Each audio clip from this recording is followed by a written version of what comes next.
That is no problem. Jiang Li narrowed his eyes slightly and the lake within his dantian began to boil of its own accord. The next instant Liu Wu was dragged into a dream. The next morning, the first ray of sunlight spilled into the room.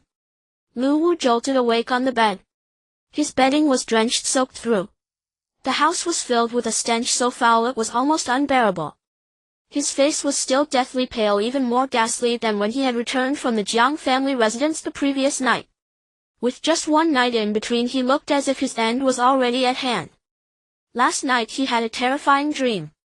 In the dream, the earth god of Qinghe village arrived with 2 ghost messengers, seized him, dragged him down into Fundu's 18th level of the underworld and subjected him to extreme punishment day after day, year after year for a full 10 years. To awaken alive in the end, he felt it was nothing less than a heaven-sent miracle. From now on I shall perform at least one good deed every day. This man, who had once rampaged arrogantly through Qinghe village, roughly wiped away his tears, then got up to find some incense sticks and knelt to kowtow toward heaven and earth. Honored earth god of Qinghe village above, I the commoner Liu Wu shall from this day on mend my ways and cease all evil. He no longer dared harbor the slightest doubt that Jiang Li was the true orthodox earth god of Qinghe village. Wisps of smoke curled upward, and from within them threads of gold slowly emerged, drifting lightly toward the distant Jiang residence. None of this was visible to Liu Wu. At the Jiang residence, Jiang Li stood in the courtyard with his hands clasped behind his back, gazing into the distance in quiet anticipation. He knew that after what happened last night, Liu Wu would inevitably revere him as a god. What would occur after Liu Wu offered incense in worship? It came. From the distant sky, strands of faint pale gold drifted over like little young dragons, swimming toward Jiang Li, causing his heart to stir. Soon those pale golden threads slowly descended upon the Jiang estate and finally sank into Jiang Li's body, where they were completely absorbed. Change arose. He felt himself grow stronger once more, his grasp over the surrounding rules and forces becoming more profound and more formidable. The extent of his influence seemed to widen as well. The faith power born of incense offerings could strengthen him, and it could also expand the range and territory he controlled. Gradually he came to understand this. If more and more incense were offered, would it not allow him to seize control over the entirety of Qinghe village? At that moment Jiang Yurou also awoke. She sat up from the bed, then froze like a wooden statue, her face filled with disbelief. She distinctly remembered being knocked unconscious by Liu Wu, yet now she was still at home. Liu Wu was nowhere to be seen. What exactly had transpired in between? She vaguely recalled that something terrifying had occurred at the Jiang residence just before she lost consciousness. Just as she was pondering all this, Jiang Li wrote a line upon the wall. Elder sister, I am Jiang Li. By the time you read these words, I have already died, yet for certain reasons I still exist in this world, for I have become a legendary ghost god. I have already driven Liu Wu away for you. From now on no one will be able to harm you. I will always protect you. The incense you offer in prayer for me must not cease. It is the key to my continued existence in this world. As long as there is enough incense, I may even be reborn. Whenever he used his power, the golden lake would constantly diminish. The faith power born of incense offerings was the very source that continually strengthened and sustained that golden lake. If there were no faith power from incense to replenish it, if supply failed to meet demand and the golden lake was completely exhausted, Jiang Li did not know exactly what would happen, but he had a very ominous premonition. Therefore the incense at his sister's place must never be cut off. As small characters continued to appear upon the wall, Jiang Yurou gave a start, then immediately became so agitated that hot tears welled up and spilled over. So everything that had happened last night had truly been because of little Li. Heaven had truly opened its eyes. Yet she also felt a pang of sorrow, blaming her own uselessness, for in the end it was her deceased younger brother, only 7 years old, who had to protect her. Elsewhere, after burning incense to pray to Jiang Li, the events of the previous night still lingered vividly in Liu Wu's mind. Unable to sit still at home, he finally decided to carve a statue of Jiang Li and place it in his house for day and night worship. He felt that only in this way would Lord Jiang Li, the earth god, be less likely to trouble him. Now he truly was a man bitten once by a snake, forever fearful even of a well rope. Just as he stepped out of his door, a familiar figure appeared before him. It was a thin middle-aged man, as lanky as a bamboo pole, dressed in an expensive black long robe with a small mustache and a faint scholarly air. Steward, Seeing the man, Liu Wu was momentarily stunned. Indeed, this was Qinghe, the steward of Master Han. Qinghe's first words upon seeing Liu Wu were, "Is Jiang Yurou settled? Master Han is still waiting for your good news." But the next instant, after truly taking in Liu Wu's appearance, he froze as if turned to stone. "What happened to you? Were you possessed, or did you catch the plague?" If he were not so familiar with Liu Wu, he would have thought that the person before him was not Liu Wu at all, but a dying invalid. With a funeral-ready expression, Liu Wu said, "I am neither possessed nor plague-ridden. I have offended the Earth God. You should persuade Master Han to stop and give up on Jiang Yurou. If he angers the Earth God, he may fall into a state of eternal ruin." Qinghe blinked, then his face sank. "What nonsense is this? What damned Earth God? You truly have been possessed and lost your wits." Liu Wu took a deep breath and recounted in exhaustive detail everything that had happened the previous night. "Then, that is enough. I have wasted enough words on you. I am going to carve a statue for the Earth God. From now on I will draw a clear line between myself and Master Han. If Master Han suffers for this, he must not blame me for failing to warn him." Qinghe narrowed his eyes as he watched Liu Wu's hurried back. This Liu Wu truly seemed like a different person. In the past he would never have dared to speak to him in such a tone. Yet the matter was grave, and Qinghe did not dare make decisions on his own. He would have to report everything to Master Han. With this in mind, his face grew solemn as he departed from Qinghe village. On the outskirts of Yunchu town, mist curled between verdant hills and clear waters. Amid green trees and red blossoms stood an ancient residence more imposing than the town's yamen, as if gazing down at the whole of Yunchu town from afar. On the plaque above the town yamen's gate were two flamboyant characters: Han Residence. Inside, the main hall furniture glittering with pearls and precious stones filled the space, each piece exuding an air of opulence. On a table laden with fresh fruits, a great master's chair stood, and upon it sat a round-faced middle-aged man in a luxurious brocade robe sprawled with casual dominance. The man's figure was somewhat stout. Upon his knees sat a young woman in sheer gauze, smiling charmingly. Her fair skin showed faintly through the fabric, endlessly enticing, her allure pushed to its limits. She plucked a grape from the table, cooed coquettishly, and fed it into the man's mouth. To enjoy such treatment and dress so boldly in the Han residence, the round-faced man's status was self-evident. He was none other than Han Yuanwei, the powerful gentry lord whose influence in Yunchu town was overwhelming. Hearing hurried footsteps outside the hall, Han Yuanwei slowly lifted his head to see Qinghe rushing in as if to report a grave and urgent matter. Liu Wu was not following behind Qinghe with Jiang Yurou in tow. Han Yuanwei withdrew his gaze slightly and frowned. "Where is Liu Wu?" Qinghe came before Han Yuanwei, panting heavily, and answered with utmost respect. "Liu Wu has been possessed." Han Yuanwei's brows knitted tighter in mild surprise. "Possessed?" Qinghe then relayed in meticulous detail everything Liu Wu had told him. After listening, Han Yuanwei gave a cold snort. "What damned Earth God? I suspect it is some unclean thing. Didn't Jiang Yurou's younger brother die only recently?" Qinghe's heart jolted. "Master Han, do you mean that the unclean thing at the Jiang house is the ghost of Jiang Yurou's brother after his death?" Han Yuanwei said. "Whatever that unclean thing truly is, we only need to send Gong Su to take a look." At these words, Qinghe was taken aback. Gong Su was the foremost expert of the Han residence, a fierce man said to have survived a terrifying strange case in Jingshan County. That Master Han would send this man to the Jiang house meant he was determined to marry Jiang Yurou. With this thought, Qinghe respectfully withdrew from the main hall to find Gong Su. Night fell. The moon was bright, the stars sparse. Jiang Yurou as always burned incense and prayed before Jiang Li's statue. Because of what had happened yesterday, she did not set up her stall today. Instead, she prepared a sumptuous dinner to celebrate that though her younger brother had departed, he still existed in the human world in another wondrous form. Regrettably, in his current state, Jiang Li could not partake of these delicacies with her. As white smoke filled the hall, strands of gold spontaneously emerged within it and rippled outward, once again sinking into Jiang Li's body. After the golden lake within his dantian grew larger, he discovered that the range he controlled had not expanded, but a subtle, indescribable quality appeared throughout his body, as though his life had become more vibrant. The continuous expansion of this golden lake seemed to make his life more active. Thus the Golden Lake was also tied to how long he could live, or when it was completely exhausted would he not be facing death itself. Just as he pondered this, a rapid knocking sounded once again at the Jiang family courtyard gate. This knocking was far rougher than the last. Though he had dealt with Liu Wu, behind Liu Wu stood Han Yuanwei. A new crisis had arrived.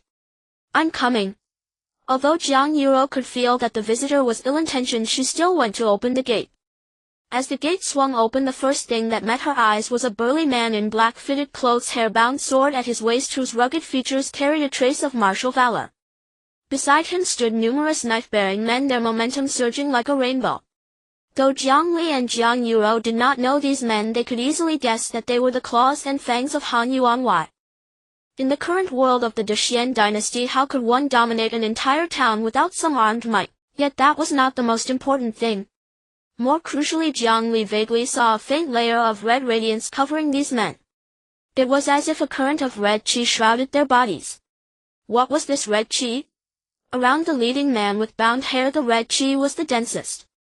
Once the gate opened, the bound hair man strode into the courtyard. "Miss Jiang, I am Gong Su, the sword-bearing guard commander of the Han residence. I hear there is something unclean in your home, so I have brought men to take a look." As he spoke, he began to survey the surroundings, wary light flashing in his eyes. Toward Jiang Yurou, whom Han Yuanwei intended to take as wife or concubine, he remained quite courteous. Seeing his demeanor, if Jiang Li had not spent 7 years in this world and gained sufficient understanding of it, he might well have mistaken Gong Su for a professional who handled strange and ghostly cases, someone specialized in dealing with existences like himself. After a short while, Gong Su's gaze fell upon the Jiang family hall. A statue of a 7-year-old child?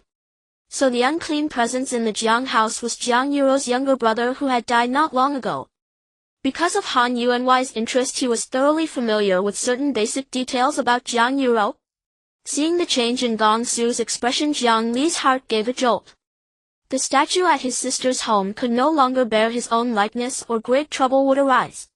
For instance, he was now preaching in the name of the earth god of Qinghe village, gathering followers far and wide.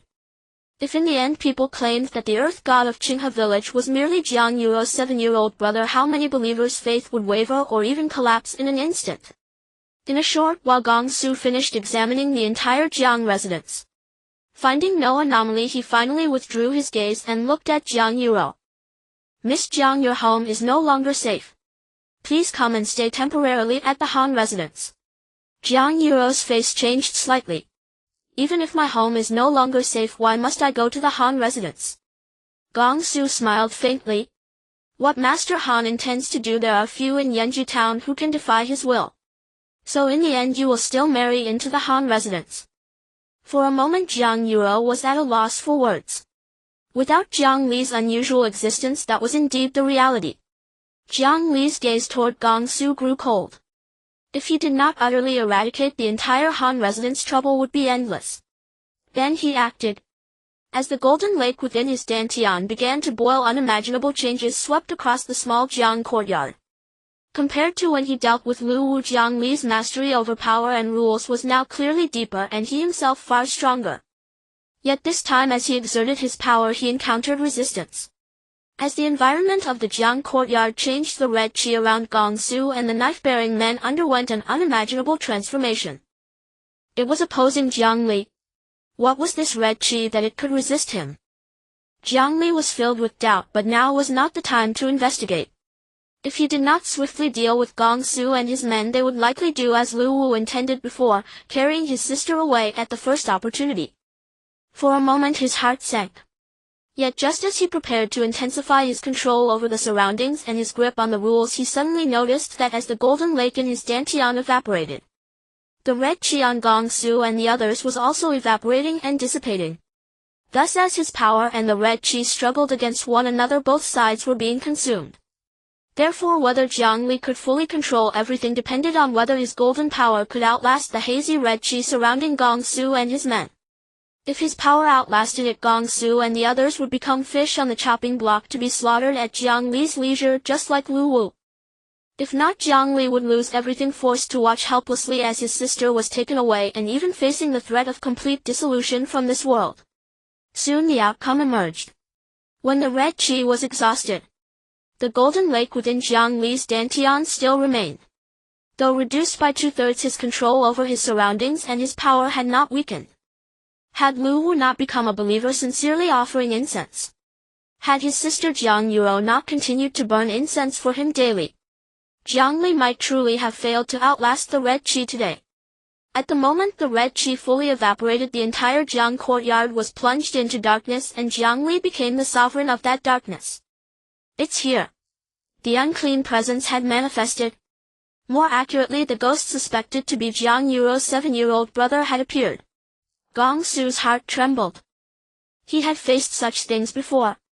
Though he survived at that time, it had nothing to do with his strength and everything to do with sheer luck. Yet that experience had given him insight into how to respond. He had to leave this place at once. Without the slightest hesitation, Gong Su first turned to Jiang Yurou, struck her unconscious with a hand knife, then hoisted her over his shoulder and dashed madly toward the courtyard gate, showing no tenderness and wasting not a moment. Withdraw. At his shout, the other sword-bearing men also sprang into motion. Truly he was someone who had experienced the uncanny and survived encounters with ghostly beings. His choice was entirely correct. If he could escape beyond the range of Jiang Li's control over power and rules, Jiang Li would be unable to touch him for a time. Unless Jiang Li pursued and once more brought them within the sphere he could manipulate. Yet Jiang Li was no soft persimmon. Seeing Gong Su's movement, he immediately shut the courtyard gate. And the surrounding scene began to undergo certain changes. Although these changes were not real but mere illusions, Gong Su and the others could no longer distinguish reality from hallucination. In the next instant they reached for the door, yet their hands closed on empty air. The door they were pulling at existed only in their sight, and in what they believed the true door was concealed somewhere unknown. Gong Su's expression shifted as a single term from old tale surfaced in his mind: being trapped in a ghost wall. As a martial practitioner confronted with such a predicament, he chose the most brutal response. He drew his blade. He drew his blade and cleaved forward, slashing apart any obstacle in his path. Jiang Li watched this scene, his eyes narrowing slightly. If the illusion were sustained by brute force alone, then today it might truly fail to stop Gong Su and these henchmen of the Han household. He had to devise a better method. He needed to dig deeper to further develop his own power. Yet at this moment the time left to Jiang Li was painfully short. The rules lay in his hands. The power lay in his hands. What he held was dominion over a bounded area. In that case, could he not manufacture and alter the very rules of the Jiang family's small courtyard? With this thought his heart stirred and he began to act. Within the small courtyard he added a single rule: unless he consented, no one was permitted to leave the Jiang household. The rule was tyrannical to the extreme. The moment Jiang Li said it, he felt the already meager golden lake within his dantian being consumed by more than half. It was done. Yet the expenditure was ferocious, several times greater than when he had sculpted a dreamscape for Liu Wu. At that very moment Gong Su and the others ran into an unseen barrier. They swung their blades without the slightest hesitation. The power of the ghost god domain's rules appeared. Without Jiang Li's permission, no one could take a single step beyond the Jiang family grounds. How could mere mortal steel hope to contend with the power of an existence akin to a ghost god? A metallic clang rang out. Just as Gong Su's blade was about to carve them a path of escape, the knife in his hand snapped cleanly in two. Half the blade fell to the ground, its cold metallic gleam on the earth strangely chilling to behold. At the instant their weapons broke, Gong Su and his men all felt a jolt in their hearts. In that moment terror swelled without limit in their hearts. For Gong Su in particular, the scene before him differed completely from his past experiences, and yet the sensation was hauntingly familiar. This is bad. We may all be destined to stay here today. Yet one point puzzled him. According to what he had learned from the expert known to Han Yi, Jiang Yurou's younger brother had died only recently. Even if he had become something unclean, how could he be this terrifying? Could it be that the sights within the Jiang home were a deliberate misdirection, and that the unclean presence in the Jiang family was not Jiang Yurou's recently deceased brother at all, but some far more dreadful existence? The thought made Gong Su involuntarily shiver. At this time Jiang Li did not rush to act. Now that Gong Su and his men were utterly unable to leave without his consent, there was no need for haste. Moreover, the golden lake in his dantian was nearly spent. He could not afford reckless extravagance. What he needed now was to explore, to study, to devise a way to deal with Gong Su and the others at the smallest possible cost. There were two ways to resolve the problem of Gong Su and his men once and for all: one to kill them, two as with Liu Wu to turn them into his own believers, offering incense to him day and night without end. But killing Gong Su was clearly unrealistic. If he and his men died here in the Jiang household, it would bring unbearable trouble down upon Jiang Yurou. Driving them away from the Jiang home and then killing them would only be more troublesome. By contrast, the second choice was far preferable. If he could make Gong Su and his followers bow their heads and like Liu Wu become Jiang Li's devotees, then the golden energy produced by their incense offerings would be enough to refill his depleted golden lake and even cause it to grow. Once the golden lake grew vast, Jiang Li would naturally become far stronger. Weighing gains and losses, he made his decision. A new plan once more took shape within his mind.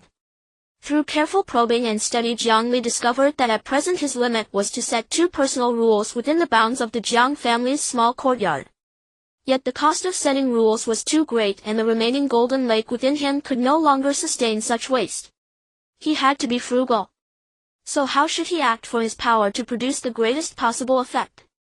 After a short while, Jiang Li found the answer. He would magnify the fear in Gong Su and his men. Previously he could only make Liu Wu feel the suffocating pressure of death. Now he could cause every person within the Jiang family courtyard to feel that same breathless oppression. Of course Jiang Yurou was excluded. As suffocation and pressure descended, the terror in Gong Su and his men's hearts was infinitely amplified. Yet their endurance far surpassed that of Liu Wu. Damn it! Gong Su cursed, gripping the half-broken blade as he led the other knife-wielding men in searching for any possible way out. Whether on Blue Star Huaxia in his previous life or in this world after his transmigration, Jiang Li had rarely seen men with such powerful will as Gong Su and his fellows. Yet even a camel collapses when the last straw is laid upon its back.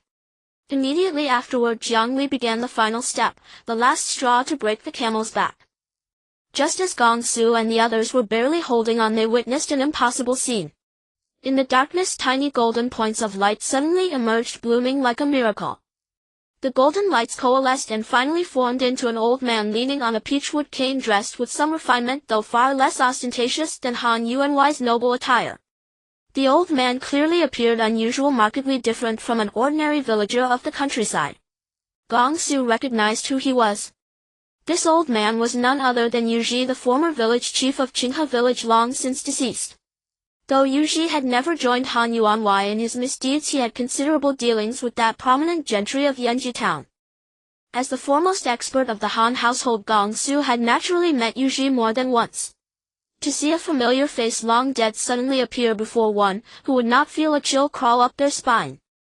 Even Gong Su, whose courage and mental fortitude far outstripped Liu Wu's, could not help but feel his nerves fray. Damn it, just what was the terrifying presence in the Jiang family courtyard?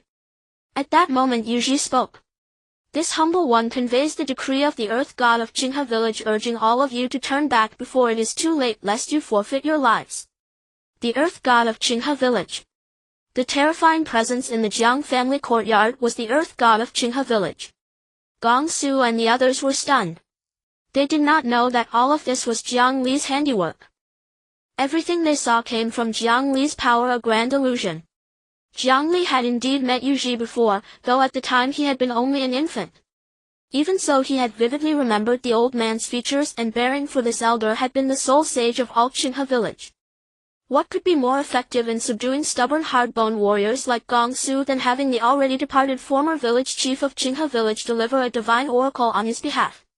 So it is the earth god of Qinghe village who has struck at Liu Wu and us in this Jiang family courtyard? Even village chief Yuji, long departed, now appears to convey the earth god's decree. Their obstinate resistance and persistence were crumbling like a collapsing embankment. The final line of defense in their hearts was breaking apart. They were about to submit. Just then Gong Su suddenly let out a roar, straightening his body like a wild beast. He stared directly at Yuji and tightened his grip on the broken blade in his hand. Earth god of Qinghe village. I do not believe it. Village chief Yuji, you have been dead for so many years. How could you possibly appear before us now? You must be something unclean disguised in his form. Driven to the brink, he chose not submission but madness. He swung his broken blade at Yu. Under ordinary circumstances, since this was only an illusion, Yu would naturally remain unharmed by such a strike. Yet Jiang Li had never encountered such a situation before. If this slash were to truly tear apart the Yu he had created, what then? Would not all his prior efforts be rendered futile? There was no other choice. Jiang Li sighed softly and took a single step forward. He moved to stand where Yu's illusion was positioned and overlapped with it. At that instant a wondrous scene unfolded. Jiang Li began to fuse with Yu's phantom. The illusion of Yu seemed to come alive, gaining a new vitality and a heavier air of authority than before. No, that was not precise enough. In truth, Jiang Li had become Yu. In that split second, the former village chief's eyes suddenly shone with strands of golden radiance as though he had been possessed by a god. In the next heartbeat, Jiang Li, now Yu, raised his right hand and clasped Gong Su's blade. Gong Su's pupils constricted as a sense of unprecedented danger surged up within him. In a daze he felt death closing in. A piercing clang echoed through the Jiang family courtyard as Yu, animated by Jiang Li, tightened his grip. Gong Su's blade shattered. The moment Gong Su swung at Yu, his fate was already sealed. As his trusty weapon splintered into countless slivers of metal, terror surged like a flood in his widened eyes. He felt as though the scythe of death were already resting against his throat. The terrifying presence within the Jiang family courtyard was far beyond anything he had imagined. Perhaps what he and his men were facing was truly the Earth Lord of Qinghe village. Somehow this thought rose unbidden in his heart. In the next moment a fierce pain burst from every pore of his body and swept into his mind. In that instant it felt as though he were being sliced by 1,000 blades. His flesh split open, blood welling out between the cracks, an utterly ghastly sight. In the span of a mere breath the foremost expert of the Han household was dead. Rumor had it that he once survived an encounter with a legendary ghost god during a strange uncanny event, yet in the end he died at Jiang Li's hands.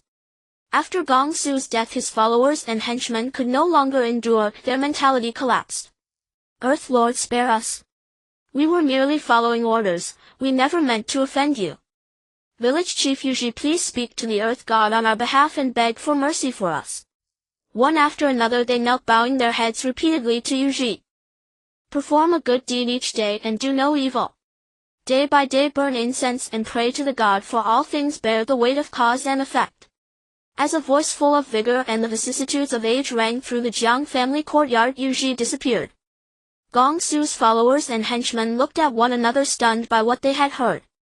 Is this not telling us to perform good deeds daily, to cease committing evil, to burn incense to the Earth Lord every day, and that all things are governed by karma, so that we might thus settle our entanglement with the Earth Lord and cleanse the sins we accrued by following Gong Su and Han Yi?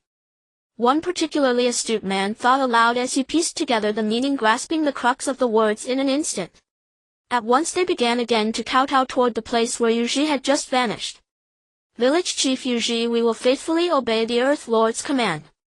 From this day on we shall do no evil, perform good deeds daily, make amends for our past sins, and burn incense ceaselessly for the Earth Lord. Seeing the look on their faces, Jiang Li exhaled a long breath of relief.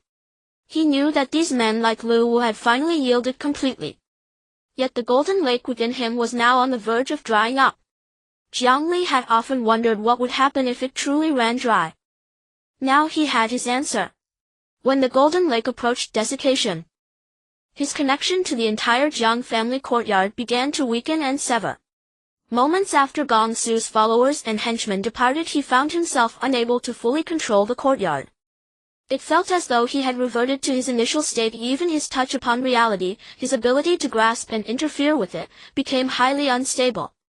The golden lake was the key that allowed him to control, interfere with, and touch reality, his very source of power. Fortunately, he had already dealt with Gong Su's group. Otherwise he might truly have faced an unprecedented crisis. Even so, Jiang Li was far from well. He felt a weakness like never before, as if he were a patient near the end of his days. His earlier conjecture was correct. The golden lake was also the key that affected his very lifespan. If the golden lake were wholly depleted and not replenished in time, he would vanish from this world before long. Thankfully, once Gong Su's henchmen returned home, they would erect statues and offer incense to him, resolving the crisis. Yet another problem loomed before him. So thinking, Jiang Li turned his gaze to his unconscious elder sister and the chilling mass of flesh and blood left by Gong Su's death. If his sister could not be brought into the house promptly and had to sleep outside for the night, she might fall ill. And if he failed to deal with Gong Su's corpse before she awoke, she might be badly frightened and scarred in her heart. Yet for now Jiang Li could do nothing but wait. This ordeal had nevertheless served as a warning to him. The golden lake within him had to grow ever larger. At the very least it could not be allowed to approach desiccation, or worse, complete depletion. Otherwise, if he lost the power to govern reality, disasters would follow. For instance, if someone harmed his believers or even Jiang Yurou herself and he were unable to manifest in time, catastrophe would be inevitable. He therefore had to hasten to spread his teachings and expand his circle of believers. Waiting was long and agonizing, and once the golden lake neared exhaustion, Jiang Li's condition became deeply abnormal. A chill rose from the soles of his feet and swept through his entire body as though a vast abyss were tugging at him. Sitting cross-legged on the ground, beads of cold sweat broke from his skin as if he were enduring immense suffering. Dawn had already broken, yet his state had not improved. Only the infusion of golden power could change it. And Jiang Yurou was about to wake. At that critical moment, Jiang Li felt a stirring in his heart and abruptly opened his eyes. In the distant sky, countless golden currents like tiny dragons were swimming toward him. It was the power of incense, far greater than what Liu Wu had once offered. It came from Gong Su's followers and henchmen. In the next instant, that incense power sank into Jiang Li's body, beginning to refill the golden lake that hovered on the brink of drying up. The chilling negative sensation vanished, replaced by the comfort of basking in the warmth of spring sunlight. Once the golden lake was full, there was still incense power left over. The golden lake within him continued to expand. Change had come. His power had grown markedly. Dealing with a group like Gong Su's men would now be a simple matter.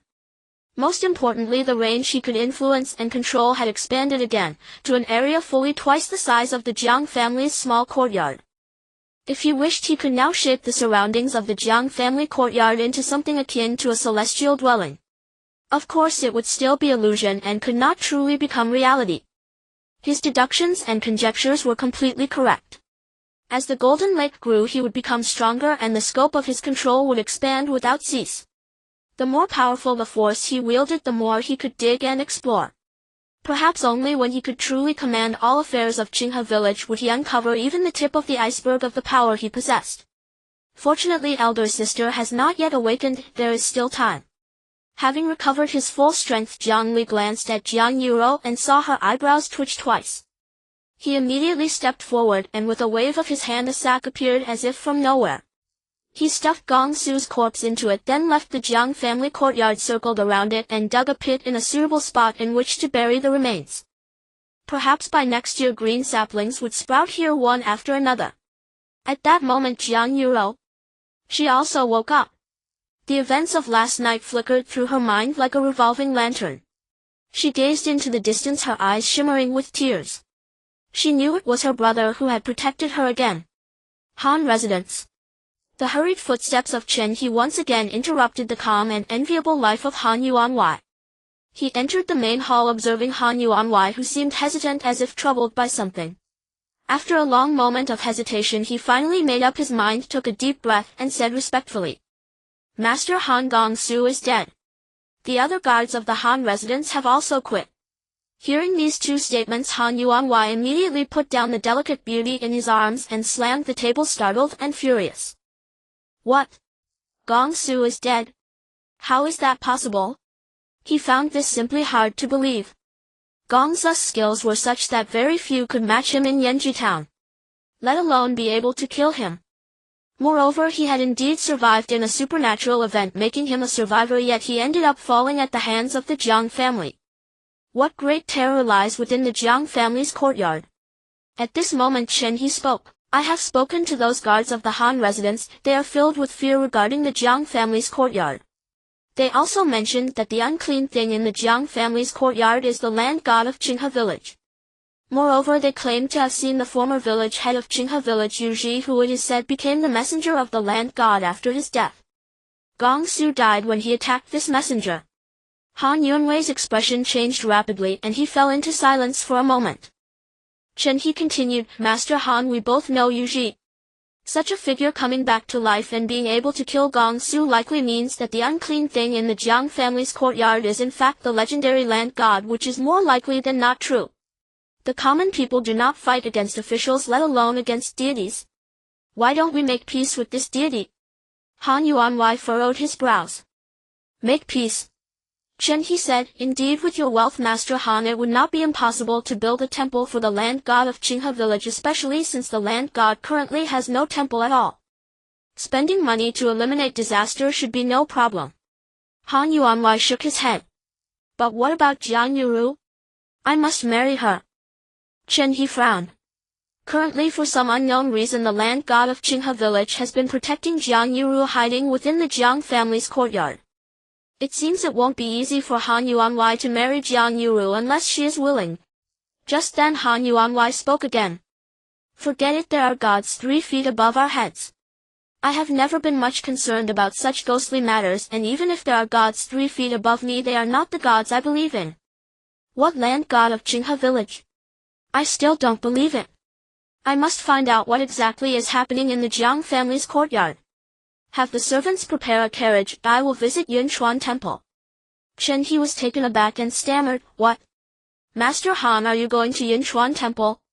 008. Liu Wu, who was transmitting teachings for Jiang Li, nodded. Yes. Han Yuanwei nodded. Since it's an unclean thing that even a martial artist like Gong Su cannot deal with, then let professionals handle it. Qinghe, however, flashed a worried look. Isn't that a bit wasteful? Yunchu Temple is a well-known Taoist temple located in the outskirts of Yunchu town on Yunchu Mountain. The 2 Taoists on the mountain are said to be able to exorcise evil and cure all diseases. Han Yuanwei had once economically supported Yunchu Temple due to fortunate circumstances long ago, forming a bond with it, and received a promise from Yunchu Temple. That is, Yunchu Temple can unconditionally do one thing within its capability for Han Yuanwei in the future. To Qinghe and the others, such an opportunity must be treasured and used at the most crucial and important time. However, for someone like Han Yuanwei, he has always preferred to make the most of resources. Looking at Qinghe, Han Yuanwei said earnestly, wasteful.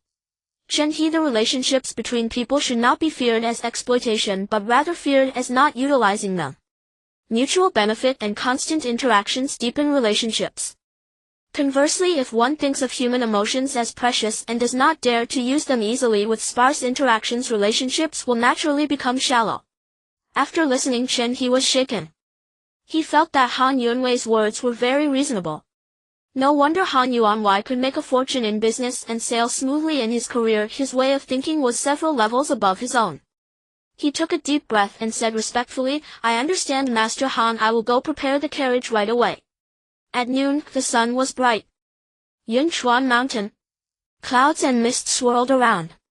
The Taoist temple on the mountainside had a celestial aura. Although one could not see the interior scene, a sense of righteous energy from the mountain wind in the temple could be felt. An expensive horse-drawn carriage slowly stopped. Han Yuanwei stepped out of the carriage and approached the 2 young Taoist boys with delicate features at the entrance. Excuse me, are the 2 young Taoists here? The 2 Taoist boys glanced at Han Yuanwei and replied, the master is meditating in the main hall, please allow us to inform him. They then turned and swiftly entered Yunchu Temple. Yunshi Taoist, one of the 2 Taoists on the mountain, is the junior brother of the other. Although it is said that his Taoist skills are not as profound as his elder brothers, he has still achieved numerous feats of exorcising demons and eliminating evil in Jing Mountain County, earning great fame. After a while, a Taoist in a robe slightly thin with a goatee and wide sleeves that seemed to flow with a gentle breeze stepped out. Han Sanxian, you seldom come to the Sanbao Hall without any business. Do you intend to use that promise now? He looked at Han Yuanwei, his eyes sparkling brightly. Anyone with insight can immediately recognize that this person possesses great wisdom. Han Yuanwei nodded and sighed. I have encountered some troubles. He then recounted all the details of the situation in the Jiang family's courtyard to Yunshi Taoist. Yunshi Taoist frowned upon hearing this. After a moment he took a deep breath and said, what exactly is in the Jiang family's courtyard? From your sparse words I cannot ascertain.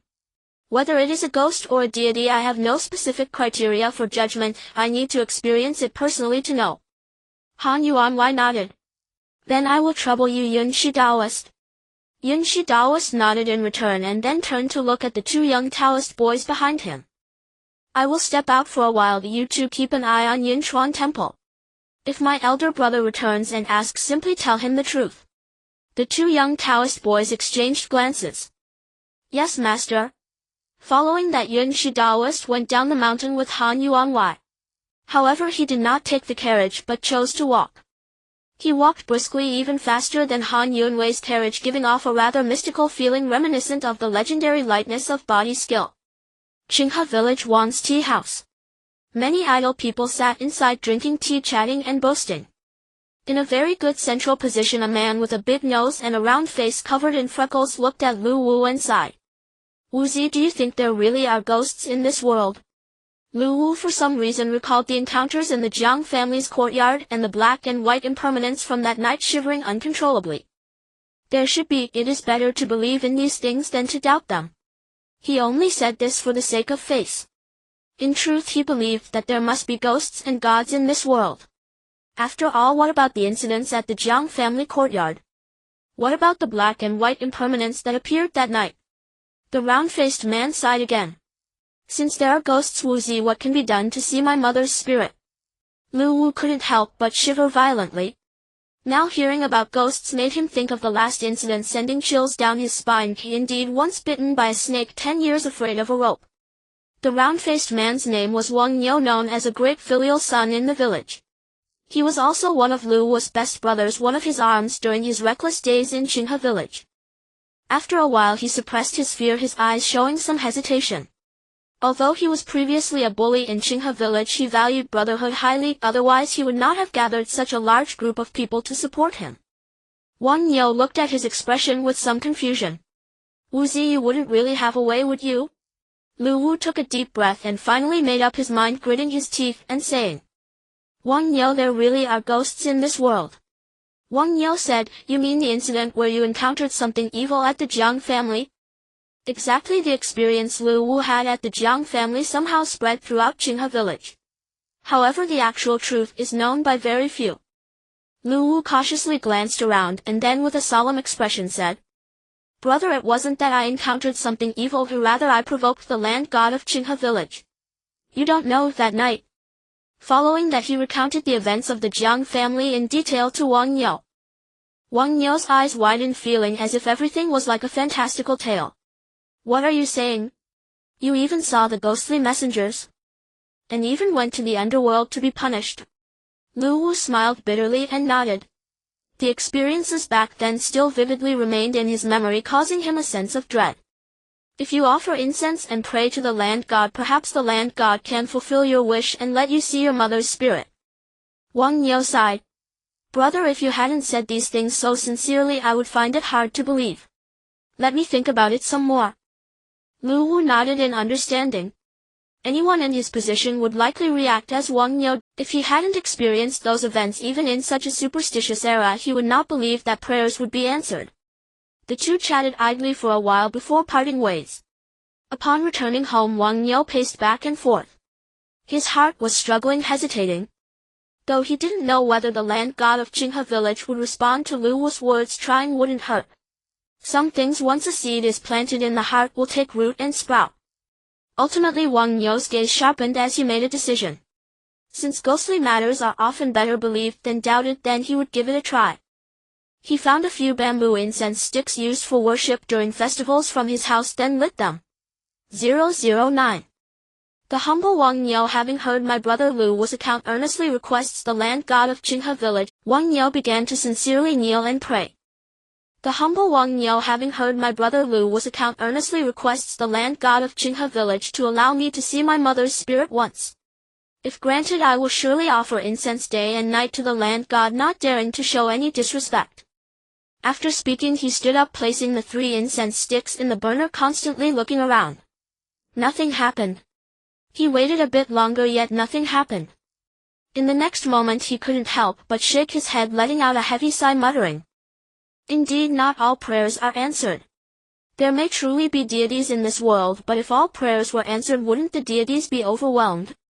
At the Jiang family, Jiang Li suddenly felt something and abruptly opened his eyes. He then stepped out of the house, standing with his hands behind his back in the courtyard. After a moment, strands of fine golden light began to flow in from the horizon, just like when Gong's followers and Liu Wu prayed to him. However, the strength of this incense was much weaker than that of Gong's followers, even more so than Liu. It seems there are new believers.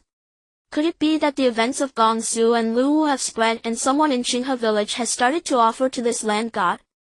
While he was contemplating these thoughts, when the power of the incense entered him, a surge of golden light rushed into his mind, coalescing into an image.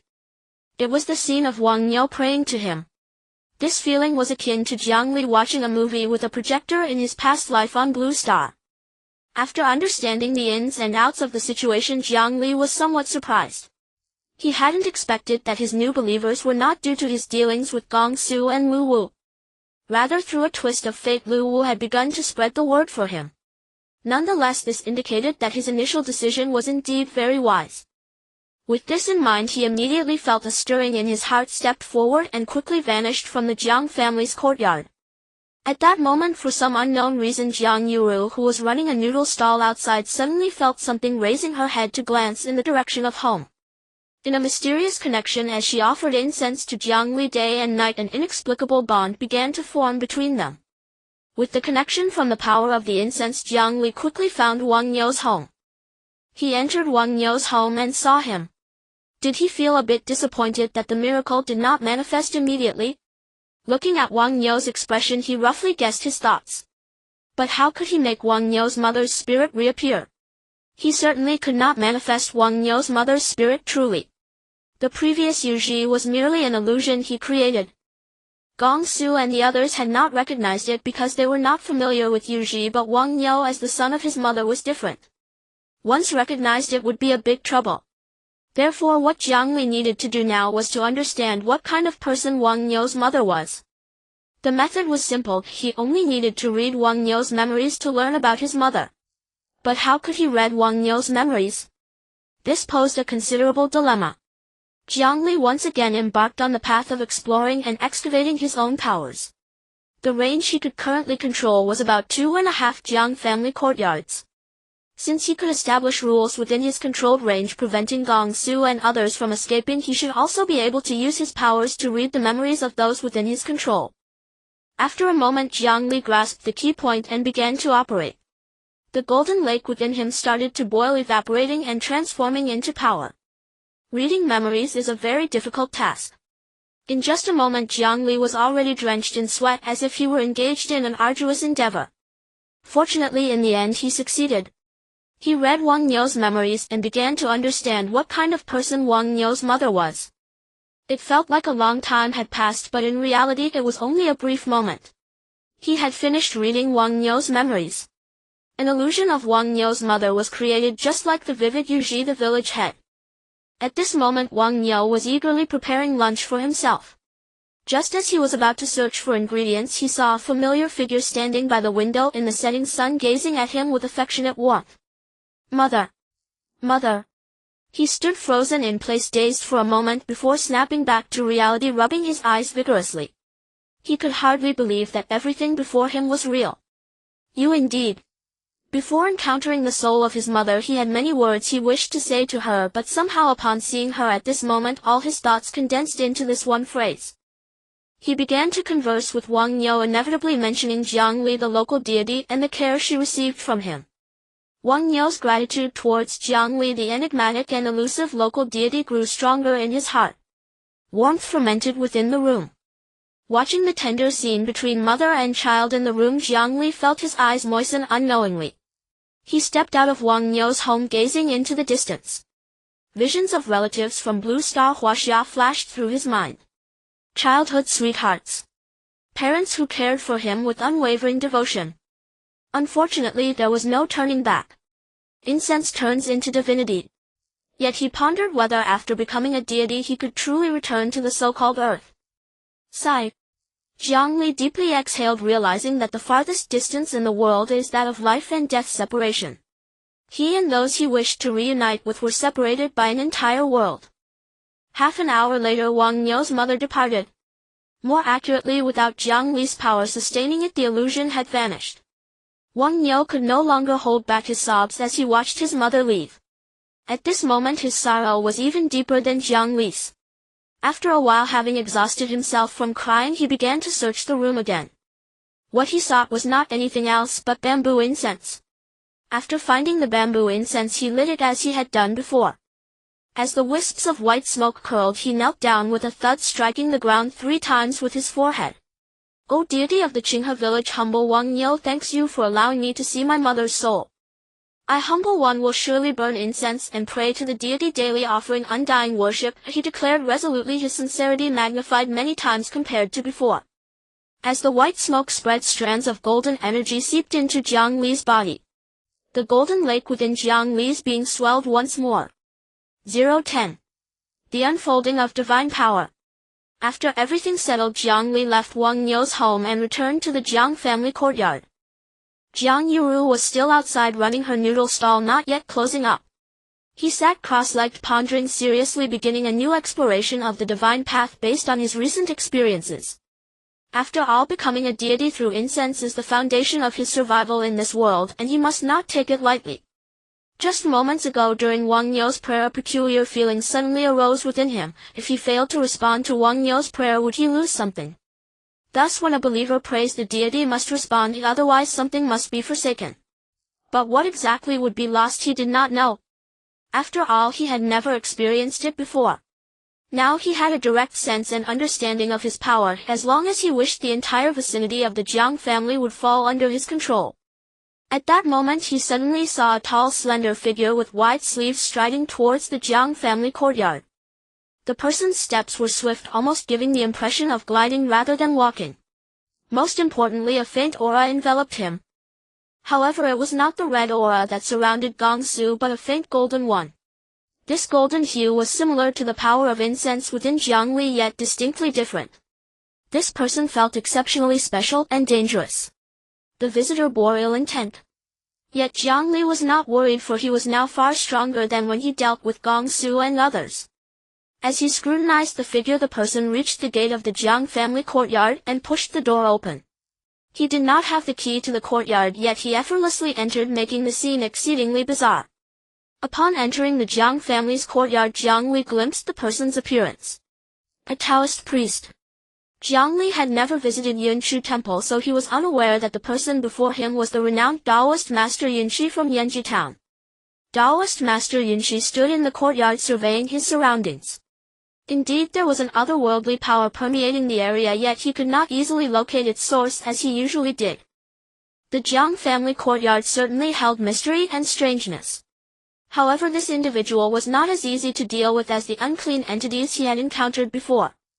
After a moment he withdrew his gaze and looked towards the incense altar in the main hall. It was a statue.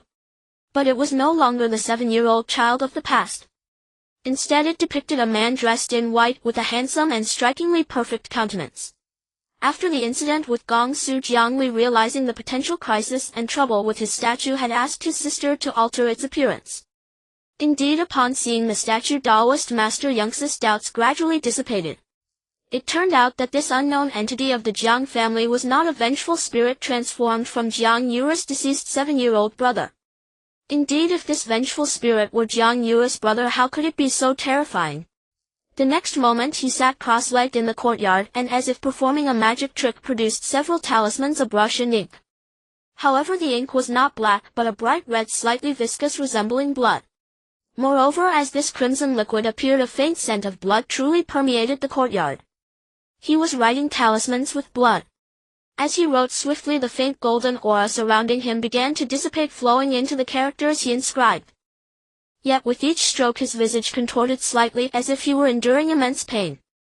Furthermore, he underwent a strange transformation, losing the ethereal demeanor of a celestial figure, instead appearing gaunt and haggard, as though he had suffered a severe illness and inhumane torment. Jiang Li, who had been quietly observing, finally discerned the clues. This Taoist knew how to manipulate the energy within his body. Those talismans were terrifying, but their effects remained unknown. After a while, Taoist master Yunchi finally completed the talismans. The next moment he coughed violently like a sickly ghost while sweeping his sleeve. Immediately these talismans floated up, covering the entire Jiang family courtyard. A new force and set of rules emerged, countering Jiang Li's control.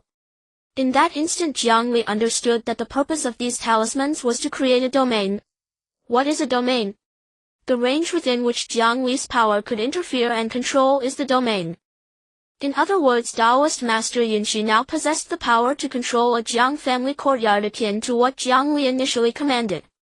Unfortunately, he was unaware that Jiang Li could now control the entire vicinity of the Jiang family courtyard. Of course, the extent of control does not determine the outcome of this battle. To eliminate this Taoist, one must gain the upper hand and win in direct confrontation. Taoist Master Yunchi looked at the Jiang family courtyard filled with talismans but could not force out the unknown entity, immediately furrowing his brows. This was a situation he had never encountered before. Unbeknownst to him, the entire Jiang family courtyard remained under Jiang Li's control. Jiang Li withdrew his gaze. Having roughly grasped Taoist Master Yunxi's methods, he no longer needed to observe but could proceed to the second step of probing. He was eager to know if he were to strike directly at Taoist Master Yunchi, would it be similar to when he confronted Gong Su? Would Taoist Master Yunxi's aura clash with the incense power within him, leading to mutual consumption? When Jiang Li made his move, Taoist Master Yunchi sensed something furrowing his brows, the shock in his eyes intensifying. What? The other party was in the Jiang family courtyard. Influenced by the talisman array, he still could not see the other party, yet the other party was already attacking him. Feeling the coldness surge around him, Taoist Master Yunchi dared not act carelessly, immediately raising his right hand to form a single-handed seal in front of his chest. At that moment, Jiang Li saw the aura around Taoist Master Yunchi move again, faintly connecting with those bloodstained talismans, creating some mysterious link. Following that, twisted blood-red figures began to emerge from the bloodstained talismans, all congregating before Taoist Master Yunchi, acting as his guards, shielding him closely. The scene was exceedingly bizarre. Just as the golden incense power was about to transform into a rule to attack Taoist Master Yunchi, those blood figures awkwardly turned their necks, all gazing at the formless incense power in the Jiang family courtyard, their eyes bursting with terrifying red light. In an instant, Jiang Li's incense divine power was destroyed by these blood figures. Not good. This Taoist was far stronger and more terrifying than Gong Su and the others. Jiang Li's heart trembled as he began to contemplate how to respond, exploring new applications of the incense power. His previous methods were insufficient to deal with the Taoist before him. Taoist Master Yunchi observed the sudden silence around him, roughly understanding that the unknown entity in the Jiang family courtyard had probably been repelled by his talismans. As the unpleasant coldness and eerie sensation gradually faded, he exhaled a breath of turbid air, a faint smile appearing at the corners of his mouth. The so-called deity of Qinghe village is merely this. Surrounded by countless blood figures, he strode into the main hall, searching for something. It seemed he wanted to uncover Jiang Li's roots and completely eliminate him. At that moment, Jiang Li had also completed his exploration of the incense divine power and devised a strategy against Taoist Master Yunchi. 011. Theft and Slaughter. Jiang Li looked at Taoist Master Yunchi surrounded by blood figures as the golden incense power within him began to boil. Yet this time the shimmering golden energy flowing outward did not directly attack Taoist Master Yunchi but transformed into swords. Indeed, Jiang Li was forging swords with divine power. Ordinary divine power would be broken by Taoist Master Yunchi. But what about swords forged from divine power? One by one divine swords were created by Jiang Li, encircling him, awaiting his command. The golden lake within him was depleting at a visibly fast rate. After this battle with Yunchi, it would likely approach a state of near dryness again. After 2/3 of the golden lake was consumed, 6 divine swords had gathered around him. Go! In the next moment, with a thought, he waved his hand. These divine swords flew towards Taoist Master Yunchi. Amidst the eerie blood figures searching through the Jiang family home, Taoist Master Yunchi suddenly looked up, his pupils contracting as an unprecedented sense of crisis surged within him. Those eerie blood figures stiffly turned their heads, all gazing at the flying swords that raced towards them like lightning. In that instant the flying swords paused for a moment, emitting a piercing sword cry, yet they did not shatter like the previous incense power. However, the sound of the sword cry was not only hearable to Jiang Li but also to Taoist Master Yunchi. Although Taoist Master Yunchi heard the somewhat mournful sword cry, he could not see the swords. His expression shifted. A spirit capable of wielding invisible swords was something he had never encountered before. After a moment, the divine swords resumed their movement, continuing to fly towards Taoist Master Yunchi. Though they still trembled, emitting mournful cries as they reached Taoist Master Yunchi, Jiang Li waved his sleeve and slowly pronounced the word, slash. They cleaved straight towards Taoist Master Yunchi and those blood figures. A growing sense of crisis surged within Taoist Master Yunchi, prompting an involuntary desire to retreat. Yet having traversed Yunchu town for many years, what sort of demons and monsters had he not seen? His pride prevented him from retreating. Crack! With a crisp sound. It was as if something had shattered. Countless cracks appeared on the blood figures as if they had been cleaved by countless swords, and then they transformed into countless fragments, scattering with the wind. Simultaneously, at the moment the blood figures shattered, Taoist Master Yunchi staggered back a few steps as if severely injured, his face pale, lips almost dripping with blood. His appearance in a daze became even more bizarre.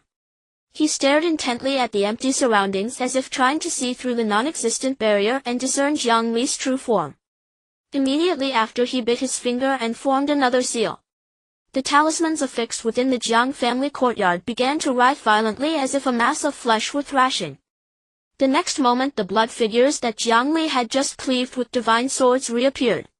They stood in the same spot and began to merge, visibly fusing at an alarming rate. What would happen after the fusion? A sense of foreboding arose within Jiang Li. When all the eerie blood figures merged, a larger blood figure appeared, possessing 10 pairs of eyes. Each of those eyes radiated an eerie demonic light. The moment it appeared, it immediately fixed its gaze on Jiang Li. This entity could actually see him. Jiang Li gazed at this tenued entity filled with immense horror. An unprecedented sense of crisis surged within him. He immediately flashed away, transforming into streaks of golden light, leaving his original position but not taking the divine swords with him. Thus those divine swords bore the brunt of the tenued entity's attack. With a sharp sound of clang, the divine swords shattered completely. Had Jiang Li stood there just now, he would have surely suffered severe injuries. What should he do now? Meanwhile, Taoist Master Yunchi was contemplating whether Jiang Li had perished. After all, he was well aware of how terrifying the entity summoned by his talismans was. Even the ghosts commanding areas of the chaotic burial grounds in Yunchu town were no match for this tenued entity. However, he had no means of probing Jiang Li's condition, and all he could do was wait. After a while, the Jiang family courtyard remained silent. He must have perished, right? If he could survive in the hands of the tenued entity, that would be truly terrifying. With that thought, Taoist Master Yunchi stood up, preparing to leave the Jiang family courtyard to inform Master Han that the matter had been resolved. At that moment, Jiang Li opened his eyes once more, looking towards Taoist Master Yunchi and the tenued entity beside him. He conceived a strategy to deal with the tenued entity.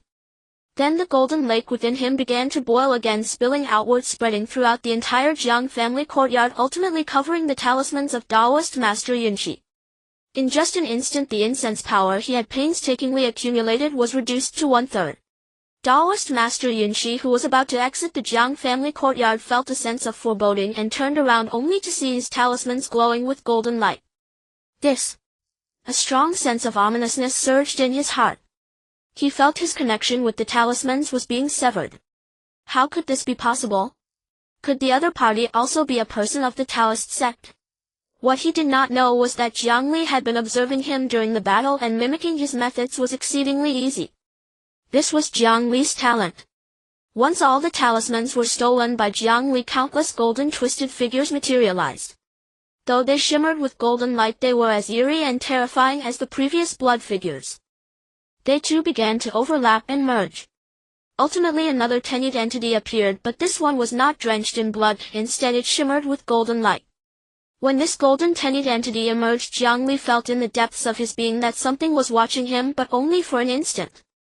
As the golden tenued entity appeared, the two tenued entities gazed at each other, their gazes intertwining. Immediately a deafening noise echoed within the Jiang family courtyard, akin to the sound of cutting machines from Jiang Li's past life in Blue Star Huaxia slicing through something. The two entities clashed in the void.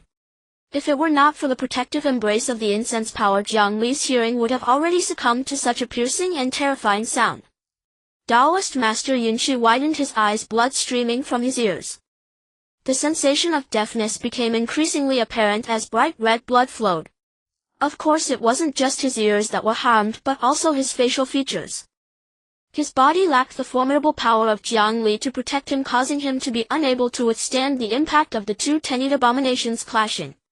Even if this was merely the residual force from the clash of the two tenued abominations, Jiang Li could clearly see the internal organs of this Taoist decaying and withering much like withered grass. However, this process was brief, for the two tenued abominations had already determined the means of dying and reviving. Taoist Yunchu's tenued abomination was defeated. At this moment the abomination's crimson and eerie body was covered in cracks resembling a ceramic vase on the verge of shattering. It stiffly turned its neck, and within its 10 pairs of profound eyes a faint chilling fury flickered. It wanted to look at Jiang Li, but alas, it could no longer do so. Halfway through turning its neck it shattered and vanished. On the contrary, Jiang Li was not faring well either. His tenued abomination body was already flickering and nearly transparent, as if it could dissipate at any moment. As the crimson tenued abomination dissipated, Taoist Yunchu's condition worsened. He coughed up blood in large quantities, and one could clearly see fragments of his internal organs scattered on the ground. This was a scene that sent chills down one's spine, yet Jiang Li remained remarkably calm. He watched the Taoist warily, as if anticipating some final desperate trick from him. To guard against any eventuality, he issued an order to the tenued abomination. That was to take off Taoist Yunchu's head. At this time there was still some time left before his sister closed her stall, so he wasn't worried about her being startled by such a brutal scene and suffering any psychological shadows. Moreover, if he let Taoist Yunchu go this time, it would certainly lead to endless troubles in the future. Weighing the pros and cons, it was better to eliminate such a formidable enemy than to let Taoist Yunchu die in Jiang's residence. Furthermore, his name as the land god had already spread, and it would be reasonable for Taoist Yunchu to be punished by divine retribution for offending the land god. He would no longer easily bring various unnecessary troubles to Jiang's small courtyard and his sister like before. As for Taoist Yunchu, he was momentarily stunned and incredulous at the sight within Jiang's small courtyard. I lost. He never expected that even after using such power he would still lose. For a moment he felt disoriented, unsure if agreeing to Master Han's request was right or wrong. As he watched the flickering golden tenued abomination approach him, weakened to the extreme but not yet dissipated, Taoist Yunchu understood that his life was about to come to an end. Memories flashed through his mind like a revolving lantern. He thought that when his life reached its end he would no longer feel fear. Yet when true death approached he felt fear. He did not want to die. His entire face turned as pale as a sheet, his body trembling uncontrollably. Several times he couldn't help but search his body for the escaped talisman, yet he refrained from doing so. This tenued abomination was his greatest trump card, and only he knew how terrifying it truly was. That talisman could give him hope, but it only had a 1 in 1,000 chance of allowing him to escape. Senior brother, I am truly sorry. I can't wait for you to return. He finished speaking, closed his eyes, and awaited the arrival of death amid overwhelming instinctual fear. Jiang Li heard his murmurs and couldn't help but shudder. This Taoist has a senior brother.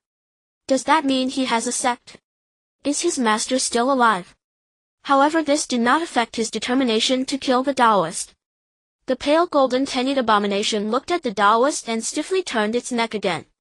A line of blood suddenly appeared on Taoist Yunchu's neck, and then his head rolled to the ground with a thud, blood splattering everywhere. Watching this bizarre scene, Jiang Li did not feel much discomfort. He took a deep breath, then dealt with Taoist Yunchu's corpse and found a lush patch of land near Jiang's residence to bury it. After killing Taoist Yunchu, the golden tenued abomination, having lost Jiang Li's support of incense power, could no longer endure and began to dissipate. However, before it completely vanished, it stiffly twisted its neck and deeply gazed at Jiang Li as if in that moment it had gained self-awareness. Jiang Li sensed something and watched as the tenued abomination's pupils contracted. Yet before he could probe further, the tenued abomination had already vanished. What exactly is this tenued abomination? A strong sense of confusion flickered in his heart, leading him to decide that in the future he should avoid using such forbidden powers unless absolutely necessary. After burying Taoist Yunchu's body, he also used his incense power to seal the corpse, fearing any unexpected events or changes. Having completed all of this, the incense power he had painstakingly accumulated had reached a state of near depletion. Moreover, after this battle he had only resolved the enemy without any benefits in terms of incense power, which could be considered a heavy loss. But fortunately it was gratifying that his exploration and excavation of incense power had reached a new height. After leaving this lush area near Jiang's residence, Jiang Li did not return to the small courtyard for rest but headed towards Yunchu town. All of these events were instigated by Master Han, the prominent figure of Yunchu town. It was time to settle the grievances between Jiang's family and Han's mansion. About a quarter of an hour later, Jiang Li arrived outside Han's mansion. He had heard much about this place from his past life as a villager of Qinghe, but this was his first visit. This place was far more magnificent than the wealthy villas he had seen in his previous life. No wonder they were nearly omnipotent in Yunchu town. However, none of this was important. What mattered was that Jiang Li could clearly see that the entire Han's mansion was shrouded in a dense red light, giving off an eerie and unsettling feeling. Within Han's mansion it seemed there was something extremely dangerous. The next moment Jiang Li prepared to pass through the main gate of Han's mansion and enter. Yet as he crossed through the main gate he found himself back at the starting point. Sure enough, within Han's mansion there existed an unknown entity protecting the entire place. This entity was likely a being of the same kind as himself, but it was almost certain that it was not benevolent. Now, with his incense power dwindling, he feared that he would be unable to contend with this unknown entity. As long as Master Han was not eliminated, he would find no peace. After a moment he thought of a brilliant plan. He saw the few remaining incense powers within him boil and pour out, transforming into several talismans as they left his body, landing in the lush area near Jiang's small courtyard. Following that, golden light began to spread and the soil stirred as if something was about to emerge under the catalyst of the incense divine power. As the ground beneath the grass began to crack, a pale hand reached out from the earth. Following that, a person emerged. Gong Su.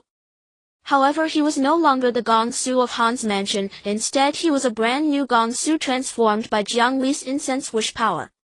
After stealing Taoist Yunchu's method to summon the Tenid abomination, he also understood what fusion meant. If he utilized the power of fusion within the talismans to implant desired thoughts and memories into Gong Zu's corpse, bringing him back to life, wouldn't such a master of Yunchu town be at his disposal? After emerging from the ground, Gong Su paid no heed to the dirt covering him and swiftly made his way to Yunchu town. Half an hour later he arrived in front of Han's mansion and bowed to Jiang Li, who appeared like a celestial being in white. "I, martial man Gong Su, pay my respects to the Divine Lord." Jiang Li nodded. "You were used by Han's mansion in your lifetime, committing all sorts of evil. Now that Han's mansion has come to an end in your hands, the cycle of cause and effect allows you to atone for your sins." Gong Su nodded. Gong Su will not fail the Divine Lord's expectations. After speaking, he pushed open the door of Han's mansion and walked inside. Watching Gong Zu's back bringing the dead back to life and allowing them to live as he desired, Jiang Li felt that he truly resembled a deity. 013. The abnormality of Han's mansion. The moment Han's mansion's door was pushed open, the servants inside were stunned. Gazing at the pale visage nearly devoid of color, resembling a corpse yet inexplicably familiar, they stood stock still. Gong Su, weren't you dead? Indeed, the news of Han's mansion's first expert, Gong Su, having perished had not spread throughout Yunchu town. However, everyone in Han's mansion was basically aware of it. After all, so many guards had suddenly left, which was no small matter and difficult to hide. Fortunately, under Master Han's orders, the chief steward Qinghe directly made this matter public.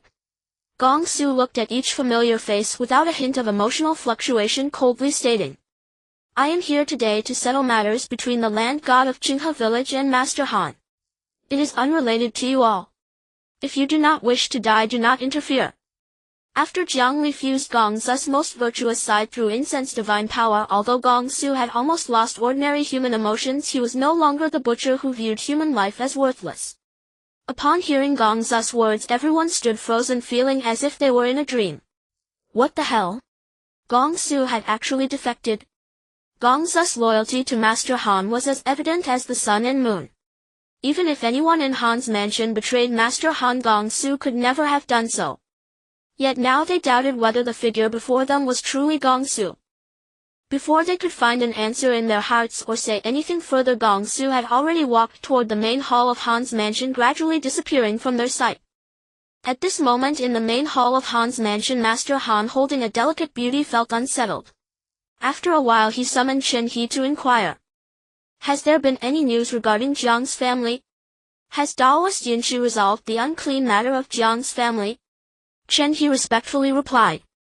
Master Han, the servants we sent out reported that Jiang's small courtyard has become extremely strange and is no longer discernible. Upon hearing this, Master Han's unease deepened. Even if Taoist Yunchu cannot handle the presence in Jiang's small courtyard, he should at least be able to ascertain its roots and return safely right. But several hours have passed and no news has come. Could it be that Taoist Yunchu has encountered misfortune? But how could that be? Taoist Yunchu is an extraordinary figure of Yunji town. If even he cannot handle it, could that unknown presence in Jiang's small courtyard truly be the legendary landlord? While pondering this, Master Han grew increasingly alarmed, seemingly realizing that he had made a very wrong decision. However, before he could regret it, a familiar figure appeared in the main hall. He looked at the newcomer more shocked than the servants of Han's mansion had been moments before. Gong Su. Yet he felt clearly that the Gong Su before him was seemingly no longer a living person. Having returned from the dead, Master Han now, like the servants of Han's mansion, felt as if the scene before him was merely a dream. Yet he did not attempt to probe the reality of this matter. Being able to interact with Yunchu Guan, Master Han's perspective was not something ordinary villagers of Yunji town could compare. After arriving at the main hall of Han's mansion, Gong Su coldly looked at Master Han and said, Han Sanxian, I am here to send you on your way following the decree of the land god of Qinghe village. Master Han was stunned, letting out a bitter laugh. So you are indeed not the true Gong Su. Is that figure behind you truly the land god of Qinghe village? Has something happened to Taoist Yunchi? However, he received no answers from Gong Su. The first expert of Han's mansion simply grasped the hilt of his sword and stepped toward Master Han silent. Master Han inhaled deeply. Even if Taoist Yunchi cannot handle the land god of Qinghe village, if anything were to happen to him, his senior brother would not ignore it. That land god of Qinghe village has yet to witness the terror of Taoist Yunxi's senior brother. Feeling death drawing closer, he began to plead for his life. He had too much in life living like a local emperor. How could he simply resign to death? But Gong Su had no emotions and did not possess the feelings of ordinary people, so how could he be swayed by such words? Unless Jiang Li commanded Gong Su to stop. Watching Gong Su approach him without a hint of hesitation, Master Han could no longer contain himself and his fear intensified. Finally he glanced toward his study, hope flickering in his eyes. Yet ultimately there was no sound from the study, and despair grew deeper in Master Han's eyes. He opened his mouth intending to say something, but before he could speak, Gong Zu's sword was already drawn. Clang! The sharp glimmer flashed, blood splattered, and a head fell to the ground. Master Han Sanxian, a prominent figure of Yunji town, met his demise. The grievances between Jiang's family and Han's mansion had finally come to an end. Yet outside Han's mansion, Jiang Li knew that the matter was far from over. Though he was now left with very little incense power and could not force his way into the mysterious protective Han's mansion through Gong Su, he was able to see Master Han's recent words and actions clearly. The source of the strangeness in Han's mansion surely lay within Master Han's study. However, due to the depletion of his incense power, Jiang Li was now extremely weak and could only wait for another day to explore. After much contemplation, Jiang Li decided to act cautiously, returning to Jiang's house to continue accumulating incense power, preaching and gathering followers, and waiting until he became stronger to probe Han's mansion. After all, his enemies now included not just the strange and unknown presence of Han's mansion, but also that Taoist senior brother. He needed to be fully prepared. With a resolution in mind, he focused his thoughts and left Han's mansion. Gong Su also exited Han's mansion. Blood could still be seen trickling from his scabbard. His footprints were also stained with blood. The servants of Han's mansion watched his figure momentarily frozen in fear, their hearts racing. Did Gong Su kill Master Han? Did Master Han really die like this? Hiss! Is this the fate of offending the land god of Qinghe village? They were filled with countless doubts but received no answers. It was not until Gong Zu's figure vanished from their sight for a long time, confirming that this fierce person would not return, that they cautiously approached the main hall. They found a pool of blood and a corpse lying in it decapitated. Master Han truly died? Killed by Gong Su? Yet at this moment no one noticed that in Master Han's once mysterious and dark study 3 sticks of incense burned never extinguishing. White smoke permeated the entire room. In the smoke deep in the darkness a pair of red eyes suddenly opened shimmering with anger. 014. The eerie forest, the villagers' prayers. Fog. A vast expanse of fog. Near Jiang's family. The surrounding trees stood proudly and lushly. A dirt road wound deeper into the forest holding a unique charm. While the entire Qinghe village was perfectly normal, fog had arisen here. Within a quarter of an hour Jiang Li, who was about to return to Jiang's family, sensed an unusual smell. Could it be that the strange unknown presence behind Han's mansion after making Gong Su kill Master Han could not resist making a move against him? Thinking of this he felt a sinking feeling in his heart. Currently the incense power within him could not withstand a battle. Unless someone could offer him enough incense wish power within a short time. While Jiang Li was contemplating all of this he suddenly felt a stirring in his heart and couldn't help but look toward the horizon. He saw the azure sky. In the sky dyed a magnificent gold red by the sunset, strands of gold truly began to spread.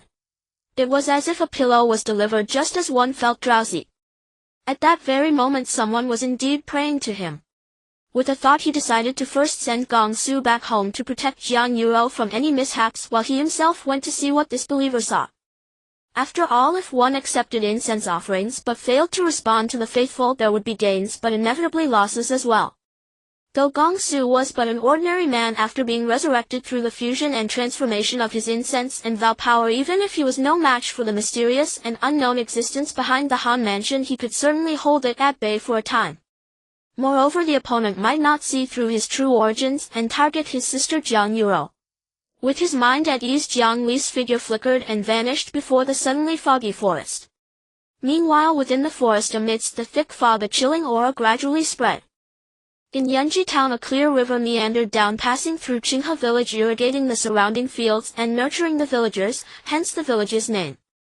Yet this river did not end at Qinghe village, it continued to flow, passing by another village adjacent to. However, as the Qinghe river flowed through this village it underwent a subtle transformation. The clear water which naturally wound around the mountains suddenly began to scatter tiny specks of crystalline light like stars falling into the river. Thus the village was named Xingyun Village. Inside a relatively ornate room in the village a couple nearing 40 with worried expressions spoke to Wang Niu. Nephew, the village has been struggling lately. Your aunt and I were thinking of setting up a small stall to make ends meet. You know Hughes's tuition at the private school in town is quite an expense. Wang Niu nodded and sighed. Liu Wu and I no longer work for Squire Han. Things aren't what they used to be.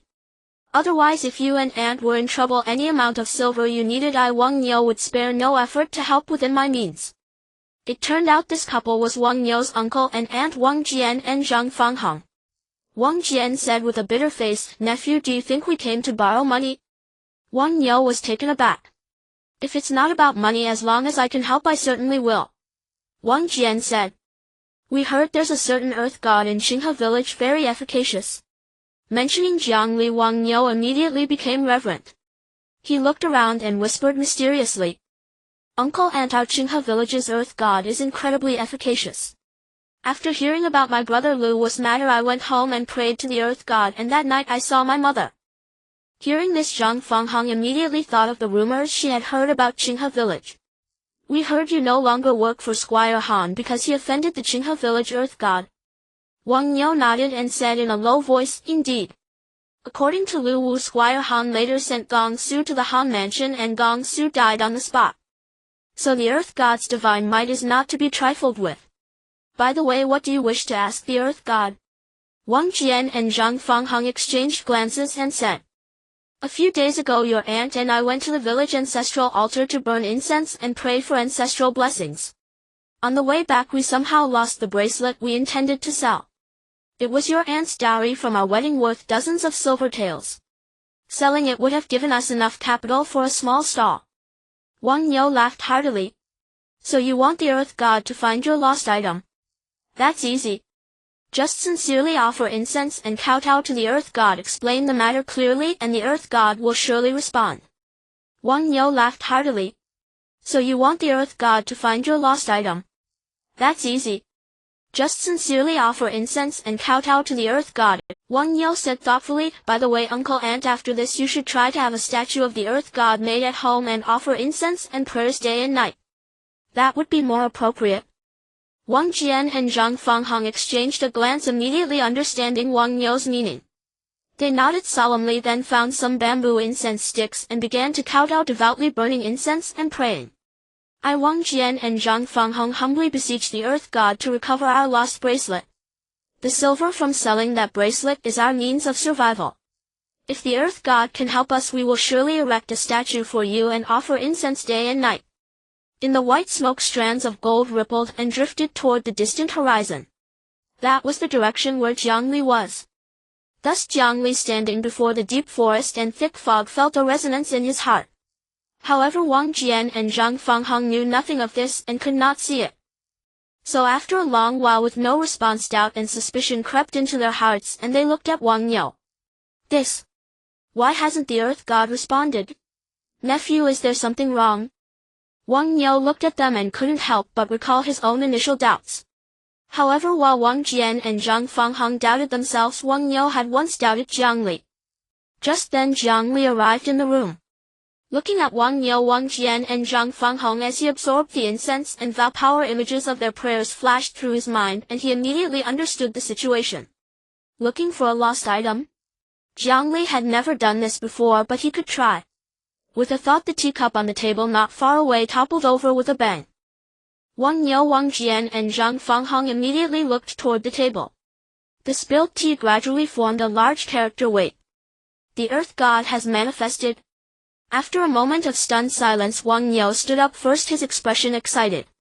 Wang Jian and Zhang Fangheng were also frozen in place, dumbfounded.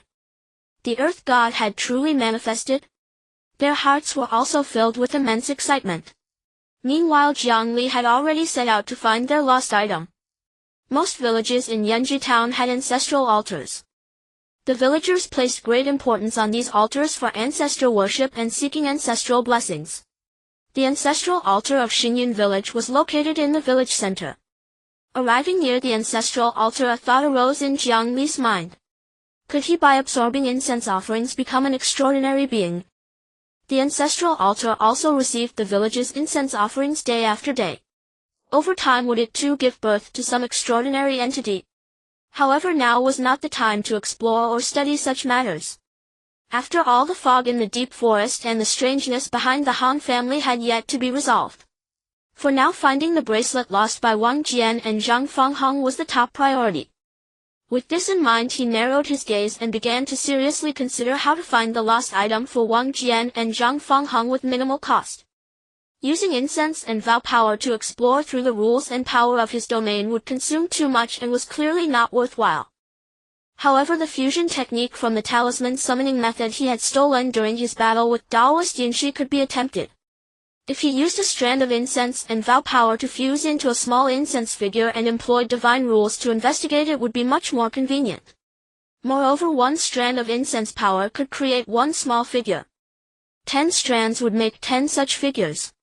Crucially, he could also imbue these small figures with some faint divine powers and abilities, ensuring they would certainly find Wang Jian and Zhang Fangheng's lost item. With his mind settled, Jiang Li immediately began to act. Since this was his first time doing such a thing, he failed several times. Fortunately, those strands of incense and vow power could still be retrieved after failure. Thus failure incurred no loss for Jiang Li. Soon he summarized the experience and successful method, becoming far more efficient than before. Finally, with the aid of divine power and masterful skill, he shaped a lifelike small incense figure. This technique was remarkably similar to the legend of Nuwa creating humans in his past life on Blue Star in China. Could Nuwa's creation of humans also have been the making of small incense figures for her own use? Watching the small incense figures gradually recede as they set out to find the lost item, Jiang Li couldn't help but entertain such a thought. But the next moment he shook his head with a wry smile, feeling he was overthinking. The Blue Star China of his past life was now history. This world was his future. The path of incense and deification was a long and arduous journey, truly a road of endless cultivation. After a while the small incense figures carrying a portion of Jiang Li's faint divine powers brought a bracelet marked by the passage of time before Jiang Li. Looking at the bracelet, Jiang Li knew that if pawned it would be worth at most 4 or 5 silver taels. Wang Jian and Zhang Fangheng had overestimated its value. But that was no longer his concern. Taking the bracelet from the small figures, he headed back toward Wang Jian and Zhang Fangheng's residence. At that moment the small incense figures dissipated into incense power and returned to Jiang Li's body. At the Wang family courtyard, seeing no movement for a long time, Wang Jian and Zhang Fangheng grew anxious. Though they dared not blaspheme the deity, doubt crept into their hearts. Could this Qinghe village earth god really deliver? After all, Jiang Li's divine reputation had not yet spread widely, so he naturally lacked authority in Xingyun village. Wang You, however, remained calm. Having experienced past events, he had unwavering faith in Jiang Li's abilities. Just as Wang Jian and Zhang Fangheng were about to speak to Wang You again, bang! The door was suddenly pushed open by a powerful invisible force. The cold night breeze rushed in. Wang Jian, Zhang Fangheng and Wang You were all frozen in place, dumbfounded, not by the eerie scene but by the bracelet that drifted in with the wind. The lost item was recovered. Such events also occurred in the vicinity of Qinghe village, for Wang Jian and Zhang Fangheng were not the only ones praying to Jiang Li. Unbeknownst to many, Jiang Li's divine name had secretly spread. Most who heard the tales when facing difficulties adopted a try-anything attitude, treating it as a last resort. However, Jiang Li did not grant every request. Some tasks were too difficult and required immense incense power to complete. Yet the incense power offered by the petitioners was far from sufficient. In such cases, Jiang Li would instruct these people to continue offering incense and kowtowing day and night. Only when the accumulated incense power exceeded what was needed for the task would he act. This was akin to the principle of investment and return. When the investment was insufficient for a huge return, Jiang Li could only ask the investors to keep investing until the value matched the effort before considering action. However, this meant he had many matters to remember. Someday he would need to appoint a scholar to keep a ledger of these records. As for unreasonable requests or extravagant prayers, Jiang Li did respond, but mostly with warning. Otherwise, if people later prayed to him to fulfill dreams of becoming wealthy merchants, officials, or even emperors, that would be untenable. After several hours, Jiang Li's condition had recovered considerably. The golden lake within him had accumulated enough for another major battle. Jiang Li returned to the fog-shrouded deep forest. This time he did not hesitate and walked straight into the forest. It was night, and within the woods starlight dotted the scene and moonlight shone brightly. But the eerie silence made it all seem strangely ominous. "This is just like a horror movie from my past life," Jiang Li couldn't help but remark at the sight. Fortunately, he was not timid, so he continued without pause. As he ventured deeper into the mountain forest, the fog thickened. The surroundings remained unchanged, eerily quiet. Just then a figure swiftly floated toward Jiang Li.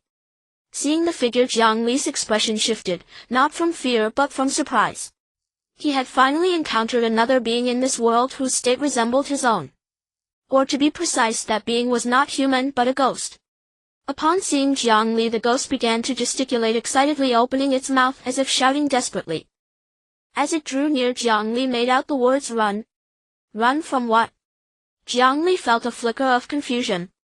The next moment he saw another ghost following behind the first. The second ghost behind the first was shrouded in thick darkness. Even from a distance, Jiang Li could smell a strong stench of decay. Its cyan-black body was marked with distinct patches of corpse spots.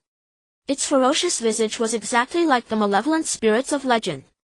Seeing this malevolent spirit, a sense of extreme danger arose in Jiang Li's heart. Could this be the existence behind Squire Han, the strangeness that protected the Han mansion? Would a malevolent spirit protect a mortal? Ridiculous. What is a malevolent spirit? It is an evil ghost that plagues the human world. How could it protect anyone? Though filled with doubts, Jiang Li chose to observe quietly. The spirit's body was cyan-black, its corpse spots clearly visible, sending chills down one's spine. Though filled with doubts, Jiang Li chose to observe quietly. The spirit's body was cyan-black, its corpse spots clearly visible, sending chills down. But at this moment it was like a clay idol crossing a river, barely able to save itself, let alone help Jiang Li. Soon after passing Jiang Li, it stopped not far away, clenched its fists, fell to its knees with a thud, and wept bitterly, its expression one of profound grief. Yet the next moment a scene unfolded that left it utterly stunned. Just as the malevolent spirit shifted its target to attack Jiang Li, a white light tinged with gold surged from Jiang Li's body, engulfing the malevolent spirit. In an instant the malevolent spirit vanished without a trace. The ghost's tears still clung to its cheeks. If the scene before it felt like a dream. Though the malevolent spirit had disappeared, the thick fog in the forest remained, albeit slightly thinner than before. Jiang Li paid no attention to the spirit. From the brief encounter he knew it posed no threat to him. He was however quite interested in this oddly behaving ghost. From its attire it was clear the ghost had been a scholar in life. He approached the ghost and said calmly, "You are safe now."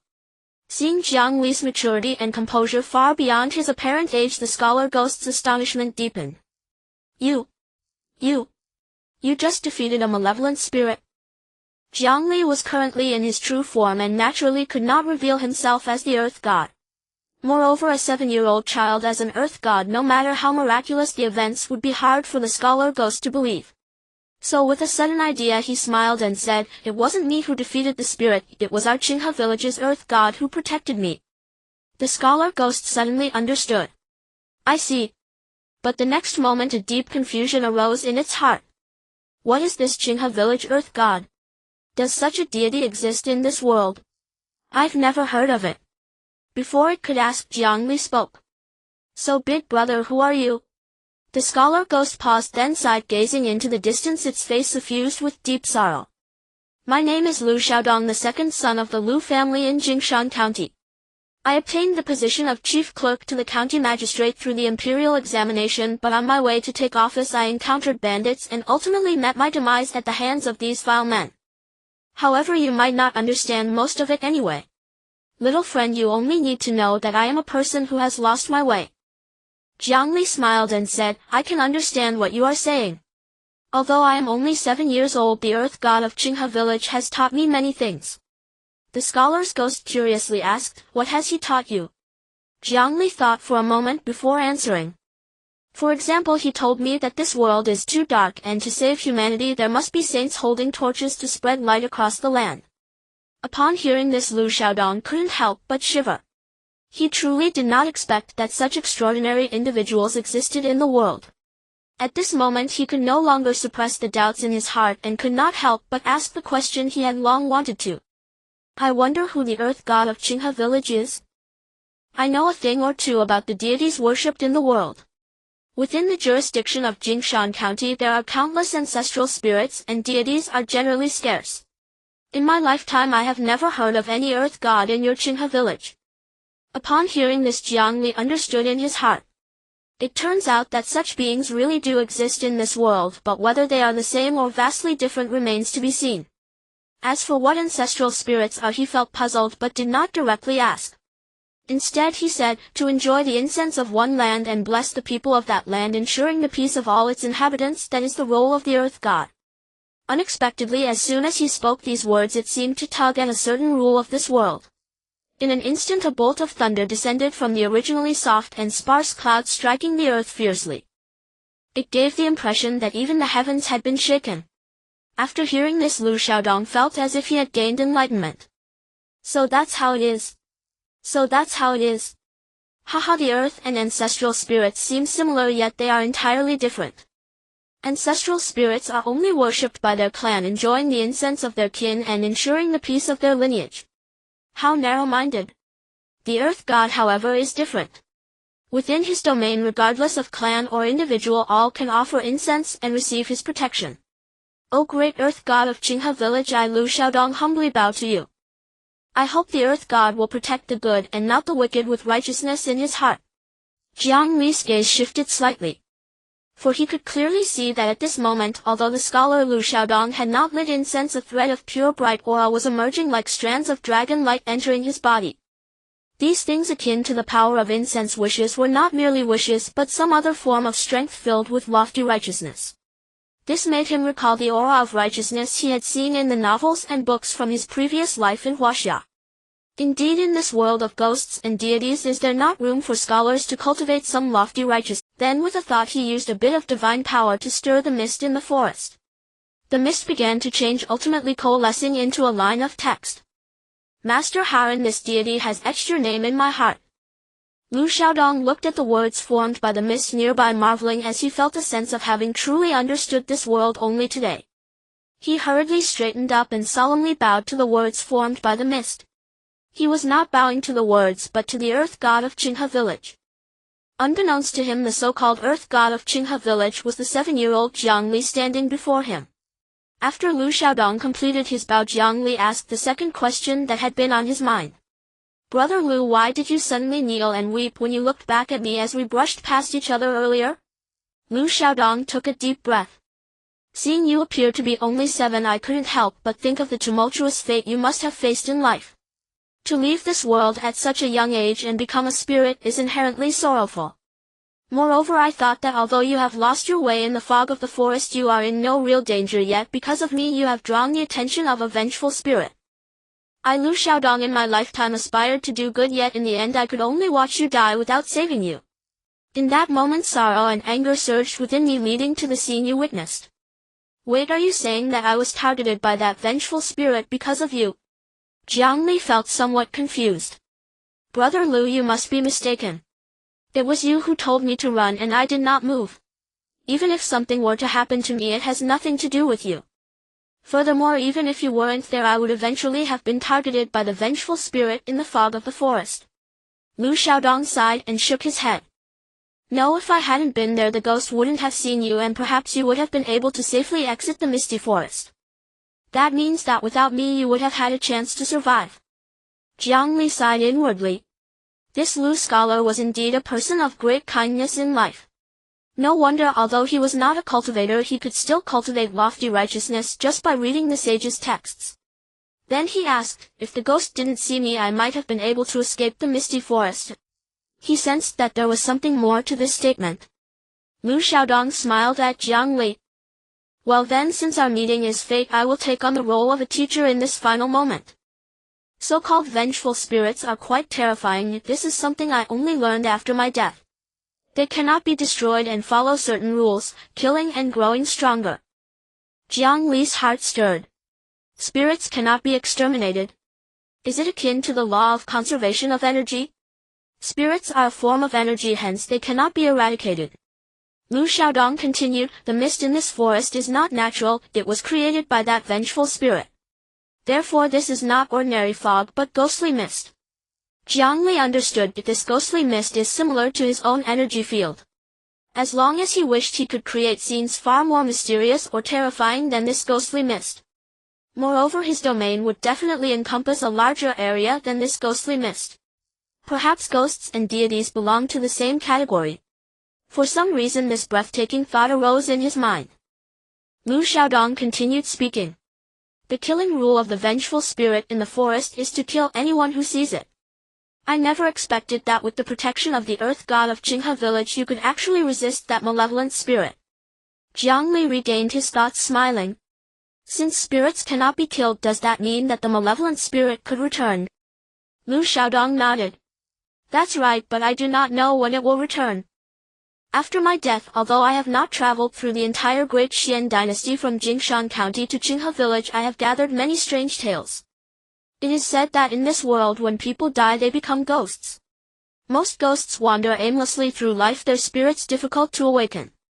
After 7 days they automatically drift to Fengju, the underworld, which is known as the first 7 days. If that is the case, why has Brother Lu not gone to the underworld? Where did that vengeful spirit come from? Lu Xiaodong replied. This leads to the second matter concerning ghosts. Not all souls that turn into ghosts after death are aimless. Those like me, well read in the sage's teachings or with strong mental faculties, will naturally remain clear-headed after death. However, ghosts in the world are like water without roots. If they do not drift to Fengdu after 7 days, they will still dissipate from the world. At this time someone discovered a secret. That is, if ghosts consume human essence, feeding on it, they can remain in the world and grow stronger. However, there is a side effect. After absorbing human essence, ghosts will gradually be consumed by an invisible rule, losing their humanity and eventually becoming vengeful spirits. Based on these legends and explorations, I have found that this is indeed the case. As the saying goes, a person lives by a breath a Buddha contends for a stick of incense. Once a ghost consumes a person's essence, that person loses their life. Upon hearing this, Jiang Li felt a surge of understanding and involuntarily exclaimed. So when vengeful spirits kill, they are not killing in the traditional sense, but rather feeding on human essence. The moment human essence is lost, the person dies, thus it is indistinguishable from murder. Lu Xiaodong nodded, a glint of appreciation in his eyes, feeling that it is no wonder the one under the protection of the earth god of Qinghe village possesses such wisdom at such a young age. He continued, indeed, when ghosts consume human essence, the seeds of greed and desire are planted in their hearts, taking root and sprouting, ultimately consuming a person's wisdom and humanity, leading them to become vengeful spirits driven by desire. Jiang Li nodded, finding Lu Xiaodong's words somewhat profound, yet not without reason. However, what use is it for this scholar to speak such things to a 7-year-old child? Is it not akin to playing music to a cow? At that moment he asked again, Brother Lu, you are from the Lu family in Jingshan County. What brings you to Qinghe village after death? Lu Xiaodong sighed. The Lu family of Jingshan County rose from Luwan village to the east of Qinghe village, where our oldest ancestral spirit resides. Although the ancestral spirit of Luwan village has not responded to the villagers for many years, I still wanted to ask him some questions. I did not expect to end up here only to find my journey at its end. At this point several hours had passed unknowingly. The sky was beginning to lighten. If it weren't for the strange power of the ghostly mist isolating them, he and Jiang Li would have already heard the crowing of roosters from Qinghe village. Sensing something, the scholar lifted his head and gazed toward the distance east of Qinghe village, his eyes filled with deep reluctance and longing. His form was growing faint. True death was consuming him. After this he would truly be scattered with no chance to become a ghost. Uncertain of his thoughts, he finally gritted his teeth and suddenly turned to Jiang Li.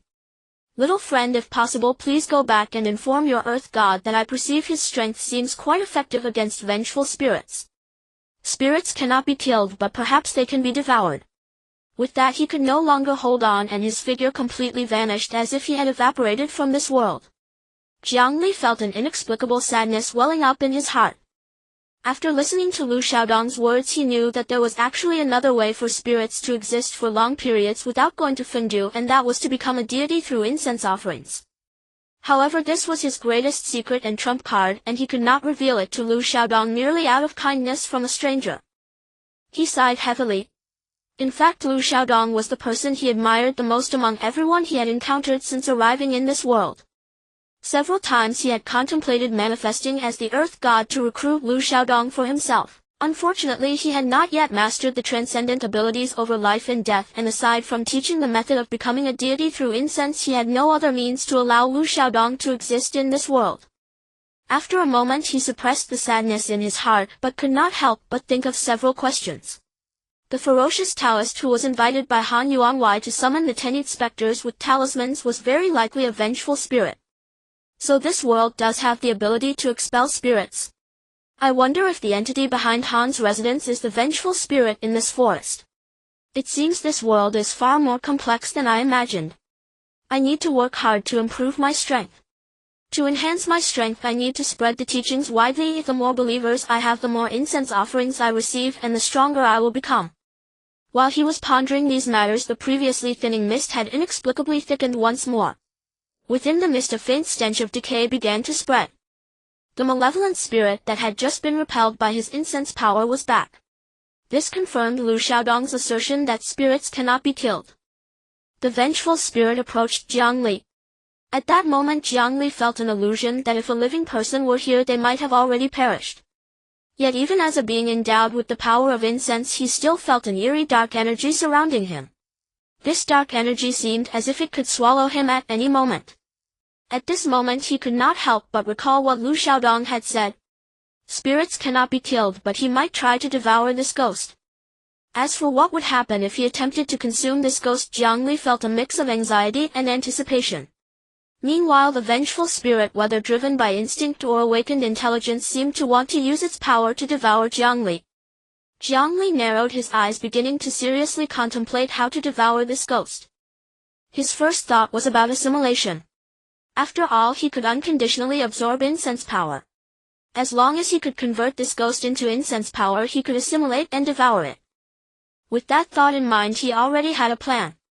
The incense power he had accumulated with great difficulty during the busy night erupted in an instant, dispersing the mist, and rays of sunlight began to pour down from the azure sky.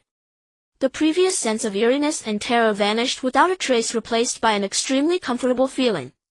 In a vague sense it felt as if the world had completely changed, becoming extraordinarily marvelous. This was a result of Jiang Li's domain power overpowering the strength of the vengeful spirit. The power of the vengeful spirit was filled with great eeriness and terror. Although divine power also possesses such capabilities, the image of deities in people's eyes is mostly one of justice and positivity. Thus, while spirits and deities may belong to the same category, they are also vastly different in many aspects. The vengeful spirit sensed danger at that moment, but it had already lost its humanity, unaware of what fear was and devoid of human wisdom. In that instant it chose to attack. The dark energy surrounding Jiang Li grew wildly like wild vegetation, and in just a breath's time it seemed ready to engulf him. At that critical moment, the golden lake within Jiang Li's body began to boil over, surging outward like a flood bursting a dam, rushing toward the dark energy. The dark energy was utterly powerless to resist, instantly collapsing under Jiang Li's incense power, which began to assimilate and integrate it. Since his battle with Taoist Yunchu, Jiang Li had become adept at fusion. Especially after reviving Gong Su and creating the incense dolls, he had truly refined this ability. In an instant the dark energy was absorbed and assimilated by the incense power, which Jiang Li controlled, expanding it several times. He could not help but feel joy. It was indeed useful. By devouring this vengeful spirit he might elevate his strength to a new level. This ghostly mist and vengeful spirit were a major trouble on the path leading to Jiang's small yard. Yet who would have thought that resolving this trouble would turn into an unexpected joy? At this moment Jiang Li looked at the vengeful spirit, his eyes filled not with disgust but rather with affection, as if looking at a great treasure. Fortunately, after the vengeful spirit had lost its humanity, it also lost its wisdom and human thought. Otherwise, seeing Jiang Li's expression, it would have surely been terrified to the point of breaking out in a cold sweat. Of course, for Jiang Li it is the fairy mist. Although he initially possessed the power of incense and had gained insight, the ghostly mist serves as an enhancement to his domain. As for its effects, he still needs to explore them in detail. After being absorbed and devoured by Jiang Li in the second part, the fierce ghost completely dissipated, becoming a piece of his puzzle. However, before he could exhale a breath of foul air, an ominous premonition suddenly arose in his heart. A strong desire and rule surged from his heart, threatening to devour his soul. At this moment he truly experienced the feeling of losing his sanity and becoming a fierce ghost after being continuously drained of human essence by the evil spirits. Indeed, there are no free lunches in this world. The benefits of being devoured by the fierce ghost are truly tantalizing, but the price to pay is daunting. Even with Jiang Li's 2 lifetimes of wisdom, he was unable to withstand the impact of this desire and the rules. Am I destined to become an even more powerful fierce ghost? After all the effort I put into getting to this point in this world, is it all going to be in vain? Cold sweat streamed down Jiang Li's forehead as regret welled up in his heart. He realized he had been too careless. Devouring a fierce ghost, how could that be an easy task? Just when he was in imminent danger, an unexpected change occurred. Because Liu Xiaodong sincerely worshipped him, the vast aura that had been dormant in his dantian suddenly stirred. It twisted wildly, akin to grass and trees taking root and sprouting. Ultimately it grew into a snow-white clivia standing proudly above the golden lake. In that moment an unprecedented sense of clarity surged in Jiang Li's heart. The impact of desire and rules was instantly repelled. He managed to maintain his mental composure. The vast aura played a crucial role. Indeed, having read the teachings of the sages, knowing right from wrong and upholding humanity is essential. With the crisis averted, Jiang Li, drenched in sweat, exhaled a sigh of foul air. Reflecting on his pain, he resolved to act with greater caution in the future. However, the vast aura is truly a wonderful thing. I wonder if I can cultivate it through study as well. If the vast aura remains within me, what am I to fear from the after effects of devouring fierce ghosts? Yet just as he was pondering these thoughts, he suddenly saw the figure of Gong Su not far away. Didn't I ask Gong Su to protect my sister? Why is he here? At once Jiang Li's expression darkened, filled with both surprise and anger. As he stepped closer to Gong Su spoke first. Divine Lord, Miss Jiang has not returned home. Jiang Li's heart sank immediately. Having just devoured that fierce ghost, he was clear that it was not the mysterious existence behind the Han family. The mysterious existence behind the Han family is likely not a fierce ghost but another type of being. It is highly possible that it is an entity similar to himself. Could it be that the mysterious existence behind the Han family has already traced back to my roots and has targeted my sister? Without hesitation, he no longer weighed the consequences. The surging power of incense within him erupted once again, transforming into countless incense spirits that spread towards Qinghe village. Qinghe village. In a house that appeared slightly more affluent than the Jiang family, a woman with an oval face and a charming figure in a yellow dress was lying in bed chatting and laughing with Jiang Yurou. Yurou, I heard that our Qinghe village has a very effective land deity. When shall we go burn incense and make a wish? Jiang Yurou was momentarily stunned upon hearing this. She had rarely heard the recent rumors about the land deity of Qinghe village. Whether by coincidence or something else, the tales being passed around were closely related to her younger brother Jiang Li. If she didn't know that Jiang Li was only 7 years old and couldn't possibly be the land deity of Qinghe village, she might have thought that all the commotion was caused by him. What do you wish to pray to the land deity for? Jiang Yurou looked at the woman in the yellow dress and couldn't help but ask. The woman in the yellow dress smiled and replied, "Of course, I wish for the land deity to bless our family with peace and safety." Hearing this, Jiang Yurou felt a wave of emotions surge within her. Family safety is indeed more important than anything else. If only her parents and young Li were still alive, how wonderful would that be? Moreover, it is highly likely that young Li is being protected by the land deity of Qinghe village. Burning a few sticks of incense for the deity would not be a problem. She certainly did not know that Jiang Li was in fact the land deity of Qinghe village that people were talking about. Guided by the incense spirits, Jiang Li also arrived outside the house. 019. The Han family clan emerges. Upon seeing the woman in the yellow dress, Jiang Li was taken aback. He was no stranger to this beauty, who was not inferior to his sister in appearance yet had a completely different style. Her name was Yunchu Temple, his sister's best friend. With his sister safe at Yunchu Temple's place, it seems that everything was just a false alarm. Thinking of this, he breathed a sigh of relief. However, he sensed a peculiar aura emanating from Yunchu Temple, yet upon closer inspection he could discern nothing and had to let it go. After all, Yunchu Temple had known Jiang Yurou for many years. If she intended to harm Jiang Yurou, she would have already acted. At this time, having chatted enough with Yunchu Temple, Jiang Yurou glanced at the sky and quickly said, "Shuishian, I have to go to work today, so I'll head back. Let's chat again next time." In truth, she was afraid that Jiang Li would worry about her if he couldn't see her. But to everyone in Qinghe village, Jiang Li had already passed away. If she went around saying that Jiang Li existed in another state in this world, she would surely be deemed insane. Yunchu Temple nodded, stood up, and helped Jiang Yurou tidy up before escorting her out of the courtyard.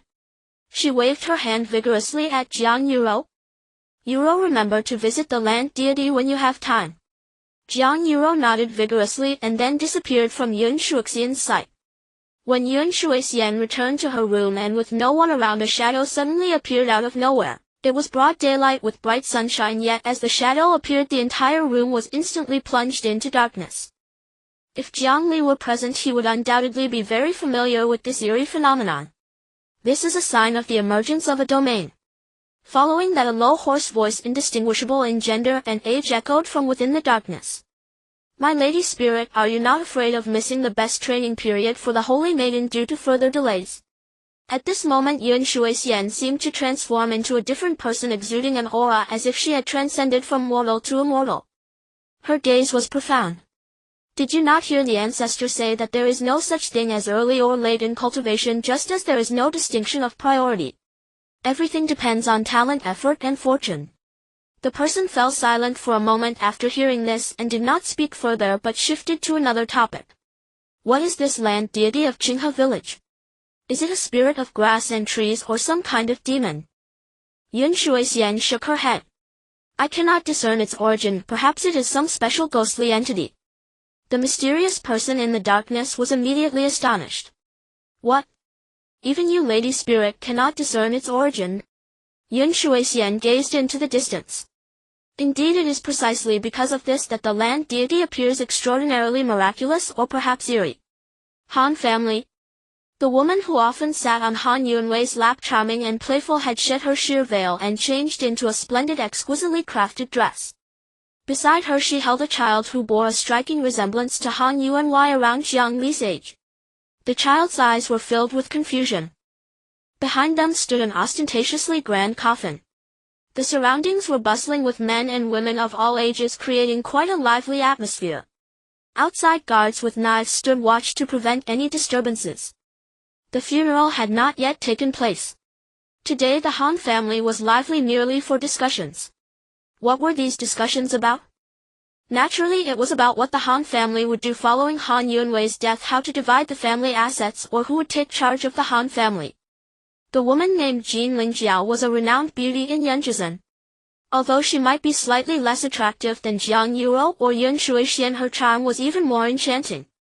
Having enjoyed Han Yunwei's favor during her life and having borne him a son, her stepping forward to take charge raised no objections. As an elderly man with an extraordinary demeanor accompanied by a throng of people arrived at the main hall of the Han family, Jin Lingjiao immediately ceased to maintain her strong facade and walked up, leading the child in tears, looking heartbroken. "Uncle, you must take charge for us. That Gong Su has come back from the dead and killed Master Han. Behind this is the land deity of Qinghe village, causing trouble. Despite any faults my husband may have as a deity, shouldn't he be broad-minded and compassionate? Why did he not give a single chance and directly take my husband's life? I refuse to accept this." In an instant, discussions erupted among the people of the Han family. "Indeed, I have long heard rumors that there are no true deities in this world. They are merely spirits or demons claiming to be deities, seizing territories and secretly engaging in immoral and vile acts. It seems the rumors are true. Those tales of strange occurrences are correct. True gods are hard to find, but evil gods are quite common." At this moment a man stood up to propose. "Uncle, why don't we report to the authorities? The Great Xuan Dynasty has established 2 offices for eradicating evil and pacifying demons, specifically dealing with transcendental events. It is said that even legendary ghosts and deities are handled by these offices." Han Yunwei's uncle, known as Han Yanrong, held great prestige within the Han family clan. Even Han Yuanwei had to show him utmost respect while he was alive. It is said that Han Yanrong's father had originally intended to name him Han Yanlong, but since Long symbolizes royalty, he ultimately chose the character Rong to avoid any taboo. After pondering for a moment, he said, "Although Sanxian is gone, we still hold the Han family village in Yunchu. However, he was the public leader of our entire Han family, and it is inevitable that many will have covetous thoughts towards us." The Han family, where Han Sanxian and Han Yanrong originated, rose to prominence in Yunchu, which can be considered their true ancestral land. With Han Sanxian gone, many influential families in Yunchu would inevitably envy the substantial assets of the Han family. Reporting to the authorities rashly might lead to being taken advantage of. Thus Han Yanrong had to think carefully. At this moment he suddenly looked toward a man beside him. "Do you think that after Sanxian offended the land deity of Qinghe village, he sought help from Yunchu? Did Taoist Yunchi descend the mountain?" This man was none other than Qinghe, the steward of the Han family. Qinghe nodded. "Indeed, Taoist Yunchi descended the mountain, but after entering the Jiang family's courtyard there has been no news. I dare to speculate that Taoist Yunchi could not compete with the land deity of Qinghe village and may have encountered misfortune." Han Yanrong nodded and then looked at the people within the Han family. "Everyone has heard of Taoist Yunxi's reputation in Yunchu, right?" The people in the Han family immediately grew anxious and exchanged worried glances. "What should we do?" Taoist Yunchi is a renowned expert in Yunchu, known for his prowess in subduing demons and quelling evil. Even those from the official eradication and pacification offices treat him with respect. Now that even he has fallen victim to the malevolent hand of the land deity of Qinghe village, what should we do?" Just as they felt overwhelmed and helpless, Han Yanrong's lips curled into a faint smile. 020. The summer solstice downpour clouds return. Do you not know that there are 2 Taoists at Yunchu? Han Yanrong's words served as a wake-up call. At this moment everyone remembered that Taoist Yunchi had a senior brother. Although this senior brother was relatively unknown compared to Taoist Yunchi, Han Yanrong knew that this brother of Taoist Yunchi was the true terror. The rest of the Han family members, unaware of the details, felt slightly reassured upon hearing Han Yanrong's words, then collectively turned their gaze toward him. At this moment Jin Lingjiao voiced their thoughts. Uncle, do you intend to use the blood feud between Yunchu Guan and that land deity to have Taoist Yang's senior brother test the depth of that land deity? Han Yanrong nodded. Indeed, the commoners should not clash with officials. We are more fearful of officials than demons. How much more so with these ghosts and deities? Professional matters should be entrusted to professionals. If Yunchu Guan cannot handle it, those behind Yunchu Guan will intervene, and the official eradication and pacification offices will also take action. In an instant everyone in the Han family and the clan members were in awe of Han Yanrong. Uncle is truly farsighted. Yet Han Yanrong shook his head, disregarding the praises, his gaze sharp and profound, changing the subject. However, though the enemy may be a ghost or deity, Sanxian is the future and hope of our Han family. We cannot simply accept that he was killed without taking any action. We must please the ancestral spirits. The people of the Han family shuddered upon hearing this. The ancestral spirit of Han family village had long since left and was taken away by Han Yuanwei to be enshrined in the Han family. Jin Lingjiao also gave Han Yanrong a deep look but did not oppose him. Instead, she walked toward the study of the Han family. Although Han Yuanwei had died, his study remained as usual, the only place in the Han family untouched by sunlight.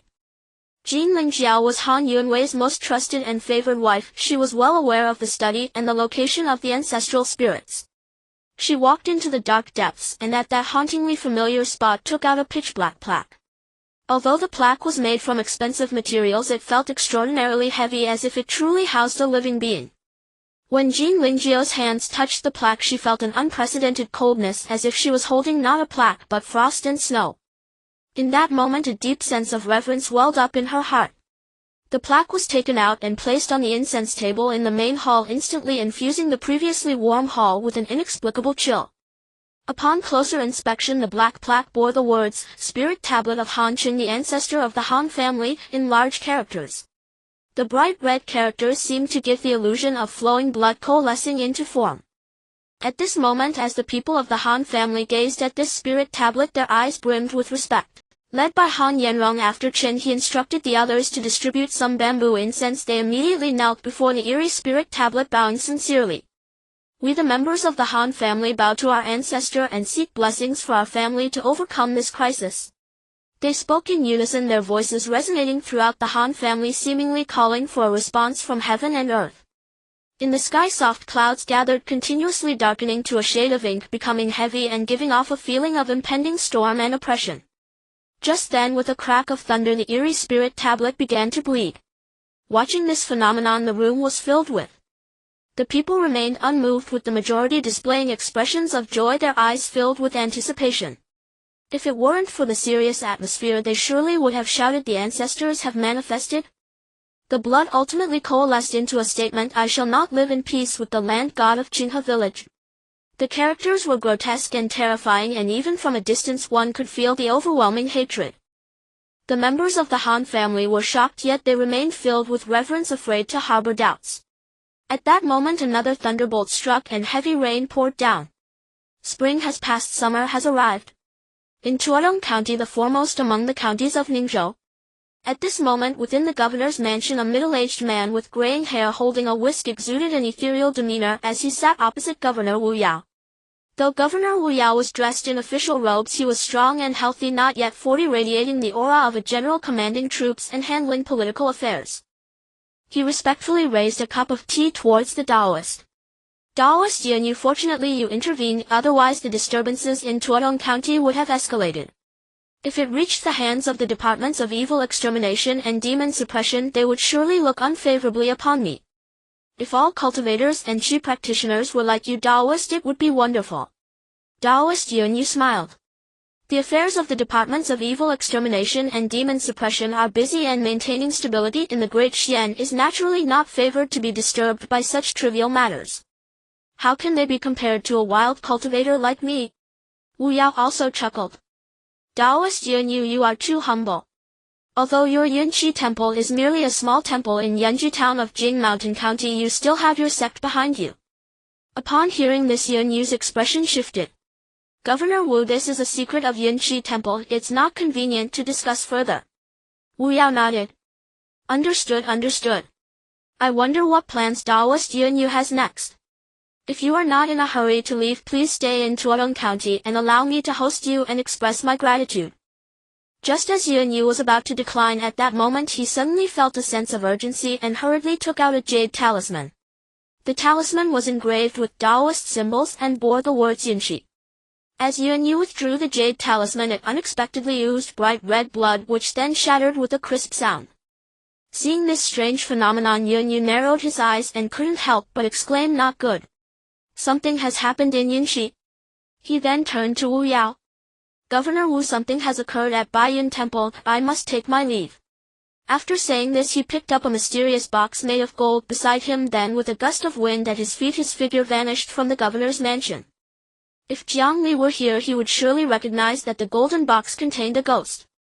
Once Yunchu's figure disappeared from sight, Wu Yao placed his teacup down, stood up, and walked out of the main hall, standing under the eaves watching the torrential rain, sighing lightly, a hint of worry in his eyes.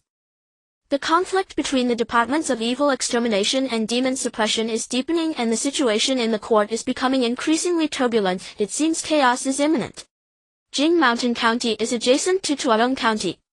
However, Yunchu Town is separated from Tuodong County by some mountains and rivers. Yet with Yunchu's cultivation and speed, even in the pouring rain, he returned to Yunchu Mountain and arrived at the temple's entrance in less than half an hour. The rain fell incessantly. If an ordinary person were caught in it, they would be soaked through in no time. Yet Yunchu dashed through the rain without a single drop of mud touching him, truly exuding the grace of a transcendent.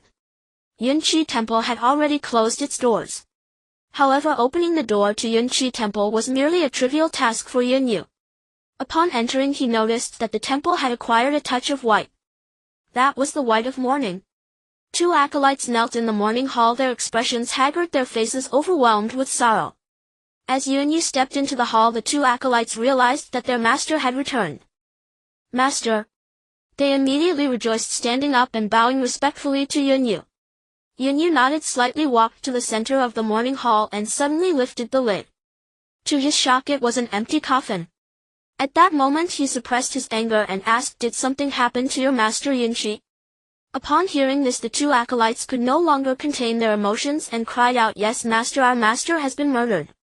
You must uphold justice for him."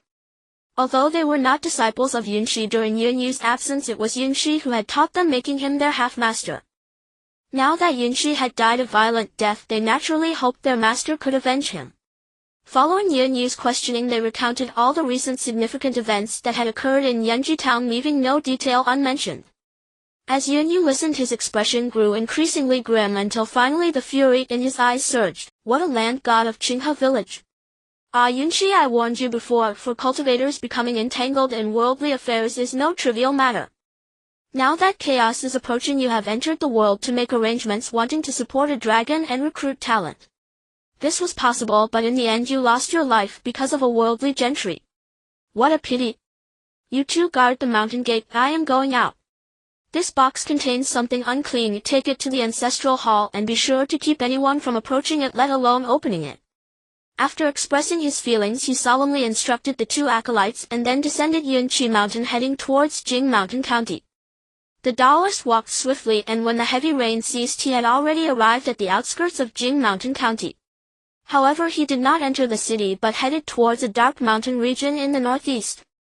Jing Mountain County belongs to the Great Xuan Dynasty of Ningzhou. This mountainous area is notorious for the departments of demon suppression and evil extermination in Jing Mountain County as well as in Ningzhou. Because this is a ghost mountain, the darkness where sunlight does not reach is the domain of ghosts. If Jiang Li were here, he would surely notice that this ghost domain is far more powerful than the ghost mist field he observed when he consumed that evil spirit in the woods. Yunchu entered the mountain, moving through the ghostly labyrinth as if walking on flat ground. In the darkness, corpses, dried and emitting the stench of decay, stood upright, their eyes closed. Most importantly, they held sharp weapons and wore armor. Have the ghost servants truly been raised to the level of Yin soldiers? This ghost has already become a force to be reckoned with. Yunchu sighed deeply, thinking that by the time the court situation stabilizes, it would be difficult for the departments of evil extermination and demon suppression to eradicate this ghost. However, it seems that the Great Xuan Dynasty has already reached a dead end. Stabilizing the court situation is no easy task. But all of this feels too distant to him, so he shook his head and continued deeper into the ghost domain. As one of the few cultivators and chi practitioners in Yunchu town, he naturally understood the patterns and instincts of these ghostly beings. He did not seek out the ghost but instead began to inscribe symbols within the ghostly maze using a mixture of vital energy and spiritual blood. As the talismans drifted into various corners of the ghostly labyrinth, this dark and sunless place began to undergo some indescribable changes. Could he be trying to alter the ghostly labyrinth? However, given the strength of this ghost, altering the labyrinth would be a challenge not only for him but even for Jiang Li, even if he poured all his divine power into it. Of course, Yunchu wasn't genuinely trying to alter the ghostly labyrinth, he merely wanted to redirect the disaster. Everything awaits the great opening of the Ghost Gate in July during the summer. Meanwhile, Jiang Li in the Jiang household was unaware of the many significant events that had occurred due to his actions. Even if he knew, he would not rashly take action. Diligently spreading the Tao, developing followers, and accumulating incense and divine power is the true path. As he looked at the increasingly robust golden lake within him, he realized that the domain he could now master was already capable of covering most of Qinghe village. When he could encompass the entire Qinghe village within his domain, he would truly be a land god of Qinghe village. He secretly shook his head watching his sister prepare to go out and set up her stall. An idea sparked in his mind. He wanted to find a way to ensure that his sister would thrive in her business endeavors and accumulate wealth. At that moment, a sense of foreboding struck him as he suddenly saw strands of black mist in the southeast transforming into a fierce tiger, its face filled with rage, roaring at him ferociously, instilling fear. After conversing with Liu Xiaodong, Jiang Li had often roamed the world actively exploring this realm. Later he learned from many people that through some hidden texts in this world he discovered that the red aura he had seen in Gongsu and others, as well as the golden aura on Taoist Yunchu, were both manifestations of fortune. Warriors are valiant, exuding fierceness, thus their fortune appears red. Cultivators pursue longevity and knock on the immortal gate, naturally their fortune manifests as golden ripples. These fortunes belong to the human path, thus they clash with Jiang Li's divine path, leading to the phenomenon where Jiang Li wished to take action against them, their fortunes clashing with Jiang Li's incense divine power, consuming each other in a struggle. Of course, aside from this, Jiang Li also discovered that the Taoist invited by Han Yuan, known as Yunshi, was a well-known Taoist from Yunchu Temple in Yunchu town. Now observing the strange phenomenon in the sky, he understood. This was a warning from the Tao indicating that he was about to face an unprecedented great crisis. And the source of the crisis lay in the southeast. The divine path governs the ways of heaven and earth, and matters concerning the divine path naturally give rise to various inexplicable phenomena. Yet this warning originated from the southeast. Yunchu Temple is not in the southeast. The Han residence is also not in the southeast. Where does the danger come from? Where does the crisis arise? Jiang Li was puzzled and could only go out to investigate. He headed southeast, and just as he approached Jing Mountain County, he suddenly saw an old man dressed as a scholar drifting toward him from afar, dazed, brushing past him. The old man was aged, already at the age of understanding fate, with an elegant demeanor, yet his eyes were hollow, resembling a puppet devoid of consciousness. In an instant Jiang Li understood that this old man was not alive but a ghost, and moreover a ghost who had lost its intelligence and was wandering aimlessly toward the underworld. What Liu Xiaodong said was not false. However, he felt somewhat puzzled. Liu Xiaodong had studied for many years, cultivating a profound aura, preserving his intelligence after death. Yet this old scholar, having dealt with books for so many years, could not retain his consciousness even after death. However, everything has its blessings and misfortunes. Liu Xiaodong awakened his intelligence, unable to enter the underworld, and could not reincarnate. But this scholar was different. Upon seeing the scholar, Jiang Li's mind stirred, and he resolved to attempt something. He saw the golden lake in his dantian suddenly boil. A strand of incense power flew out, entering the old man's body, beginning to nurture the seedling to grow. As for what seedling he was nurturing, it was naturally the profound aura accumulated from the old man's reading. Although his profound aura was quite sparse, far from comparable to Liu Xiaodong's. Yet at the moment Jiang Li's incense divine power entered his body, the thin profound aura began to grow wildly, as if nourished by spring rain, ultimately breaking through various yin and yang obstacles, allowing the old man to regain clarity. Once the old man's eyes regained their luster, he glanced around in confusion, almost like Jiang Li when he awakened after death in the Jiang household. Where am I? 022. First encounter with the ghost mountain. The next moment the old man saw Jiang Li. However, at this moment Jiang Li was no longer the image of a 7-year-old child, but rather a youth dressed in white with a snow-like appearance, handsome like a transcendent. Jiang Li did not mind the old man's scrutinizing gaze and spoke first. I am the land god of Qinghe village and have matters to consult with you, old sir. The old man looked at Jiang Li in astonishment. The concept of ghost gods was indeed ethereal to scholars like him. Moreover, Jiang Li's name as the land god of Qinghe village had not yet reached Jing Mountain County, making it impossible for the old man to have heard of it during his lifetime. However, as a scholar the old man was not a fool. Seeing Jiang Li's demeanor, he recognized that this person was extraordinary. Observing Jiang Li's feet floating off the ground, he realized that he was either a divine being or a ghost. In the next moment he looked at himself and discovered that he too was floating in the air like Jiang Li. In an instant he gained enlightenment, unable to hold back the tears streaming down his face. So I have died. So this world indeed has ghosts. It seems you really are a divine being. Forgive me, a mere commoner, for my rudeness. Seeing this scene, Jiang Li secretly shook his head. He had initially thought that all scholars in this world were as wise as Liu Xiaodong, but it seemed he had overestimated them. No wonder this old scholar was lost after death, unable to retain his consciousness. Although Jiang Li could not claim that Liu Xiaodong read more than this old scholar in terms of experience, knowledge, and talent, even 10 of these old scholars would not compare to Liu Xiaodong.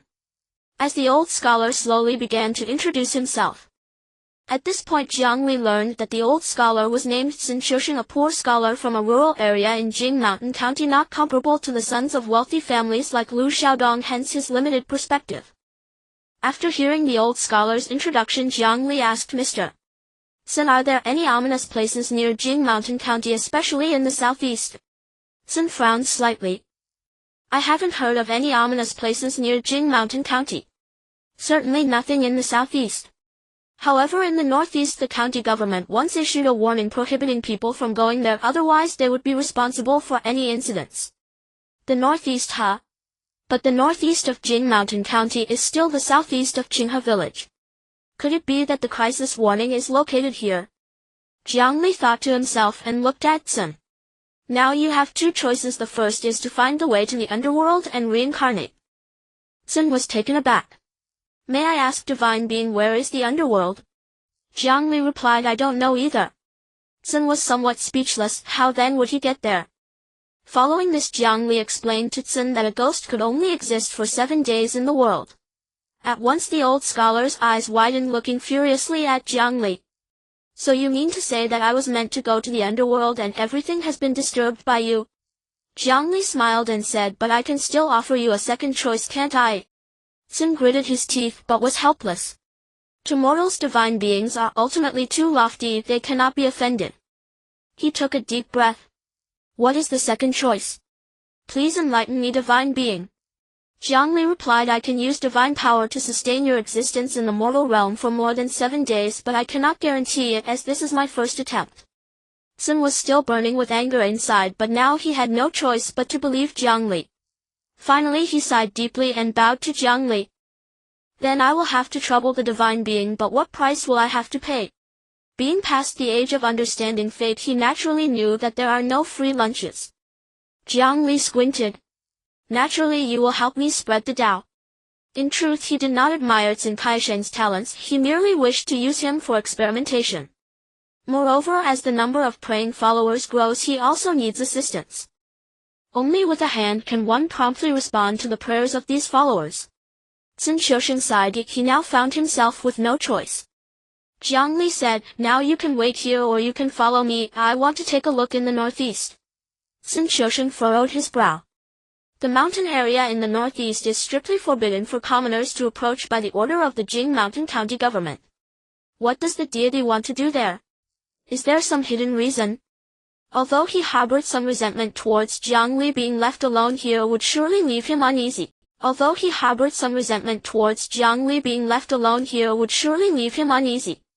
However, following a dignified deity would at least provide a sense of security. Thus he ultimately chose to follow Jiang Li towards the northeast. Jiang Li did not mind this at all. Soon a ghost and a god arrived at the northeastern part of Jing Mountain County. After the rain, the entire Jing mountain county sparkled with the brilliance of summer sunlight, but this place was shrouded in a thick darkness like ink.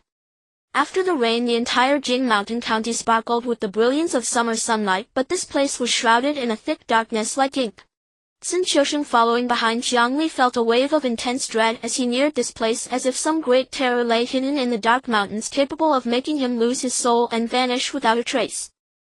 Jiang Li discerned that the darkness was not true darkness, but rather the domain of some terrifying entity within these mountains. The opponent's domain was even more formidable than his, so he would not recklessly enter. However, Jiang Li was unwilling to simply leave. Soon he thought of a safe and feasible method, that was to send his incense figurines into the mountain area for exploration. Even if they encountered danger, the worst that could happen was that the incense figurines would be destroyed, costing him only a few strands of incense power, which would not greatly affect him. But when Sun Qiusheng saw him conjuring the incense figurines, he was left dumbfounded. Is this the means of a deity? In an instant his reverence surged, and the resentment he felt towards Jiang Li dissipated significantly.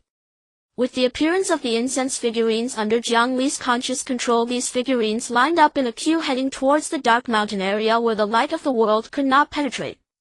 After a short while, the incense figurines entered the dark mountains. Yet they did not simply disappear. Instead, they seemed to carry tiny torches, bringing light and dispelling the darkness. After countless years shrouded in darkness, the mountain area finally welcomed strands of light, albeit faint. At this moment, Jiang Li could also see the scenes within the dark mountains through the incense figurines. What came into view were numerous fierce ghosts standing with their eyes closed. They stood in the darkness as if guarding something. Most importantly, they were holding sharp weapons and wearing armor. These were the legendary Yin soldiers. Jiang Li could not help but tremble. Following that, he saw something even more astonishing. In the darkness of this mountain area, some talismans were stuck. He was quite familiar with these talismans, as the Taoist priest Yunchu from Yunchu Guan had used them before. In an instant, Jiang Li understood everything. Yunchu had a senior brother. So this was the doing of Yun Zai's senior brother.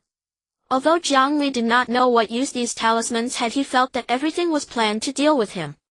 Fortunately, the divine path is special. When a great crisis or terror descends, there will be signs to warn. Otherwise, when the danger comes, one can easily evade an open attack, but cannot guard against hidden arrows. Of course, Jiang Li did not intend to tamper with those talismans. Because upon careful observation he discovered that these talismans seemed linked to certain rules of this ghost domain. If he recklessly interfered with these talismans, it could easily trigger some rule and awaken all the fierce ghosts sleeping within this ghostly realm. Now Jiang Li faced two choices. One was to slowly study and decipher these talismans within this mountain area. The other was to return to Qinghe village to continue preaching and accumulate strength. Deciphering these talismans would take a very long time, and even if he succeeded, he wasn't confident he could deal with the fierce ghosts in the mountain area. Thus it was better to return and focus on enhancing his strength. After a moment he chose the second option and said to Sun Qiusheng, "Let us return to Qinghe village, my deity." Sun Qiusheng was taken aback. Return. He thought this land deity from Qinghe village had come to this ominous place for significant actions, but it turned out just to take a look. But it was good enough to just take a look, otherwise if there were truly significant actions that affected him, he would likely end up in dire straits. In the next moment, the old Confucian scholar followed Jiang Li obediently back to Qinghe village. Upon entering Jiang's courtyard, Jiang Li said, "For now we will reside here. When followers pray, I will teach you how to respond and make choices for me." Sun Qiusheng was stunned. He had thought Jiang Li came here to respond to the followers, but unexpectedly this land deity from Qinghe village actually lived here. However, various strange tales in this world do not specify where deities reside. Seeing the expression on Sun Qiusheng's face, Jiang Li understood the old scholar's thoughts. He sighed softly. If only there were a temple. He still needed to find a way to have someone build a temple for him. Countless figures flashed through his mind in an instant. Among all the followers, Liu Wu was the most loyal to him. Of course, the resurrected Gong Su could never betray him, as that fellow was like a brand new person created by Jiang Li using his incense power. So is it feasible to have Liu Wu build a temple? Jiang Li's gaze deepened as he began to ponder. However, while contemplating, he also taught Sun Qiusheng how to act on his behalf. Xin Xiusheng listened to Jiang Li's teachings feeling an extraordinary sense of wonder. He realized that there were such matters in this world and that actions could be taken in such a way. Today he felt as if he truly understood this world. After teaching Xin Xiusheng, a day passed without him realizing it. During this time golden light continuously flowed from the horizon into Jiang Li's body. The number of people praying to him was increasing, creating a steady stream. Let's start taking action now, Jiang Li said to Xin Xiusheng. He only hoped that Xin Xiusheng would not disappoint him. After all, although his experiment could allow Xin Xiusheng to remain in the human realm for a long time without going to the underworld or losing his soul, it still required consuming incense power. However, just as he connected with the incense power, he noticed that among the praying followers was Liu Wu. What business does Liu Wu have with him? Should he take the opportunity to guide this person a little to prepare for him to build a temple? With this in mind, he decided to personally respond to Liu Wu's prayers, not letting Xin Xiusheng do it. In Qinghe village within Liu's courtyard, Wang You and Liu Wu were talking by candlelight. Brother Wu, ever since we cut ties with the Han family, we have lost our income. It's not feasible to just laze around like this. We need to find a way to make a living. Wang You looked at Liu Wu, his expression serious, earnestly advising him. Liu Wu sighed. The person I once was is dead. Now I am just a follower of the land deity of Qinghe village, an ordinary villager. Do you think I still enjoy idling around? I also want to do something, but I can't decide at the moment. Wang You was taken aback. Brother Wu, you can talk to me, we can discuss it together, Liu Wu said. There are many people in the village trying to make a living, but how many truly make money? Our Qinghe village is so small, but what can we accomplish? If we want to make real money, we have to go out and explore.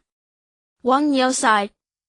Not to mention our Qinghe village, just in the nearby villages, how many people are willing to leave their homes to make a name for themselves? But now the court is in turmoil, the world is chaotic, and life is as cheap as grass. How many can return alive? Liu Wu's eyes flashed with a sharp light. Risk and opportunity coexist. If you don't enter the tiger's den, how can you catch the tiger cub? I will pray to the land deity for blessings. If the land deity is willing to bless me, Wang You, would you dare to accompany me? Wang You was taken aback. He had only wanted to find a way to make a living, not expecting Liu Wu to invite him to venture out. Seeing his hesitation, Liu Wu continued, Wang You, if you are truly worried, I won't force you.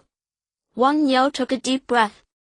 Brother Wu, we are brothers, we will face dangers together. Don't say more. If we pray to the land deity and the land deity is willing to bless us, I will travel with you. Moreover, with the land deity's blessing, the path ahead may not necessarily be fraught with danger. Ha ha ha. Liu Wu laughed heartily. Good, I will fetch some incense now. Then he went inside the house, found some bamboo incense, shared some with Wang You, lit it, and began to bow deeply before the statue of the land deity of Qinghe village. The commoners Liu Wu and Wang You are preparing to leave the village to venture into business. Please bless us, land deity. The white smoke curled. Golden light flowed. After a short while, Jiang Li appeared. He looked at Liu Wu, who was kneeling on the ground with a sincere expression, and upon understanding the situation, he couldn't help but be stunned. He had just been thinking of guiding Liu Wu to venture into commerce to help him make money for building a temple, and here Liu Wu was praying for him to bless his business. Could this all be considered fate? Jiang Li's mood instantly lifted. As the incense power flowed into his eyes, he saw Liu Wu's fortune. Black and white. Not a hint of red. White represents commoners. Red indicates warriors. Golden signifies practitioners. Those with red energy can at least command a county, while the prosperous can dominate a state. Liu Wu had no red energy, meaning he would live his life as a commoner. Furthermore, the black energy represented the karma he accumulated as a local tyrant in Qinghe village, and when the time comes, retribution would follow. In the next moment, Jiang Li summoned the incense power, continuously drawing nearer to Liu Wu's black and white fortune. He did not intend to erase Liu Wu's fortune, instead he aimed to alter his fate. 024. Establishing a temple. Is human fortune in conflict with divine power? This was Jiang Li's previous misunderstanding. After discussing with Liu Xiaodong and through continuous exploration, he found that the reason the human fortunes of Gong Su and others conflicted with him was that they were his enemies. After discussing with Liu Xiaodong and through continuous exploration he found that the reason the human fortunes of Gongsu and others conflicted with what happens when golden divine power infuses human fortune. Next he received the answer. The black energy in Liu Wu's fortune began to dissipate while the white energy grew stronger, eventually giving rise to faint traces of red energy. The fate alteration was successful. The incense power could indeed change the fortunes of mortals. However, this could only be a slight adjustment. To completely turn Liu Wu's white energy into red energy would be wishful thinking. Moreover, this slight alteration consumed a significant amount of Jiang Li's incense power, requiring at least half a month of Liu Wu's continuous prayers to replenish. If it weren't to quickly provide this follower with the capital to build a temple, he would never engage in such a loss-making endeavor. This also explained why Jiang Li was so meticulous. After all, the incense power was crucial to his life and death. With a few strands of red energy, Liu Wu's journey would not guarantee instant wealth, but making some money should not be difficult. Once he sent him a protective divine power, he would certainly be safe. With these thoughts, Jiang Li's golden lake of energy in his dantian began to boil again. With a wave of his sleeve, a strand of incense power entered Liu Wu's body, becoming a protection for him. Having completed all this, he glanced at the teacup on the table, then with a thought, bang! The teacup suddenly shattered, splashing tea all over, which eventually condensed into a sentence. Liu Wu and Wang Niu, your protection is already in place. You can set off with peace of mind and return to the village soon. This sentence was simple yet filled with the care of a senior. When an emperor loves his people like children, the people will surely support him. When a deity loves followers like children, followers will sacrifice everything for the deity. In an instant, Wang Niu and Liu Wu felt warm inside, their eyes slightly red. They bowed deeply several times before the statue of Jiang Li. The commoners Wang Niu and Liu Wu thanked the deity. After preparing with Jiang Li's protection, the two brothers Wang Niu and Liu Wu felt completely at ease. Just as Wang Niu was about to go back and pack his things, he suddenly thought of something and looked at Liu Wu. Brother Wu, what about the other brothers? Liu Wu took a deep breath. Although we have the land deity's blessing on this journey ensuring our safety, who knows if it will succeed or fail? And how much we will gain?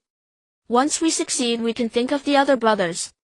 After all, we are like clay Buddhas crossing a river, unable to protect ourselves. Wang Niu nodded. At that moment he suddenly recalled a saying, when prosperous help the world, when poor maintain oneself. The next day Liu Wu and Wang Niu packed their bags, found 2 inferior horses, gathered enough capital, and left Qinghe village. Meanwhile, Jiang Li continued his preaching. However, with Sun Kaisheng's assistance, it was not too busy. The name of the land deity of Qinghe village gradually spread and reached the town. And whenever people discussed this deity's effectiveness, they would lament that such a dignified land deity of Qinghe village had no temple. This also indicated that the matter of establishing a temple was indeed urgent. A month passed. On a hot summer night, the rascals of Qinghe village surprisingly did not go stealing, but gathered at the village entrance, each holding a jug of inferior wine, patiently waiting for something. Not knowing how long it had been amid the faint light, 2 dust-covered figures finally appeared, hurrying this way under the stars. 2 inferior horses trod along, kicking up clouds of dust. Soon as they got closer, the 2 figures gradually became clear in the light of the village. It turned out to be Liu Wu and Wang Niu, who had left the village to venture out a month ago. Although they looked exhausted, they appeared spirited. The village rascals looked at them with eager anticipation. Brother Wu, Niu knows, have you succeeded? Niu knows was Wang Niu's nickname. Liu Wu laughed heartily. I can't say we have succeeded, but we did gain quite a bit. This trip was indeed fraught with dangers and setbacks, but fortunately we had the blessing of the land deity. As he spoke, he thought of the experiences from this period and couldn't help but feel a sense of trepidation. Several times he thought he was done for, yet miraculously turned disaster into safety. All of this was thanks to the protection of the land deity. Wang Niu was also mixed with emotions, feeling even more reverent towards Jiang Li, the land deity, than before. The village rascals said, haha, as long as there's a gain, that's good. Brother Wu, since that's the case, you. And upon your return you must properly thank the earth god. Now that you have wealth, have you considered doing something for the earth god? The last sentence was spoken by a gaunt, dark-skinned youth nearing 30 years of age. His name was Chen Yang, nicknamed Monkey, who had previously served as the strategist for Liu Wu's gang. Liu Wu turned his gaze to Chen Yang. I was discussing with Wang Niu that if this venture succeeds, we'll bring you all along next time. Your words make me think I truly should do something for the Earth God. What do you suggest I do for him? Chen Yang replied, build a temple, of course. Brother Wu, haven't you noticed that our Earth God doesn't even have a shrine in Qinghe village? And if you are the first to erect a temple for the Earth God, your sincerity will be as clear as the sun and moon. Upon hearing this, Liu Wu felt as if waking from a dream. The fame of Jiang Li's efficacy had now spread to Yunchu town. All his devotees merely offered incense to him day and night. If he were the first to build a temple for Jiang Li, what would that signify? Only by seizing the opportunity could one be the first to taste success. For a moment Liu was heart-burned with fervent ambition. Yet in the next instant a hint of worry clouded his face. Monkey, I don't have much money right now. Even if I want to build a temple for the Earth God, my means may be limited. Chen Yang chuckled. As the saying goes, the gods are watching from 3 feet above. The Earth God who protects our entire Qinghe village surely knows your circumstances, doesn't he? The temple need not be grand nor the statue exquisite. What matters most is sincerity. He pointed at his own heart and gave Liu Wu a knowing look. Liu Wu was silent for a moment before speaking. All right. Tomorrow we'll go to Yunchu town with the funds and prepare to build a temple for the Earth God. Though he had once been nothing but a village bully with meager fortune, he had dealt with figures like Squire Han and was no fool. He could clearly grasp the deeper meaning in Chen Yang's words. And Chen Yang's mention of the gods watching from above was no baseless claim. By now Jiang Li's incense power had swelled, covering more than half of Qinghe village, even extending over 2/3 of its territory. The conversation in the Liu residence naturally did not escape his divine perception. He held some admiration for Chen Yang, who stood beside Liu Wu. It was precisely this man's quick wit that spared Jiang Li the need to guide Liu Wu into building a temple for him. The next day, on the outskirts of Qinghe village, a crowd had gathered. Led by Liu Wu, Chen Yang, Wang Niu, and other former idlers of the village, they brought the finest craftsmen from the area to erect a small temple. Within the temple was enshrined Jiang Li, the Earth God of Qinghe village. The plaque above the gate bore his divine name. By the time all was done, dusk had fallen. Yet 2 couplets were still missing from the doorway. Liu Wu turned to Su Sailang, who usually wrote couplets for festivals in Xingyun village. Master Su, what couplets do you think would be fitting for the door? Su Sailang hastily shook his head with deference. Brother Wu, you're putting me on the spot. How could a mere mortal like me presume to decide the couplets for a divine temple? Liu Wu thought he was right. After all, this was a temple to a deity. The couplets should be determined by the god himself. So he produced the bamboo incense sticks he had prepared, distributed them, lit them, and knelt before Jiang Li's statue in the temple, kowtowing with utmost sincerity. Your humble servant Liu Wu, along with Wang Niu, Chen Yang, and our brothers, has taken the liberty to build a temple for the Divine Lord. We beseech the Lord to instruct us on what the couplets for this temple should be.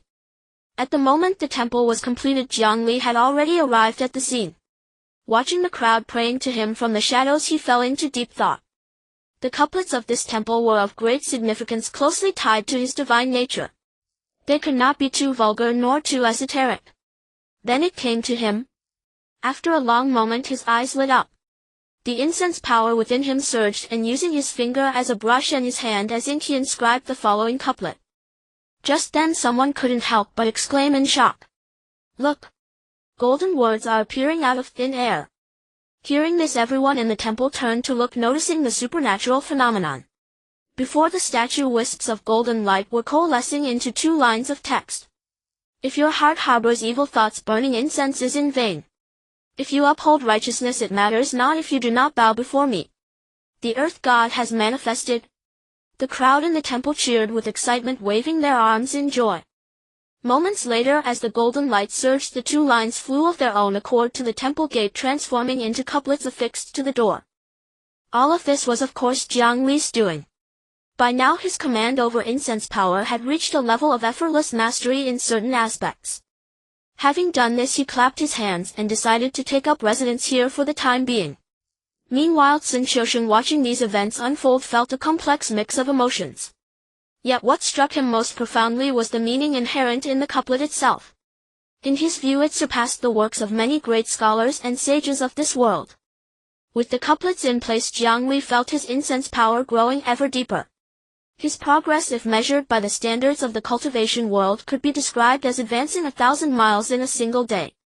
Another month passed and Jiang Li's followers had spread throughout Qinghe village, with many in neighboring villages as well. Even in Yunchu town, people had begun to worship him as their earth god.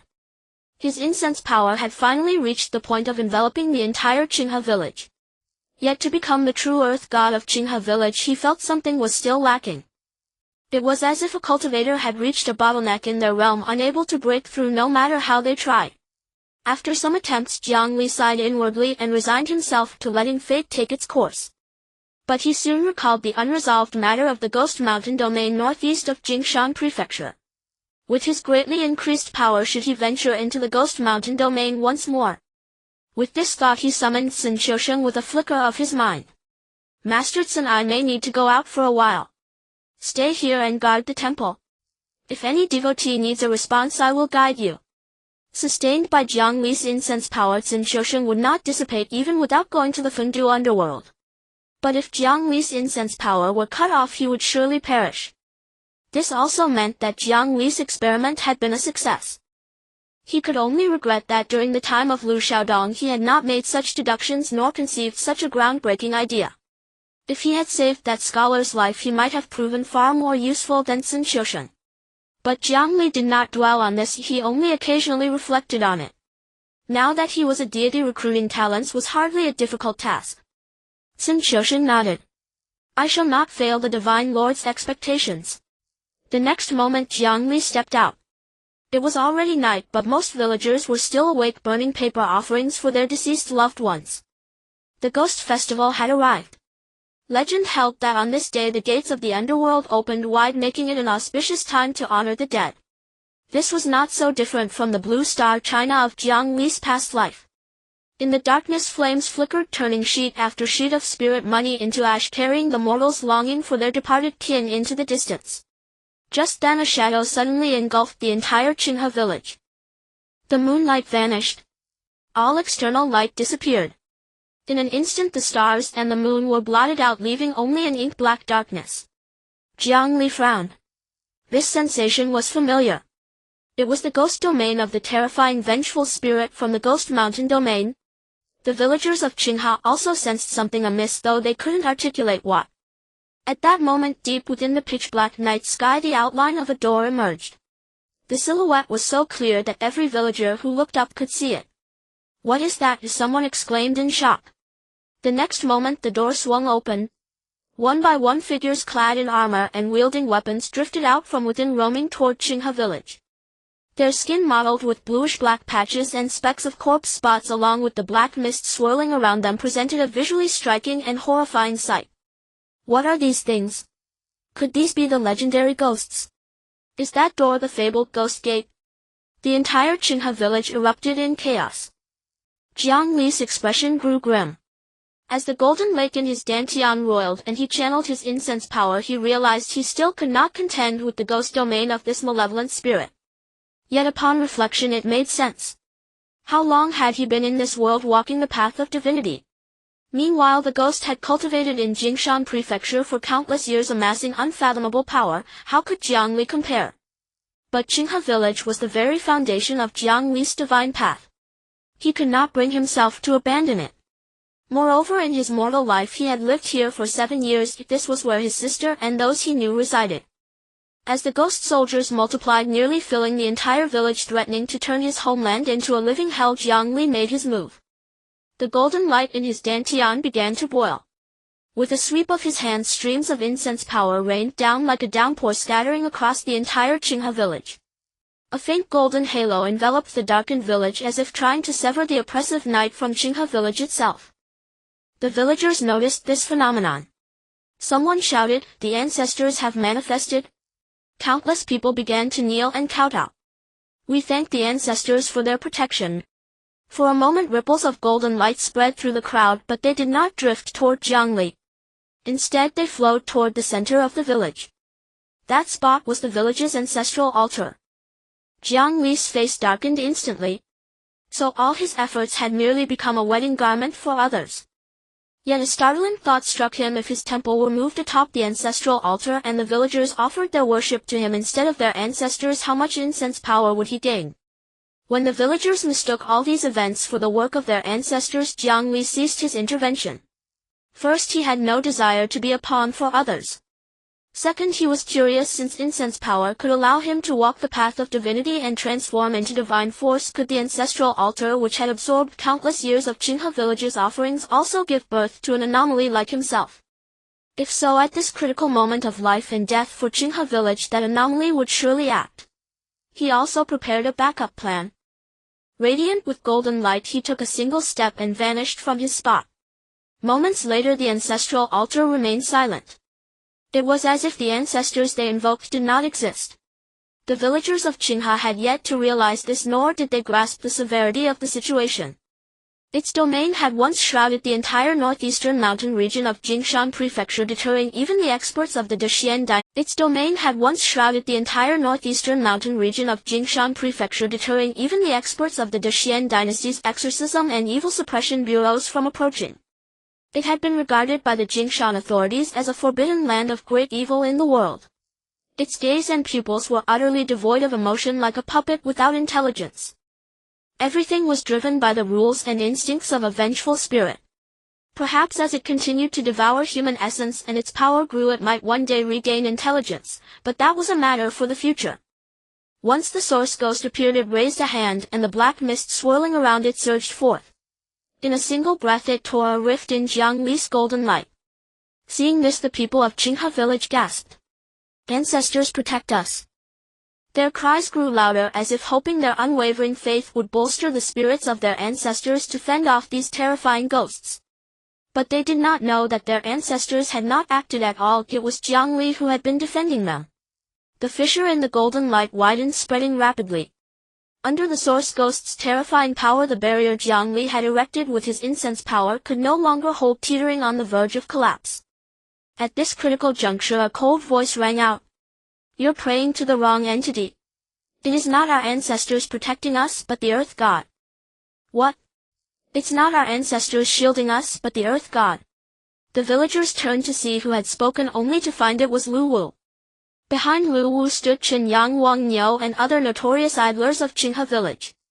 Ignoring the astonished stares, Liu Wu produced the bamboo incense sticks he had prepared, lit them, knelt, and began to pray. "We beseech the Earth God to protect Qinghe village." Their voices rang out in unison, echoing throughout the village. Earlier, Jiang Li had left to inform Liu Wu and the others of the village's impending calamity, instructing them to bring incense sticks and organize the villagers to pray to him so he could help Qinghe village survive this ordeal. The villagers exchanged glances. After a brief hesitation, they followed Liu Wu and the others, kneeling and kowtowing while chanting in unison. "We beseech the Earth God of Qinghe village to protect us." Watching from the shadows, Jiang Li felt a surge of incense power flowing into him, the golden lake within him swelling. He narrowed his eyes and struck again. A miracle occurred. The ghost soldiers and vengeful spirits that had breached the golden light vanished in an instant, reappearing outside the barrier. Everything that had just happened seemed like a dream. Liu Wu and the others rejoiced. The Earth God was truly formidable. They couldn't help but shout, "Thank you, Earth God, for your intervention." In that instant, a certain boundary began to dissolve. Jiang Li's form gradually became Jiang Li's form gradually became visible. This. The villagers of Qinghe stared wide-eyed. Jiang Li, however, remained perfectly composed. After all, he no longer appeared as a 7-year-old child, but as a white-robed youth resembling an immortal.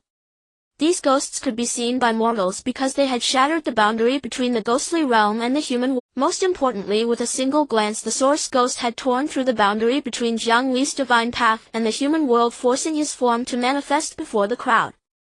"Is this the Earth God?" The villagers of Qinghe were astounded. Especially those who were Jiang Li's devotees. The white-robed youth before them was the spitting image of the statue in their homes. The answer was undeniable. Yet as the golden lake within Jiang Li roiled and his incense power surged, the boundary between the divine and human realms was restored and his form vanished once more from sight. But this did not mean he could suppress the source ghost. The situation remained perilous. Black mist spread at his feet like stagnant water, thick and viscous. Jiang Li had a premonition if he did not stop this as the black mist spread like water he would eventually be devoured by the source ghost. How could this be? Although. Yet he could not comprehend it and still dared not take risks easily. Could summoning the Tenid Spectre deal with the source ghost? In the next moment Jiang Li dismissed this idea. Because Lu Xiaodong had said that ghosts cannot be killed. But they can be devoured. How can one devour this ghost? Because Lu Xiaodong had said that ghosts cannot be killed. But they can be devoured. How can one devour this ghost? The golden barrier could no longer withstand such terrifying negative energy and shattered for the second time. Watching the bizarre and incomprehensible scenes unfold, the villagers of Qinghe village stood frozen in place. How is this possible? The land god seems unable to protect us. In that moment panic seized them. Jiang Li knew his opportunity had come. The spiritual power surged once more as he wrote this phrase, "If you wish to transcend the tribulation, lift my temple to the ancestral altar in the village." Indeed, since the calamity began, seeing the people of Qinghe village kneel to their ancestors, he had entertained this thought. Thus the subsequent appearances of Liu Wu and others led to a series of events up to the present. Since the ancestors worshipped by the villagers of Qinghe village could not protect them, they would need Jiang Li, the land god. Then what altar would he be worthy of? Rather than that, it would be better to establish Jiang Li's temple atop the ancestral altar where it would be worshipped by the entire village during festivals, becoming Qinghe village's sole faith. However, at the moment the golden light flashed and the words appeared, the villagers of Qinghe hesitated. Moving the temple would annihilate the ancestors. If we move the land temple to Qinghe village, what will become of the ancestors? That's right, not only in Qinghe village but other villages as well have worshipped and honored their ancestors for generations, establishing ancestral altars in their villages. Now to move the land temple to the ancestral altar, isn't that putting us in a position of great treason? Jiang Li observed coldly. Before these people had thought it through, he would not act. As long as he stayed away from the ghost realm of the source ghost, its negative energy could not affect him.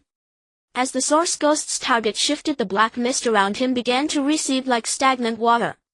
Liu Wu clenched his fists. The people of the Great Xuan Dynasty placed great importance on filial piety.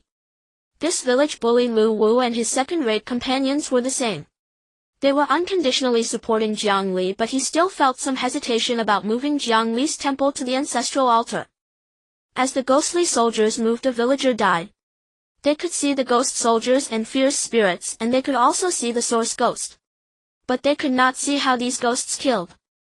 They only saw a ghost soldier approach a villager from behind, and in an instant the villager's flesh and blood visibly withered, leading to their immediate demise. Bizarre. Chilling. As the terrifying atmosphere intensified, someone began to falter, letting out a terrified scream as they fled. However, the fate of those fleeing was even worse, if they barely made it a few steps before withering away and dying, becoming corpses. The evil ghosts continued to reap the lives of the living. The people of Qinghe village had reached a dead end. Liu Wu finally made his decision. The ancestors have not protected us, instead the land god has done much for us. What if we lift the temple to the ancestral altar? At least it gives everyone in Qinghe village a chance to survive. For a moment the terrified villagers of Qinghe village stared at Liu Wu in surprise. What? Liu Wu ignored them and looked at Wang Niu, Qinyang and others. Brothers, follow me to lift the land god's temple to the ancestral altar. This is our only hope of survival today for everyone in Qinghe village. Wang Niu, Qinyang and others exchanged glances before nodding firmly and followed Liu Wu towards the outskirts of Qinghe village. That was where Jiang Li's temple was located. Watching all this from the shadows, Jiang Li let out a sigh of relief, raising his arms slightly. In an instant the spiritual power surged, transforming into several protective talismans that merged into Liu Wu and the others. Without his protection, how could mere mortals move freely among the evil ghosts to lift the temple? Of course Jiang Li did not want the people of Qinghe village to lift his temple to the ancestral altar for his sake. Even with his current strength, he had no confidence in dealing with the source ghost. But if the temple was lifted to the ancestral altar, everything would be different. If within the ancestral altar there were his kindred, meaning the ancestors of Qinghe village, then he could seize their spiritual power. This way his chances of dealing with the source ghost would increase significantly. If not, it would not matter. The ancestral altar had stood in Qinghe village for countless years, receiving the worship of the villagers for many generations. How much spiritual power had accumulated within it? If he could absorb and digest all that spiritual power, then helping Qinghe village survive this calamity would be almost certain. Resources are meant for the capable. As I said earlier, if the ancestors of Qinghe village are inadequate, then Jiang Li shall take their place. Under Jiang Li's full protection, neither the ghost soldiers nor the source ghost could harm Liu Wu and the others in the slightest. However, it is also understandable that Jiang Li had already reached a level of divine power that could envelop the entire Qinghe village. Although he was still a step away from a qualitative change, if there were levels in the divine path, he was already at the pinnacle of his current realm. Although he could not devour the source ghost could not deal with him for the time being. Moments later, under the protection of his divine power, Liu Wu, Chen Yang, Wang Niu and others appeared in the sight of the villagers of Qinghe village carrying Jiang Li's temple. They did not stop but hurried towards the ancestral altar. The other villagers of Qinghe village exhibited various expressions. Some clenched their fists, gritting their teeth, still hesitant. Others lay on the ground in pain, unsure whether they had resigned themselves to await the arrival of the fierce spirits or for other reasons. Some made the choice to join Liu Wu in lifting the temple. Just as they were about to approach the ancestral altar, a figure suddenly blocked their way. Liu Wu, have you all thought this through? This is an act of great treason. Upon closer inspection, the speaker was a man named Lu Guang, known as a coward in the village. It was said he had once been teased on the street about his wife, but had only endured it. Although he had always looked down on Liu Wu and these second-rate characters, he stood up not to argue but out of fear. He feared that if Liu Wu and the others committed such a treacherous act, the ancestors would bring down heavenly punishment and implicate him. Liu Wu shared the same surname as Lu Guang, but at this moment he was in no mood to be polite and kicked Lu Guang away with great force. Get lost. This is a matter of life and death for Qinghe village. Anyone who tries to stop me is trying to harm us all. Hearing Liu Wu's furious shout, those who had almost been swayed by Lu Guang and were preparing to persuade Liu Wu stood frozen. The screams continued. People were still being killed by the evil ghosts. But once the temple was placed on the altar, that would be the end. But whether it was sensed danger or some instinct, as Liu Wu and the others moved closer to the altar, the source ghost turned its stiff neck to look at Liu Wu and the others. Meanwhile, the ghostly soldiers also moved. Jiang Li sighed lightly. It was indeed not so easy. In the next moment he raised his hand, and the divine power surged like a tide, transforming into several talismans scattered around the corners of the ancestral altar, radiating golden light. He was summoning the Tenid Spectre once again. Ghosts cannot be killed. He did not intend to use the Tenid Spectre to kill the source ghost, but simply to hinder the source ghost and the ghostly soldiers. The moment the Tenid Spectre appeared, Jiang Li felt the same sensation as before. In the depths of the void, it was as if some unknown existence glanced at him for an instant. Unless absolutely necessary, it is better to avoid using such forbidden methods. He resolved this in his heart. However, this was also a last resort. Jiang Li had not been in the divine path for long and lacked a guide. All his divine powers were explored by himself, and combat skills were particularly scarce. But this crisis made him more aware of the importance of strength. If his strength could firmly suppress the source ghost, why would he struggle so much now? Although the Tenid Spectre was not the true body descending, just a projection summoned by talismans, it seemed to harbor great terror, truly blocking the source ghost and those ghostly soldiers for a moment. After much effort, Liu Wu and the others finally reached the ancestral altar. In the next moment, the land god's temple descended. The struggle for the ancestral altar. At that instant, the entire Qinghe village shook violently, as if some extraordinary phenomenon of heaven and earth had been triggered. Is this the retribution of the ancestors coming? The already despairing villagers of Qinghe village turned ashen. They had thought what awaited them was hope, but the result. However, Jiang Li was frozen in place. Because only he could see that a passage had appeared on the ancestral altar, seemingly inviting him. He hesitated for a moment before walking towards that passage. At this point the die was cast. If he did not enter the ancestral altar, everything they had done before would be in vain. Moreover, without entering the ancestral altar, what guarantee did he have to suppress the source ghost? As he entered the passage, Jiang Li saw an ancient residence not far ahead. The ancient house was filled with dense negative energy, but it did not have the chilling sensation of fierce spirits, it simply felt otherworldly. Jiang Li took a few steps to the entrance of the ancient residence, and the door swung open with a loud bang. No one opened it. The door was opened by an invisible force. Inside the courtyard sat an old man with long disheveled hair dressed in cold garments. He looked at Jiang Li and smiled. "Are you the new ancestral spirit?" Jiang Li was taken aback. "What ancestral spirit? Who are you?" He watched the old man warily. The old man's gaze was profound and his face bore the marks of time, giving the impression of a long-lived ancient being. The old man chuckled. "Who am I? I can hardly remember my name. I only remember that I was once the village chief of Qinghe village. Later I died and through my family's spiritual offerings became an ancestral spirit. Then as the number of people worshipping me grew, I became the ancestral spirit of Qinghe village." Jiang Li suddenly understood. This old man was the ancestor worshipped during festivals in Qinghe village, a kindred spirit just like him within the ancestral altar. Curiously he asked, "Since the people of Qinghe village worship you, have you not responded to their prayers?" The old man replied, "I have always responded, but later I encountered some issues and was attacked by an evil ancestral spirit, suffering severe injuries and could only linger here, barely surviving." Jiang Li nodded. "Now that Qinghe village faces a calamity, I want you to help me so that Qinghe village can survive the crisis. You wouldn't want your descendants to come to harm, would you?" The old man smiled. "Boy, you need not say that. The fact that I let you come here today means I have already made a decision. Staying here for countless years apart from relying on spiritual power to respond to believers and see the outside world, I have been unable to leave this place. It can be said that being trapped in a cage for so long, what use is longevity?"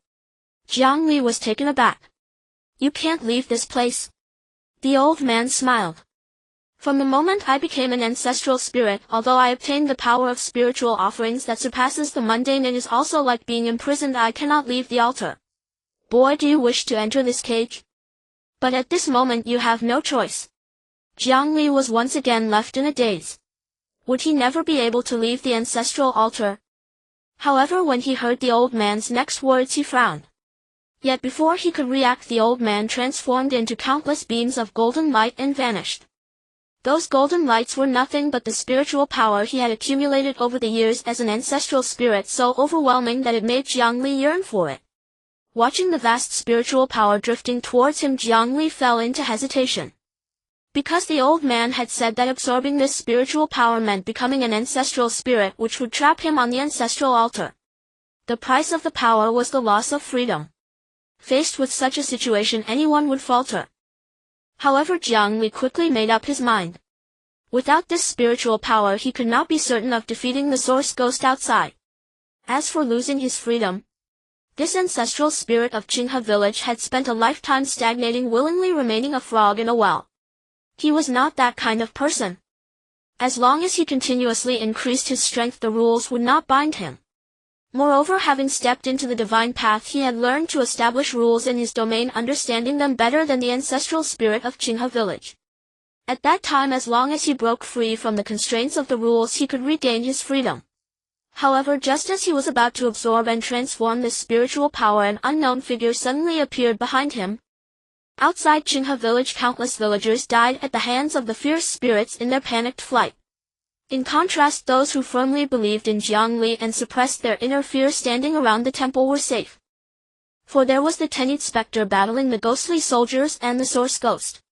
Consequently, more and more people drew closer to the temple. Yet despite this, the number of people dying at the hands of the fierce spirits had already reached a quarter of Qinghe village's total population. At that moment, a line of people suddenly appeared in the distance. They were dressed in fine clothes, and at the forefront was Han Yanrong. He held a strange spirit tablet in his hands. The ones who came were members of the Han family. Of course, accompanying them were also some elite assassins from the Han residence. This was to ensure the plan proceeded smoothly and to prevent the commoners of Qinghe village from causing disruptions. Liu Wu and the others saw these members of the Han family. They did not recognize Han Yanrong but knew Han Sun Yuan, who was the cousin of Han Yuan. Why? What does this mean, San Yuan? Han San Yuan's mouth curled into a faint smile. The evil ghosts have entered the village. Your ancestral spirit cannot protect you, so we are naturally here to offer you a new ancestral spirit who can. If the ancestral spirit cannot protect us, we still have the land god. Han Sanyuan raised an eyebrow. The land god? If he could protect you, these fierce spirits would have been driven away long ago. Today, whether you want to change this ancestral spirit or not, you will change. At this moment, some villagers of Qinghe village keenly realized that Qinghe village was on the brink of becoming a ghost village with countless ghostly soldiers and fierce spirits killing people. They could kill a person in an instant with their every move. Yet none of these members of the Han family showed any signs of fear. The only reason was simple. Their confidence indicated that they held a trump card that made them completely unafraid of these ghostly soldiers and fierce spirits. In an instant, many villagers of Qinghe village felt a mix of emotions. Liu Wu and the others were furious and wanted to step forward to stop them, but when they saw the henchmen of the Han family draw their swords, they immediately halted, intimidated. The Han family was, after all, one of the prominent families in Yanzhizhen. Moreover, Liu Wu had previously worked for Han Yuanwei. Though Han Yuanwei was dead, the Han family's influence still lingered. However, there were still one or two individuals with spirit who did not care about this, clenched their fists and charged forward, wanting to. As the henchmen of the Han family drew their long blades, they let out a blood-curdling scream and fell into a pool of blood, struggling for a moment before losing their lives. Han Sanyuan, how dare you massacre the people of Qinghe village? Countless villagers of Qinghe shouted in anger. Han Sanyuan, however, laughed arrogantly. When did I massacre the people of Qinghe village? He sneered. It's normal for a few to die when the Yin soldiers enter the village, isn't it? His actions were truly a case of killing the chicken to scare the monkey. Even Liu Wu and the others dared not advance any further. However, they did not compromise. Instead, they took out the remaining bamboo incense sticks, kneeling down and earnestly bowing as they prayed. We, the people of Qinghe village, earnestly beseech the land god to protect us and help us overcome this tribulation. The incense smoke wafted, and amidst it golden light emerged, exuding a majestic aura. At this moment, Han Yanrong, holding the spirit tablet and accompanied by the Han family members, had also arrived at the ancestral altar, placing the spirit tablet down to confront the temple. Suddenly a trickle of blood seeped from the spirit tablet, as if attempting to corrode the entire altar. The people of Qinghe watched this scene in terror. All they could do now was to sincerely pray to Jiang Li, the land god of Qinghe village. The competition for the incense power of the ancestral spirits. Meanwhile, as Jiang Li was about to absorb the incense power left by the ancestral spirits of Qinghe village, a figure behind him unexpectedly surged past, seizing the incense power that was so close to Jiang Li. An anomaly occurred. Jiang Li was taken aback. Even he did not anticipate such an event at this critical moment. In the next moment, he focused his gaze and saw an old man with disheveled hair grasping the incense power, his eyes reflecting madness. However, the clothes he wore were quite luxurious, rivaling those of Han Yuanwei. His features bore some resemblance to Han Yuanwei, but his expression was haggard. He appeared gaunt and ghostly, exuding an eerie aura, as if hovering between a vengeful spirit and another state. Who are you daring to steal from this deity? Jiang Li narrowed his eyes, his authority evident as a thick oppressive force swept toward the strange individual. Unfazed, the strange figure burst into laughter. My things, he scoffed. The guy Lu Dongzheng was severely injured by me. If he hadn't hidden in this turtle shell, I would have already dealt with him, and Qinghe village would have long revered me as their ancestral spirit. Qinghe village primarily consisted of the Lu and Wang families. Lu Dongzheng was indeed the name of Qinghe village's ancestral spirit.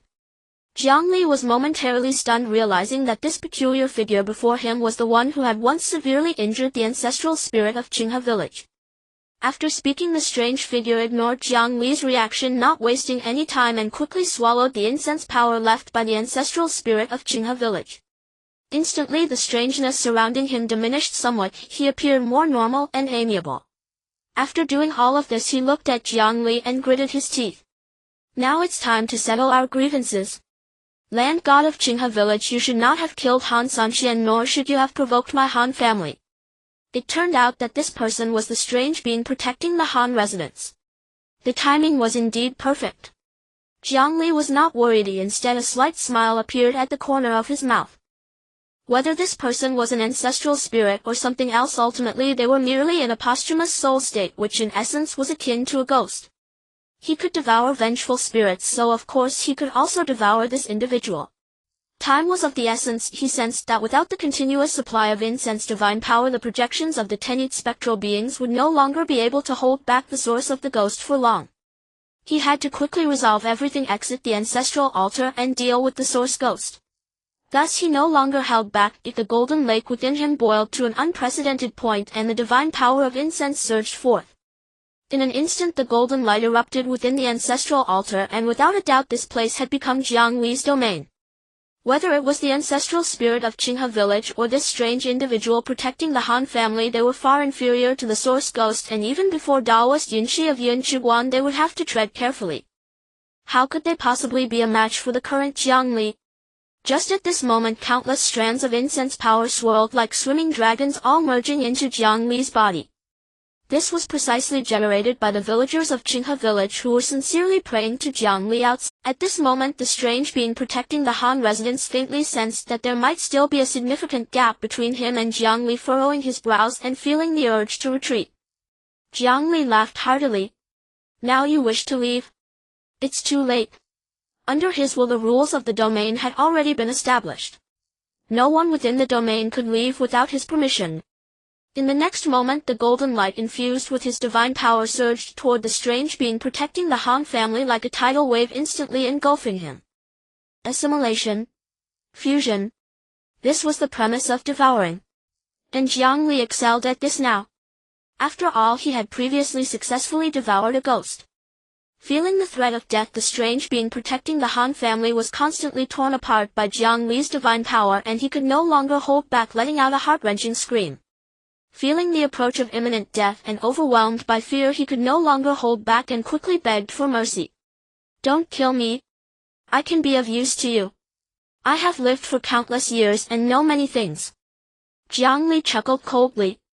You don't intend to feign submission to lower my guard and then ambush me, do you? Kindness to enemies is cruelty to oneself. To spare you is simply wishful thinking. The strange being protecting the Han family was taken aback, clearly not expecting Jiang Li to foresee his intentions. He certainly did not know that within Jiang Li's domain all thoughts and emotions were laid bare, escaping Jiang Li's insight. As for the knowledge he possessed, as long as Jiang Li resolved him and devoured him, his memories would be open for Jiang Li to peruse. Begging for mercy was futile. Death continued to close in. The strange being protecting the Han family began to mist away. The mist produced rapidly dissipated into Jiang Li. Jiang Li began to devour him. No matter how he struggled, it was in vain. Ultimately, with a wretched scream, he transformed into countless wisps of mist, merging into Jiang Li's body. After his misting surges of golden light emerged, which was the incense power left by the ancestral spirit of Qinghe village. It turned out that after this strange being protecting the Han residents devoured the incense power left by the ancestral spirit of Qinghe village, he could not digest it in time, merely suppressing certain negative states within. This was also why Jiang Li could so easily consume him. As Jiang Li extended his right hand, the divine power surged, and all the incense power left by the ancestral spirit of Qinghe village was absorbed by him. At this moment he began to browse through the memories of the strange being protecting the Han residents. It turned out that this being was actually the ancestral spirit of Han family village. However, although this ancestral spirit of Han family village had absorbed the incense power in order to leave the ancestral altar prison, he had constantly attempted various means, ultimately resorting to absorbing yin energy for cultivation, thus staining himself with ghostly attributes and risking loss of control at any moment. For beings like ancestral spirits, if they absorb yin energy, they can easily develop ghostly attributes. What are ghostly attributes? That is the instinct of a vengeful spirit which, adhering to certain rules, continuously consumes human energy, thereby becoming unrecognizable to kin and losing all rationality. Thus, although the ancestral spirit of Han family village managed to forcibly leave the ancestral altar, he had to seek ways to suppress the ghostly attributes within. Of course, he could not stay away from the ancestral altar for too long, otherwise without the incense power of the ancestral altar to suppress him as time passed, his emotions and consciousness would eventually be devoured by the ghostly attributes within. Ultimately, he found a solution to this problem: to kill other ancestral spirits, seize their ancestral altars, and steal their incense power. This could be described as a cruel and blatant competition for incense power among ancestral spirits. Ultimately, this ancestral spirit of the Han family had chosen the ancestral spirit of Qinghe village as his target. What he did not expect was that Liu Dongjun was not so easy to deal with and ultimately suffered a crushing defeat at his hands. Unfortunately, Liu Dongjun was a kind-hearted person. Under his desperate pleas, he remembered that the two were old acquaintances and chose to let him go. Finally, under a sudden ambush, Liu Dongjun was severely injured. Had it not been for the protection of the ancestral altar, he would surely have lost his life to this ancestral spirit of the Han family.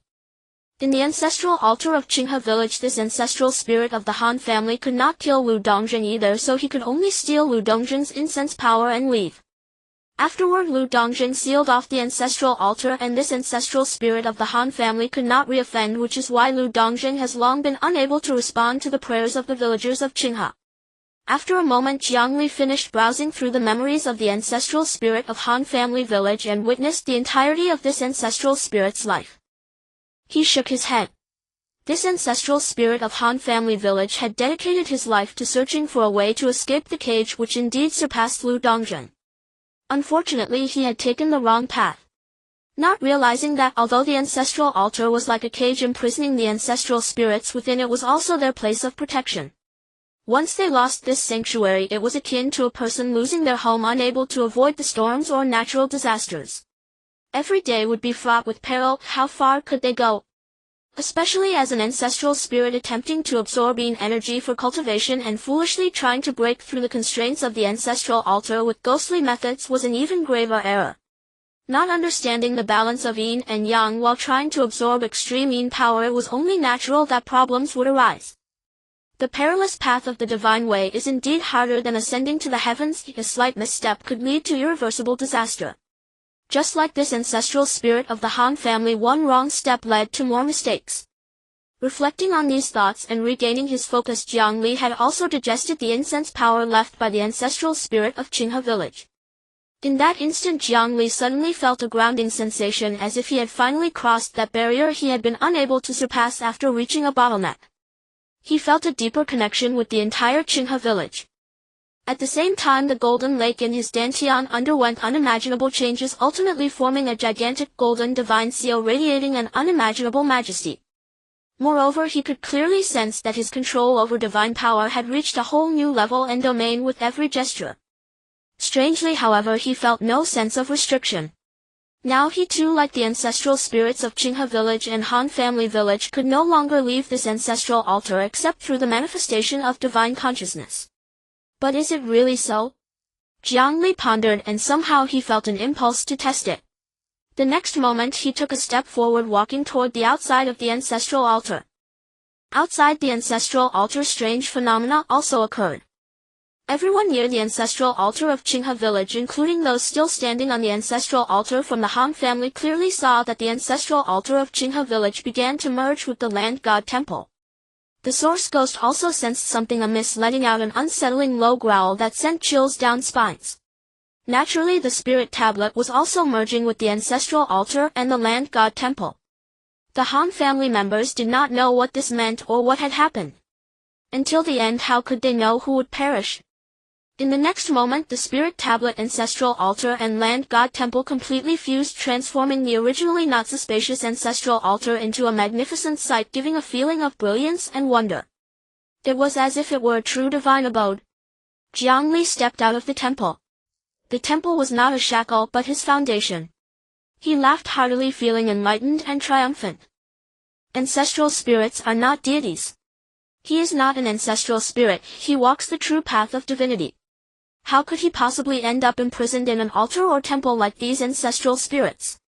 Realizing the key to it all, Jiang Li's eyes grew brighter.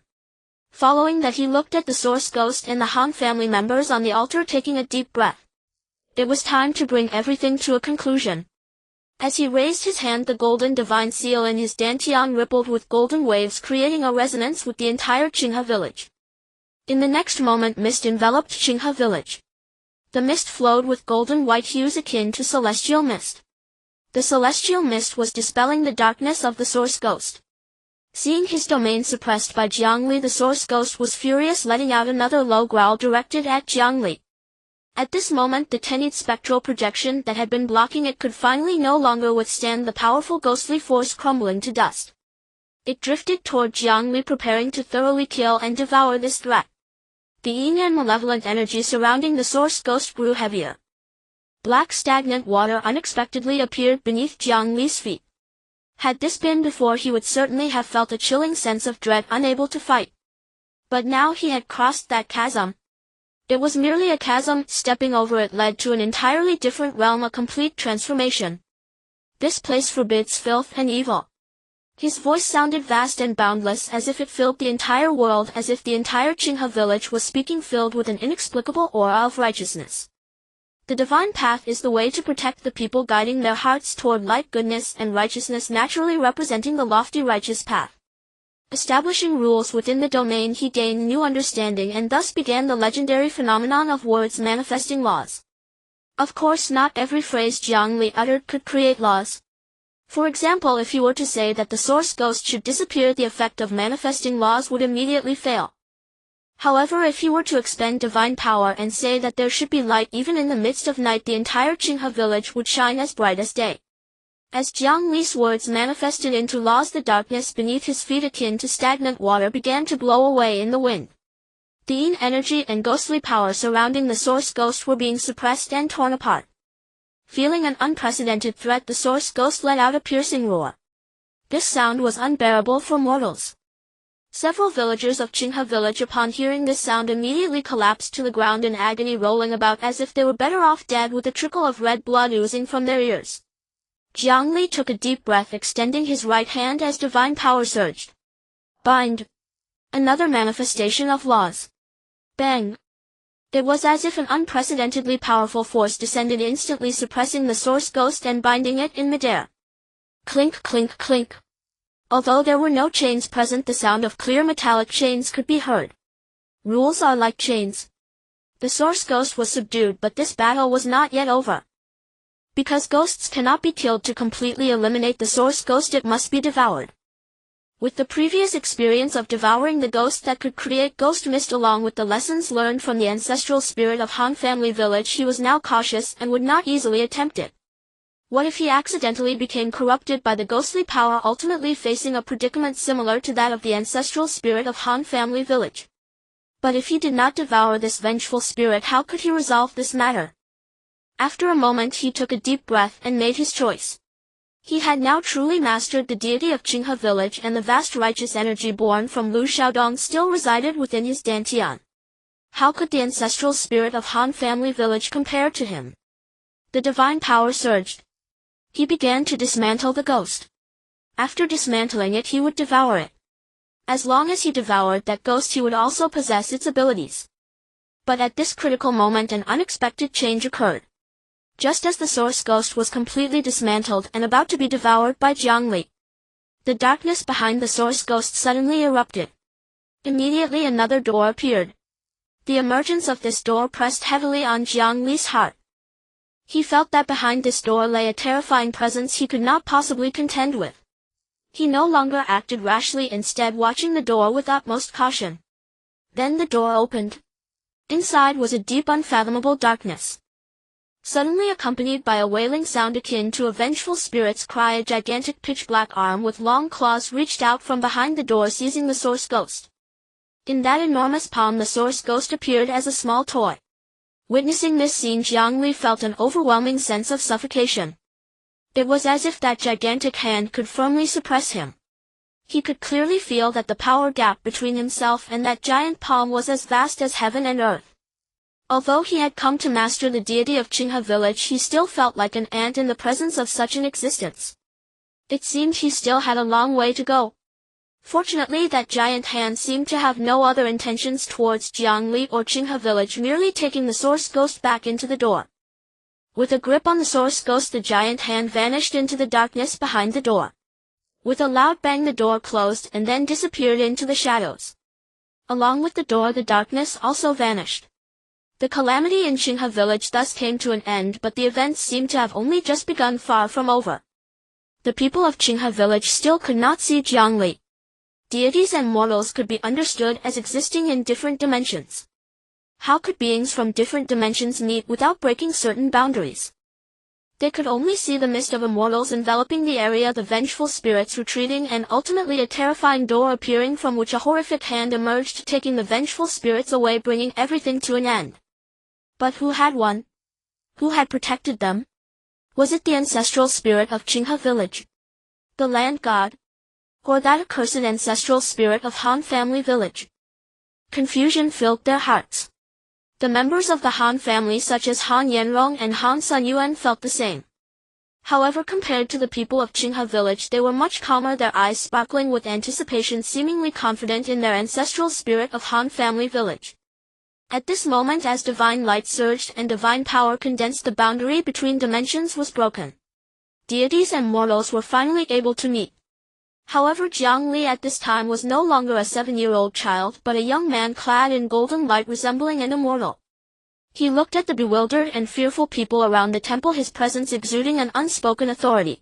I am the true deity of the land of Qinghe village. The vengeful spirits have retreated, but the dead cannot be brought back to life. You must report this matter truthfully to the court. If the officials are merciful, you may be exempted from taxes and corvée for a year or two. The Great Xuan Dynasty had laws regardless of whether it was prosperous towns or impoverished remote villages, all were subject to taxes and corvée. Upon hearing this, the people of Qinghe village wept profusely and immediately knelt before Jiang Li. We the people of Qinghe village thank the land god and hope that the land god will protect Qinghe village for years to come. No matter what their previous mindset or thoughts were, they were all sincere in front of Jiang Li. From this moment on, Qinghe village would have only one belief, that of the land god who helped them survive this calamity. As for Han Yanrong, Han Sunyuan, and the other members of the Han family, they stood as if struck by lightning, dumbfounded. How could this be? How could this happen? The ancestral spirit had clearly stated that this was a once-in-a-lifetime opportunity, and it was practically guaranteed. At this moment, Jiang Li also looked at them. Followers were the foundation of the divine as well as the foundation of the ancestral spirits. If these followers were alive, then day and night they would burn incense and pray, and the already dispersed ancestral spirits would still have a chance to return. Moreover, the enmity between Jiang Li and the Han family was already irreconcilable. You outsiders from another village took advantage of the calamity in Qinghe village, bringing your ancestral spirits into the village, hoping to profit from the chaos, willing to die 1,000 times for it. At this moment, the members of the Han family were still immersed in the sense of security provided by their ancestral spirits, their faces pale but not kneeling in surrender. But this did not affect Jiang Li's determination to wipe them all out. As his divine seal moved, divine power surged. Initially, he had devoured the murderous ability of that vengeful spirit, the celestial mist that kills. The first to suffer was Han Sunyuan, who stood at the forefront and had earlier put down the spirit tablet of the Han ancestral spirit. He widened his eyes in terror, realizing at that moment the enormous gap between himself and the divine. They no longer had the protection of the ancestral spirits. Before this land god of Qinghe village, they were nothing but fish on a chopping board. The intense desire to survive made him struggle desperately like a drowning person. But it was all in vain. Slaying mortals was as effortless as drinking water for a deity. In an instant, Han Sunyuan met his death. Han Yanrong was filled with terror, his cold sweat pouring down. The members of the Han family felt the same. The emotion of fear was amplified infinitely in an instant. Realizing too late, they immediately knelt down, repeatedly bowing their heads and pleading for mercy before Jiang Li. Land god, we realize our mistakes. Please spare us. We are willing to be your servants, ready to die 1,000 times. Jiang Li coldly laughed and shook his head. He knew that as long as the Han ancestral spirit had even a breath left, they would resist to the end. Moreover, he had already made up his mind to kill. Even if the heavenly king himself came, they could not be allowed to live. As the divine seal at his dantian continued to stimulate divine power, death continued and spread. Amidst the heart-wrenching screams, the terrified pleas, and the desperate struggles, Han Yanrong fell. All the members of the Han family perished. The Han family, which had risen from Han family village and had finally entered the ranks of elite families in Yunchu town, was thus annihilated. After the members of the Han family had all died, Jiang Li turned to survey his surroundings.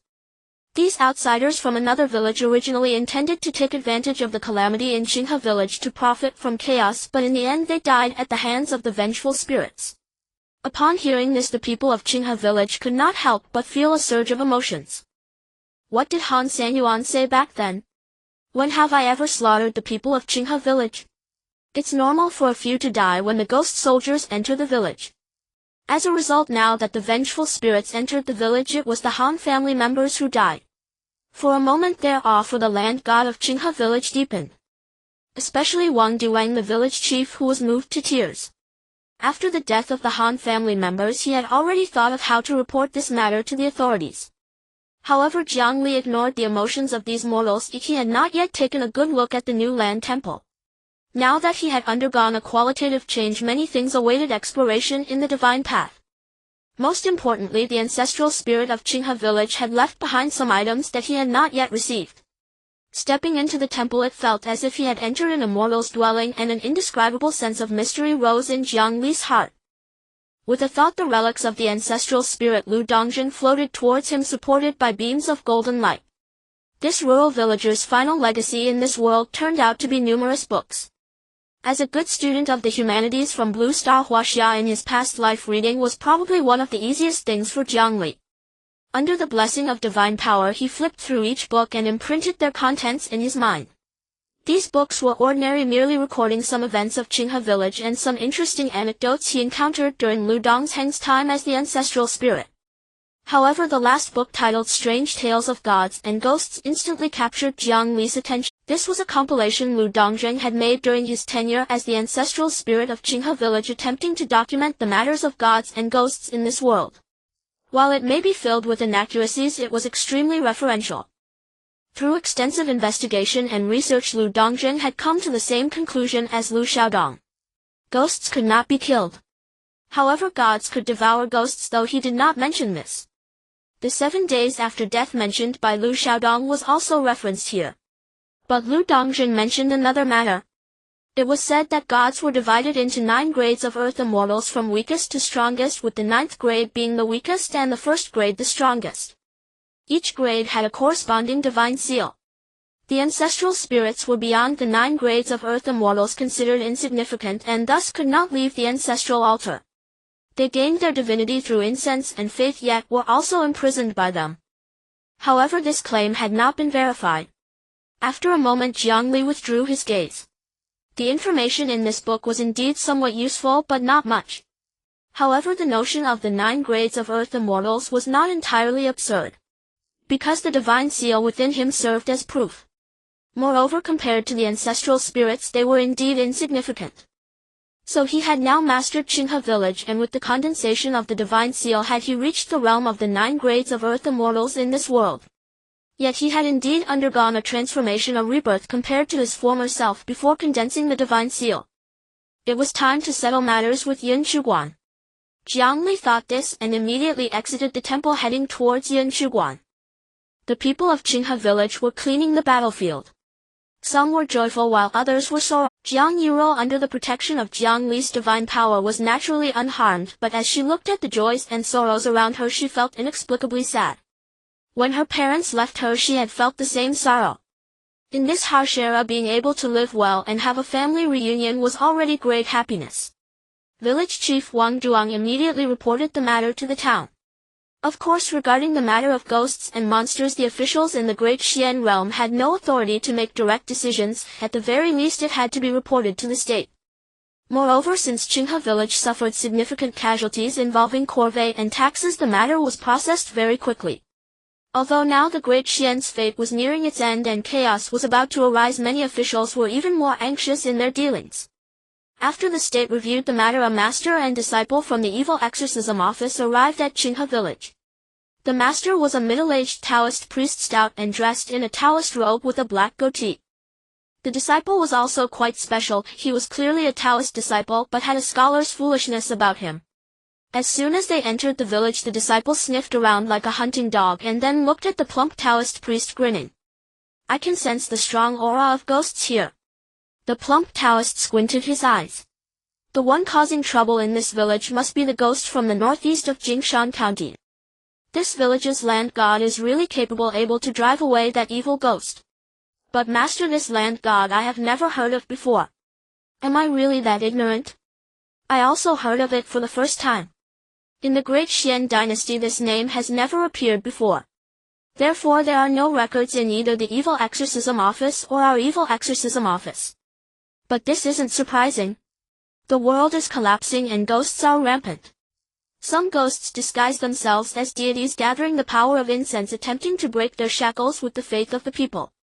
This land god of Qinghe village is likely one of those. Ghosts are just ghosts even if they wear the guise of a deity, they are merely wolves in sheep's clothing. Why not take this opportunity to eradicate evil and add a few achievements to our service record? The plump Taoist coughed a few times. The current situation is delicate. Our evil exorcism and exorcism offices are in a rather precarious position. We must not act recklessly. Whether to kill or spare this land god of Qinghe village, I must first take a look. The disciple nodded, his expression ambiguous as if he thought of something, and solemnly nodded. At this moment an elderly man about 40 or 50 years old holding a peach-wood staff approached, accompanied by a few villagers from Qinghe village. This person was none other than Wang Duan. He looked at the plump Taoist and his disciple, smiling humbly. Esteemed masters from the Evil Exorcism Office, forgive this old man for not welcoming you properly. A great incident just occurred in the village, and it is truly. He sighed heavily at this point with a look of unutterable complexity on his face, while secretly pulling out a small box from his sleeve and discreetly handing it to the disciples of the plump Taoist. It was certainly filled with valuable items. In today's Great Xuan, the plump Taoist was no stranger to such things. He instructed his disciple to accept the box and then looked at Wang Duan. I understand. May I ask where the land god temple of Qinghe village is? I wish to take a look. Wang Duan's expression changed slightly and he quickly said, this time if our Qinghe village has no land god, we will be finished. I hope the esteemed masters from the Evil Exorcism Office will see through this clearly. Upon hearing this, the plump Taoist's disciple couldn't help but sneer inwardly. What a ghost! Has it really gained such deep roots in this place? The plump Taoist said with a smile. Village chief, rest assured. We are merely here to investigate the situation. The land god protects you in Qinghe village while we protect the people of the Great Xuan. From a standpoint, we are aligned with your land god. Wang Duan breathed a sigh of relief. That's good, that's good. I will personally take you there. The plump Taoist waved his hand. Since your Qinghe village has suffered such a calamity, I fear the village chief will have to run around unable to attend to us. Just let a villager guide us to the temple. Wang Duan nodded, thinking it made sense, and immediately said to a somewhat spirited young man beside him, Wang Shu, lead the two esteemed masters from the Evil Exorcism Office to the land god temple.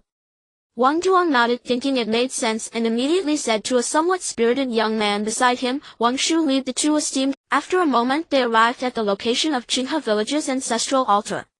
What greeted their eyes was a magnificent temple flowing with divine mystery, somewhat resembling the grandeur of Qinghe village. Wang Shu said, here it is, our Qinghe village's land temple. The disciple of the plump Taoist squinted his eyes as he looked at the temple. This temple has great presence. I have traveled more than half of the Great Xuan with my master, yet I have not seen any ancestral spirit of any village with such might. This land god is likely much stronger than that ghost from the northeast of Jingshan County. No wonder they could drive it away. Should we kill or spare it? As he spoke, he looked at the plump Taoist. Upon hearing this, Wang Shu's pupils contracted slightly, his heart filled with shock and anger. What? Did he mishear? These two Taoists actually dared to speak such wild words to decide life and death over their land god of Qinghe village. A mere mortal attempting to slay a deity, what difference was this from a mayfly shaking a tree? Moreover, can humans really kill gods? The chubby Taoist glared fiercely at his disciple, thinking to himself at this critical moment, why are you still speaking carelessly and causing trouble for me? He then immediately turned to Wang Shu and said, don't take it to heart. My disciple has a poor mind and speaks nonsense. With the protection of the Earth God Temple we can be at ease. Tell your village chief not to entertain us if the exorcism department is busy and we must return now. Wang Shu was momentarily taken aback, then nodded and left to find village chief Wang Duan. The chubby Taoist led his disciple in the southwest direction towards Qinghe village. Jingshan County lies to the southwest. The state capital is also to the southwest. Once they were a fair distance from the temple, a shimmering translucent aura enveloped the chubby Taoist as he said, "Disciple, I know you are unique and gifted, but in some matters and situations you should tread carefully, for your master fears that he may not be able to protect you." The disciple blinked, understanding that his master had used extraordinary Tao techniques to block outsiders from perceiving them. In other words, this conversation could only be heard by the two of them. Thus he felt bold enough to say, "So master, does that mean the earth god is protecting us?" The chubby Taoist sighed. "Even if there is an intention to kill, the earth god is not so easy to slay. Moreover, these kinds of spirits are intertwined with local beliefs. While they possess divine mysteries, they are also imprisoned within a cage. Apart from constantly fulfilling the needs of the local populace and earning incense offerings, they have no other way and cannot commit evil." The disciple squinted. "Master, does this mean that the people's incense offerings allow spirits to become deified in common lore, but also bind them, forcing them to only do good and benefit the region?" "Theoretically, yes. Moreover, after the calamity that befell Qinghe village, the earth god will likely devise ways to revive it, as the prosperity of his territory is closely tied to the flourishing of his incense offerings." At this moment they had unknowingly approached the outskirts of Qinghe village. Just then a woman in a pale yellow long dress with an egg-shaped face that was breathtakingly beautiful appeared before them. "Taoist Xiao Yue, I didn't expect to see you here. Has your Chuanjin sect selected a new heavenly master heir?" The chubby Taoist known as Xiao Yue laughed heartily. I didn't expect the famed spirit maiden Yan Suxian from Yunmeng Mountain to be here. How interesting." He then affectionately patted his disciple's head and suddenly made a surprising remark. "What do you think of my disciple? Is he suitable to be a beloved husband for a young lady?" His disciple, filled with annoyance, thought to himself that while his master was great in many ways, the one flaw was that whenever a beautiful woman appeared, he would introduce himself as a potential husband. Was he in a hurry to marry him off? The woman in the pale yellow dress shook her head. "Forget it, I have no interest in the heavenly master candidate from your Chuanjin sect. Goodbye, Taoist Xiao. I believe our next meeting will be during the Fulong court." As she spoke, she took a step forward and quickly vanished from Xiao Yu's sight. Xiao Yu squinted at her retreating figure, his gaze deep and contemplative. If Jiang Li were here, he would certainly recognize that the woman in the pale yellow dress was his sister's good friend, another beauty from Qinghe village, Huangfu Xian. Yunchu Guan. Taoist Yunyu stood with his hands clasped behind his back in the courtyard. He sighed deeply. "I never expected that the ghost would not even be a match for the earth god of Qinghe village. This deity is truly extraordinary. Although it governs only a village, it far surpasses most ancestral spirits in the world." He then glanced at the two young disciples behind him. "You two ride Baiyu back to the sect." Baiyu is the name of a celestial crane spirit beast from Yunchu Guan. Although it cannot speak, it can communicate with humans and understand human language, making it one of the best flying mounts for cultivators. The two young disciples widened their eyes at this. "Then, master, what will you do?" Yunyu asked. "I must resolve the karmic ties between myself and the earth god of Qinghe village. After you return to the sect, focus on your cultivation and do not think of avenging me. The pursuit of truth in the Tao and longevity is the true goal for us cultivators." After saying this, he felt a wave of emotions. He was not someone who enjoyed conflict, but he could not ignore the grudge against his junior brother. "Master." The two young disciples' eyes turned red, their hearts filled with sorrow, as if they had made up their minds to stay by their master's side through thick and thin. Having been with them for many years, Yunyu understood their feelings and sternly shot them a glance. "Do you want to defy my orders?" The two disciples shuddered and quickly replied, "We dare not." Yunyu stopped talking and waved his hand. A white bird flew over from the edge of Yunchu Guan's pond and landed gracefully. It was the celestial crane named Baiyu. The two disciples knew Yunyu's temperament well, and given the strict rules of Yunchu Guan regarding respect for teachers, they dared not oppose him and could only sit obediently on Baiyu's back. In the next moment, at Yunyu's command, Baiyu spread its wings and soared into the sky, heading north. Watching as the celestial crane spirit beast carried his two disciples away from Yunchu Guan, Yunyu let out a sigh of relief, a newfound determination appearing in his eyes. At this moment, the once tranquil Yunchu Guan was suddenly enveloped in a white mist tinged with golden hues. Clearly Jiang Li had arrived. Yunyu felt a sense of foreboding and stood up, seemingly to welcome, yet also to be on guard. After leaving Qinghe village, Jiang Li realized that his control over divine power and strength had weakened, leading to a moment of clarity. After all, Qinghe village could be considered his territory. Acting there meant he had the advantage of time, place, and harmony with the people, allowing him to reach an unprecedented peak state. Moreover, fighting based on the temple's foundation in Qinghe village gave him a sense of inexhaustible divine power. But outside it was different. Yet he was still a true 9th rank earth immortal. Even in the territory of the Source Ghost, he was confident he could handle it. In the next moment he activated his domain and descended upon Yunchu Temple, where he saw a Taoist standing in the courtyard exuding an even more transcendent aura than Taoist Yunchi. This person must be Taoist Yunxi's senior brother. What a remarkable Taoist! Before even engaging, he could already clearly sense that this Taoist would be much more challenging to deal with than the Source Ghost. The diversion of misfortune, though it may seem like an intent to kill, might also be a test. In the next moment Jiang Li revealed his true form, showing the utmost respect to his opponent. Looking at the golden-clad young man stepping out of the celestial mist, Yunyu scrutinized him seriously and asked, "Are you the earth god of Qinghe village?" Jiang Li nodded. Yunyu chuckled softly. "You protect a village and vanquish evil spirits. I have no desire to be your enemy, but the grudge against my junior brother must be avenged." Following that, a bell suddenly appeared in his hand as if by magic.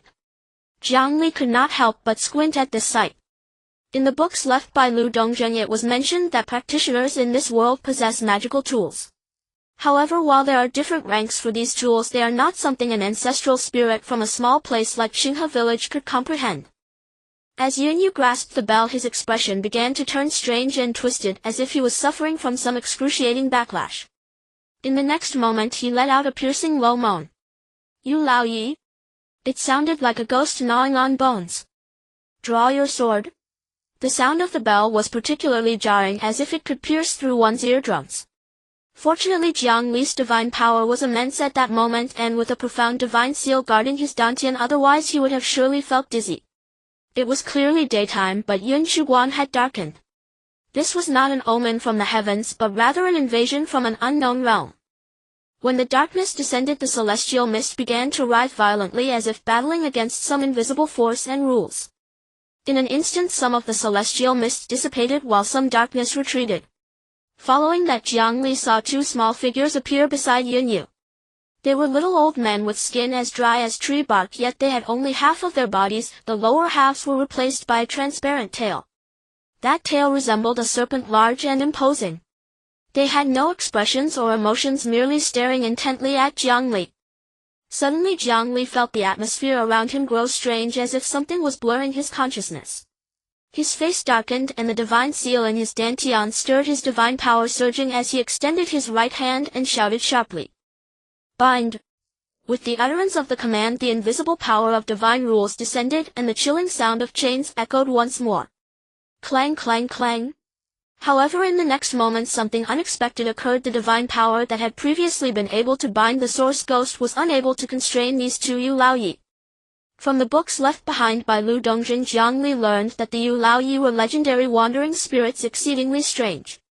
He had not expected them to be even more troublesome than the Source Ghost. This Taoist truly has remarkable means.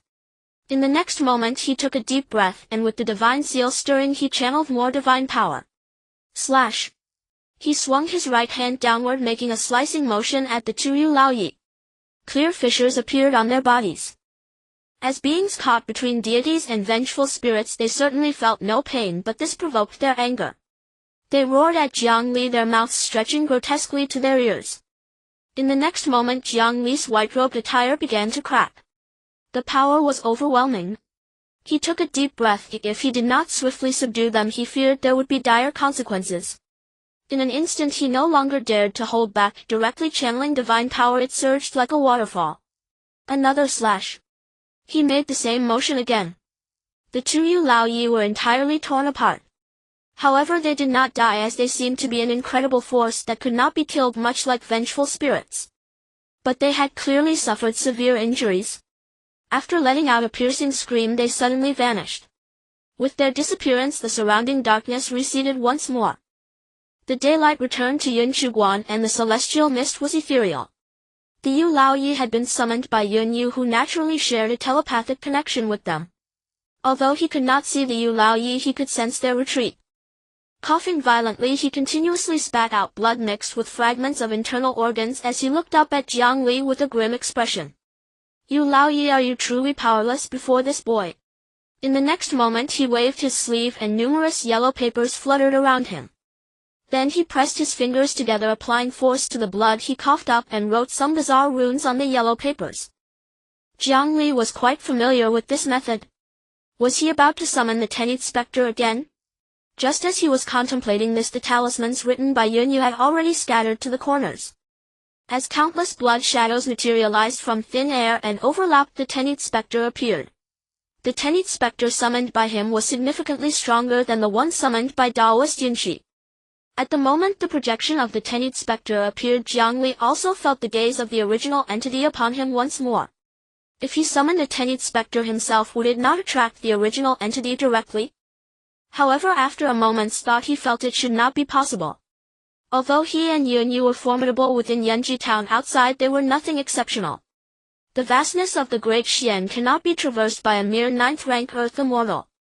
The world is vast, and certainly it is not limited to the Great Xuan alone. That Tenth Spectre was likely on the same level as the immense hand that had taken the source ghost away. How could it concern itself with mere ants like him and Yunchu? Understanding the key point, he no longer hesitated, stirring his divine seal and channeling divine power, instantly writing several talismans that scattered. Another projection of a Tenth Spectre appeared. However, this projection of the Tenth Spectre was golden. At the moment the Tenth Spectre appeared, Jiang Li once again felt a great terror peering across the boundaries. However, that feeling of horror vanished in an instant. Looking at the golden Tenth Spectre, Yunchu was momentarily taken aback, clearly not expecting that this earth god of Qinghe village would possess such means. Could it be that this young man has transitioned from being a cultivator to the path of incense offerings? One Tenth Spectre constrained another. This allowed Jiang Li to deal with Yunchu without restraint.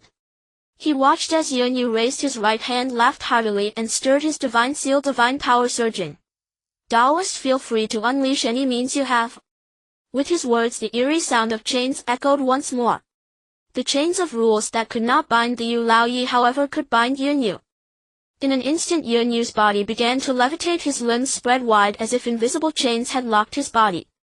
However, he did not panic. Instead, a faint smile appeared on his lips as he looked at Jiang Li. Earth God, do you truly believe you are certain to win? As soon as he finished speaking, a golden box fell out from him. When the golden box hit the ground, it opened with a bang. Jiang Li clearly saw that inside lay a ghost. This ghost was as ugly as the source ghost, but the moment the golden box opened, a nauseating smell of blood rushed forth. This was not Jiang Li's first encounter with a ghost. Based on his knowledge of the ghosts in this world, he could confirm that this ghost's domain was related to blood. As expected, the moment the ghost crawled out of the golden box, countless streams of blood began to pour out, boiling as if they were about to engulf the entire Yunchu. However, just a moment later the flowing blood was obstructed by the celestial mist. The two forces intertwined, contending against each other. The ghost, upon stepping out of the golden box, looked towards Jiang Li. Its eyes bore no emotion, wisdom, or sentiment, but they were filled with murderous intent. When had he triggered this ghost's killing instinct? Jiang Li's expression turned icy. Before the ghost attacked him, he decisively struck at Yunchu. He raised his right hand, making a slicing gesture towards Yunchu. Empowered by divine strength, an invisible tearing force was about to descend upon him. It seemed he was on the verge of losing his life. Behind Yunchu, a sword that he had been carrying suddenly unsheathed with a clear ringing sound.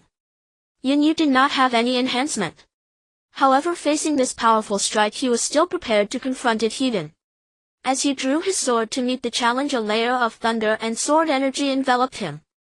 His surroundings became a domain. This was a domain forcibly established by his Tao sword, a realm of a practitioner.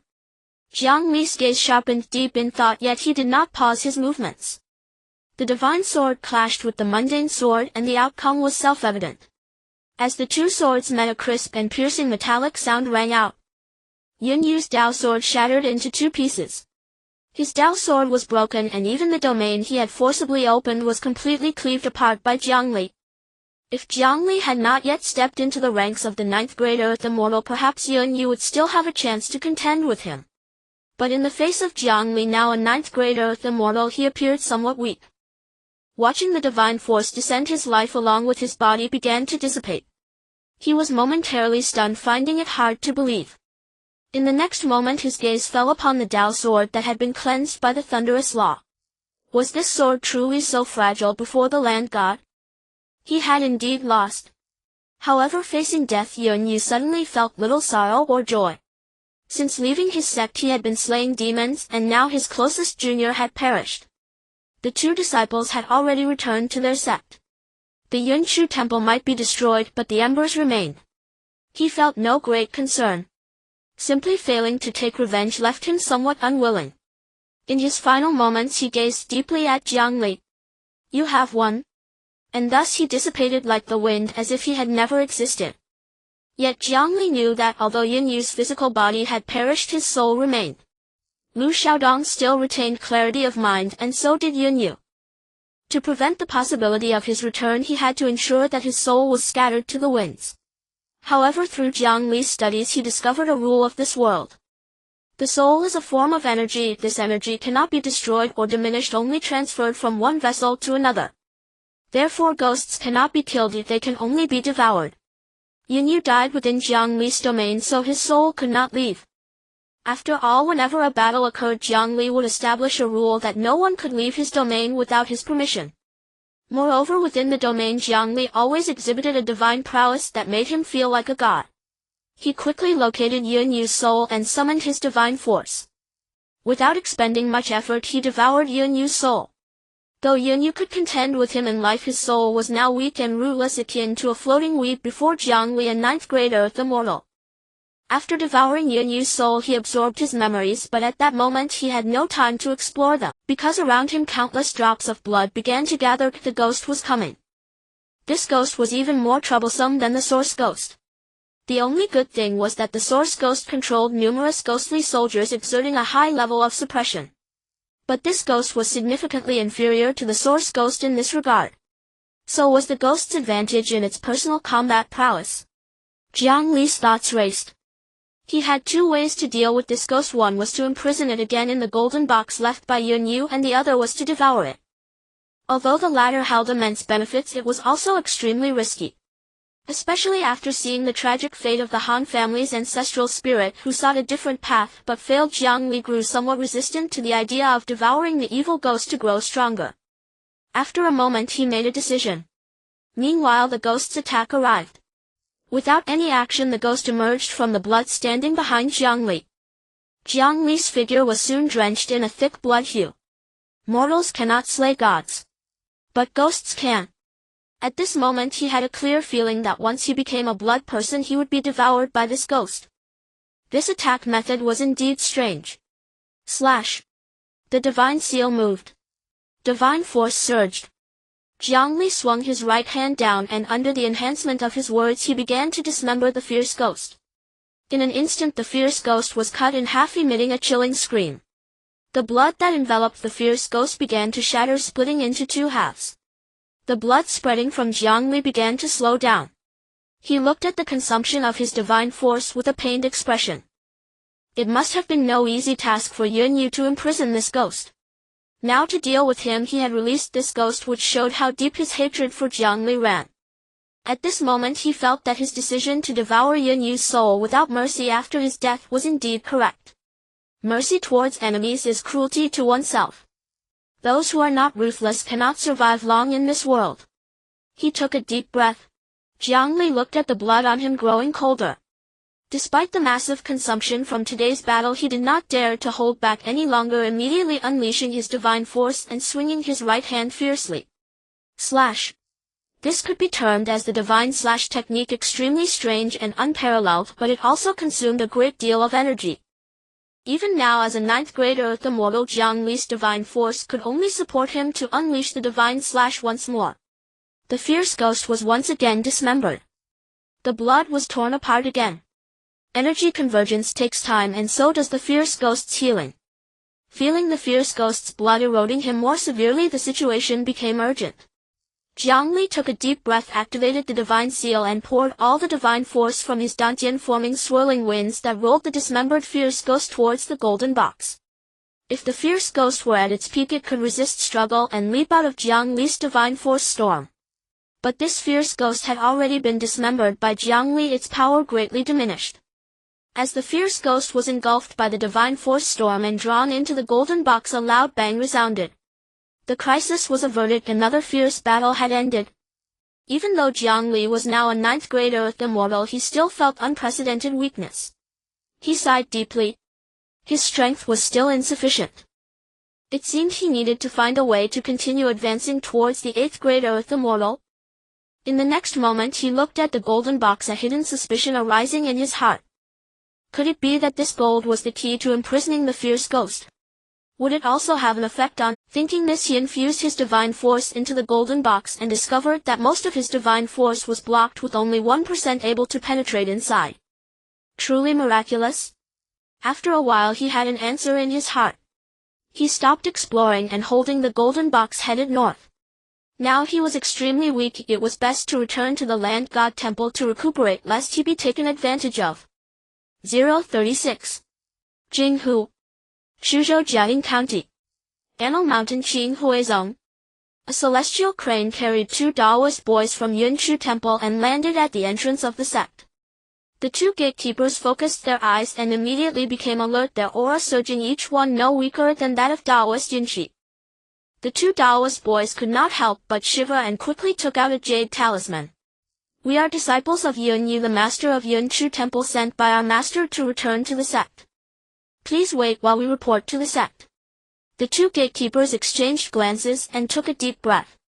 Following this, one of the gatekeepers let out a sharp whistle, and a celestial crane flew from the mist within the sect, landing on the ground and obediently squatting down. The gatekeeper mounted the crane and it flapped its wings, heading deep into the sect. The 2 Taoist boys were anxious as they waited. After all, this was their first long journey away from Yunyu and Yunchu Temple. They would be practicing and living in this unfamiliar place, and naturally they were filled with uncertainty about the future. After a while the gatekeeper returned, riding the celestial crane. However, he was not alone. Accompanying him was an elderly man with white hair and beard, riding another celestial crane. From a distance the 2 Taoist boys felt as if they were looking at an immortal, their heads spinning. This old man far surpassed their master. As the celestial crane flew before them, the old man quickly jumped down and came to them, grabbing their sleeves with urgency. Where is Yunyu? He looked around anxiously, seemingly eager to find the middle-aged Taoist's figure. Upon hearing their master's name, the 2 Taoist boys couldn't help but tear up. Master is no longer here. The old man was struck by lightning, his emotions instantly agitated. What? What are you saying? In an instant the 2 Taoist boys felt as if the seemingly drowsy tiger had suddenly awakened, the aura and authority emanating from him nearly suffocating. They stumbled back in terror, unable to utter a single word. The old man quickly realized his loss of composure, immediately retracting his aura and authority, calming his emotions and smiling kindly. You need not panic. I am Taoist Qinghe, Yunyu's master. What is your relationship with Yunyu? What happened to him? Please speak slowly to me. The 2 Taoist boys were taken aback, not expecting this terrifying old Taoist to be their grandmaster. Though it was their first meeting with the old Taoist, these 2 helpless Taoist boys felt as if they had met a long-lost relative upon hearing his identity, and could not help but burst into tears. Taoist Qinghe, who was not impatient, patiently waiting for the 2 little Taoist boys to vent their emotions, and even kindly patted their backs. After a while they calmed down and looked at Taoist Qinghe, taking a deep breath, to detail Yunyu's death and everything that had happened at Yunchu Temple. Upon hearing this, Taoist Qinghe's heart was filled with mixed emotions. He clumsily and tremulously took out an old envelope from his body, tears welling in his eyes. Though I have never met Yunchi, I have heard of him. Back then Yunyu wrote to the sect telling me that he would take on disciples for me, finding a good seedling. He said that after he resolved some matters in Jingshan County, he would bring Yunchi back for me to see. I never expected this wait would last forever. Yunchi was indeed weak. But that was because he had been cultivating for too short a time. In terms of talent, he was actually much better than Yunyu. Unfortunately, this budding seedling had yet to grow before being cut down by Jiang Li. The two Taoist boys listened in a daze, their eyes filled with tears. Taoist Qinghe took a deep breath. I had advised Yunchu not to pursue such paths, but he refused to listen, wanting to experience the splendor of the Great Xuan with his Tao techniques, not realizing he would lose his life in the process. As he spoke, he couldn't help but feel angry. Recently he had been somewhat unsettled, noting that the jade record of Yunchu's birth date had shown signs of breaking. He never expected that Yunchu had truly died.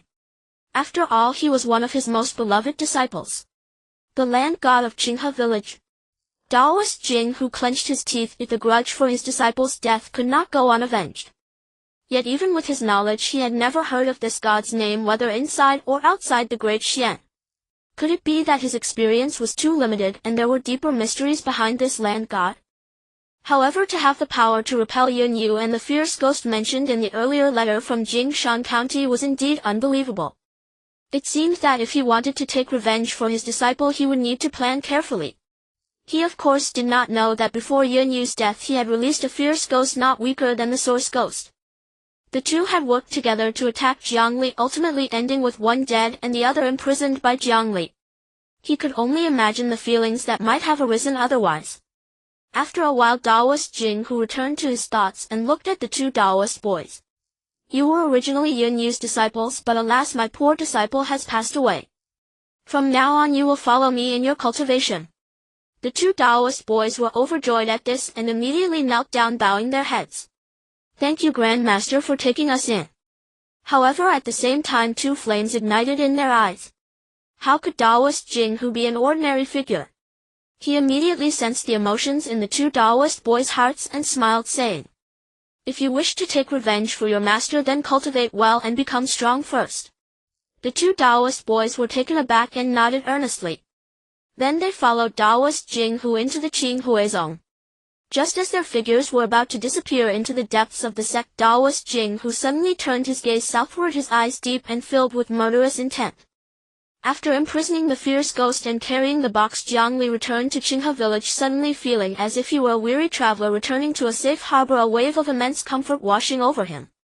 At this moment, strands of divine force actually surged from the temple, actively helping Jiang Li replenish the divine force he had just expended in battle. He felt an overwhelming joy. He truly did not expect that after advancing to a 9th grade Earth Immortal there would be such an effect. Wasn't this similar to the healing effect one experienced in the blood pools in games from his past life on Blue Star? Only the recovery wasn't as strong. After a while, Jiang Li arrived at the ancestral altar and the recovery effect improved significantly, greatly shortening the time needed to recover from his weakness. However, he quickly regained his focus because there were more important matters to attend to, especially exploring the wonders that came after advancing to a 9th grade Earth Immortal. He had plenty of time for that. What he wanted to delve into even more were Yunchu's memories. This Taoist had traversed Yunchu Town and Jingshan County far beyond what a mundane person like Han Yangwei could compare. He believed the insights within Yunchu's memories would yield immense rewards. Observing the vastness, recognizing one's own insignificance, the next moment he began to peruse Yunchu's memories. It must be said that although Yunchu was merely a Taoist, his experiences far surpassed those of the ancestral spirits of Qinghe village and Han family village, who had lived long lives. Through the explorations and discoveries of countless predecessors in the cultivation world, gold could significantly block the influence of various energies, thus boxes made from it were often used by demon-slaying practitioners to imprison ghosts. Jiang Li's speculation was indeed correct. There were many powers within the cultivation world, but the Buddhist and Taoist sects along with the academies held the most influence. Yunchu hailed from the first Taoist sect of Shuzhou Qinghe zone. However, this news also made Jiang Li alert. Currently he was not yet capable of contending with a state's Taoist sect. Fortunately, within the Great Xuan realm the powers of each state were mutually wary of one another. Revenge from the Shuzhou Taoist sect would not come so quickly, he still had time to grow. He also gained a deeper understanding and insight into the divine path. To advance to an 8th grade Earth Immortal he needed to gather the faith of an entire town. For instance, if he could become the sole object of faith for all the townsfolk of Yunchu Town, then that would be the time he could advance to an 8th grade Earth Immortal. Jiang Li finally emerged from obscurity. Cultivating Qi is the foundational realm for cultivators, followed by foundation establishment, furnace refinement, core condensation, golden core, nascent soul, divine transformation, truth seeking, and ascension, the 8 great realms. Beyond ascension lies the realm of immortals. Yunyu at the pinnacle of foundation establishment stands on the threshold of furnace refinement. Yunchu meanwhile has only just entered the foundation establishment realm. Thus, though the 9 ranks of earth immortals in the divine path nominally correspond to the foundation establishment realm, even its peak practitioners cannot match his strength. It appears that increasing incense offerings and gathering devout followers is the sole path to ever greater power. With this conviction, Jiang Li solidified his purpose. At that moment a trembling figure rushed into the shrine, not human but a ghost. "Divine Lord, what calamity has befallen? How did your shrine come to rest here?" This ghost was none other than Sun Qiusheng. Jiang Li stifled a chuckle at his clumsy performance. After death, Master Sun, determined to avoid soul dissolution, had willingly devoted himself to spreading Jiang Li's teachings. During the Qinghe village catastrophe, driven by fear for his life, he had fled far away. Now that peace had settled, he feigned ignorance, fearing Jiang Li's reprimand. Yet how could such pretense escape Jiang Li's divine perception? Enough, no more acting. Every movement within Qinghe village lies bare before my gaze. Sun Qiusheng recoiled in shock, suddenly feeling like a buffoon. He stared at Jiang Li, unable to sit still or stand still. "Divine Lord, but before he could utter another word, Jiang Li cut him short. To cherish life and dread death is human nature. So long as you serve this Divine Lord with sincerity, I shall pardon your transgression this time." Sun Qiusheng paused, drew a deep breath, and vowed inwardly to serve Jiang Li with unwavering diligence. After all, his very existence remained wholly in Jiang Li's hands. Just then several golden threads drifted from Qinghe village toward the shrine and merged into Jiang Li's body, incense-fueled devotion. Another supplicant had offered prayer. As the incense devotion transformed into divine power and infused Jiang Li's form, he beheld the petitioner, and heard his voice. The petitioner was none other than Wang Shu, nephew of Wang De Wang. Kneeling reverently before the local earth god statue in his home, he burned incense with profound sincerity. "Your humble servant Wang Shu petitions the earth god on urgent matters." He then recounted in meticulous detail everything that had transpired earlier that day, how Qiu Yu of the demon subduing bureau and his disciple had arrogantly slandered Jiang Li as if they held absolute dominion over him. Jiang Li's expression darkened upon hearing it. Having absorbed Yin Yu's memories, he knew full well the formidable influence wielded by the Great Xuan Dynasty's demon-subduing and evil-extinguishing bureaus. Worse still, these 2 Taoists hailed from Xuanzhen sect, the foremost Taoist order of Jing province in northern Great Xian. Sighing inwardly, Jiang Li realized the deeper his understanding of this world grew, the more infinitesimal he felt within it. Yet those who scorn divinity and underestimate the gods shall inevitably pay the price for their hubris.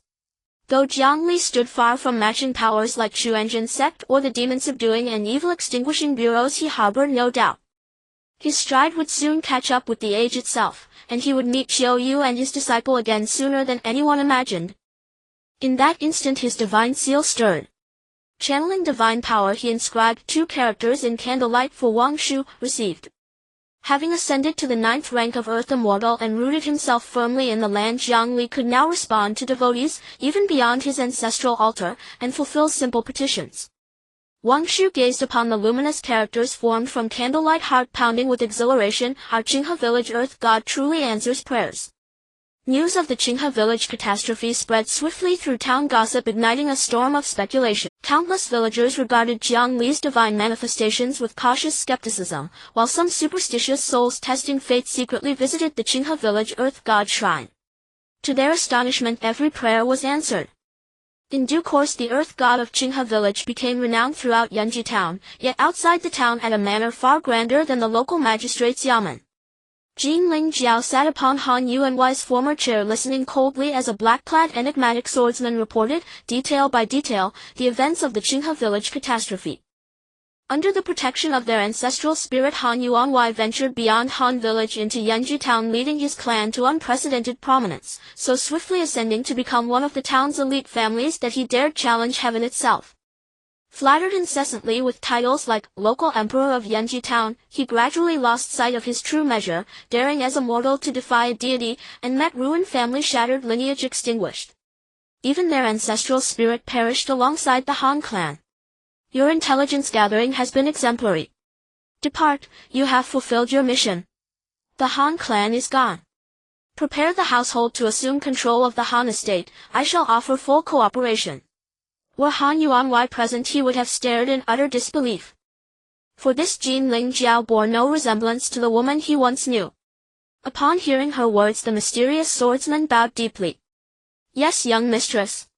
He withdrew from the Han residence, leaving her alone within its vast echoing halls. She rose and stepped into the courtyard, gazing at the sky choked with brooding clouds, her eyes clouded with quiet uncertainty.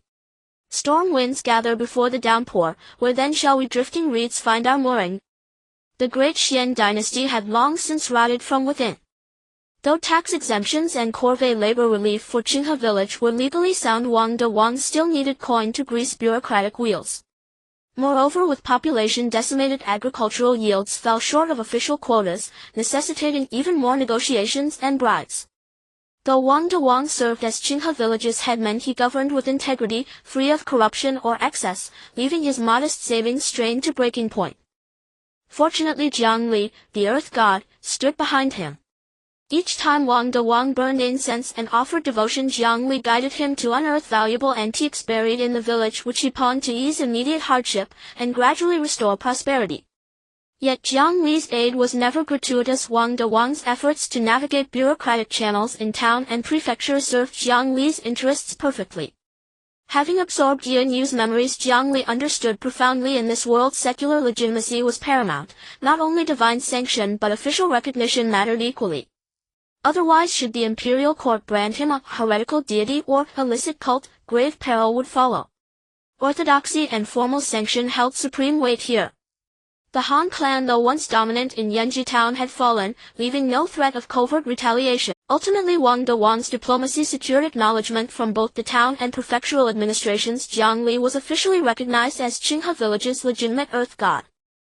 Most crucially, however, came the endorsement of Qiu Yu and his disciple, officials of the Demon Subduing Bureau. Thus pilgrims from across Yunchu Town flocked to the shrine unimpeded by official interference. Incense offerings swelled daily, but Jiang Li also nurtured Qinghe village's development, for this was his foundation. What kind of earth god fails to ensure fertile soil for his domain? After exhaustive exploration and study, he discovered that infusing divine power into the village's earth rendered it astonishingly fertile. He named this ability the soil fertilizing art. Food sustains life, and this art promised bountiful harvests year after year.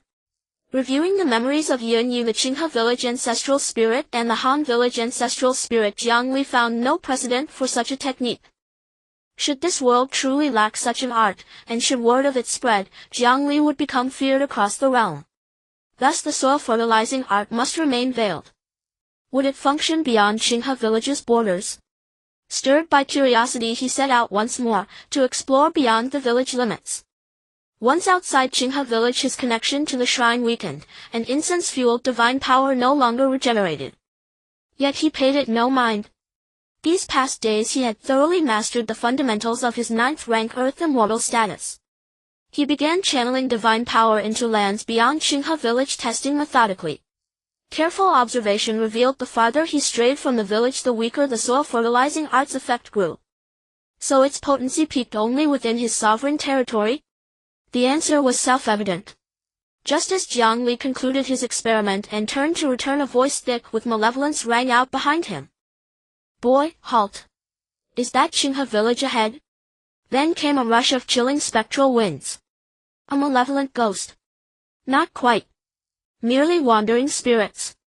Glancing back, he saw several armored warrior ghosts glaring at him with fierce, menacing intent. He did not reply, only spoke calmly. You have 4 days left to exist. The warrior ghosts exchanged glances.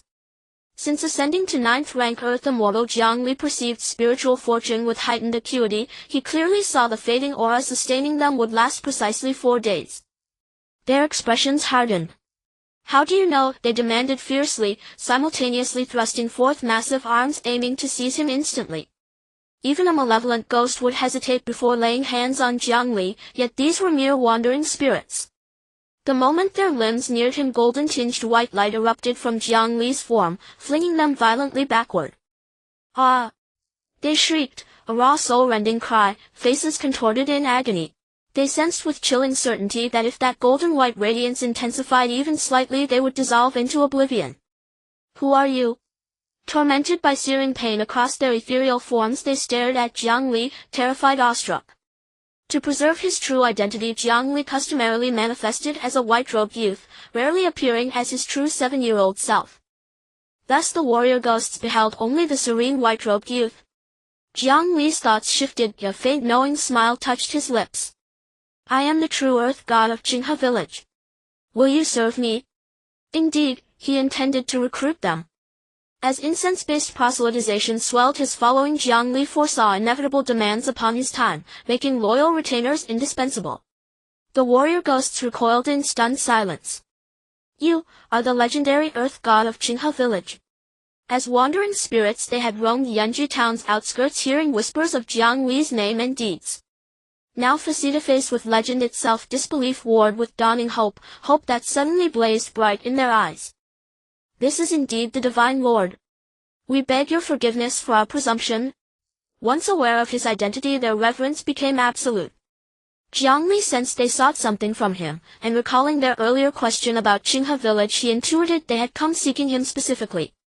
To confirm, he asked, you asked whether the road ahead led to Qinghe village. Do you intend to go there? The warrior ghosts exchanged glances, then drew a steadying breath. Yes, divine lord, we seek you precisely. Jiang Li thought inwardly, indeed. Aloud he asked, you seek me, what petition do you? They sighed. We know our time is limited, 4 days remain. We came to Qinghe village to beseech you grant us extended life. Jiang Li's vigilance sharpened. How did you learn I might extend your lives? The warrior ghosts exchanged a glance and explained, we heard of your divine deeds, and believed you might possess means to prolong our existence in this world. Jiang Li exhaled softly, relieved. Their desperation had led them to him blindly. Fortunately, experiments with Sun Qiuxing had already yielded a method enabling spirits to endure without descending into the netherworld's dark paths. Yet curiosity stirred. In truth, another path to survival exists. They glanced at one another, then smiled wryly. Does your lordship refer to feeding on human vitality? Though we were no saints in life, we served in the military, how could we stoop to such depravity? And what distinguishes consuming vitality from devouring flesh? Jiang Li laughed. Well said. I can grant you extended life, but only on one condition: you swear eternal service to me. Principled souls were most worthy of esteem. These warrior ghosts possessed no extraordinary power, but their martial bearing and military discipline made them ideal retainers. They hesitated, exchanging uncertain glances, words stirring within them yet too timid to voice before Jiang Li. After a long pause they summoned courage. We've heard legends of evil ghosts amassing legions of shadow soldiers to terrorize the realm, becoming ghost kings. Does your lordship harbor similar ambitions? These warrior ghosts retain strong moral compasses. Jiang Li smiled.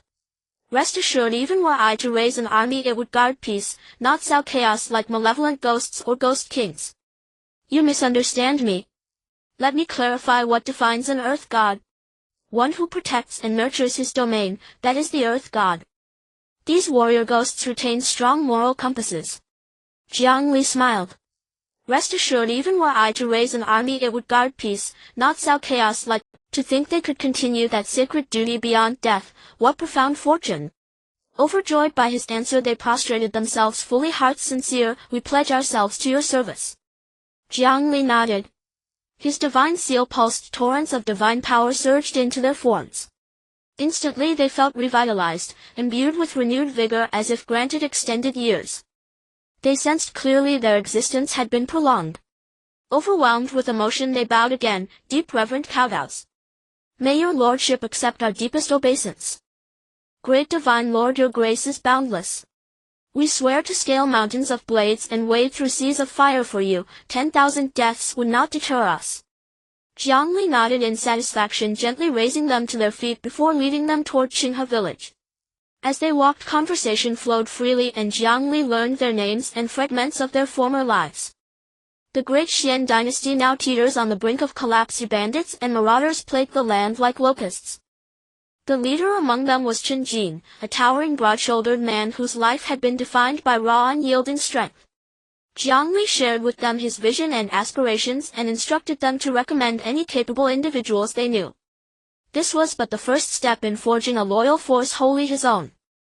Even a 3-year-old child now knows that war will soon engulf the Great Xuan Dynasty, and in such chaos survival or supremacy alike demands one's own power base.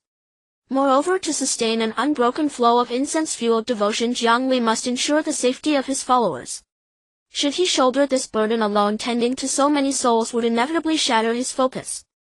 Yet with his own force at his command, all would change. Upon returning to the land god temple of Qinghe village, Qinghe and the others stood awestruck, bewildered by its sacred resonance. Thereafter Jiang Li began instructing them on how to answer devotees' prayers in his name and fulfill the faithful's needs. It was akin to the investment systems Jiang Li remembered from Blue Star. Believers invested faith in the deity in turn rewarded devotion proportionally, thus sustaining. It was akin to the investment systems Jiang Li remembered from Blue Star. Believers invested faith in the deity in turn rewarded devotion proportionally, thus sustaining a reciprocal enduring covenant. Otherwise, if a single devotee generated only 10 wisps of devotion while Jiang Li expended 100 units of divine power to grant each wish, his divine reserves would swiftly drain, his entire system collapsing under unsustainable deficit. Thus this duty held profound significance. Several days passed. Then Su Xingtong and Qinghe approached Jiang Li with urgent news. They wished to introduce a contingent of former soldiers from the Great Xuan Imperial Army. Unlike Qinghe and Su Xingtong, who bore righteous qi within their spirits, these men had in death fed upon human vitality and slain wandering spirits to survive. Hearing their account, Jiang Li smiled faintly and asked, "Do you fear I shall execute them all in the name of justice?" "No, divine lord," replied Qinghe and Su Xingtong. Though tainted by transgression, these men possess genuine prowess. Their leader Murong commands valor unmatched by 10,000 warriors. Such peerless martial brilliance, were it found in ancient Blue Star history, would surely earn immortal renown in annals of legendary generals. Jiang Li felt a quiet spark of curiosity. If Murong's courage defies 10,000, then how did he meet his end? Jiang Li asked. Qinghe and Su Xingtong sighed. Betrayed by envy, he was drugged before battle, and fell beneath a storm of enemy arrows. Jiang Li nodded slowly. So his misdeeds stem from unresolved grievance. He paused, then said, "Bring him before me." Qinghe and Su Xingtong bowed and departed. Shortly after they returned, ushering in a round-faced, affable-looking man whose girth surpassed 200 jin. Jiang Li estimated his build resembled the famed warrior Su Chu from Blue Star legends. Upon entering the temple, the man paused, startled at the sight of Jiang Li, then bowed deeply. "I am Murong, humbly presenting myself before the land god divine lord." Jiang Li inclined his head. "Qinghe and Su Xingtong have recounted your story. If you pledge yourself to my service, you must never again commit evil." As he spoke, the divine seal within him stirred softly and streams of divine energy surged forth, flowing into Murong's body. The man's features contorted, his face paled as though enduring excruciating torment. Su Xingtong and Qinghe recoiled in alarm, wondering if the divine lord truly intended Murong's execution. Yet they quickly dismissed the thought. Had Jiang Li meant to kill, he would not have spoken those words. Moments later, golden light erupted from Murong's form, while thick black vapor surged outward from his core, only to be consumed and erased by the radiant gold. That dark essence was the accumulated yin qi born of his sins, so left unchecked it would breed ghostly nature within him, eroding reason, devouring sanity. Jiang Li was not punishing him, he was purifying him. Feeling renewed clarity and vigor, Murong examined his restored self, and immediately dropped to his knees, bowing low with unwavering sincerity. His former arrogance utterly dissolved. "Divine Lord, accept this humble prostration. From this day forward, Murong shall follow your will without question." Jiang Li nodded, deeply satisfied. Murong possessed undeniable talent, but his spirit was wild, untamable. To subdue such a soul required not diplomacy but decisive transformative intervention, the kind only overwhelming divine authority could deliver. And now the effect was unmistakable. "Rise," Jiang Li commanded. "Remember, should you ever stray again, do not expect mercy." With a subtle lift of his right hand, a surge of sovereign force raised Murong upright. Rising, Murong offered another solemn bow. I shall forever honor your divine lordship's instruction. Then his gaze flickered, shifting tone abruptly. Before coming here I observed your divinity already spreading across neighboring villages. Would you consider extending your doctrine to Yunchu town? Spreading his doctrine to the town had long been Jiang Li's ambition, one that would elevate him to the rank of town land god and 8th rank earth immortal. Talented men harbor ambition, and having witnessed Jiang Li's divine might, Murong eagerly sought to prove himself. His mind quickened, he volunteered not merely loyalty but strategic counsel, offering to spearhead the town-wide propagation. Jiang Li welcomed this gladly. He regarded Murong and asked, "What is your plan?" Murong countered, "Does your divine lordship know who serves as Yunchu town's ancestral spirit?" Jiang Li shook his head. "My tenure as land god of Qinghe village has been brief. I know only the ancestral spirits of nearby villages, not Yunchu towns." Murong smiled. "His name is Fang Jingming, the founding ancestor of Fang clan, Yunchu town's most powerful aristocratic house. To enter the town and preach your doctrine, your divine lordship must first gain his approval." Jiang Li asked curiously, "How does the Fang clan compare to Han Yuanwei?" Murong replied, "Han Yuanwei is but a nouveau riche before the Fang clan, whose roots run deep in Yunchu town, wielding de facto political control. Without Fang Jingming's consent, your divine lordship's preaching would brand you a heretical licentious deity, suppressed instantly by the Fang clan's authority." Jiang Li frowned slightly. This was indeed a complication. Yet as a god he held no fear of mortal aristocrats. He turned again to Murong. "You claim valor unmatched by 10,000, I hereby dispatch you to persuade Fang Jingming. Should he join my cause, conflict may yet be averted.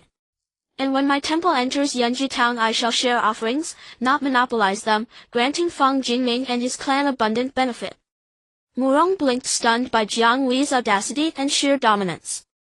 He had expected negotiation, not outright recruitment. Jiang Li sought not alliance but submission. Yet recalling Jiang Li's recent divine purification, Murong understood such a sovereign being would never stoop to parley with a mere town-level ancestral spirit. In that instant he knelt once more, bowing low with reverent fervor.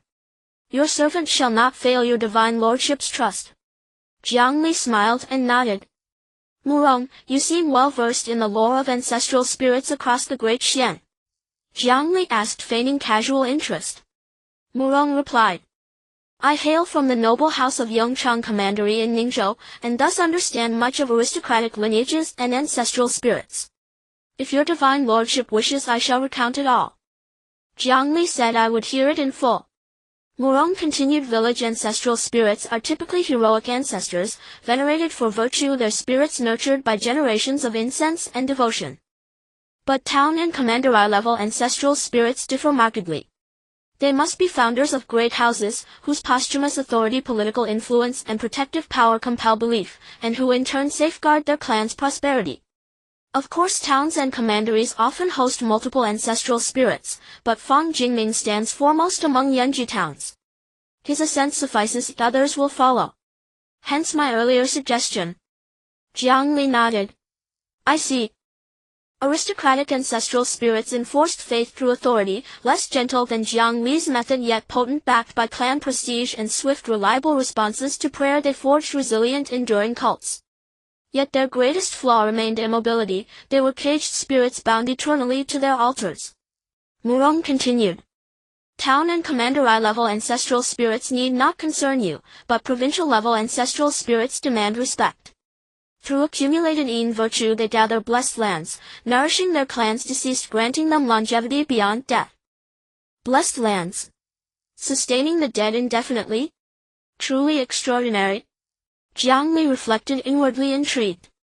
As his divine power grew, so too did his domain, a self-contained world where he too might forge such a blessed land. Thus provincial ancestral spirits were indeed formidable. After a moment's contemplation, Jiang Li refocused his gaze upon Murong. "Your wisdom has enlightened me profoundly. When you return victorious, we shall speak late into the night." Murong beamed. "Your servant shall not fail your divine lordship's trust." Time flowed like water. Jiang Li's proselytization continued unabated. Across Yunchu Town's jurisdiction, and especially in villages surrounding Qinghe village, more and more households enshrined Jiang Li's statue, offering daily incense and fervent prayers. Their petitions ranged from trivial to grand. Listening to their supplications day and night, Jiang Li recalled a phrase from his past life: "Are you praying to a god, or to your own desires?" For immoderate requests he gently admonished devotees against greed. Otherwise tomorrow one might seek emperorship and other wealth beyond measure, and where would such insatiability end? Yet for modest pleas, safety, offspring, bountiful harvests, he responded unfailingly, provided their devotion was sincere and sufficient. Owing to his proven efficacy, the land god temple overflowed with incense smoke. Now seated within the temple, Jiang Li could perceive all of Qinghe village, rendering Gong Su's constant vigil over his sister unnecessary. Gong Su thus assumed the role of temple guardian.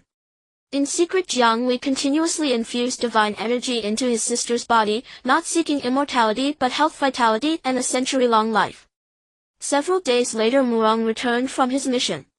He stood before Jiang Li, hesitant, uneasy. Having long dwelled among humanity, Jiang Li read hearts like open scrolls, and instantly discerned the outcome. "Did you fail?" Murong dropped to his knees. "I deserve death. I have betrayed your divine lordship's trust. Please mete out just punishment." Jiang Li waved dismissively. "Rise. Fang Jingming holds sway over an entire town. He scorns a rural land god. His refusal is neither unexpected nor unjust." "What did he say?" Murong sighed, trembling with apprehension. "Upon meeting Fang Jingming, I conveyed your divine lordship's intent. He erupted in fury, calling you a treacherous, wolf-hearted schemer coveting town-level incense revenue. He scoffed, rather than extend your reach here, go purge the malevolent Yin soldiers and ghosts plaguing the countryside." Jiang Li narrowed his eyes. "Are there Yin soldiers and malevolent ghosts gathered nearby?" Murong nodded. To the northwest of Yunchu Town, neither far nor near from Qinghe village, dwells Zhang Shishou, a former bandit chieftain. Executed by imperial forces, his lingering resentment coalesced with his followers into a fearsome specter, occupying mountains, feeding on human vitality and terrorizing the region.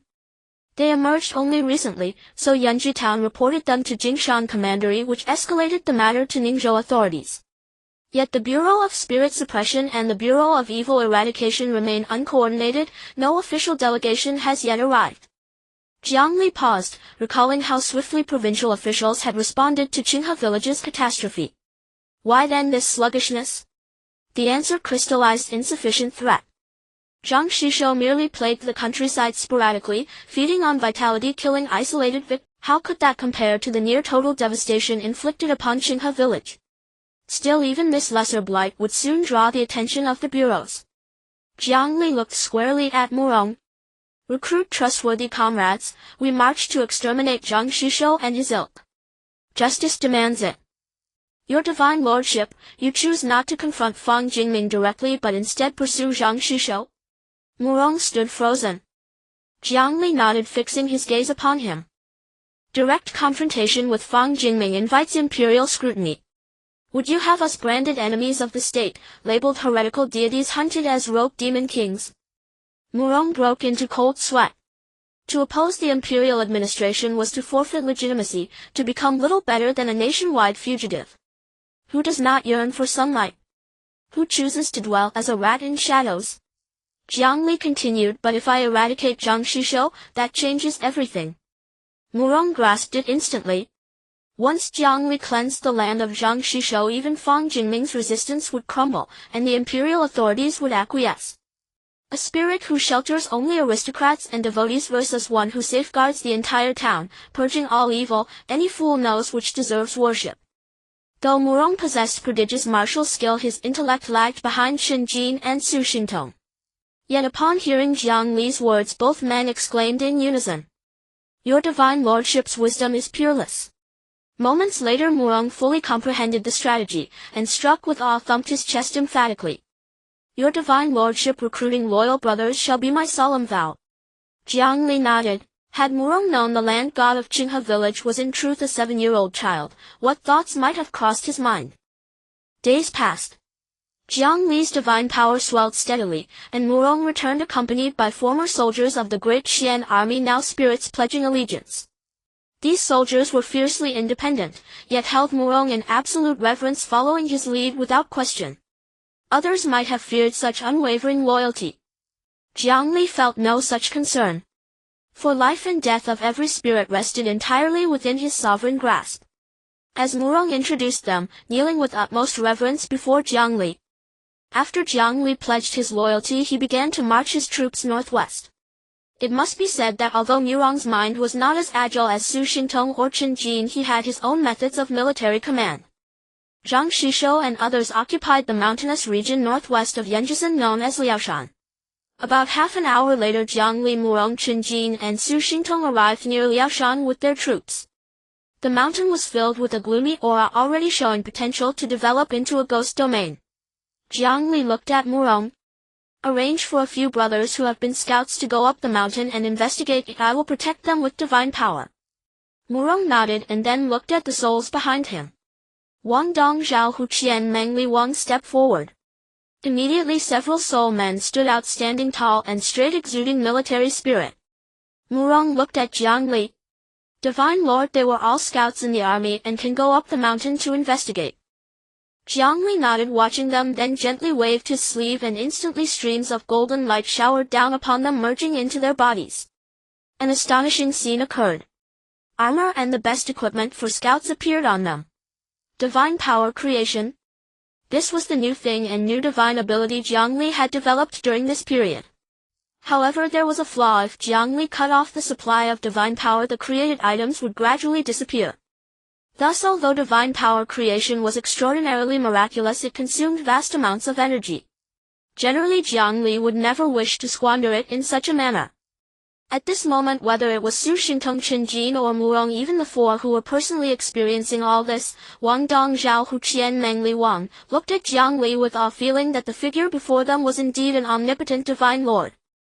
Soon those with ambitions like Murong's began to feel fervent. Following such a figure, even as souls, they would surely have a great future. After a moment, Wang Dong, Zhao Hu Qian, Meng and Li Wang came to their senses and respectfully said to Jiang Li, "We will not fail the Divine Lord's expectations." Upon speaking, they charged toward Liaoshan with great momentum.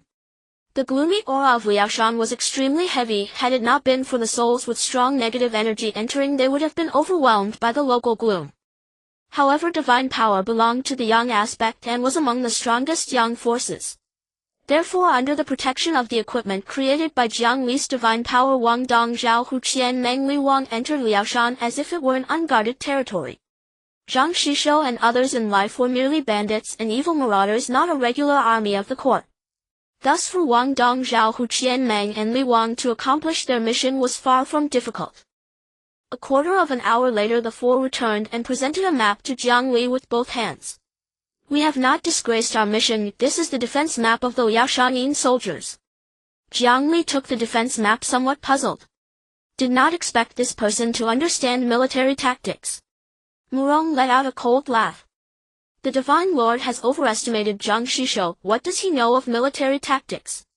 His defense of Liaoshan is merely a mimicry of the station forces at Yulong Mountain in Ningzhou. Qinghe and Su Xingtong said, "Although Divine Lord, you possess immense magical power. Zhang Shishou commands many Yin soldiers and Liaoshan is easy to defend but difficult to attack. We propose to formulate a surprise attack strategy and catch the enemy off guard." Jiang Li chuckled softly. "A filthy thing that hasn't even advanced to Ghost King yet. Does it merit my Divine Lord's effort to formulate any surprise attack strategy? If this Divine Lord cannot defeat even a Zhang Shishou openly, how can I take command of Yanzhizhen and subdue the likes of Fang Jingming?" Qinghe and Su Xingtong exchanged glances, somewhat troubled, as if wanting to persuade Jiang Li further but not knowing how to begin. At this moment, Murong suddenly became clever. He immediately echoed, "The Divine Lord is right. If the Divine Lord can defeat Zhang Shishou openly, then to take command of Yanzhizhen and subdue the likes of Fang Jingming, I believe the Dexian government will have no objections. Even if the Divine Lord wishes to eliminate Fang Jingming, the Dexian government would choose to close one eye and turn a blind eye. Murong, lacking in talent, is willing to serve as the vanguard for the Divine Lord." Jiang Li laughed heartily. "Good, then you all will follow Murong's command and capture Liaoshan, exterminating the evil ghosts like Zhang Shishou." Upon finishing his words, he waved his sleeve again and streams of golden light surged forth, showering over everyone. In an instant everyone was fully armed, donning the most elite weapons and armor of the Great Xuan Dynasty. Gripping the military knife tightly, Murong was greatly invigorated. Murong will surely capture Liaoshan for the Divine Lord. He then turned his gaze to the other souls, his eyes gleaming coldly like a ferocious tiger that had fully awakened, baring its fangs. Brothers, follow me into Liaoshan for the Divine Lord and slay the evil ghosts. Su Xingtong Chen Jin Wang Dong Zhao Hu Qian Meng Li Wang and all the other soul warriors seemed deeply influenced, immediately raising their weapons and echoing. Into Liaoshan, slay the evil ghosts. They then followed Murong into the depths of the dark Liaoshan. To subdue evil. If a living person enters Liaoshan, they would feel a discomfort from the encroaching yin energy. Unfortunately, they were all souls. Moreover, the moment they stepped into Liaoshan, golden light poured into the mountain. It was as if they were holding torches, bringing light to dispel the darkness. However, all of this was due to Jiang Li using divine power to clear the path for them. As they ventured deeper into Liaoshan, they soon spotted two towering arrow towers on the rugged mountain path. On the arrow towers were patrolling Yin soldiers. Unbeknownst to them, they had already reached the first checkpoint of the Liaoshan Yin soldiers' military defense. According to logic, at this position the Yin soldiers on the arrow towers should have already noticed them standing in the light, but now it seemed as if they could not see them at all, as if they were invisible. Su Xingtong Chen Jin Wang Dong Zhao Hu Qian Meng Li Wang Murong and the other souls were stunned, their minds filled with speculation. Looking back, they saw Jiang Li standing with his hands behind his back, giving them a gentle nod. They took a deep breath. Indeed, this was Jiang Li's doing. They walked through Liaoshan but were also traversing within Jiang Li's domain. There was no presence here like the original source ghost that could suppress Jiang Li's existence. Thus Jiang Li could run rampant here. If he wanted these Yin soldiers not to see Su Xingtong Chen Jin Wang Dong Zhao Hu Qian Meng Li Wang Murong and the other souls, then these Yin soldiers would never see them. However, now was not the time to conserve divine power. This battle was not only for outsiders to see, it was also to show Su Xingtong Chen Jin Wang Dong Zhao Hu Qian Meng Li Wang Murong and the other subordinates and followers. He raised his right hand slightly, the divine seal in his dantian moved and divine power surged. With a cold, deafening, destroy, he spoke. Suddenly pale golden sunlight emerged from thin air, showering down on the arrow tower, and the patrolling Yin soldiers instantly turned to ash, not even having time to scream. This scene was not particularly strange, but rather extremely calm, as if light had fallen into darkness and the darkness dissipated in such a simple manner. Yet it left Su Xingtong Chen Jin Wang Dong Zhao Hu Qian Meng Li Wang Murong and the other souls feeling a chill down their spines. If such means were used against them, how could they resist? In an instant their awe for Jiang Li deepened. However, the next moment they became excited again. Following a person like the Divine Lord with such means, winning this battle would surely be easy. For the subsequent checkpoints, Jiang Li did not easily take action again.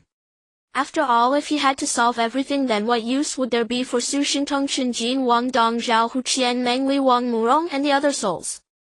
However, under his domain and the protection of divine power, Su Xingtong Chen Jin Wang Dong Zhao Hu Qian Meng Li Wang and Murong easily slashed down the patrolling Yin soldiers.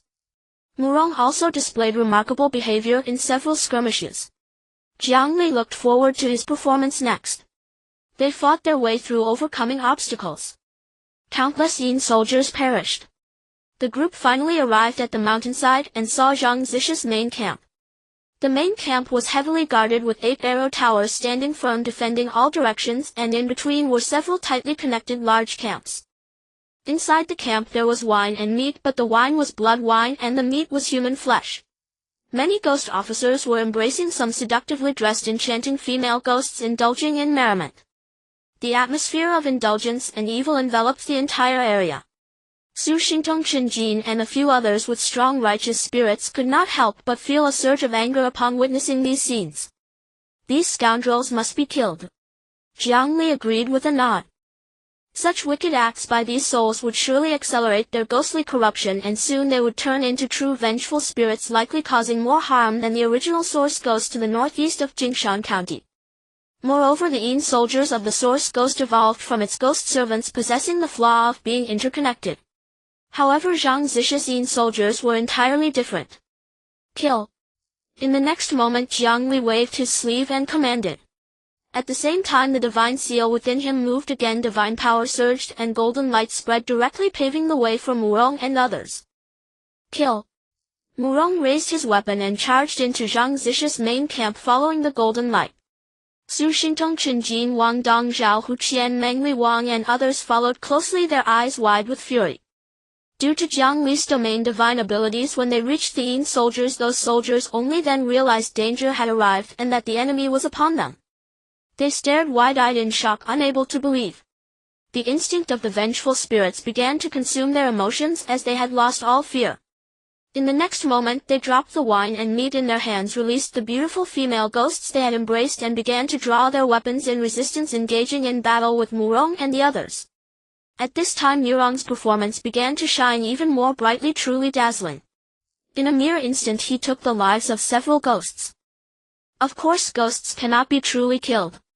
Under the equipment created by Jiang Li's divine power, both Murong and Su Xingtong, Chen Jin, Wang Dong, Zhao Huqian, Mengli Wang and others possessed the ability to devour vengeful spirits. Thus with each Yin soldier or ghost they killed they grew even stronger. However, if Jiang Li's divine power creation did not protect them, continuously cleansing the Yin energy within them after devouring these Yin soldiers and ghosts, they would also cultivate the terrible and fierce ghostly nature, steadily consuming their reason. At that time things would become troublesome. However, with Jiang Li as their great support, they clearly no longer needed to worry about such problems. After a while, within the main hall of the camp, several more powerful and malevolent ghosts emerged. The Yin energy and ghostly aura on them were extremely thick. Upon Jiang Li's observation, he realized that if he did not come to cleanse them within half a month, all these ghosts would turn into vengeful spirits. Murong and the others had already confronted these ferocious ghosts. Based on the information they had obtained in life while in the army, they quickly recognized that the scarred bald man in the center was indeed Zhang Shishou. At this moment Zhang Shishou looked at the scene before him with uncontrollable rage, like a mad tiger roaring furiously. What is going on? Where did these enemies come from?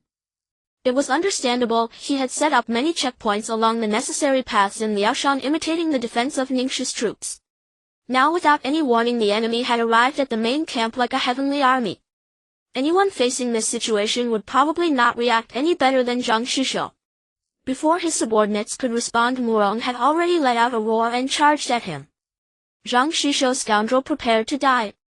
Zhang Shishou was taken aback and focused his gaze only to see this seemingly courageous and stout little man exuding a faint aura of the dragon and tiger. Before stepping into the 9th grade earth immortal, Jiang Li could already see the aura. Now after advancing to the 9th grade earth immortal, his ability to perceive the aura had greatly improved. Upon first meeting Murong, he sensed that this person was extraordinary. Now in battle Murong displayed an aura not only of red but also of green, swirling like a dragon and tiger, indicating he was a potential talent. However, there was also a trace of black emerging, seemingly trying to devour this green aura, indicating that although Murong was exceptionally talented, he had a fragile fate, unable to withstand the tribulations of destiny, ultimately achieving success and fame but dying young. However, since Jiang Li had acquired this talent, he would slowly drive away the black energy of fate with his divine power. This talent would surely follow him and allow him to carve out another world. What surprised people was that Zhang Shishou could also see that Murong's aura was extraordinary. Perhaps in life this person, being a bandit, had dealt with the Great Xuan Dynasty's regular army many times, making him somewhat sensitive to military spirit. Thus in this battle he fortuitously observed Murong's aura. Under the pressure of the aura, the typically ferocious Zhang Shishou felt a sense of retreat and involuntarily took a few steps back. In just a few breaths Murong had already eliminated the obstacles before him and reached Zhang Shishou. Su Xingtong, Chen Jin, Wang Dong, Zhao Huqian, Mengli Wang and the other souls immediately shouted, "Coordinate with him with all your strength." Indeed, no matter how skilled one person was, they could not truly become invincible against 10,000. They needed elite subordinate soldiers and armies to cooperate. Murong certainly had the courage of 10,000 men, but that did not mean he could truly emerge unscathed amidst chaos. Moreover, Yin soldiers and ghosts could never be judged by common sense. At this moment Zhang Shishou suppressed his fear and glared at Murong. "I have no enmity with you, why do you oppose me?" Murong replied sternly, "Eradicating evil is everyone's responsibility for all righteous people in the world." Zhang Shishou took a deep breath, said nothing further and directly drew his sword to slash at Murong's head. Murong met the attack with his sword. In an instant it was a clash of sharp blades. As the two clashed, the equipment created by Jiang Li's divine power for Murong suddenly erupted with streams of golden light complementing Murong's already formidable green aura, severely pressuring Zhang Shishou. He even felt as if he couldn't lift his sword. This person was too strange. Under normal circumstances he could not be defeated. Clang! In the next moment their swords collided, sending Zhang Shishou flying like a kite with a severed string, as if he could not withstand a single blow. But this completely enraged him. His eyes turned blood red, his ghostly nature erupted, exuding an overwhelming ferocity. At that moment a terrifying scene unfolded. The yin energy of the entire Liaoshan surged towards Zhang Shishou like rivers returning to the sea. Additionally, those recently deceased souls wandering nearby devoid of consciousness were also drawn into his body and devoured. In just a few breaths everything settled. Liaoshan was enveloped in darkness. Zhang Shishou became a vengeful spirit. The pressure of the ghost domain made Su Xingtong, Chen Jin, Wang Dong, Zhao Huqian, Meng Li Wang and others feel extremely uncomfortable. It felt as though they walked in a realm belonging to others, becoming mere specks of dust in the vast heavens and earth of another. Even Murong's dragon tiger cyan aura appeared precarious before the ghostly domain, as if on the verge of sinking into slumber. At the same time the black chi within his cyan dragon tiger aura resonated with the ghostly domain, as if conspiring to completely devour and replace Murong's cyan dragon tiger aura. Die. Perhaps driven by lingering resentment toward Murong and the others, or by the last vestiges of his sanity, Zhang Shishou glared at them with eyes wide and furious, spitting out a human phrase. Then he swung his bladed strike shrouded in yin qi and ghostly presence. Murong, Su Xingtong, Chen Jin, Wang Dong, Zhao Huqian, Meng Li Wang and the others felt a terrifying sensation of being torn apart, as if the next moment would be their last. These were talents Jiang Li had recruited, the foundation for his future endeavors. How could he allow them to come to harm under his watch? The next instant the white-robed deity, appearing as a young man, swept his sleeve and unleashed his divine might. Instantly golden light radiated from his body, spreading outward in all directions. His domain was suppressing Zhang Zishi's domain. The source ghost in the northeast of Jingshan Commandery had developed for who knows how long before it could suppress Jiang Li's domain. And now Zhang Shishou, newly turned into a fierce ghost with a ghostly domain, wanted to suppress Jiang Li. Wasn't that just a pipe dream? Light poured forth, dispelling the darkness. The entire Mount Liao was instantly bathed in golden radiance, resembling a divine mountain. The scene truly bore the charm of sunlight, gilding the peaks of breathtaking beauty. Yet at that moment no one had the heart to appreciate the scenery. For the battle between Jiang Li and Zhang Shishou was far more awe-inspiring. Bind. As Jiang Li slowly uttered the word like a divine decree, it resounded across the entire Mount Liao. Zhang Shishou, charging forward with a ferocious expression and a face full of deathly aura, seemed to be bound by something as the eerie sound of chains rang out once more. He became like fish on a chopping block, unable to move. Murong, Su Xingtong, Chen Jin, Wang Dong, Zhao Huqian, Meng Li Wang and the others watched, their hearts pounding with fear. After Zhang Shishou transformed into a fierce ghost, they couldn't withstand a single blow from him, yet Jiang Li suppressed him with a single word, rendering him immobile. Slash. But it wasn't over yet. Jiang Li's actions continued. Using his palm as a blade, he gently brought his right hand down upon Zhang Shishou. In an instant Zhang Shishou was torn into pieces as if he had been dismembered by a single strike. Such power was truly terrifying. Melt. Melt meant dissolution, but also fusion. In truth, devouring was the most fitting term. As the golden light descended, it surged into Zhang Zishi's body from all directions like a tide. Zhang Zishi's form began to fade as if about to be erased. After a while his figure completely dissolved into the golden light like snow melting under the sun. He was thus completely devoured by Jiang Li. More precisely, it was the ghost that was devoured. After devouring Zhang Shishou, Jiang Li still felt a strong sense of discomfort. The divine path belonged to Yang. The ghost path belonged to Yin. Without understanding the art of balancing Yin and Yang, they naturally repelled each other. Yet in Jiang Li's dantian, the righteous qi born from the scholar Lu Xiaodong could forcibly convert the ghostly nature and yin qi from devouring the fierce ghost into divine power. Of course, Zhang Shishou was far inferior not only to the source ghost but also to the fierce ghost with the fog domain that Jiang Li had devoured. Thus in a short time Jiang Li had suppressed the negative effects of devouring the fierce ghost, reaping only benefits. The only drawback was that because Zhang Shishou wasn't a particularly powerful fierce ghost, Jiang Li didn't gain any new divine abilities after devouring him, only a slight increase in divine power. After a moment, Murong Su Xintong Chen Jin Wang Dong Zhao Hu Qian Meng Li Wang and the others came to their senses, looking at Jiang Li with awe surging in their eyes. Then they respectfully knelt and bowed to Jiang Li, speaking in unison, "Congratulations, Divine Lord, for vanquishing Zhang Shishou, subduing evil and accumulating boundless merit." Jiang Li laughed heartily. "Everyone, your contributions are also significant." Then he turned his gaze toward Yanji Town. With this, spreading the faith in Yanji Town would no longer be hindered. He believed that the authorities, seeing his deeds, would be more willing to let him take over Yanji Town and replace Fang Jingming.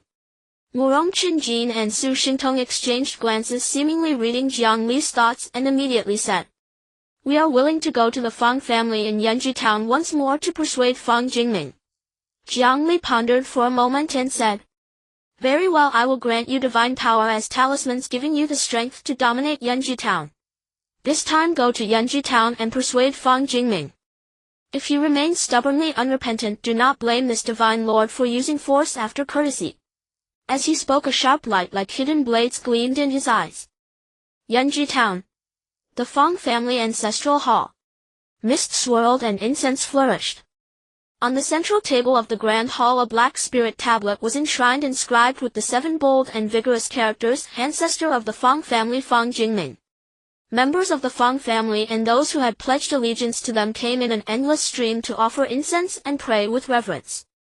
Unseen by all, a man sat in solitude within the hall. He wore an elegant cyan robe, had a lean build, a square face with dignified features, a full forehead, and appeared to be around 40 or 50 years old. He was Fang Jingming. As the ancestral spirit of the Fang family, wielding the vast incense power of Yanji Town, he had reached a level where he could manifest divine power at will like Jiang Li, yet his true body could not leave the ancestral hall even by an inch. As a Fang family devotee prayed, he was momentarily stunned. The prayer concerned the matter of Mount Liao, which he had previously instructed the Fang family to monitor. Of course, for ordinary people to investigate this matter was as difficult as reaching the heavens. But if Fang Jingming bestowed incense power to aid them, it would be a different story. After hearing the devotee's prayer, Fang Jingming was shocked and incredulous. "I never expected that the earth god of Qinghe village truly eliminated Zhang Shishou. If his true body could leave the ancestral hall and lead the Fang family's elite troops, defeating Zhang Shishou wouldn't have been impossible. But he hadn't anticipated that a deity born from the incense offerings of such a remote, impoverished village could possess such power." Just then 3 figures suddenly descended into the ancestral hall. The Fang family members worshipping inside couldn't see them. They were none other than Murong Su Xintong and Chen Jin. "We followers of the earth god pay respects to Lord Fang." Fang Jingming glanced at them lazily and said irritably, "What do you want this time?" Murong Qinjin and Su Xintong exchanged glances and said, "Lord Fang, our master, has eliminated malevolent souls and fierce ghosts like Zhang Shishou. Now is the time to fulfill your promise. Are you willing to follow our master and aid him in his divine path?" Fang Jingming raised an eyebrow and sneered, "Is that so? Then your Qinghe village earth god should go to the Grand Xian's evil suppressing and evil eliminating bureaus to claim merit, not come to me." Murong Qinjin and Su Xingtong's expressions darkened. "Lord Fang, what do you mean by that?" Fang Jingming sneered condescendingly. "What do I mean? Your master, the earth god of Qinghe village, is nothing but a charlatan from a backwater village. How dare he expect me to submit? You'd better go back and tell him to stay put in his Qinghe village. If he dares to covet Yanji Town, beware, I will sever his divine lineage." Murong Qinjin and Su Xintong were furious. This Fang Jingming had completely changed from before, as if he had been toying with them all along. This was intolerable. Sensing the killing intent and malevolent aura emanating from the spirits, Fang Jingming's eyelids twitched. Without the power of incense, he would indeed be no match for these spirits. Yet unwilling to cause a commotion in the ancestral hall, and considering himself a learned man who adhered to the principle of "a gentleman uses words, not fists," he refrained from action. Golden flames flickered in his hand as his expression darkened. "What do you think you're doing? Get lost now, or you'll stay here forever." Murong Su Xintong and Chen Jin stared at the golden flames in Fang Jingming's hand, reminded of Jiang Li's awe-inspiring golden light on Mount Liao.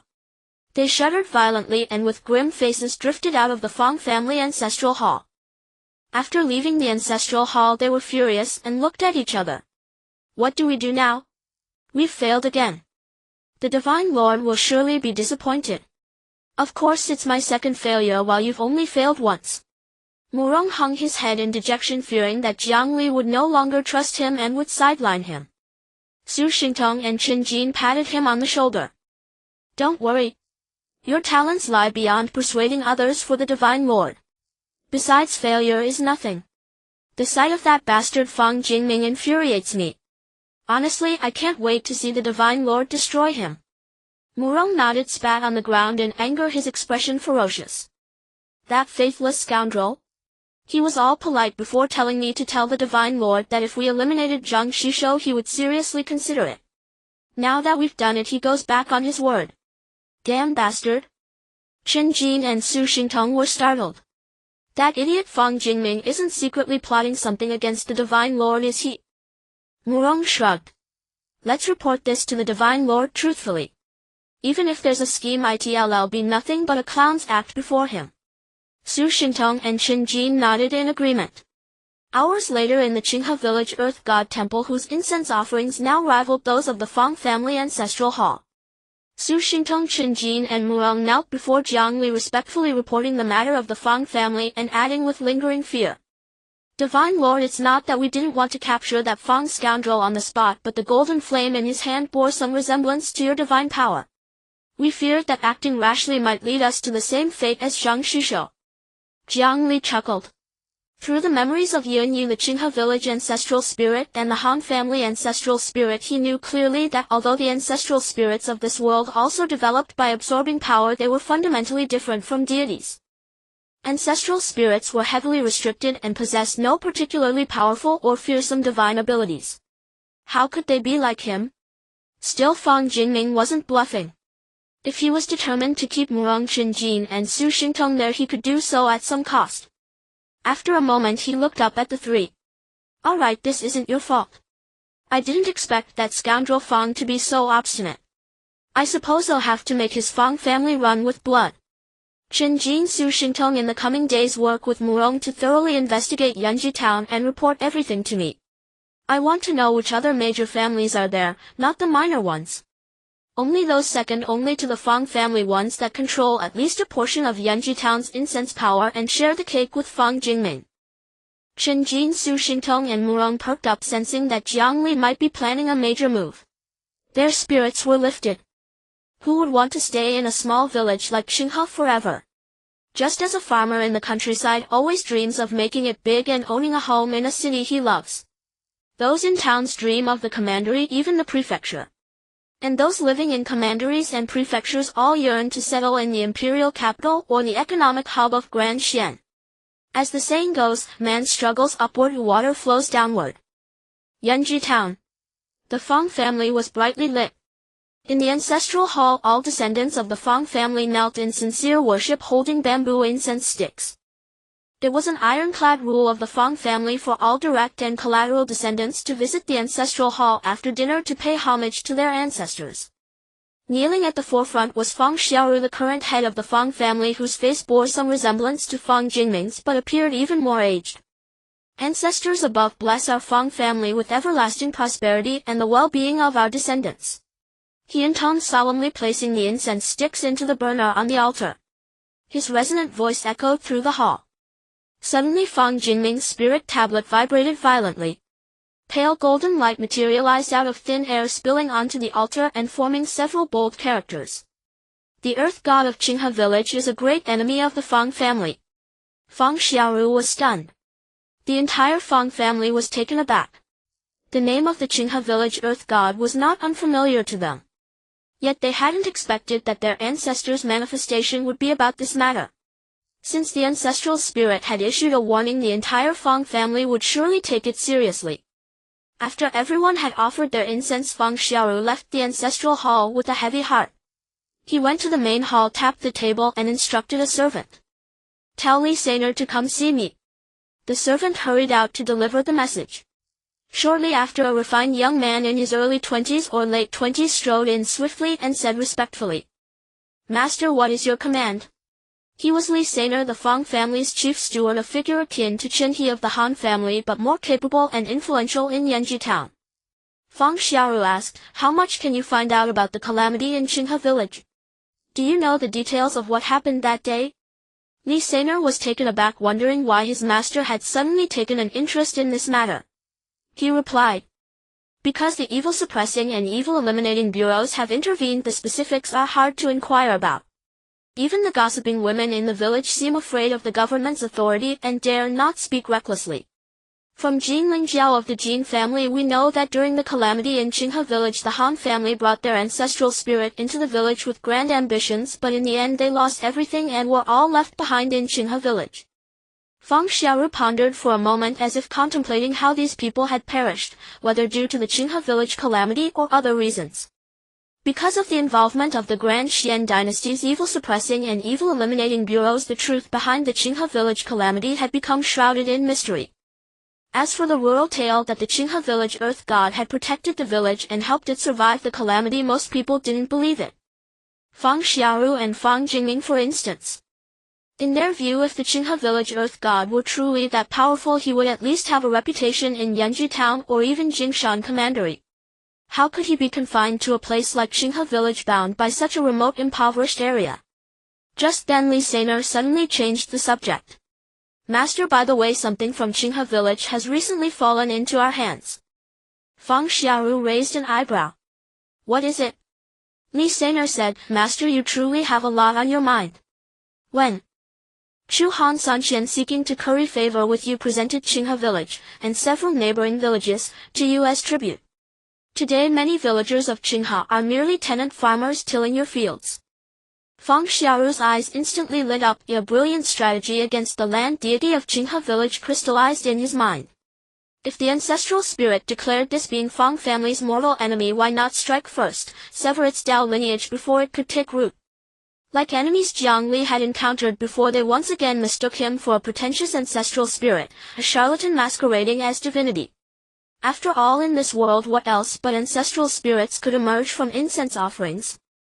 A mere land deity of Qinghe village, stripped of its Dao lineage and severed from its foundation, would become a rootless reed destined to vanish beneath wind and rain. In the next breath he lifted his gaze toward Li Saner, his eyes sharp as drawn blades. Go tell the village head of Qinghe village this year rents levied upon all tenant farmers shall rise by 20%. The justification is self-evident, its resolution lies in demolishing their land deity's temple. That shrine is a den of demons. Li Saner blinked in stunned silence, utterly unprepared for his master's intent to confront the land deity of Qinghe village. Yet his master's method was undeniably masterful to combat such anomalous ancestral spirits. Branding them as perverse deities worshipping in illicit shrines was the surest path, severing their Dao lineage, dismantling their foundations, reducing them to rootless driftwood. Then he flashed Fang Xiaoru a sycophantic smile. Master, I shall attend to it immediately. As the old saying goes, cutting off another's livelihood is akin to murdering their parents. And what of severing a deity's Dao lineage? Qinghe village. Wang Duang, dressed carefully, gripped his peachwood cane tightly and gazed tenderly at his lifelong wife. How do I look? In this world, devoid of mirrors, the only reflections revealing one's true self lie in limpid lake waters or in the eyes of those closest and most trusted. His wife nodded. Perfect. Today Wang Duang would meet representatives of the Fang family of Yunchu town, for nearly all village farmland belonged to them.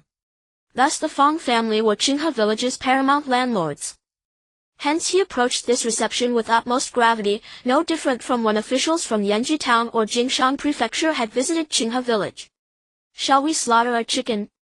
He mused aloud, yet before his wife could reply he swiftly shook his head. No, chickens lack sufficient sincerity. Slaughter a pig instead. And unearth our finest aged wine long sealed away, only thus may we demonstrate true reverence before such esteemed guests. His wife stared wide-eyed. Would that be excessive? He chuckled and shook his head. Not at all. You know well, if the Fang family grants approval, how much rent we'll save annually. This transcends mere pork, it demands every sacrifice to win their favor. His wife nodded. Shortly thereafter Wang Duang led members of the Wang clan and several able-bodied villagers to the village entrance. A carriage arrived unhurried yet stately. This carriage bore no ostentatious insignia of the Han residence, but its finely carved crest marked it unmistakably as Fang family property, granting it unchallenged passage throughout Yanji town. Moments later, Li San'er, the Fang family's chief steward, descended from the carriage flanked by armed retainers. Wang Diwang, leading his kin and villagers, stepped forward to greet him. "Third Master, you've arrived. Please this way, we've already slaughtered a pig and laid out fine wine awaiting your honored presence." As he spoke, he instinctively withdrew a generous sum from his sleeve and offered it to Li San'er, a sum substantial enough even to stir the steward's interest. This time, however, Li San'er did not glance at it, merely replied coldly, "No need for such formality, Wang Duang. I come today with an announcement for Qinghe village. My master intends to raise rents on your village lands by 20%. At these words, Wang Diwang's eyes widened in shock. "Why?"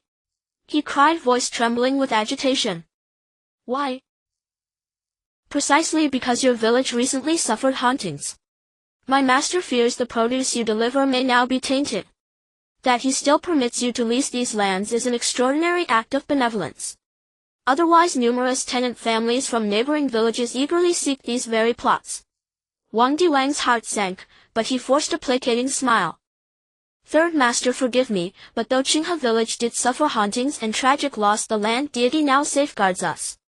How could anything here be impure? What if I told you," Li San'er said, his gaze piercing, "the most impure presence in your village is precisely your so-called land deity?" Wang Duang paled instantly. "Sure." He urgently gestured for silence. "Hush, Third Master, lest you offend the land deity." Li San'er scoffed. "Offend the land deity? We stand under the protection of the Fang family's ancestral spirit. What demon or false god dares harm us?" Wang Duang faltered, speechless, desperate to retort yet terrified of further provoking Li San'er and closing all avenues for negotiation. But Li San'er's next words froze his blood.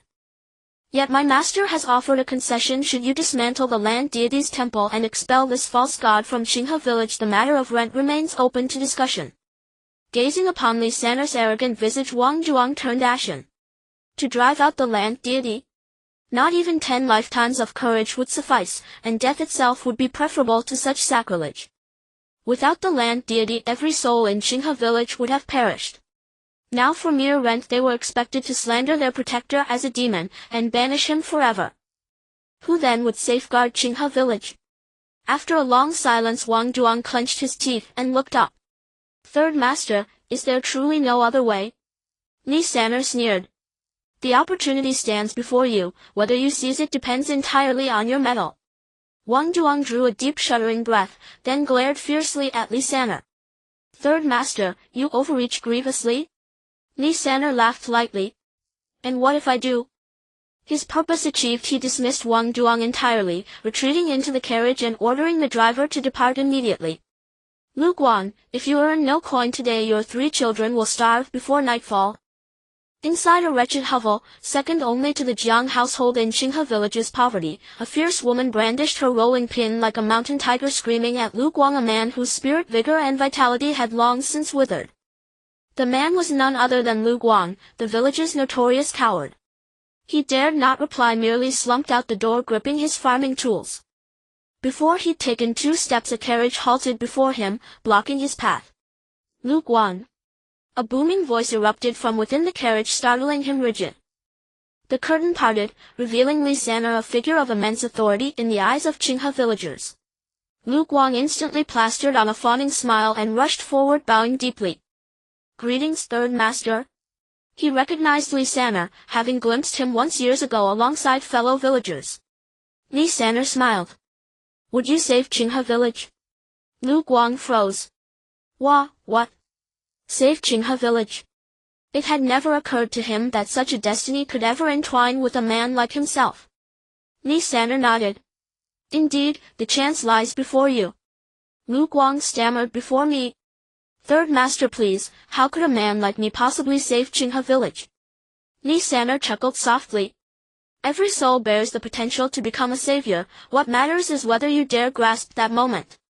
Since your village acquired its land deity, have you not sensed that Qinghe village has grown increasingly unstable?" Lu Guang hesitated. He had never contemplated this question. Li San'er pressed on. Reflect, did your village's calamity begin only after this land deity appeared? Your village already possesses an ancestral spirit, why then does a land deity arise? This being is no deity but a demonic impostor cloaked in divine pretense. Lu Guang broke into a cold sweat. Li San'er's logic was chillingly sound, shaking the bedrock of his belief. Yet the steward continued. My master now raises rents for Qinghe's tenants by 20%, because he disdains that you foolish mortals worship a perverse deity. If you wish to spare Qinghe village further hardship, if you wish to spare yourself, dismantle the land deity's temple. Expel this demon from Qinghe village. Dismantle the temple? Expel the land deity? Lu Guang recoiled as if struck by lightning, his face bleaching white with terror. Third master, please seek another. Even 100 lives worth of courage would not embolden me. Li San'er frowned. Afraid? Consider carefully, Lu Guang, how will you survive with rents raised 20% this year? Next year? The year after? What if my master raises them again? And fear not, we shall stand beside you. Lu Guang's eyes widened in disbelief. What, you will accompany us? Li San'er nodded. Do you imagine alone you could tear down a deity's temple? Rest assured, your loyalty shall be richly rewarded. Lu Guang swallowed hard. Though timid by nature, even weighing Li San'er's near unrefusable terms left him paralyzed, unable to consent. Third master, perhaps you should approach someone else. Li San'er's smile vanished, his eyes sharpened into twin blades of steel, the mask finally discarded. Do you truly believe you still possess the luxury of refusal? Lu Guang instinctively scanned his surroundings, only to find them silently ringed by Fang family enforcers. Burly men stood motionless, each bearing a cold gleaming saber at his waist, terrifying monstrous figures in Lu Guang's eyes ready to devour him whole. After a long pause he stammered, Third master, I'll go with you, but remember, my reward must be paid. Li San'er laughed aloud. Men die for gold, the birds perish for grain, a truth as ancient as time. Lead the way. Rest easy, your reward awaits. Lu Guang bowed low and hurried ahead, guiding them toward the land deity's temple. Before the temple gate hung a couplet, upright in conduct, why bow before me? Corrupt in heart, even incense brings no blessing. Its characters radiated righteous energy and divine aura, so potent that Li San'er's heart lurched. This is a demon. The thought rose unbidden, accompanied by sudden dread. If this were truly a mighty virtuous deity, his own actions would invite catastrophic retribution. Yet Li San'er swiftly shook his head, banishing doubt and fear alike. In Yunchu town, who surpassed the Fang family's ancestral spirit? Even the village magistrate himself, before any major decision, knelt at the Fang ancestral shrine, burning incense seeking counsel. At that moment Wang Duong arrived with Qinghe villagers. Finding Li San'er and his men standing aggressively before the temple, his face darkened with fury. Third master, what do you intend? Li San'er spread his hands. Lu Guang, you speak. Lu Guang flinched, then stepped forward timidly, unable even to meet Wang Duang's gaze, speaking with head bowed. Village head, don't you feel something strange has settled over Qinghe village since the land deity appeared? Wang Duong and the others scowled, voices icy. Lu Guang, do you comprehend the words escaping your mouth? Lu Guang lowered his head further, speechless. Li San'er grew impatient. He issued a sharp commanding humph. A clear warning. Lu Guang shuddered violently, then drew breath and summoned courage. Village head, wasn't the haunting that struck Qinghe village precisely after the land deity manifested? Our village already has an ancestral spirit, why then does a land deity appear? Does that not strike you as profoundly unnatural? Wang Duong and the villagers stared at Lu Guang, as if beholding a treacherous wolf, trembling with rage. One hot-tempered man erupted in fury. Lu Guang, have you lost all conscience? Do you forget your wife lay dying, doctors helpless, until the land deity intervened and saved her? And now you aid outsiders in defaming him. Lu Guang's head bowed lower still, shame boiling in his eyes. Then Li San'er spoke. Village head, you see for yourself, it is your own villager who invited us. Your land deity is a demon. Dismantling this temple, and expelling this false god, is done for your own good. Isn't that right, Lu Guang?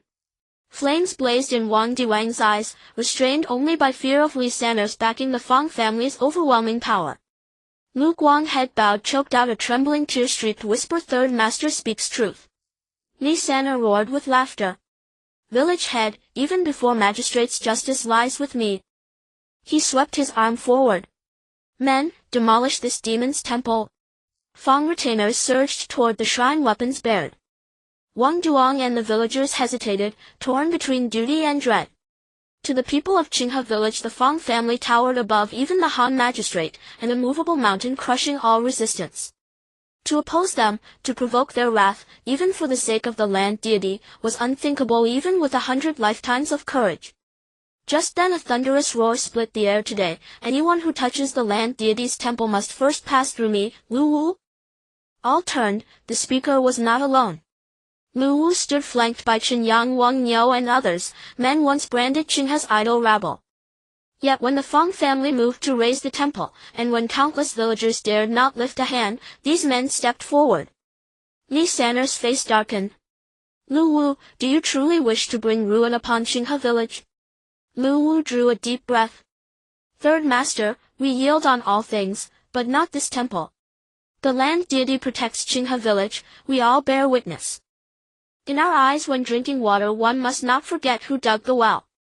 If we allow outsiders like you to tear down the Earth God temple, how can we still be called human?" Li San'er sneered.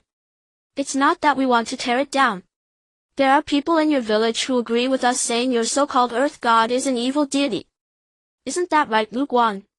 Lu Guang wished he could dig a hole 3 feet deep and disappear, distancing himself from this matter. But now, like an arrow on a bowstring, he had no choice. If he denied it, would he survive?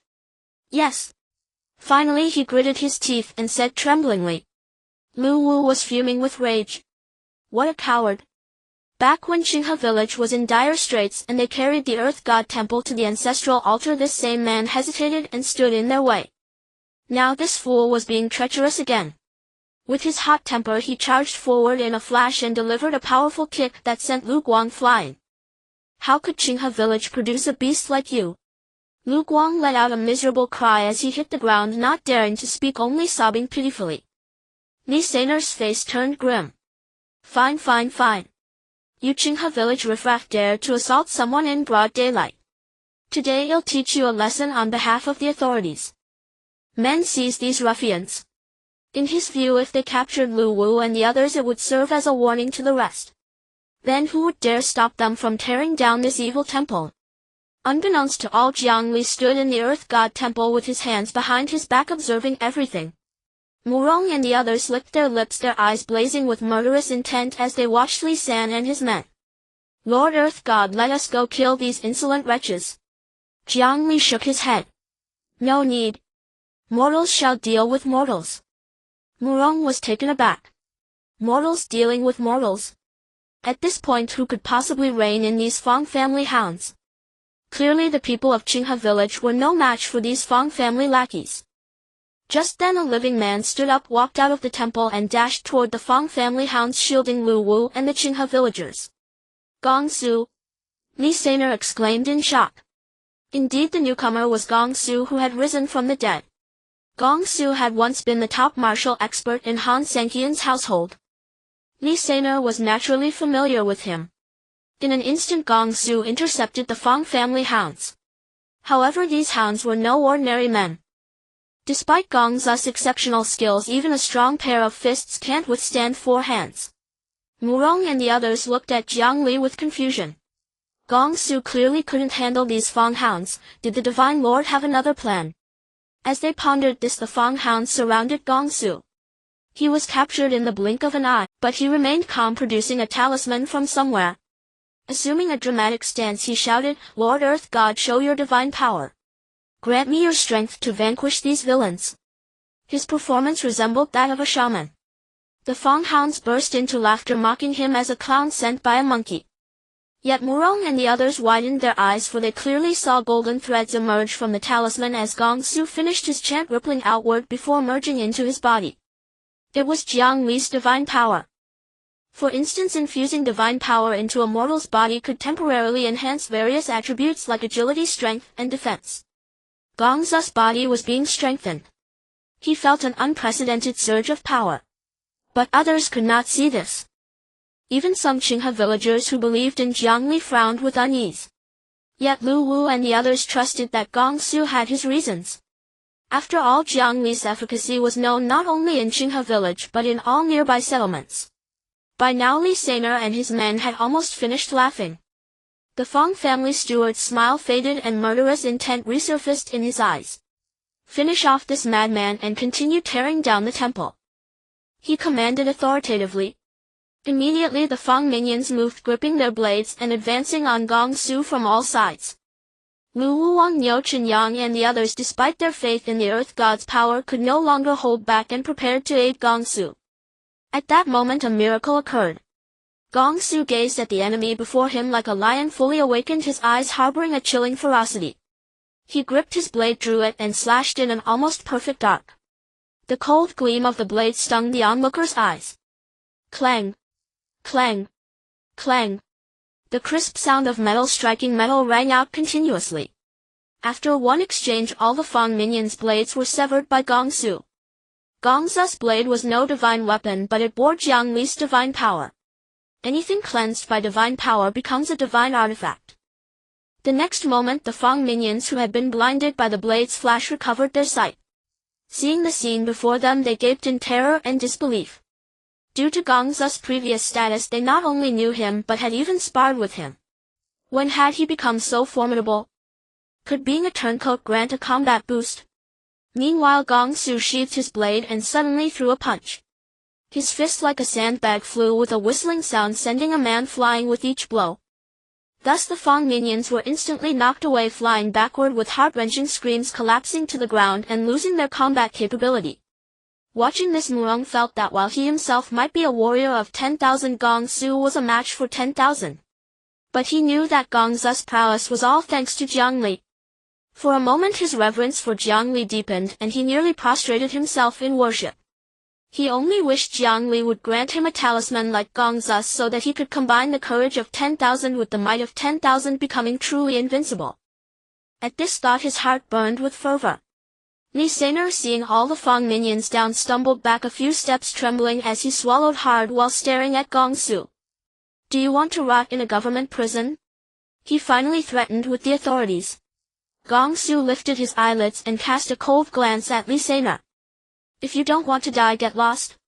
Had it not been for Jiang Li's order not to kill these men, he might have already slain the Feng minions and Li Seiner. Li Seiner looked around, realizing the situation was lost. He took a deep breath, weighed the pros and cons, gritted his teeth, and waved his hand. We're leaving. Finally he and the Feng minions fled with their tails between their legs. Watching their retreating figures, the Qinghe villagers erupted in excited cheers, shouting, "The earth god is mighty!" Liu Wu, Wang Niu, Chen and the others also exhaled a long breath of relief, their faces beaming with genuine smiles.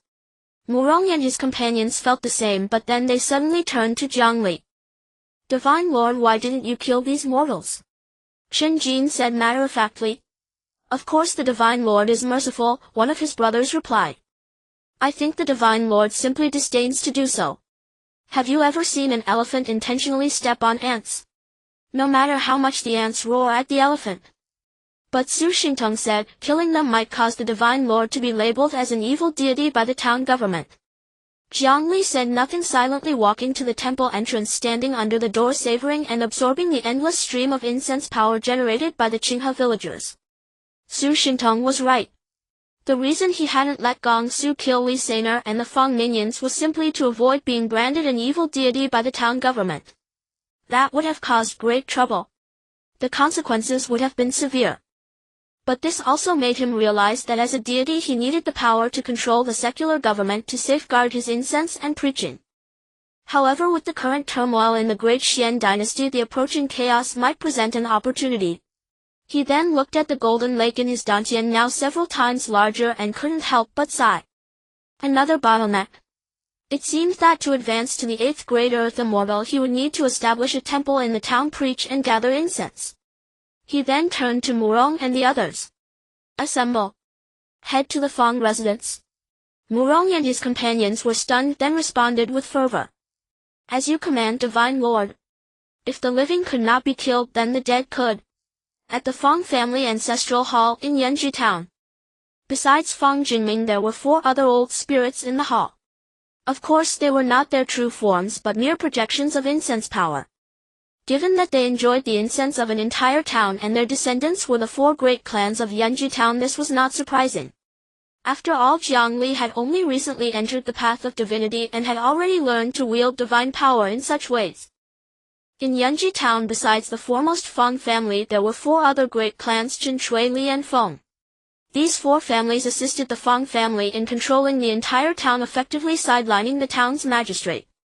This meant that everything had to pass through their hands first. Only after they nodded in approval did the magistrate have any say. The great clans were deeply entrenched. Even the founders of the Great Xuan Dynasty had tried to address this issue. But ultimately all efforts came to naught. For the imperial power itself was rooted in these clans. If the clans were shaken, the realm would be shaken. In the end, successive emperors of the Great Xuan had to compromise. Feng Jingming lifted his eyelids, glancing at the ancestors of the Qinghe, Li and Feng families. Gentlemen, I trust you've heard of the recent matter concerning the earth god of Qinghe village. The ancestors of the 4 families exchanged glances and uttered a superfluous remark. Indeed. We believe it is likely a fraudulent ancestral spirit or some malevolent entity attempting to steal incense to break its own limitations. But regardless of what it is, once it obtains incense and enters this path, though it gains longevity, it is also trapped in a cage bereft of freedom. Feng Jingming looked at the 4 and sneered. Unfortunately, this beast intends to enter Yunchu town and force me to serve it as master. What are your thoughts on this? The people of Yangzhou, the economic center of the Great Xuan Dynasty's capital, always looked down upon those from other prefectures, often deeming them country bumpkins. Similarly, people from other prefectures looked down on those from the counties. County folk looked down on town folk. And town folk looked down on village folk. It was just like now. In the eyes of the ancestors of the Qinghe, Li and Feng families, as well as Feng Jingming, Jiang Li was a country bumpkin. And now this bumpkin wanted to ride roughshod over Feng Jingming. What would they think? The ancestors of the 4 families fell silent for a moment, then sneered. We never expected the Qinghe village earth god to have such grand ambitions. Feng Jingming said. Indeed. For such people I always prefer to suppress them with thunderous means. I have already warned Xiaoru, and Xiaoru dispatched Li Saner to sever its foundation. The ancestors of the 4 families exchanged glances, puzzled. Sever its foundation? Feng Jingming nodded. Exactly. Label it as an evil deity and have Qinghe village replace its ancestral spirit. The ancestors of the 4 families took a deep breath upon hearing this. This was truly a ruthless, all-out approach. Imagine if a village's ancestral spirit was branded an evil deity, what would happen? With its incense power cut off, its divine power would have no sustenance, it could not preach, and it remained trapped in its cage bereft of freedom. It would only be able to wait for death in the abyss of despair. Like an emperor who has lost his country, army and people locked in a dark and sunless prison. Yet the ancestors of the 4 families saw nothing wrong with this approach. When it came to the struggle for incense for beings like them, it was always a life or death battle. Just then loud applause suddenly echoed from outside the hall. Well said, well said. Lord Feng, as the ancestral spirit of Yunchu town's premier clan, your mind and methods are truly ruthless, beyond the reach of ordinary men. The ancestors of the 4 families and Feng Jingming were greatly startled. They looked toward the sound and saw a young man in white, as elegant as a celestial being, leading a group of ghost soldiers boldly into the hall. Feng Jingming's eyes widened. Who are you? The next moment, recognizing Murong and the others behind the young man, he realized the answer. Are you the Qinghe village earth god? Indeed, the newcomer was Jiang Li. Jiang Li nodded. That's right, I am the Qinghe village earth god. I never imagined that Lord Feng, who was just discussing me, would fail to recognize Mount Tai when it stands before you. Feng Jingming's eyes widened further. How can you be here? You should be. Jiang Li laughed heartily. I should be having my temple torn down by Li Saner, my foundation destroyed, and then be branded an evil deity by the Yunchu town government. Is that it? Feng Jingming was even more astounded. How did this earth god know what he was thinking? What he didn't know was that Li Sanger's mission had failed, and before he could report back to Fang Xiaoru, Jiang Li had already arrived at the Fang residence. But it made sense. Jiang Li was a deity and Murong and the others were ghost soldiers. When a deity travels with ghost soldiers clearing the way, how could a mere mortal match their speed? The ancestors of the four families looked at Jiang Li with complex expressions, their thoughts unknown. Jiang Li then turned to them and said, "Today I am only here to settle accounts with Fang Jingming. This has nothing to do with you all. I hope you will not interfere. If there is anything else, we can discuss it after I deal with Fang Jingming." The ancestors of the four families exchanged glances but said nothing and made no move. Fang Jingming, however, calmed his shock and laughed in anger. "What big talk, boy? Do you think this is your Qinghe village? You want to fight in the Fang family ancestral hall? Who do you think you are?" He then raised his hands and countless streams of incense power radiated outward. Seeing this, the ancestors of the four families grew even more conflicted. Though they also held significant sway in Yunchu town and monopolized most of its incense, the incense power they possessed was but a drop in the ocean compared to that of the old Fang. This old man had dominated Yunchu town for years, relying on the Fang family to amass an untold amount of incense power. Murong and the others also turned pale. If that day Fang Jingming had truly used such means, they might not have been able to escape this place. It was the Fang family's ancestral hall. Only Jiang Li remained calm, as if none of this was worth his attention. The next moment the power of incense and offerings had coalesced and Fang Jingming swept his hand forward, barking a command. "Kill." Immediately the golden incense wish power surged forth like a mighty army charging toward Jiang Li. "Be careful, Divine Lord." Though Murong and the others had faith in Jiang Li, sensing the overwhelming might of so much incense wish power, they couldn't help but worry for him. They wanted to do something, but they could do nothing. Because the moment they stepped forward, they would be scattered to dust by this incense power. Incense wish power was the ultimate yang force, one of the greatest nemesis of Yin-based entities. Yin soldiers were also products of the Yin path. Yet just as that torrent of incense wish power like a charging army reached Jiang Li, a faint smile curled at the corners of his lips. Fang Jingming saw his expression and his eyelids twitched involuntarily as a deep sense of foreboding rose in his heart. The next moment something happened that left him utterly dumbfounded. The incense wish power surging like a mighty army did not harm Jiang Li in the slightest. Instead it all poured into his body, transforming into divine power and merging into the golden lake in his dantian, becoming part of that golden lake. The golden lake swelled further as if it had drawn one step closer to becoming a surging deep river. For other wandering souls and ghostly beings, incense wish power might be a terrifying thing with lethal force. But for Jiang Li it was the greatest nourishment. Fang Jingming attacking Jiang Li with incense wish power was like throwing a brick to attract jade only to lose everything. At this moment Fang Jingming's mind was shattered with only two thoughts. How could this be? How is this possible? Men seize this old thing. Though Fang Jingming had greatly boosted Jiang Li's divine power, Jiang Li showed no mercy to his enemies. Murong and the others, upon hearing the order, strode forward and in an instant subdued Fang Jingming. All his incense wish power had been spent attacking Jiang Li, never to return. Having lost all his incense wish power, he was nothing but an ordinary soul, no match for Murong and the others.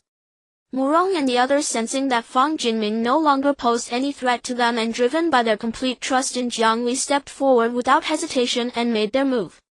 As everything settled, none were more stunned than Fang Jingming, Murong and the others, and the ancestors of the four great families Qinghe, Li and Feng. The ancestors of the four great families, Qinghe, Li and Feng, had never before seen someone who could directly seize and plunder another's incense power. Most importantly, they stared at Jiang Li and exclaimed in shock, "You are the true body?" Indeed, they had always believed Jiang Li was an avatar or manifestation manifested through incense wish power. It was only after Jiang Li absorbed Fang Jingming's surging incense wish power like a charging army that they realized this was no mere avatar or manifestation, it was his true body descending. But their exclamations continued. "You can actually leave Qinghe village. Ancestral spirits cannot leave their ancestral altars." Just as Fang Jingming could not leave the ancestral hall, they too could not leave their family's ancestral hall. Yet Jiang Li had left Qinghe village, which meant he was fundamentally different from them. At this moment Fang Jingming also sensed the many incongruities and strangeness of the situation. He lifted his head staring intently at Jiang Li as if trying to see through all the secrets of this young man in white. But Jiang Li remained calm. He looked at the ancestors of the four great families, Chen Shui Li and Feng, and smiled lightly. Why can't I leave Qinghe village? The hearts of the ancestors of the four great families suddenly burned with fervor. This young man might hold the key to escaping their cage. How exactly did you do it? Jiang Li raised an eyebrow slightly. What you want to learn?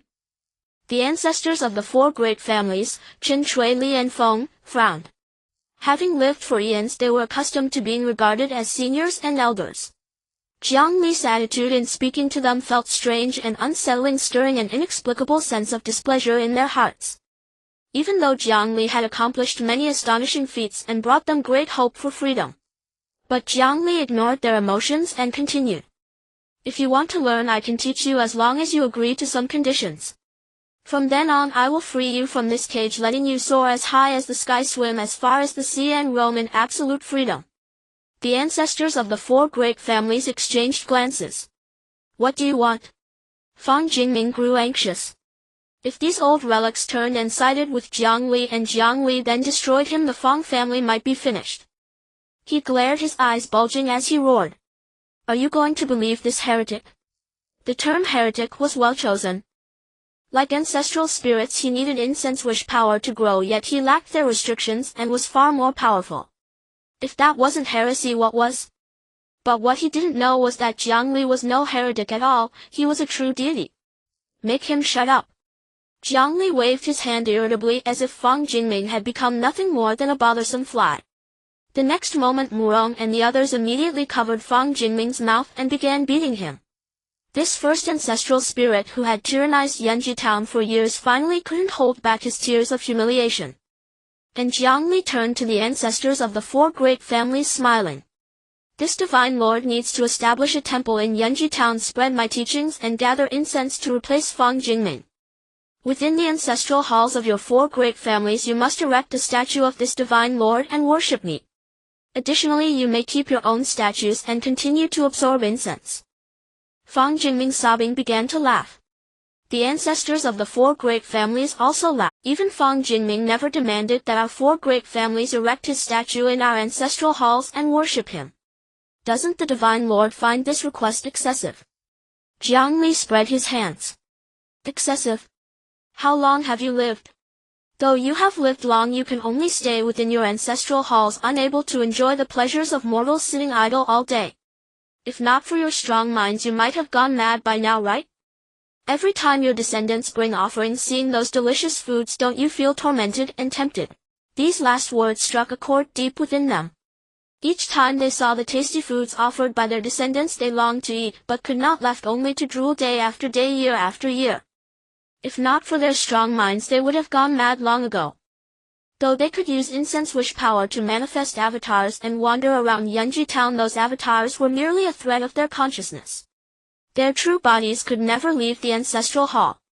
But the ancestors of the four great families looked at Jiang Li and said, "Why should we trust you?" Fang Jingming continued to laugh. If Murong allowed him to speak at that moment, he would have likely roared in fury. You should not trust him. But Jiang Li clearly had no time to care about a soul about to vanish from the world. He looked at the ancestors of the four great families and said, "Very well, to show my sincerity, I will first hold a feast for all of you, and then we will discuss this matter." The ancestors of the four great families were taken aback. A feast? Could souls eat? The only way was to consume humans.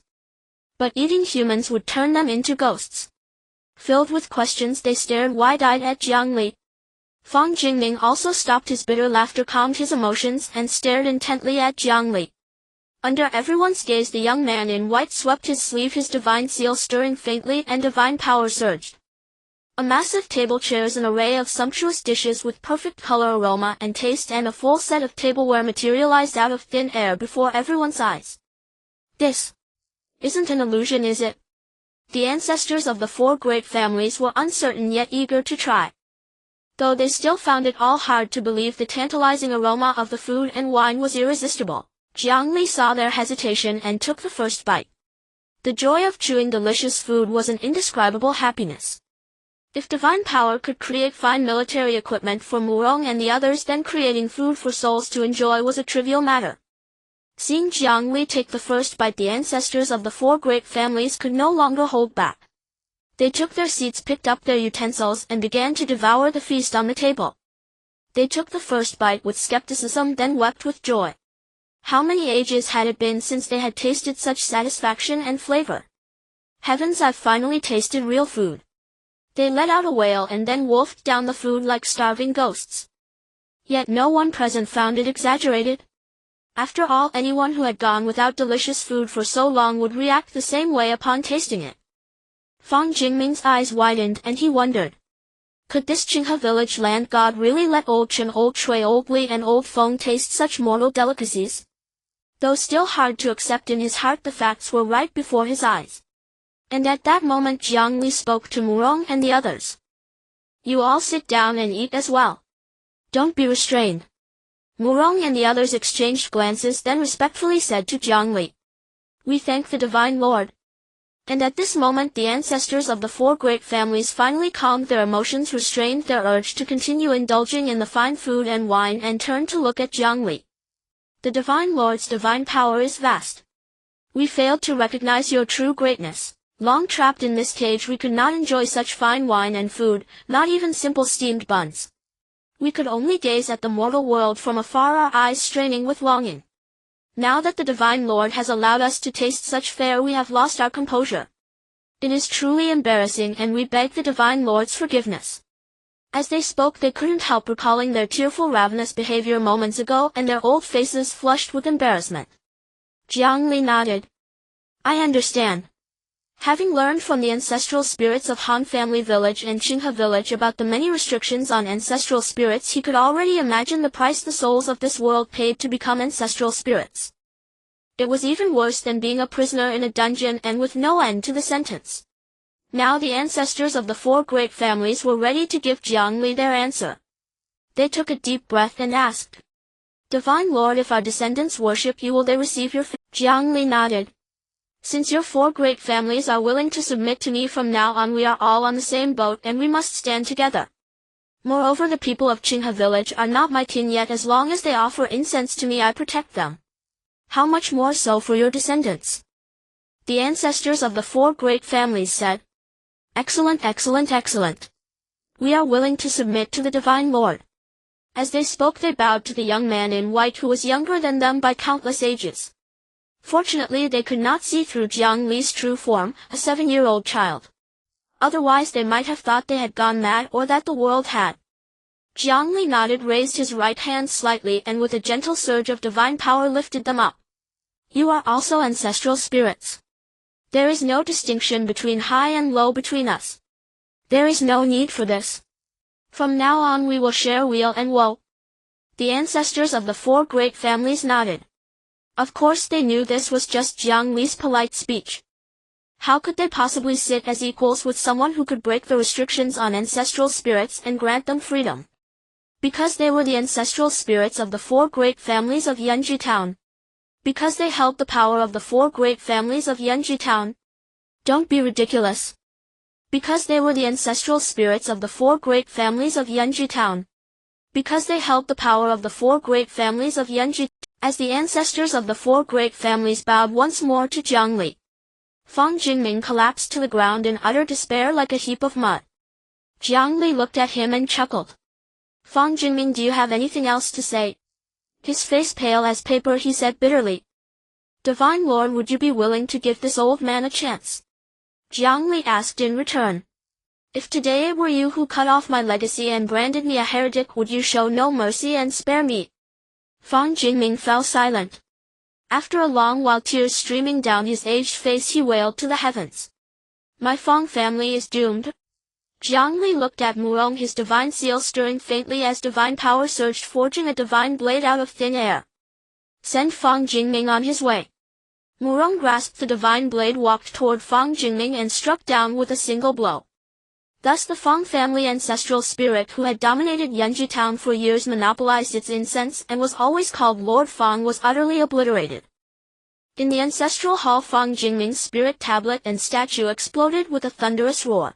The ancestors of the four great families watched this scene, and a sense of sorrow for their own kind rose involuntarily in their hearts. Jiang Li walked out of the ancestral hall. Today he still had one more person to kill. In the main hall of the Feng residence, Li San ran in, panting heavily and disheveled. Master, it's bad. The plan has failed. Feng Xiaoru frowned at Li San, who had finally steadied himself and was gasping for breath, his presence imposing without anger. The plan failed. I sent the elite of our family's guards with you, and you still couldn't deal with those ruffians. As long as someone in the village identified that deity as an evil spirit, you could have summarily executed a few ruffians. With my influence over the town government, no one would dare say a word against you. At worst, you could have claimed they were brainwashed by the evil god and had to be killed. How could the plan have failed? Did some other force interfere, or does that land god have some other divine power? Li San said respectfully. Master, you truly are prescient. That land god does indeed have some other divine power. He then recounted the entire sequence of events in detail to Feng Xiaoru. Feng's iris expression darkened. The ancestral spirit's warning is indeed extraordinary. This Qinghe village land god is truly a great enemy of our Feng family. Fortunately, the ancestral spirit once had dealings with the Ningzhou water cloud sect. Some connections require you to take this token to the Shuiyun sect and report the events to the real person of the Shuiyun sect. How this matter should be handled, the real person of the Shuiyun sect will decide. Even if this god is not eliminated, it is not impossible for our Feng family to remain safe. Li Saner was startled for a moment and immediately took the token. Master, I will definitely not disgrace my mission and will report everything to the real person of the Shuiyun sect. At that moment they suddenly heard a thunderous roar echoing from the ancestral hall. Boom! In an instant the entire Feng family trembled. Feng Xiaoru was startled and sat up, looking towards the ancestral hall, a strong sense of ominous premonition rising in his heart. Li Saner was also sincerely fearful. Master. However, he did not dare to say more. Feng's iris expression was serious. You take the token and go to the Shuiyun sect quickly. The matters of the Feng family will be handled by me. Li Saner nodded, immediately keeping the token safe, leaving the main hall of the Feng family, and had a servant fetch a speedy horse to hurry towards the Shuiyun sect. Feng Xiaoru then arrived in front of the ancestral hall. At the same time, the other direct descendants of the Feng family also came to the ancestral hall. They could not see the ancestors of the four major families, Chen Chui Li Feng, along with Murong and Jiang Li, the land god of Qinghe village, who were present inside the ancestral hall. They only saw the shattered statue of Feng Jingming and the spiritual tablet. For a moment the Feng family members were silent, not daring to utter a word. Feng Xiaoru, feeling dazed and trembling, walked towards the shattered statue and spiritual tablet inside the ancestral hall, sensing an instinctive feeling in his heart. Everything was orchestrated by that land god of Qinghe village, and his determination to not rest until he dealt with the land god became even more resolute. However, he did not know that Jiang Li had been watching him silently from beside him, with killing intent clearly visible in his eyes. The deities touched the top of my head to paint great freedom. Jiang Li was well aware that if he had not suppressed and killed Feng Jingming with a thunderous hand and kept the ancestors of the four major families, Chen Chui Li Feng, under control, if he had not demonstrated to the ancestors of the four major families a means to break the restrictions on ancestral spirits and grant them the long-desired freedom, he would not have subdued the four major families of Yunchu town. For the Feng family to rally the strength of the four major families at any cost to label themselves as a cult of an evil god would not be a difficult task. Most importantly, if that Feng Jingming knew how to convert the incense wishes into divine power, it would be extremely difficult for him to defeat him. Thus this matter had allowed Jiang Li to reach this point, having seized the opportunities and fortunes of this world's divine path yet to be opened. However, the Feng family must perish. To cut the grass without removing the roots is to let it grow back with the spring breeze. Killing Feng Xiaoru, the Feng family leaderless, would become the cake on the table of the four major families ripe for slaughter. The killing of mortals by deities would naturally affect the flow of fortune. Even if the Han family had come to Qinghe village and offended Jiang Li, desecrating the deity, they deserved death. However, when he killed those from the Han family, a trace of black qi had arisen in his fortune. Yet such black qi was insignificant before a deity like Jiang Li. For a deity to kill a mortal is merely a matter of raising a hand, especially for an ordinary person like Feng Xiaoru who had no cultivation. In an instant the divine seal moved slightly and divine power surged, condensing into a needle that appeared in Jiang Li's hand. The ancestors of the four major families, Qin Shui Li Feng, stared intently at Jiang Li. They could not leave the ancestral hall, and trying to create an avatar or incarnation with the incense wishes to kill a mortal, even the most ordinary of mortals, was almost as difficult as ascending to heaven. They wanted to see just how easily Jiang Li, who could break the restrictions on ancestral spirits, could do it. After having the divine power gold needle in hand, Jiang Li inserted the needle into Feng Xiao's chest and then urged the divine power to let it sink into Feng Xiao's heart. Feng Xiao's eyes widened. It was as if he suddenly suffered a heart attack. His body convulsed slightly and he fell to the ground, losing all breath. It was as simple as eating and drinking. The ancestors of the four major families, Qin Shui Li Feng, gaped, filled with countless emotions. This god is truly immensely powerful. After Feng Xiaoru fell to the ground lifeless, the entire Feng family plunged into a state of panic. "Master, what happened to you? Please don't scare me, Master." Countless beautiful ladies rushed over, their faces as pale as paper. Ultimately it was a slightly dignified woman who, amid the respectful calls of "Madam," approached Feng Xiaoru and bravely checked his breath. The next moment she collapsed onto the ground, terrified, shouting, "Master is dead." The four words struck the hearts of every member of the Feng family like a bolt from the blue. On this day the sky fell for the Feng family. At this moment the ancestors of the four major families, Qin Shui Li Feng, came before Jiang Li, bowing respectfully. "Divine Lord, your powers are vast. The Feng family has acted against the will of heaven and thus deserves this outcome." Jiang Li looked at the faces of these souls and people around him, feeling somewhat emotional. It turns out that in this world, whether as a person, a ghost, or a deity, one ultimately cannot escape the words, "The weak are prey to the strong." Qin Family Ancestral Hall.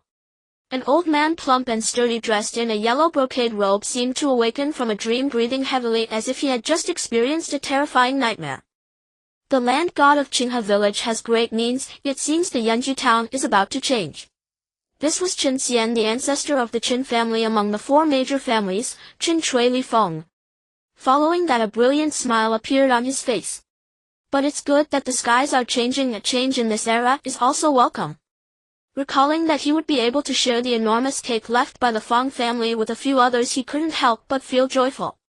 The next moment he stood up and walked outside the ancestral hall, seemingly waiting to welcome a distinguished guest. After a while Jiang Li descended, accompanied by a golden glow under the adoration of Murong and others. Indeed, he was waiting for no one but Jiang Li. About to gain his freedom, Qin Xian felt somewhat uneasy, continuously rubbing his palms together. He looked at Jiang Li with a very low posture. "The arrival of the Divine Lord truly brings glory to our Qin family ancestral hall. My humble abode is simple. Please do not blame the Divine Lord." Due to various restrictions of the ancestral spirits, they had not enjoyed anything, hence there was nothing in the ancestral hall, not even a chair. After bringing Jiang Li into the ancestral hall, he found there was no place to sit, which made him feel somewhat awkward. However, Jiang Li did not care about such formalities, waving his hand and saying, "No problem, please let the ancestor Qin sit on the ground and clear your mind. I will help you break the restrictions." Qin Xian nodded excitedly and immediately sat down, clearing his mind. Following that, Jiang Li extended his right hand and placed it on Qin Xian's head. The divine seal urged the divine power within him to flow through his right hand into Qin Xian's body, ultimately settling in Qin Xian's dantian, while the incense power in Qin Xian's dantian was continuously drawn by Jiang Li. This back and forth formed a peculiar cycle. Finally, when the divine power had accumulated to a sufficient level, Jiang Li began to guide this divine power into fine threads, as if weaving or sketching something. At this moment Qin Xian's expression grew even more excited. He could clearly feel that the restrictions and shackles binding him were cracking and moving towards the edge of breaking. This land god of Qinghe village truly possesses immense power. He did not know how many times this thought had involuntarily arisen in his heart. With the shape taking form, an outline of a divine seal appeared. Indeed, Jiang Li was using divine power to create a divine seal for Qinghe. The prototype of the divine seal was his own divine seal. However, the level of detail and the intricate complex inscriptions had been somewhat simplified. He certainly could not share his divine path with these people. Human hearts are complex. If these people were to discover his secret, who knows what might happen. The divine seal he crafted did not need to possess any divine power or function, it merely needed to absorb the incense wishes, allowing these ancestral spirits to remain alive without restrictions, able to respond to the prayers of their descendants and kin as they once did. As the divine seal was sketched and woven, Qinghe finally felt the shackles and restrictions binding him shattering into pieces. His face flushed and his emotions reached a peak. It was like a prisoner sentenced to life imprisonment who suddenly touched the door to freedom. Indeed, one must first see hope to touch hope. And Jiang Li, like an artist, was freely drawing the divine seal that belonged to this divine being within Qinghe. For Qinghe, the waiting was extremely torturous, as if years passed in a day. Perhaps a long time passed, or perhaps it was only a moment. Finally, Jiang Li's divine seal was completed. Qinghe's freedom had arrived. Long-awaited freedom. After the shackles and bindings shattered, Qinghe stood up dancing with joy as he left the ancestral altar. He departed from the Qin family and arrived in Yunchu town. He could even smell the strong scent of freedom in the air. Even more delightfully, he finally felt the warmth of human life. I am free. I am free. I am free. He could hardly recall how many years he had been imprisoned by the restrictions of the ancestral spirits. He now dared not even think about how he had endured those long years sitting dryly in the ancestral hall waiting for the prayers of his descendants and kin, watching generation after generation of descendants leave. Year after year, day after day. And now he could finally step out of the ancestral hall amidst such torment and see the lovely world of mortals. Jiang Li watched his almost frenzied figure and couldn't help but shake his head, recalling an article from his past life titled Fan Jin's Success. At this moment, was Qinghe not also a Fan Jin? Following that, similar scenes unfolded in the other three major families, Chui Li Feng. The ancestors of the Chui Li and Feng families also became Fan Jin like Qinghe. However, after calming their emotions, they expressed their highest respect to Jiang Li and decided to fulfill their promises to him. In fact, Jiang Li was not afraid of them changing their minds. Because when granting them freedom, Jiang Li had also set his own measures. As long as the ancestral spirits of these four major families dared to betray him, they would surely suffer utter annihilation. However, upon reflection, even though the ancestral spirits of these four major families had lived for countless years, they could not leave the ancestral hall, and their avatars or incarnations could not descend outside of Yunchu town like frogs at the bottom of a well gazing at the sky. Yet, having rich experiences, how could they not see that by elevating Jiang Li to the position of Fang Jingming, Jiang Li would undoubtedly surpass Fang Jingming and lead them to greater heights, allowing them to appreciate even higher vistas. After all, the hard-won freedom they now possessed was the best interpretation and explanation. After matters settled to show their sincerity, the ancestors of the four major families, Qin Chui Li Feng, came to Qinghe village, heading to Jiang Li's temple to fulfill their agreement. When they arrived at the entrance of the land god's temple, they saw the couplet that shook countless hearts and enlightened many. For a moment they felt deeply touched and couldn't help but think. If this land god could trace back to his former life in the mortal realm, perhaps his past life would surpass 99% of the literary stars in the current Daxian. If they were not afraid of offending taboo, they would have wanted to copy a version to take back and post in their own ancestral halls. Upon entering the land god's temple, they all bowed to Jiang Li. Divine Lord, please wait a moment while we perform the dream summoning ritual to instruct our descendants, the heads of the four major families, to build a statue for the Divine Lord, worshipping the Divine Lord year after year, never to betray. Jiang Li nodded. The cost of your dream summoning is too great, let me do it instead. Tell me the information of the target for the dream summoning, or provide me with an item related to him. In fact, this so-called dream summoning is somewhat similar to the spirit communication from Jiang Li's past life. However, spirit communication involves communication between living people and deceased souls. The dream summoning technique allows the deceased to actively communicate with the living after stepping into the divine path, which is somewhat similar to the legendary dream visitation. Of course, in this world, such situations are generally referred to as dream visitation. The ancestors of the four major families did not object. They had already witnessed Jiang Li's divine abilities. To perform a dream visitation for the heads of the 4 major families indeed had a considerable cost. If Jiang Li could help, they would be more than willing. The 4 of them produced items related to their current family heads, while others provided key information about their family heads. Then Jiang Li's divine seal stirred within him, divine power surged, and he began to perform the dream summoning technique. In the temple a slight white mist unexpectedly began to rise. For a moment everyone felt as if they had entered a fantasy realm. In the study of the Feng family, a middle-aged man with traces of frost on his face, dressed in a light-colored brocade robe, quietly lay on the desk fast asleep. He didn't even notice when he had fallen asleep. He was the current family head of the Feng family, a descendant of the Feng family's ancestor. His name was quite interesting, as his father and grandfather had hoped he would have a life free of illness and disaster, so they named him Wu Bing. After Feng Wu Bing fell asleep, he had a dream. In the dream he saw his ancestor Feng Huanjuan. This was not the first time he had encountered such a situation. Every time his ancestor was about to issue a decree, such occurrences would happen. However, this time he was somewhat shocked to see a white-clad youth standing beside his ancestor, looking like an otherworldly being. Who was this white-clad youth? How could he accompany his ancestor? Was he a new subordinate recruited by his ancestor, preparing for careful cultivation? He certainly had not considered that this white-clad youth was a descendant of their Feng family. He was familiar with all the offspring of the Feng family, and he was well acquainted with all the living adults and elders, while none of the deceased ancestors looked this young. As for those side branches of the Feng family who had some distant relationship, he wouldn't think about them either. Those people couldn't even enter the ancestral hall. How could they receive attention from the ancestor? As for those side branches of the Feng family who had some distant relationship, he wouldn't think about them either. Wu Bing, let me introduce you. This is the land god of Qinghe village, or rather we should say the future land god of Yunchu town. Feng Huanjuan, as the ancestor of the 4 major families of Yunchu town, truly spoke in a smooth and pleasant manner.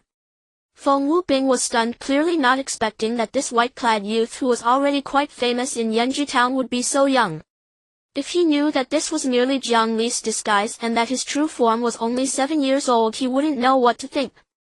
What followed was even more shocking to him. The future deity of the land in Yunchu town? Has the ancestral spirit reached some kind of agreement with the deity of the land in Qinghe village? Though filled with countless doubts, he still respectfully bowed to Feng Huanjuan and Jiang Li. Unfilial descendant Feng Wubing greets the ancestral spirit and the deity of the land in Qinghe village. Feng Huanjuan nodded, not beating around the bush, and directly stated, I can now leave the ancestral hall. In the future, whenever you encounter difficulties in Yunchu town, pray to me and I will come promptly. Feng Wubing's eyes widened. As the current head of the Feng family, he naturally knew the greatest secret of the ancestral spirit, which was never to leave the place of being rooted, such as the ancestral altar or ancestral hall. But now the ancestor could actually leave the Feng family's ancestral hall. How could this not be shocking? However, recalling the earlier words of the ancestor, he was suddenly startled, and a thought involuntarily surfaced in his mind as he looked at Jiang Li. Could it be that the reason the ancestor could break the restrictions and leave the ancestral hall is because the hidden manipulator? Many things in the world are terrifying upon deeper reflection. Just like now. Feng Wubing's mind was racing, and he felt a newfound awe towards Jiang Li, the deity of the land in Qinghe village. Now at the peak of a 9-rank Earth immortal, Jiang Li was well aware of Feng Wubing's inner thoughts, but he did not elaborate. Feng Huanjuan seemed not to care about the emotions of this younger generation and continued. Outside of Yunchu town I will be powerless. Therefore, starting today, for the Feng family, our descendants must not only worship me but also the deity of the land in Qinghe village. Feng Wubing was stunned. What? But Feng Huanjuan ignored his surprise and continued. Wubing, after you wake up, gather the clan members beside the ancestral hall and build a temple for the deity of the land. From now on, the entire Feng family will day and night offer incense to the deity of the land, and the deity will ensure our family's prosperity. Feng Wubing was momentarily dazed, filled with 1,000 words he wished to say, but he didn't know how to begin. The deity of the land in Qinghe village could likely help the ancestor break the ancestral spirit's restrictions. Although the Feng family was one of the 4 great families in Qinghe village, what was wrong with worshipping such a deity? Ultimately he sighed. Ancestral spirit, your servant obeys. Feng Huanjuan continued.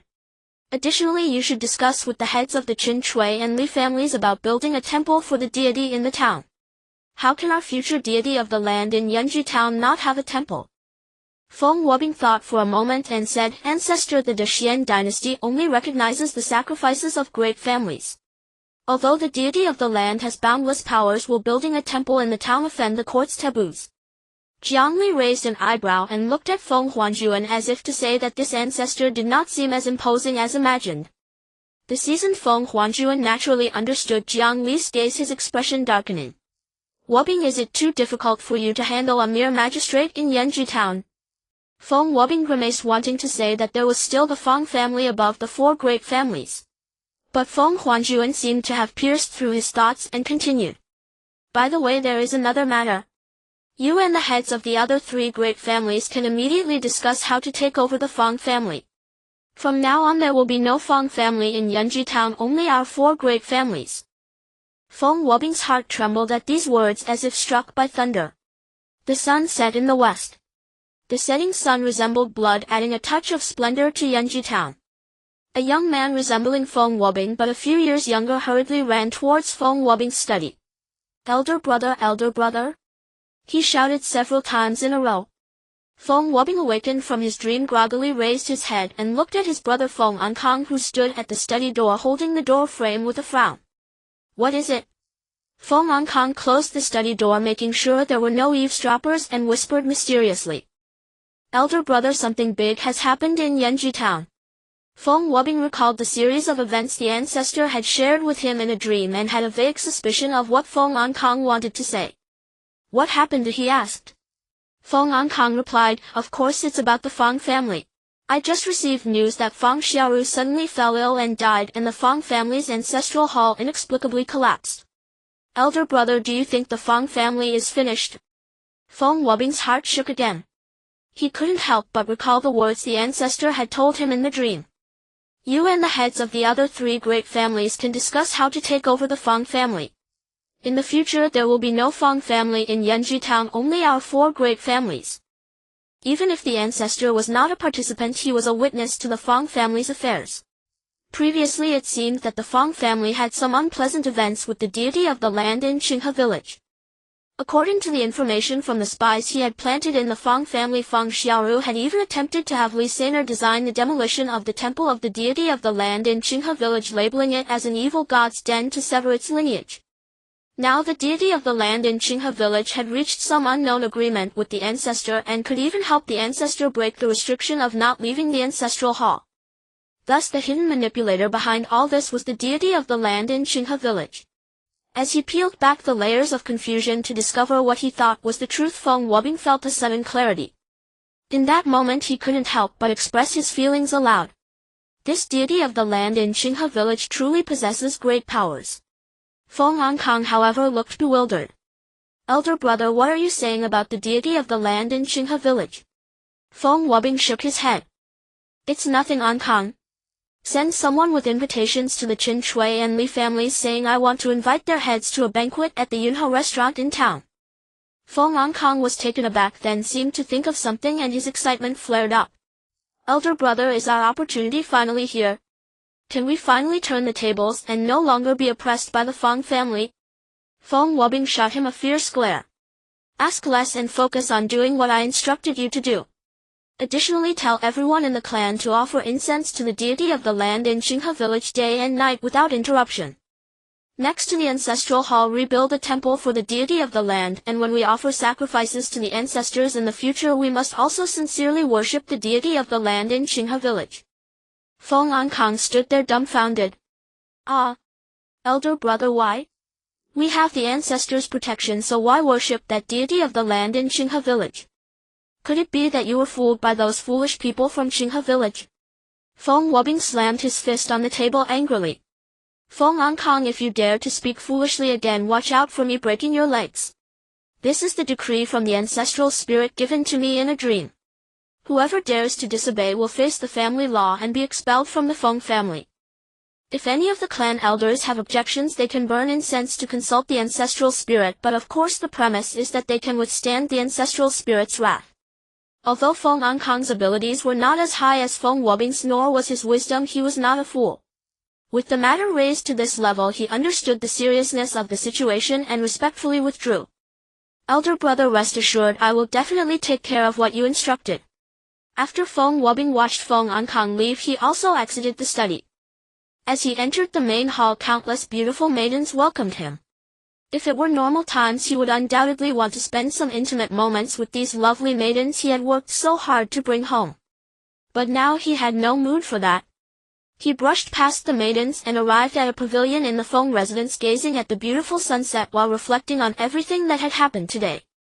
At this moment there was no wind or rain in Yunchu town, but he still felt a sense of impending storm. The walls fell and everyone pushed. Just like before, the affairs of the Feng family also unfolded in the Jiang Li and Cui families. On that day, the four great families of Yunchu town were shaken. Meanwhile, as the sun set in the west, countless stars adorned a bright moon. In a prominent private room of a luxurious restaurant in the center of Yunchu town, Feng Wubing and 3 other men sat at the table. On the table were the most famous wines in town, Qinghe drunk, and various mountain delicacies that ordinary families couldn't afford.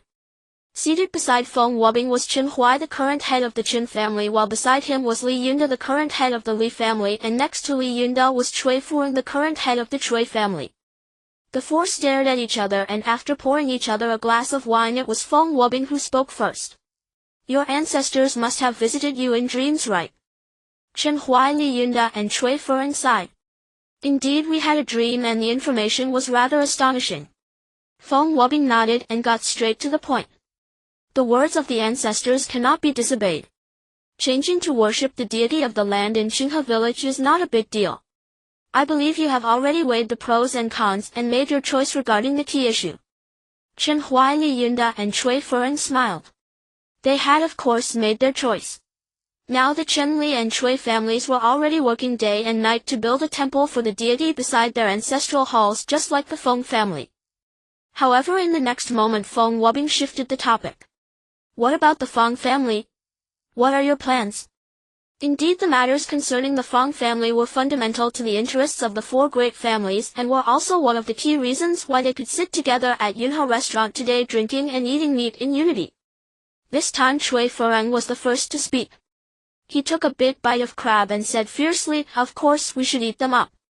Do we need to let go of something that comes to us so easily? We have been looking up to the Feng family for years, and throughout this long time the 4 families have plotted tirelessly to remove the Feng family from above us. While those country bumpkins in Yunchu town thought Han Sanxian had become the king of Yunchu town, we who come from Han family village have done many things to test the waters in Yunchu town, but we've taken no action because we only had eyes for the Feng family.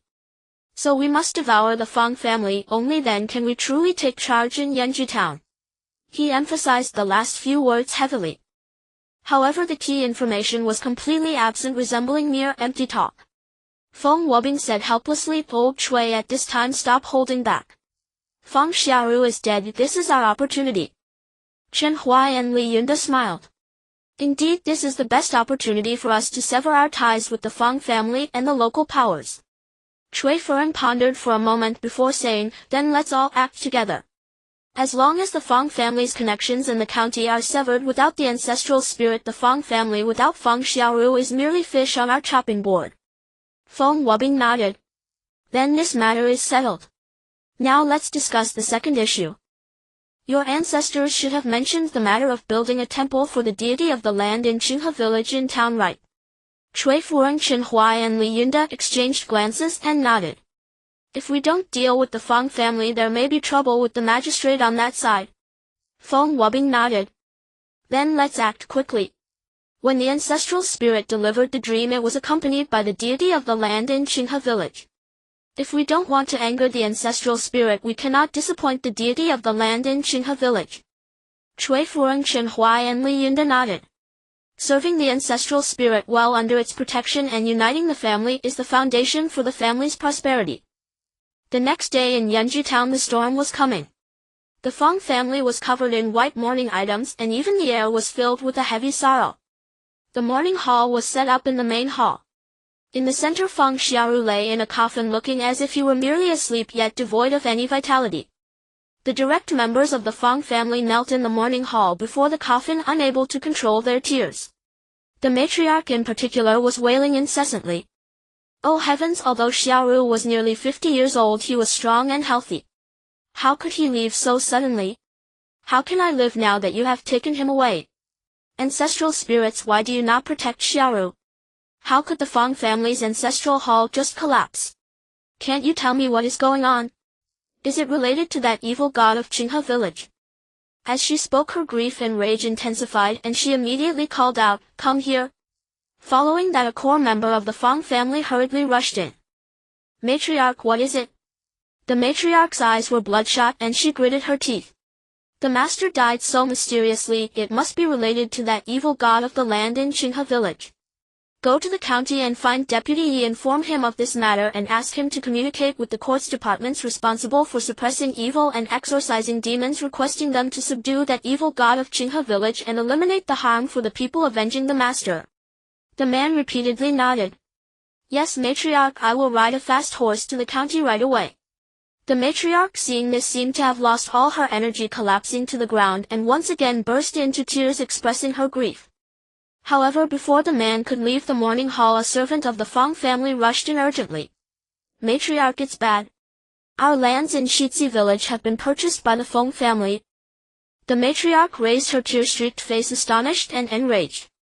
Isn't the land in Shitzi village always managed by Fang Jian?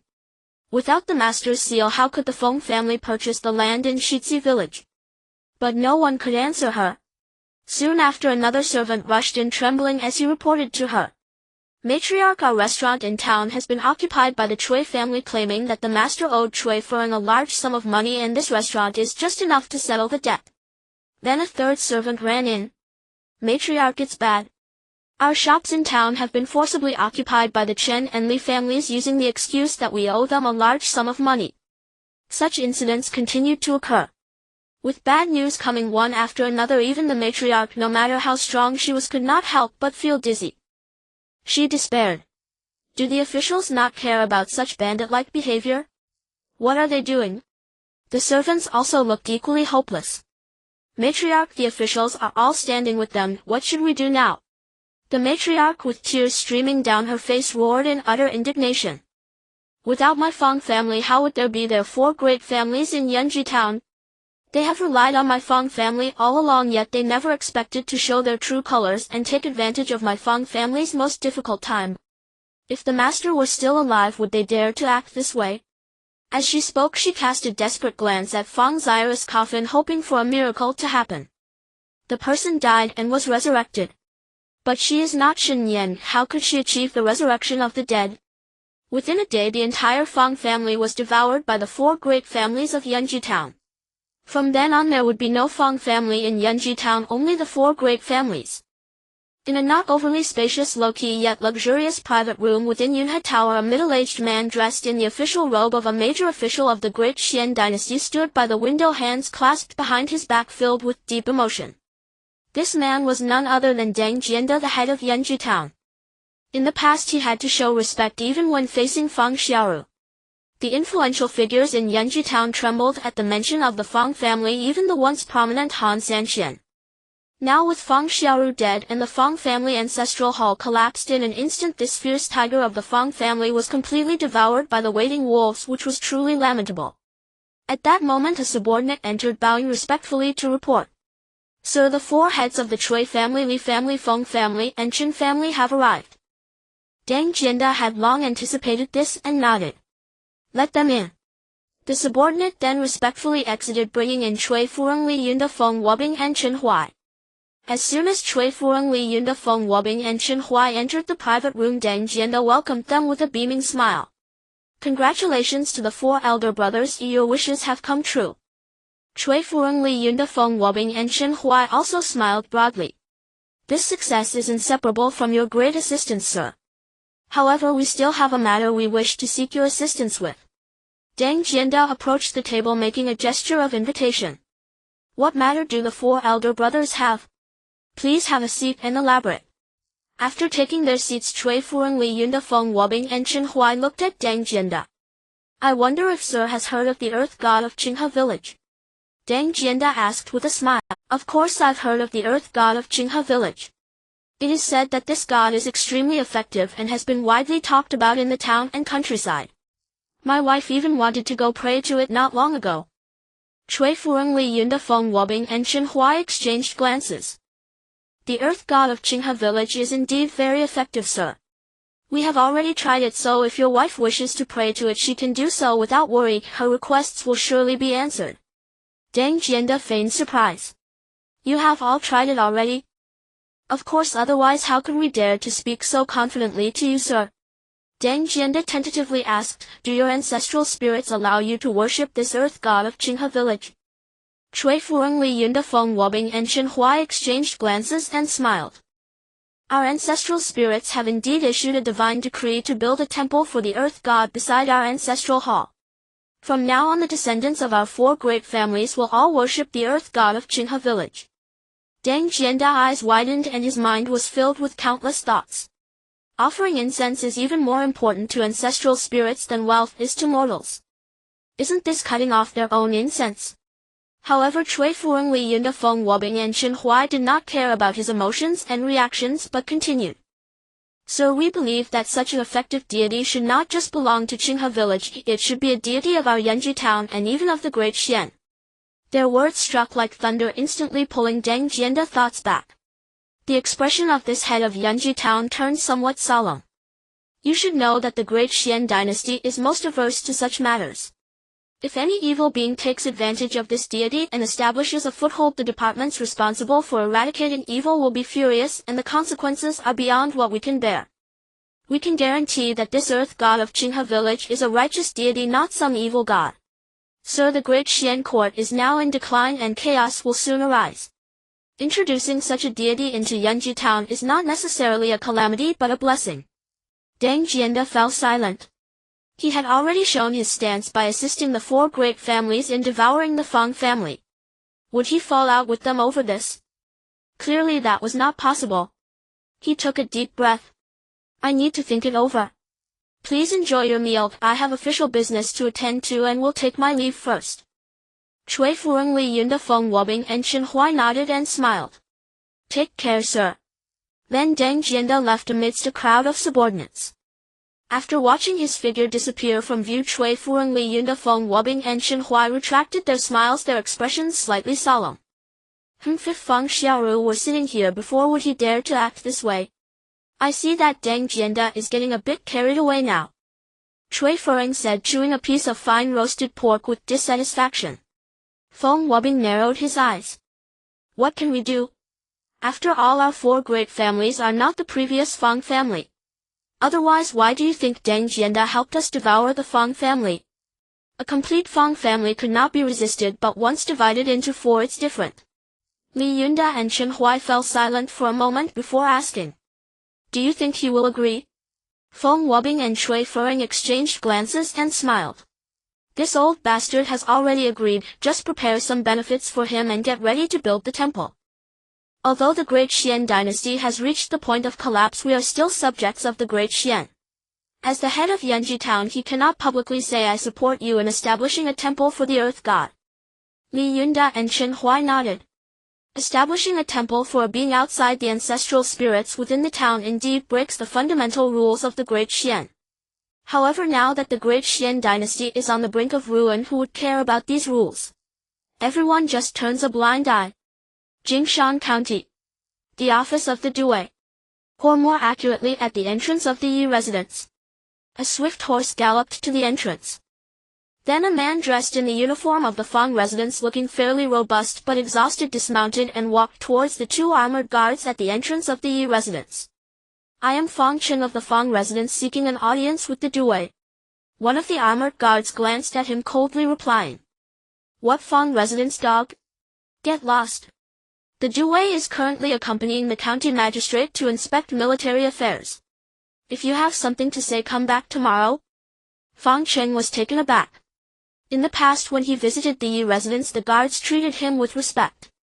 When he wanted to see Due Yi, the people of the Yi residence would invite him into the main hall to wait, and the beautiful maids would serve him delicious pastries. But today, it seemed that in just one night the entire world had changed. However, he did not give up. I am Fang Qing of the Fang residence, sent by the madam of the Fang family to see Due Yi.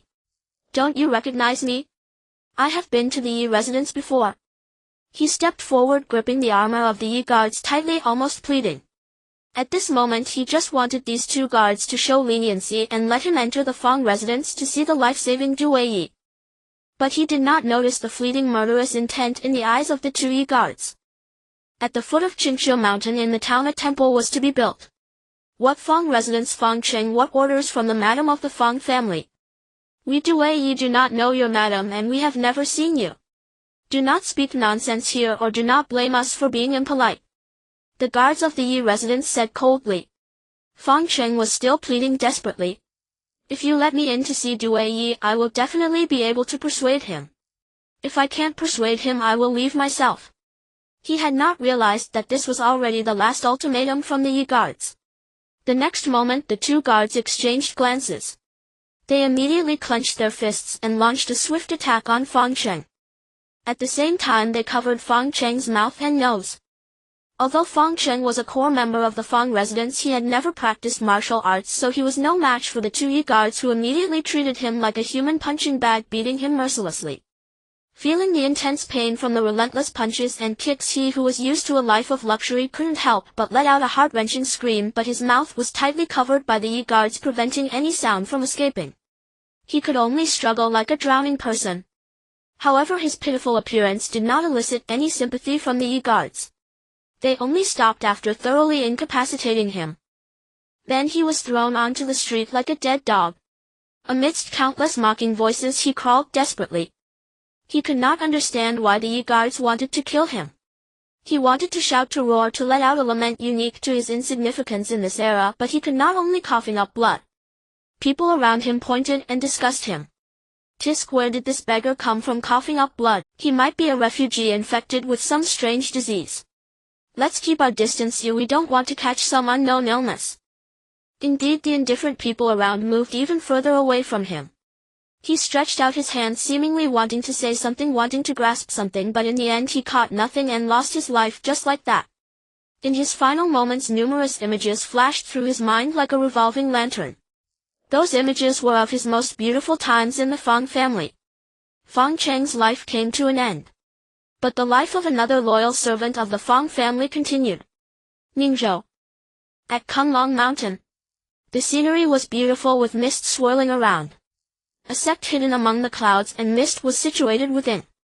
At the imposing gate of this sect the words, "When the water falls the clouds rise," the first sect of Ningzhou, were written in powerful elegant characters with a hint of light flowing through, seemingly endowed with mystical qualities. Li Sainer climbed breathlessly to the gate, where he saw two young cultivators in Taoist robes holding Dao swords guarding the gate. He quickly approached, bowing respectfully. "Two immortal masters, I am Li Sainer, the head steward of the Fang family in Yunchu town, carrying a token from the master Feng Xiaoru, seeking an audience with the immortal masters of Shuiyan sect." After speaking, he respectfully presented the token given to him by Feng Xiaoru. The two young cultivators exchanged a solemn glance at the token, and after saying, "Please wait a moment," one of the cultivators briskly entered the sect. Shortly after, a clear sound of a sword ringing echoed through the sky. Li Sainer looked up and saw a bright piercing sword light slicing through the clouds, descending towards the gate. When the sword light dissipated, a figure appeared. It was a middle-aged cultivator dressed in a chestnut-colored robe, slightly taller than the young cultivators at the gate, though his temples were as white as frost. It seemed that the traces of time were etched into his hair. Most importantly, Li Sainer felt a strange sensation as he looked at this middle-aged cultivator. This middle-aged cultivator seemed to blend seamlessly with the surrounding clouds and mist. Before Li Sainer could speak, the middle-aged cultivator spoke first. "I am Wang Lu, an inner elder of Shuiyan sect. I once had a close friendship with the ancestral spirit Fang Jingming of the Fang family. May I ask what has happened to the Fang residence that you resorted to using this token?" Li Sainer took a deep breath, calming his anxious emotions, and told this cultivator named Ruanlu everything that had happened to the Fang family in minute detail. Ruanlu listened, his brows furrowing deeper. Even someone of his stature had never heard of such an extraordinary ancestral spirit. Could it be that this earth god of Qinghe village is not an ancestral spirit at all, but an unknown entity? This thought involuntarily arose in his heart. This matter must be deliberated further. The next moment he withdrew his thoughts, looked at Li Sainer and asked with concern, "How is the Fang family now? Are they safe?" Li Sainer initially wanted to say they should be well, but recalling the situation when he left the Fang family, he could only respond with a bitter face. "Reporting to the immortal master, I do not know. When I left, the Fang family's ancestral hall had already collapsed." Wuanle's brow furrowed at this, a feeling of ominous premonition rising within him. "Li Sainer, you should return to Shuiyun sect with me. I will have the disciples in the sect send a flying sword message to inquire about the situation of the Fang family." Upon hearing this, Li Sainer was overwhelmed with emotion, his tears flowing. Thank you, thank you." He even knelt down, directly offering several kowtows to Wuanle, bleeding from his forehead, but he did not care at all. The next day, at the corner of Qinghe Mountain in Yanji Town, crowds gathered.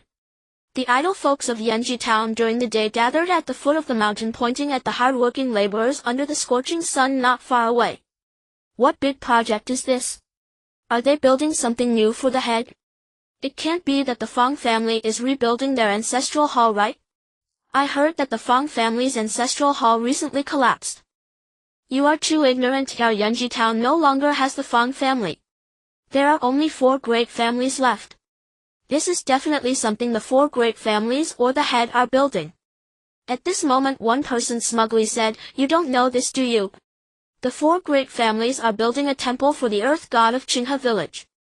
Countless people were immediately shocked. The earth god of Qinghe village?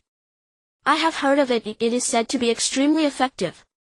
However, previously the town only allowed offerings to a few ancestral spirits, and I did not dare to worship. Now the 4 great families are actually building a temple for this god. Yes, but didn't the 4 great families all worship their own ancestral spirits?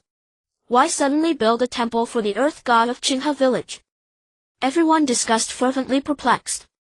However, most of them were thinking that once the temple was built, they must come to worship the earth god of Qinghe village and see if this god is indeed as effective as the legends say. As the construction of the temple progressed steadily, with the passage of time, before sunset the earth god temple was nearly completed. The 4 great families had all put in great effort. This was already one of the largest projects in the history of Yanji Town, which was why it attracted so many onlookers. As the last few procedures were completed, a magnificent temple was born. At this moment the sun was setting. The infinite beauty of the sunset bathed the temple as if illuminated by divine radiance. Looking at the lifelike statue in the temple, countless people couldn't help but walk towards it. It was as if they were summoned by the deity. Just at that moment, a bold and piercing voice suddenly rang out behind them. "Oh, I didn't expect that Uncle Chui, Uncle Li, Uncle Feng, and Uncle Qin, these 4 old fellows, are still so superstitious, believing everything they hear. Seeing how divine this earth god is, they actually spent a huge sum to build a temple, not afraid of angering their ancestors. Who was so bold as to speak such disrespectful words right after the temple was built?" Moreover, from his words it seemed he had close ties with the 4 great families. The people of Yanji Town. It is well known that the 4 prominent families of Yanji Town are Chui, Li, Feng, and Chen. They turned to look and saw a young dandy dressed in embroidered brocade, exuding an air of nobility, approaching them with 2 beautiful women on his arms. He wore a cynical and arrogant smile on his face. His appearance had undoubtedly become the most eye-catching scenery under the blood-red sunset at the foot of Qinghe Mountain. Who is this person? Why do they look so punchable? You can't hit him, he is the son of the town's head of the patrol. If you hit him, do you want to end up in the town's prison? Indeed, the person was none other than Sun Huan, the only son of the town's head of the patrol and one of the most notorious dandies in Yanji Town. Sun Huan had always been skeptical of the supernatural. If it weren't for the patrol head intervening, he would have smashed his family's ancestral hall several times after getting drunk. The patrol head was heartbroken over his son but couldn't bear to reprimand him. Under increasing pampering, Sun Huan developed an unruly personality. Many people upon seeing Sun Huan felt a sense of foreboding. They had initially intended to offer a bit of incense to Jiang Li but decided to leave early to avoid provoking this troublesome, plague god. Some others chose to quietly observe the situation. Sun Huan, however, paid no mind to the emotions and reactions of those around him. He swaggered forward holding 2 beautiful women he had lured from somewhere, making his way towards the temple. Upon entering the temple, Sun Huan immediately began pointing around. Tisk, this is even better than the ancestral halls of the 4 prominent families. I really don't understand what my uncles were thinking. Sigh, how disappointing. I've never lived in such a good place as this temple since I was a child. Though his face was full of worry, his eyes were darting about. At this moment, one of the beautiful women beside him giggled. Young Master Sun, why not have the patrol head build you one when you go back? Sun Huan shook his head and sighed. My father's salary isn't enough for that. Following this, he raised his head to look at the statue. Land god of Qinghe village, I heard you are very effective. Today I would like to ask you for something and see if you can fulfill it. Having said that, he snatched a bamboo incense stick from someone nearby, lit it with a fire starter, inserted it into the incense burner, knelt in front of the statue and knocked his head 3 times before bursting into laughter. Land god, I want to be the emperor. Can you help me make it happen? Instantly the expressions of the crowd changed drastically. Even the sky rumbled with a few claps of thunder. Could he really shout such a thing? The crowd looked at Sun Huan and couldn't help but feel a tinge of sympathy for the patrol head. Though Dashuan had reached a point of desperation, it was not yet destroyed. Shouting such words here was no different from declaring his intention to rebel against everyone in Yunchu town. Yet Sun Huan remained oblivious to the severity of the situation, still shouting loudly, Land god, did you hear me? I, Sun Huan, want to be the emperor. At that moment a sudden strong wind swept through Qinghe mountain. The bamboo incense stick that he had inserted in the incense burner was suddenly whisked out by the wind and thrown outside the temple. Though the crowd was momentarily blinded by the wind, they still caught sight of the scene. Someone shouted in horror, Sun Huan, you're done for. Your rebellious actions have angered the deities. Sun Huan felt a rush of panic. After all, the scene before him was indeed quite shocking. At this moment someone outside the temple shouted. The land god of Qinghe village has manifested. The crowd turned to look and saw golden light illuminating the entrance of the temple, where a couplet was inscribed. Your wicked intentions in burning incense are of no benefit. If you refuse to pay respects properly, what harm is there in my not honoring you? It was identical to the couplet at the entrance of the Qinghe village land god temple.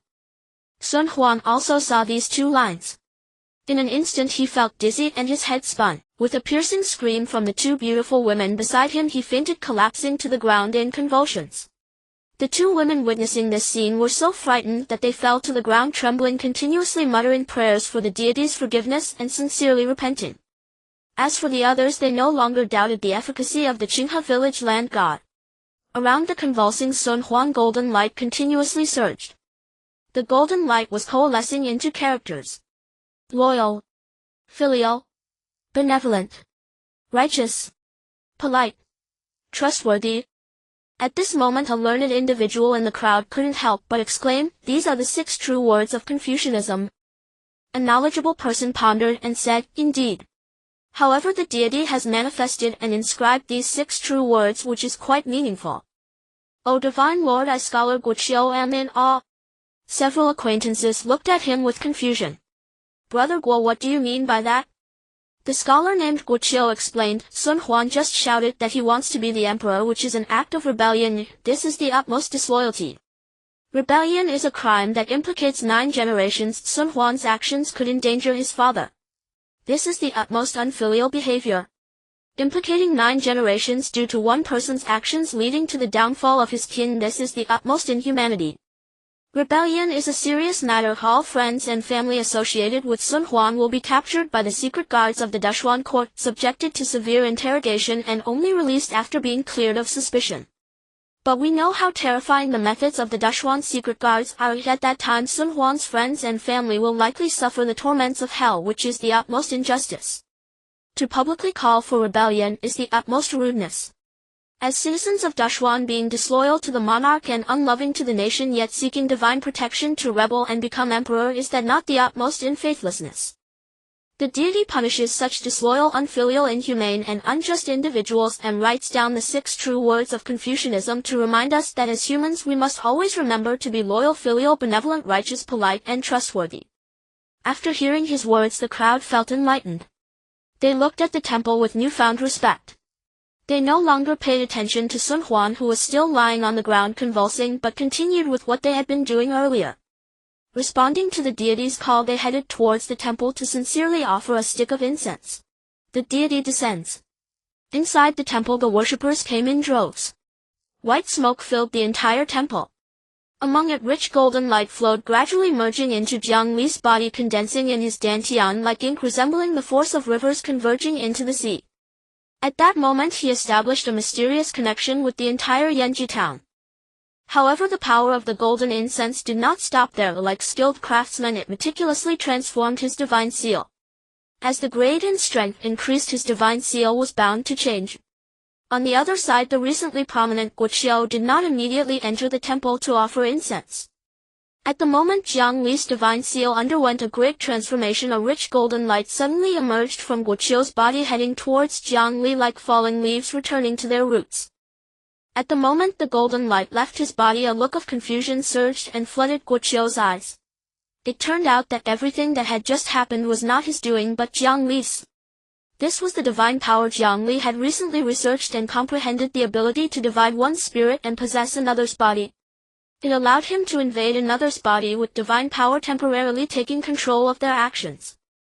However, the consciousness of the possessed individual remained aware. They just couldn't control their own body, forced to watch everything unfold. As his self-awareness returned to his original body, he let out a bitter smile. The Divine Lord truly has impressive means, deliberately creating momentum, inciting the populace, beautifully orchestrating the miraculous events, not only gaining the faith of the citizens witnessing these miracles, but once this spreads further, the Divine Lord's name is sure to soar. Yet despite this, he shook his head and walked towards the temple, sincerely offering incense to Jiang Li. I hope the Divine Lord will protect Yunchu Town in the future, so that everyone in Yunchu Town understands the true meaning of loyalty, filial piety, benevolence, righteousness, politeness, and trustworthiness. Waves of incense offering power emerged from the smoke. But within the smoke there was not only the power of incense offerings but also the aura of righteousness. This was the second scholar who had brought him righteousness since Jiang Li arrived in this world. This was also why when he divided his spirit and possessed someone, he chose Guqiu. Because he saw potential in Guqiu, a talented individual in Yunchu Town, he chose this scholar to provide him with an opportunity. Once this matter spreads, people will surely marvel at how this scholar could comprehend the true intentions of the deities, which would undoubtedly have a significant and positive impact on his future. Of course, this matter would also be incredibly beneficial for Guqiu himself. At the very least, he would view everything from a different perspective in the future. Enough small talk. Jiang Li was already at a critical moment.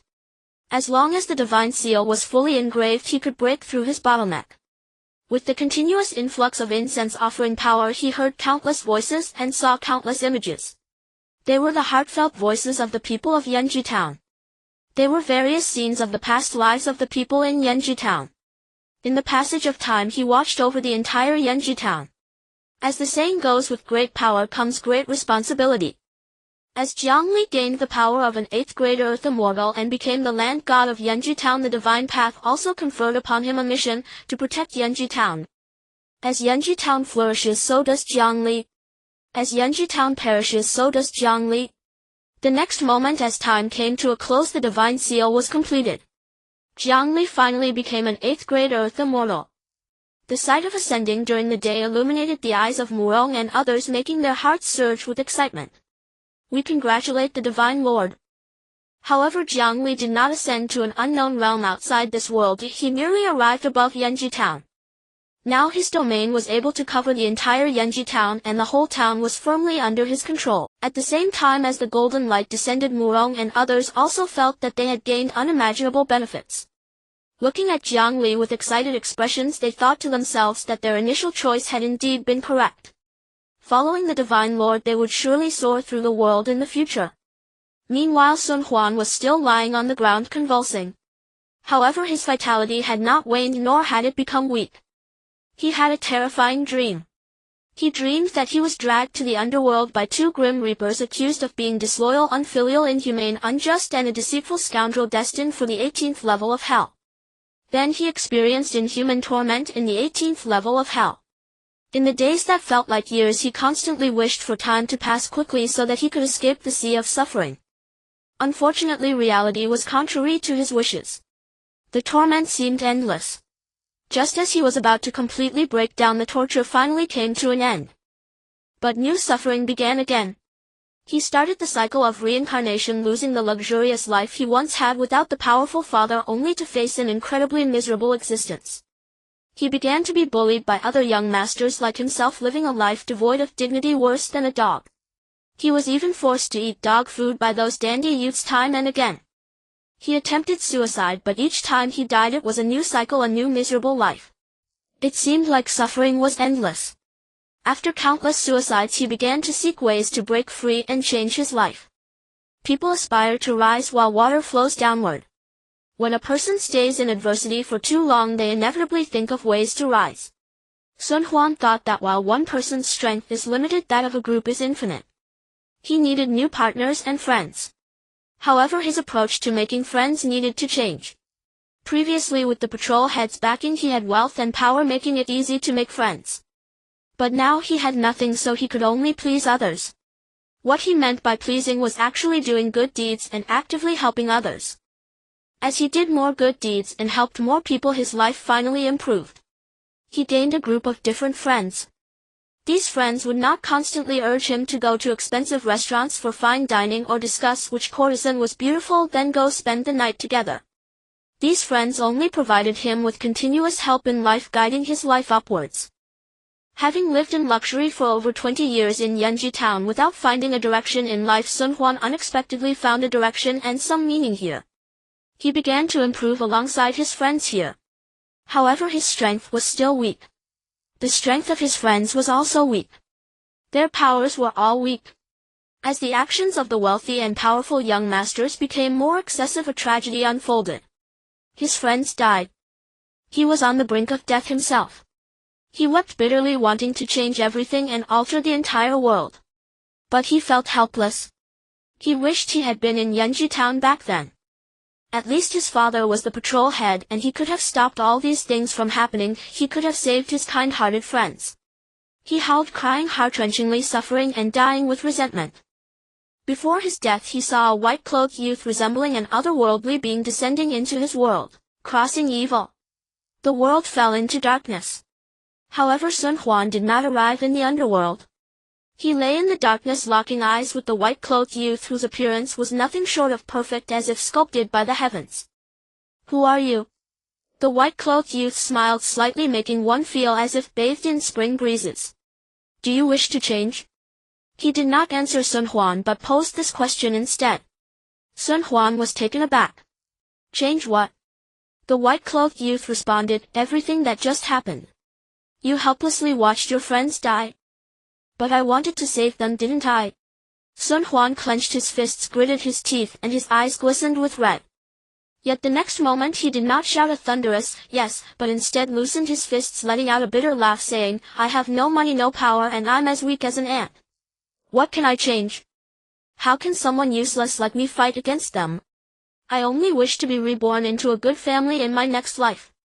The white-clothed youth smiled and said, "What if everything could change?" Sun Huan raised his head to look at the white-clothed youth, suddenly becoming emotional. "What can change? My life has been worse than a dog. Tell me how to change. I am no longer the patrol head's son. I am just an ordinary person, a life as worthless as a blade of grass." The white-clothed youth, unfazed by his attitude, continued to smile, saying, "What if you could still become the patrol head's son?" Sun Huan gritted his teeth and said, "Let those scoundrels pay the price." The white-clothed youth shook his head. Perhaps it might be possible later. At that moment the Taoist suddenly spoke up. He looked at Qinghe with a cheerful smile. "I can help. It's happened. Will you still intervene? And weren't you once exactly such a person?" Sun Huan recoiled as if struck by thunder, stumbling backward 2 steps, his body swaying precariously. His past deeds in Yanji town flashed through his mind like flickering lantern light, each memory a searing brand upon his soul. He trembled violently, gazing upon his former self with unmitigated revulsion. "I truly was a beast in my past life," he whispered, voice trembling, tears streaming down his face. The white-robed youth asked again, "If another villain rises, will you still intervene?" Sun Huan lifted his tear-streaked face. "I will." The white-robed youth smiled. "Excellent. Return now. Chief Investigator Sun awaits you. Yanji town awaits you." All who wish you well await the transformed man you are destined to become. As the words faded, light poured forth, dispelling the darkness. Stunned by this divine miracle, Sun Huan widened his eyes and blurted out, "Who are you truly?" Then realizing his impropriety, he hastily corrected himself. "No, forgive me. What celestial deity are you?" The white-robed youth smiled faintly. "I am the earth god of Qinghe village. Perhaps from now on you shall call me the earth god of Yunchu town." With that, light utterly consumed the shadows. Sun Huan returned to the mortal realm, and awakened. "Ah, he's awake. Shoo, keep your distance, don't invite trouble. Why hasn't the earth god struck down this accursed wretch?" He surveyed his surroundings. He heard the clamor of voices all around. Chaos. Familiarity. Unbelievability. He had never imagined he could ever return here. That he could live again, as Sun Huan of Yunchu town. Recalling the unspeakable suffering and cruelty of his past life, 2 streams of bitter tears coursed down his cheeks. This time though he heard those whispers, he did not rage as before, only sighed bitterly. So in the eyes of Yunchu's villagers he had been a plague god, feared and loathed alike. Yet reflecting further, had not those arrogant young masters he'd once associated with also been plague gods, feared and despised by all? Indeed he had been no different, a wretched beast deserving of death. He drew a deep breath, steadying his heart, then turned his gaze toward the temple, and toward the statue enshrined within. The earth god of Qinghe village truly answered prayers, truly divine. The legends were no exaggeration. 3 feet above one's head dwells a deity, worthy of reverence. With that thought he strode resolutely toward the temple. As for the 2 beautiful women, they had vanished without trace. Villagers of Yunchu town watched his movements and murmured among themselves. Why is that scoundrel heading back to the temple? Could it be he intends to smash it in retaliation after being punished by the Divine Lord? Who knows? But this wretch is quite capable of such madness, we'd best follow and see for ourselves. If he smashes the temple, would you dare stop him? In ordinary times? Never. But now, with the earth god so manifestly potent, why should I fear the son of Chief Investigator Sun? And if he dares use his father's authority to persecute me later, I'll pray for the earth god's protection. At these words the crowd's resolve crystallized, and they followed Sun Huan into the temple step for step. Sun Huan paid them no heed. Upon entering the temple he gathered some bamboo incense sticks, lit them reverently, and knelt before the statue with utmost sincerity. Your humble servant Sun Huan thanks the earth god for teaching me the way of humanity. Henceforth I shall devote myself to virtue, eradicate evil without mercy, and honor your divine instruction. Having spoken he inserted the incense into the censer. As white smoke spiraled heavenward, spiritual vows coalesced, and threads of meritorious virtue drifted softly into being. The villagers, who had trailed Sun Huan inside braced to prevent temple desecration, stood frozen dumbstruck. Had the sun risen in the west? Could these words truly have issued from Sun Huan's lips? They found it utterly inconceivable. After a long silence realization dawned: this transformation was the work of the earth god alone. Was not divinity precisely that which guides mortals toward virtue? Having completed this rite, Sun Huan exhaled deeply, released as if his very soul had undergone purification and transcendence. He stepped out of the temple ready to embrace a radiant renewed life, and tomorrow's boundless future. Yet just as his left foot crossed the temple threshold he paused, suddenly remembering something, and glanced back at the statue, murmuring softly. He bears such a striking resemblance, yet why did I fail to recognize him then? Could his true form be even more majestic than this statue? That seems unlikely. He shook his head, resolving to commission a smaller statue of Jiang Li for his home altar, there to be honored daily with incense and prayer. Meanwhile Jiang Li, watching Sun Huan's retreating figure, allowed a faint knowing smile to grace his lips. Sun Huan's transformation would inevitably amplify Jiang Li's sacred influence across Yunchu town, another miraculous ripple in the wake of divine intervention. As merit flowed into his being, Jiang Li sensed, dimly, that advancement along the divine path henceforth would intertwine profoundly with accumulated merit. In the modest courtyard of a residence in Yunchu town, not opulent yet far from destitute, stood a pavilion overlooking a small lotus pond. There stood a middle-aged man, broad-shouldered and robust, with graying temples, a square jaw, and thick expressive brows. He sighed deeply, hands clasped behind his back. Had Jiang Li been present, he would have discerned a faint rosy aura shimmering about the man. It was the martial destiny of a warrior, the strength of his cultivation aura surpassing even that of Gong Su. At that moment a graceful, clear-eyed woman hurried up behind him, flustered and breathless. Husband, disaster.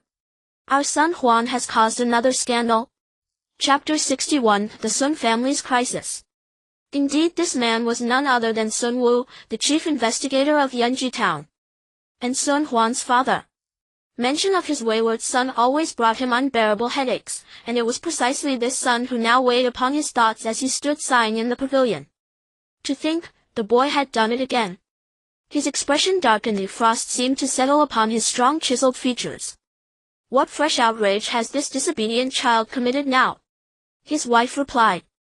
Villagers say Huan stood before the earth god temple shouting that he would become emperor, and was instantly struck down by divine punishment.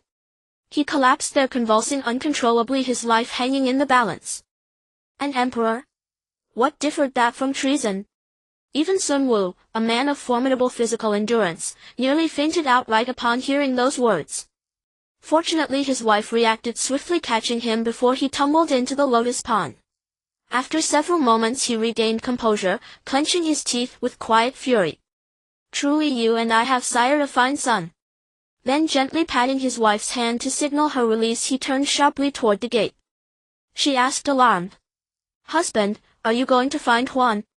Sun Wu stormed forward, voice thunderous. I'm going to kill that disobedient wretch. Her face paled as she hurried after him. But just as Sun Wu stepped through the doorway, he collided head-on with someone. Years of martial training kept him upright, merely staggering back a few paces, while the other person cried out in agony and flew backward like a severed kite. His wife gasped, then stared incredulous at the figure Sun Wu had sent flying. Huan. Her eyes widened, utterly disbelieving. Only moments earlier she learned from villagers that Sun Huan had blasphemed before the earth god temple and lay unconscious at its gates. How then had he appeared here? Father, mother. Though sore, Sun Huan forced himself upright. Having steadied himself, Sun Wu intended to identify who he'd struck, only to find his own son staring back at him. Enraged by thoughts of his son's treason, threatening to bring ruin upon their entire clan, Sun Wu strode forward, seized Sun Huan's collar and hoisted him aloft. Disobedient wretch, do you even comprehend what you've done today? He longed to strike Sun Huan dead, but blood is thicker than wrath. Who truly could harden their heart against their own flesh and blood? In the past Sun Huan would have shrugged indifferently. Old man, I merely asked the divine lord to make me emperor. Now however he sighed, and met Sun Wu's gaze with quiet sincerity. Father, I was wrong. I'm sorry. Sun Wu froze. His raised hand lowered. Eyes wide with disbelief he stared at Sun Huan, half convinced the sun had reversed its course. Could those words truly have come from his son? Was this truly the same son he knew? You, what did you say? So stunned was he began doubting the evidence of his own ears. Sun Huan sighed again, ashamed of how monstrously he'd treated his father in the past. Then lifting his head he spoke with solemn clarity. Father, I was wrong. Sun Wu hesitated, then finally accepted the truth. The sun had not reversed it. This was no dream. His wayward son had genuinely reformed. Tears streamed down his weathered cheeks as he embraced Sun Huan, weeping with overwhelming joy. At last, the heavens have opened their eyes. Clutched in his father's arms, Sun Huan's heart churned, wishing fiercely that he could strangle his former self. The graceful woman, Sun Huan's mother, watched too moved to speak and wiped away tears before joining the embrace. Rare harmony filled the household. This was the first time Sun Huan had ever felt the warmth of family. Initially awkward, he soon wrapped his arms tightly around both parents. Warmth suffused the air, until suddenly Sun Wu released Sun Huan and collapsed onto the floor, face ashen, crying out in despair. But what do we do now? What did he mean? Neither Sun Huan nor his mother dared ask. The answer was painfully obvious. It was the incident at the temple, Sun Huan's blasphemous cry to become emperor. A crime punishable by execution of 9 generations. How could it possibly be resolved? Could Chief Investigator Sun petition court ministers, or even the emperor, to pardon his foolish, reckless son? Despair flooded Sun Wu's heart. Watching his father's anguish, Sun Huan felt a profound ache, then inspiration struck. His eyes brightened as he turned to Sun Wu. "Father, not all hope is lost. There is someone who can resolve this." Sun Wu looked at him, sighed heavily, and slumped, spirit utterly broken like a wilted eggplant. He gave a hollow laugh. "My foolish son, whom could you possibly turn to? Do you imagine the entire town of Yanji will conspire to cover for you? Truth cannot remain concealed forever. Why did you do it? Did you hear rumors that the Great Xuan Dynasty nears collapse? But the dynasty stands firm, my foolish son." Sun Huan took a deep breath. "Father, I misspoke. Those we know, those you know, cannot save me. But a god can." Sun Wu stared speechless. A god. Martial cultivators rarely held deities in reverence. Sun Huan nodded firmly. "Yes, the earth god of Qinghe village can help us. Or rather, now that he has taken stewardship over Yanji town, he is our earth god." Sun Wu fell silent. Placing faith in ethereal deities belonged to zealots, not warriors like himself. Yet who knows a son better than his father, and who knows a father better than his son? With a single glance, Sun Huan grasped his father's skepticism, and explained. "Father, don't you wonder how I of all people could undergo such sudden redemption?" Sun Wu paused, startled. Could it be linked to the earth god? Sun Huan recalled his ordeal, and a wave of sorrow rose within him, tears welling unbidden as he brushed them away. "Yes, father, though you may find it incredible that Divine Lord cast me into the 18 layers of hell, subjected me to agonies beyond life or death, then granted rebirth, forcing me to endure human suffering, to suffer at the hands of men exactly like my former self. Only then did I grasp the preciousness of virtue, and truly understand good and evil." Watching Sun Huan's raw emotion, Sun Wu understood, moved and relieved. Such a transformation under such circumstances was not only plausible, it was inevitable. Who, having endured such trials, could fail to awaken? His wife said softly, "Huan, you are the future of the Sun family. Perhaps it's time your father and I offered incense to the earth god at the temple." Sun Wu nodded in agreement, then turned to Sun Huan. "Do you truly believe the earth god will aid us?" Chapter 62, Hesitation and Doubt, Childhood Innocence and Lurking Peril. Sun Huan replied, "Father, he has already aided me once.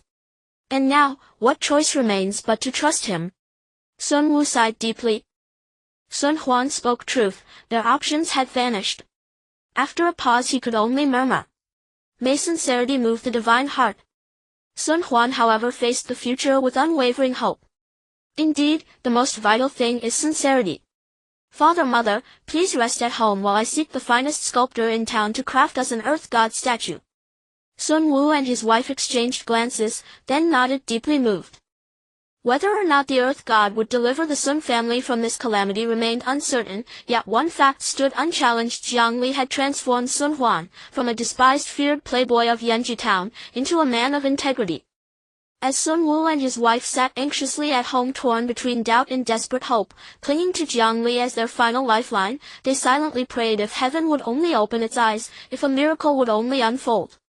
For the first time in years they saw in Sun Huan a son they could truly admire, and in him the Sun family's future finally shone with promise. Several hours later Sun Huan returned, reverently cradling a lifelike earth god statue in his hands. Though less magnificent than the one enshrined in Yanji's temple, it surpassed 80% of statues crafted in Qinghe village. Sun Wu and his wife immediately rose. Prepare for ritual bathing and change into clean robes, then burn incense. Remember, sincerity moves the divine heart. Fearing their own doubts might impede divine response, they added those final words. Sun Huan nodded. As Sun Wu placed the statue atop the highest, most honored shelf in the main hall, Sun Huan retrieved bamboo incense sticks, and began his preparations for purification. Though 3 days of fasting would best express sincerity, Sun Huan and his mother could wait no longer. "O earth god of Qinghe village, humble servant Sun Wu beseeches you, deliver our family from this calamity." From the storeroom he produced a finely crafted censer, placed it before the statue, lit the incense, and began praying with profound devotion. Earth god of Qinghe village. Above, the commoner sought martial prowess, praying to the earth god to help his family survive the calamity. After speaking he knelt before the statue, bowing 3 times, then placed the burning incense into the incense burner before the earth god. In the past he had never been this sincere when worshipping his ancestors or the ancestral spirits of the Fang family in Yunchu town. The second to burn incense and pray was Sun Huan. The third was a beautiful woman. Their family of 3 was filled with genuine sincerity. In the pure white smoke the rich incense wish power swirled like a dragon, ultimately entering the earth where Jiang Li the earth god resided in the temple of Yunchu town. Now as an 8th grade earth immortal, Jiang Li, without using any divine powers, simply by focusing his thoughts, heard the prayers of Sun Huan's family and saw the scenes of their supplication. Their sincerity is indeed quite strong, but the matter is not easy to handle. Jiang Li rubbed his temples, feeling a slight headache. Of course he was not in a position to persuade the powerful ministers and emperors of the Great Xuan Dynasty to turn a blind eye to Sun Huan's rebellious actions if someone were to report them. To save the Sun family, the only thing he could do was to ensure that the villagers of Yunchu town did not spread news of this matter nor report it to the Great Xuan court. The entire Yunchu town's officials and citizens were in collusion. But to say nothing of others, even the local official Deng Jianda was beyond Jiang Li's control. Moreover, there is no wall that does not have wind passing through it. Paper cannot ultimately contain fire. Thus this method was merely an overly idealistic and impractical approach. Now Jiang Li had only one path available, which was to alter the memories of all the villagers of Yunchu town. This was against human ethics and would inevitably be met with a backlash from the forces of morality. The most critical aspect was that the consumption of divine power was enormous. Whether it was worth doing had become a question. Furthermore, on the day he established the temple, Sun Huan's actions rendered this person unworthy of pity. Jiang Li's intention to redeem this person was merely for the purpose of spreading the Tao and having more villagers of Yunchu town worship him. After a while he still couldn't make up his mind and sighed. This matter requires further contemplation. In the next moment he raised his right hand, the divine seal moved slightly, and with the surge of divine power he inscribed the character "Wait" for the Sun family using the medium of incense wish power. Sun Huan and the beautiful woman finished their prayers. There was no response at all, as if the legendary earth god did not exist. Due to overwhelming tension and anxiety, the 3 of them clenched their fists tightly, their eyes glimmering with intense anticipation. However, after a while there was still no response. The impatient Sun Wu exhaled deeply, feeling as deflated as a punctured ball, and bitterly smiled in his heart. The tales of gods and spirits truly felt too ethereal. No wonder a sage of Confucianism once said it is better to seek oneself than to seek the gods. Just then countless golden lights suddenly appeared before the statue. These golden lights ultimately coalesced into the character "Wait." Many times indeed it is better to rely on oneself than to rely on the gods. Yet in this world, with Jiang Li present, who would dare to claim that tales of gods and spirits are mere illusions? The earth god has manifested his spirit. The most excited was Sun Huan, who kept bowing his head towards the earth god statue, recalling the scene when Jiang Li, this earth god, guided him. The beautiful woman was also moved to tears. As for Sun Wu, he bowed heavily several times, seemingly atoning for his previous disrespectful thoughts towards the deity. But waiting for the judgment of fate is always the most torturous thing in this world. As night fell, the stars twinkled. The villagers of Yunchu town were busy with their own lives. In the hazy moonlight, a little girl with twin ponytails crouched in a corner of an inconspicuous wall, shivering. Her clothes were tattered, resembling a little beggar, pale and thin. She seemed accustomed to such a predicament, her face devoid of any emotion. She simply stared intently at a slightly luxurious vermilion door not far away, as if waiting for something.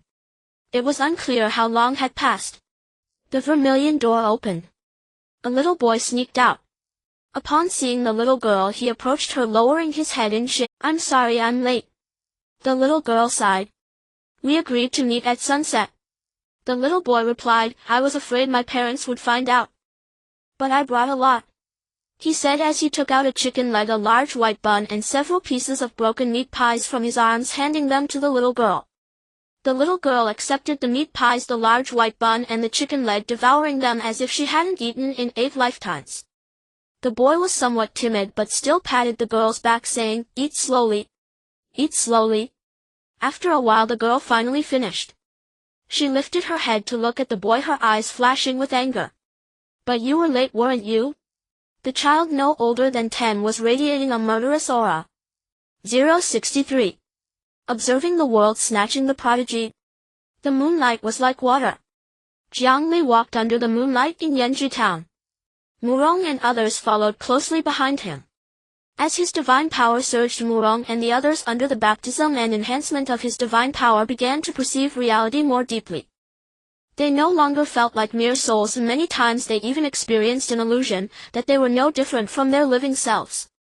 Most importantly, because of Jiang Li, they still possessed the incredible abilities they had in life. At this moment they watched Jiang Li's back and discussed among themselves. "Do you know what the Earth God intends to do?" Murong whispered. Chen Jin, Su Xingtong and others shook their heads. "I don't know, perhaps the Earth God is out for a stroll." Murong scratched his head, unable to hide his thoughts, and after a while he could no longer resist looking at Jiang Li and asking, "Earth God, are you out for a stroll?" Jiang Li smiled and replied with profound meaning, "I came to see the world." Murong scratched his head again, confused, but did not ask further. After a moment Jiang Li stopped, his gaze resting not far away.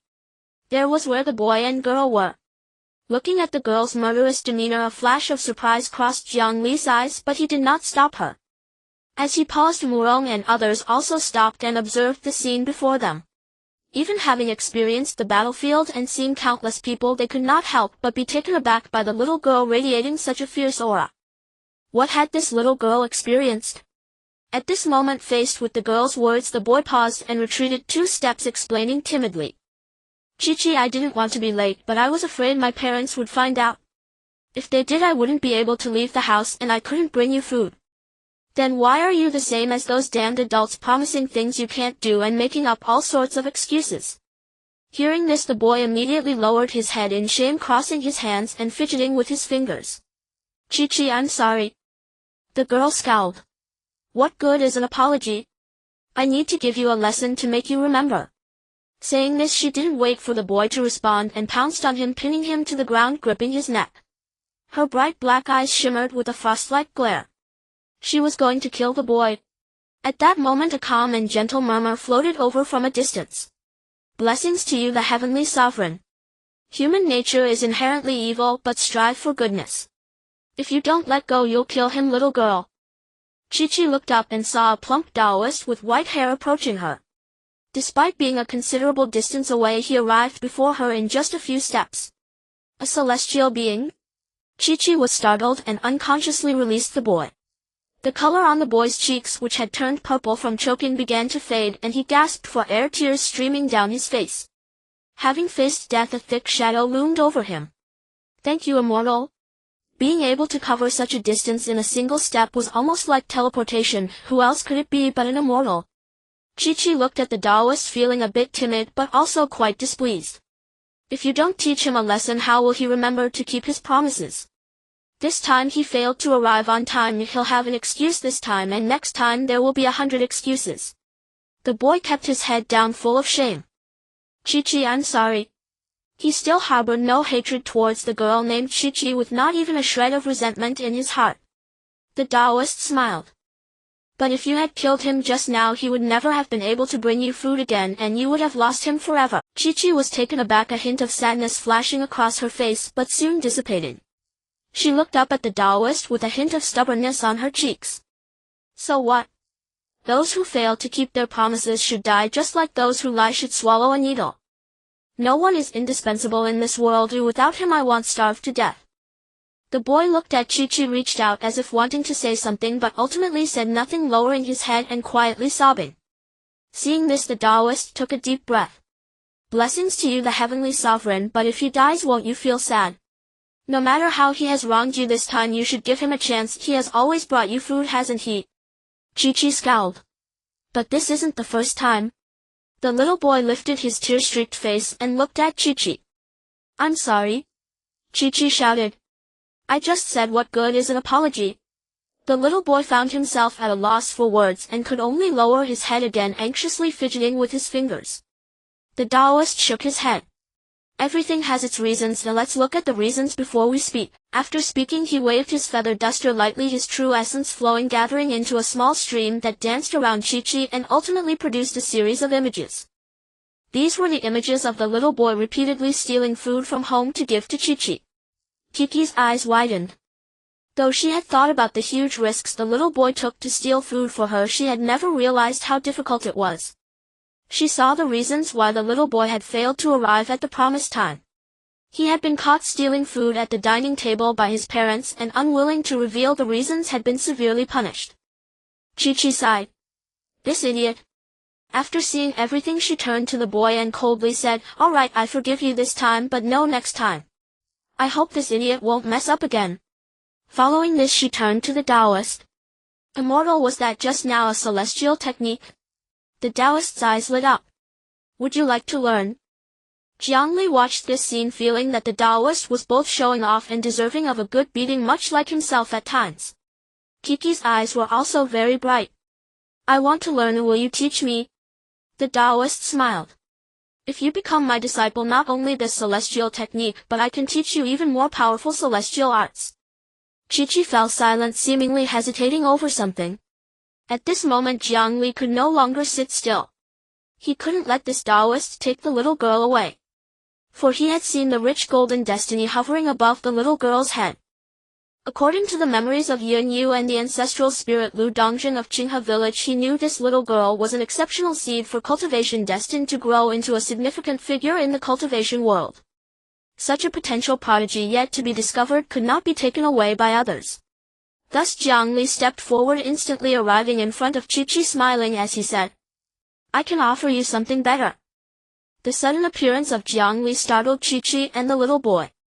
The Taoist squinted as if he had already noticed Jiang Li lurking in the shadows, waiting for something, observing something. He looked Jiang Li up and down, seemingly trying to see through him. Qinghe looked at Jiang Li, her eyes wide. "You can give me something better." In the past, when the temple of the earth god was established, Qinghe had also visited the temple for fun, but she had no money to buy incense, so she hadn't followed the steps of countless villagers into the temple, only seeing the statue from afar. At that time she had only one thought: how could such a beautiful person exist in this world? Therefore this person must be a god of fate. And now she believed that the fake god had appeared before her. Her heart surged with emotions.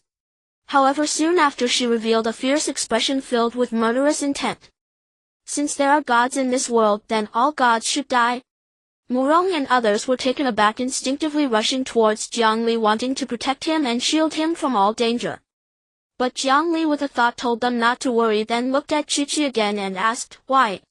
His lips curled into a faint smile, making people feel as if they were basking in spring. Qinghe replied angrily, "Since there are gods in this world, then they have never heard my prayers nor those of my family. Don't you think they deserve to die?" Jiang Li was not angry and continued to smile. "If I remember correctly, since I became the earth god of Yunchu town, you have never prayed to me." Qinghe lowered her head. "I didn't have money to buy incense." Jiang Li said, "That is correct. Every believer who has prayed to me I have responded to, regardless of whether I can fulfill their wishes." Qinghe said, "Then will you deceive them?" Jiang Li asked. "Deceive them about what?" Qinghe replied. "When you clearly cannot fulfill their wishes, yet you deceive them into thinking you can." Jiang Li shook his head. "No. I dislike lying. If I can fulfill it, I will, but if I cannot, I will tell them so. If their wishes are too grand, I will inform them they are being too greedy and I cannot do so. Of course, deception also comes with a price. When people lose trust in the gods will be abandoned by people and ultimately face extinction." Hearing this, Qinghe excitedly clapped her hands. "That's good. All deceivers, all who fail to keep their promises, should die." As she spoke, a terrifying fierceness returned to her face, filled with murderous intent. In the next moment she suddenly shifted her tone, looking at Jiang Li and asking, "Earth god, since you are a god, can you resurrect my parents?" Jiang Li shook his head. "That is something I currently cannot do." "No. Perhaps it might be possible later." At that moment the Taoist suddenly spoke up. He looked at Qinghe with a cheerful smile. "I can help you resurrect your parents." Qinghe widened her eyes and looked at the Taoist. "Really?" The Taoist nodded, his face almost bursting with laughter. "Yes, really, as long as you come back to the sect with me." Qinghe asked curiously, "Why do I have to go back to the sect with you for that?" The Taoist explained seriously. "Resurrecting a person is an incredibly difficult, troublesome, and complex matter. Only the resources of the sect can support us in doing so. Therefore you must come back with me to the sect in order for me to help you achieve this, and of course the premise is that you become my disciple." Qinghe lowered her head, falling into hesitation. Jiang Li glanced at the plump Taoist and then at Qinghe. "He is deceiving you." The plump Taoist was taken aback, glaring angrily at Jiang Li. "What did you say?" Qinghe also looked at Jiang Li. "How do you know?" Jiang Li replied calmly. "To master the reincarnation process is to control life and death, to reverse the yin and yang, to reverse reincarnation in order to truly bring someone back to life. The yin and yang are irreversible, just like the rising and setting of the sun, and no one can make the sun rise from the west. No matter what sect he comes from, it is impossible for him to truly achieve this. Of course, in the normal way it is mortal, while the opposite is immortal. If their sect has a true immortal, perhaps they may be able to achieve this." The plump Taoist stood frozen in place, dazed. These were all secrets of the cultivation world. How did this land deity know? Qinghe was furious. She took 2 steps back, distancing herself from the plump Taoist, and then looked at Jiang Li. "Can you kill her for me?" The plump Taoist also regained his senses. However, he did not pay attention to Qinghe's reaction, but rather looked at Jiang Li. "Are you trying to ruin my good deed and go against my Shuiyan sect?" Jiang Li completely ignored the plump Taoist and focused on Qinghe. "If I kill him for you, what can you give me?" Qinghe gritted her teeth. "I will go with you." Jiang Li shook his head. "If you come with me, you will learn powerful skills, and in the future you may even be able to resurrect your parents. This is not a benefit for me, it's like an investment. What can you offer me?" Qinghe thought for a moment and said, "I can help you with tasks, anything you need, I will listen to you." Jiang Li nodded. "Deal." The plump Taoist was furious. After all, he was someone who could walk through most of Ningzhou, and now he was being treated like air, no, like a deity treating him as air. A land deity, something akin to an ancestral spirit. Is that so impressive? You are playing with fire. He looked at Jiang Li with rage, his aura surging like a volcano about to erupt. Jiang Li absorbed the memories of Yunchu, Lu Dongzheng and others, and immediately thought of the third realm of practitioners, the furnace fire. What is a practitioner of furnace fire? It is to use one's body as the furnace to create fire. This fire is not the true meaning of fire. You can understand it as a kind of energy, an energy that can change illusions and break the rules of heaven and earth. It is like divine power domain, or even yin energy and ghost domain. However, the plump Taoist's fire clearly has not yet reached the level of forming a domain. In an instant, strong winds howled around as if wanting to lift the entire Yunchu town. Murong and the others were startled. Despite facing the overwhelming aura of the Taoist, they felt some fear, but still rushed forward to help Jiang Li. "Be careful, Your Excellency," they shouted while moving. Jiang Li, however, remained calm and composed. "Do not worry, just stay where you are and do not approach." He stood steadfast in the fierce wind like a towering mountain. Qinghe's eyes widened. This was the first time she saw someone who, despite being thin, seemed to stand tall against the heavens. 065. The killing of authority. In an instant, the divine seal at Jiang Li's dantian vibrated violently as if awakening from slumber, ready to unleash its fury. The majestic golden divine power surged and spread through Jiang Li's limbs, feeling his will. At that moment, the plump Taoist felt a strange sense of foreboding. It seemed that in that moment the entire Yunchu town awakened. He was not fighting against Jiang Li, but against the entire Yunchu town.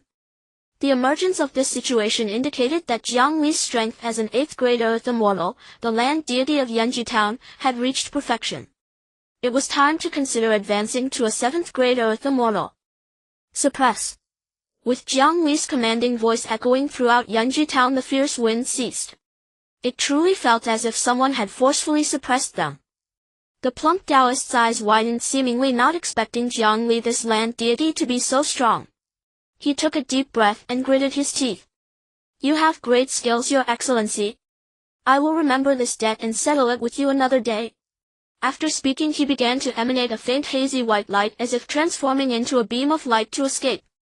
Jiang Li saw through his intentions and immediately controlled his divine power, issuing another command. "Prison." Drawing a boundary as a cage. A massive restriction fell upon the plump Taoist. He could not leave and was imprisoned within the barrier. He looked at Jiang Li, his eyes filled with rage. I am an elder of the Shuoyuan sect. Are you truly going to be my enemy? He did not want to engage in a life-or-death struggle with Jiang Li. However, Jiang Li merely smiled faintly.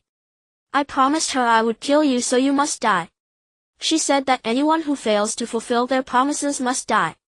I do not want her to think I deserve to die, nor do I want to disappoint her. The Taoist appeared somewhat uncertain.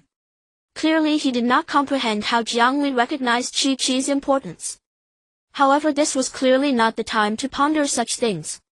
After hearing Jiang Li's words, he felt a chill in his heart side and knew he had no choice but to fight to the death. Fine, since you want it this way, I can only send you to the world of ultimate bliss. His face turned hideous, appearing somewhat eerie in the night. Streaks of light extended from his body, slicing through the invisible barrier like sword energy.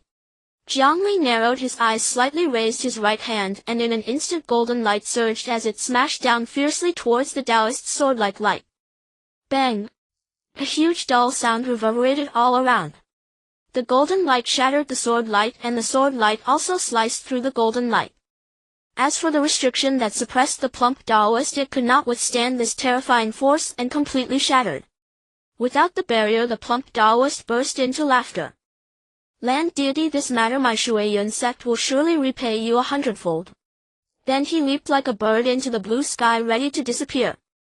Can the land deity not kill this immortal master? Qinghe's eyes flashed with disappointment. A sinister look crossed her face, and a surge of anger filled her heart as she looked at Jiang Li, opening her mouth to say something. Jiang Li also sighed. No wonder the practitioners of furnace fire are so hard to deal with. Unfortunately, this is Yunchu Town, my territory. He opened his arms, and the golden light flowing from him appeared like flames. Can you really leave? His voice, which was initially calm, finally carried a hint of indifference. The plump Taoist, relying on his formidable magical power and Tao fire to attempt to fly away from Yunchu Town, suddenly felt something gripping him. Then with a forceful tug he was yanked back to Yunchu Town, crashing awkwardly before Jiang Li. Qinghe's eyes widened in surprise, clearly not expecting such a turn of events. The sinister look on her face immediately faded, and the anger in her heart vanished. The words she was about to say remained unspoken. An elder of the Shuoyuan sect is nothing special after all. Jiang Li smiled slightly. The plump Taoist, still struggling to fight back, prepared to use his life-threatening abilities. However, in an instant a burst of golden light erupted, engulfing him and sealing everything within him. He found himself unable to use any magical power or Tao fire, reduced to an ordinary person. He shouted angrily, "What have you done to me?" Jiang Li replied, "You should be quite familiar with this method." The plump Taoist was taken aback. Indeed, he was quite familiar with it. He looked at Jiang Li with a puzzled expression. This guy clearly was not a practitioner. How did he know how to seal a practitioner's qi?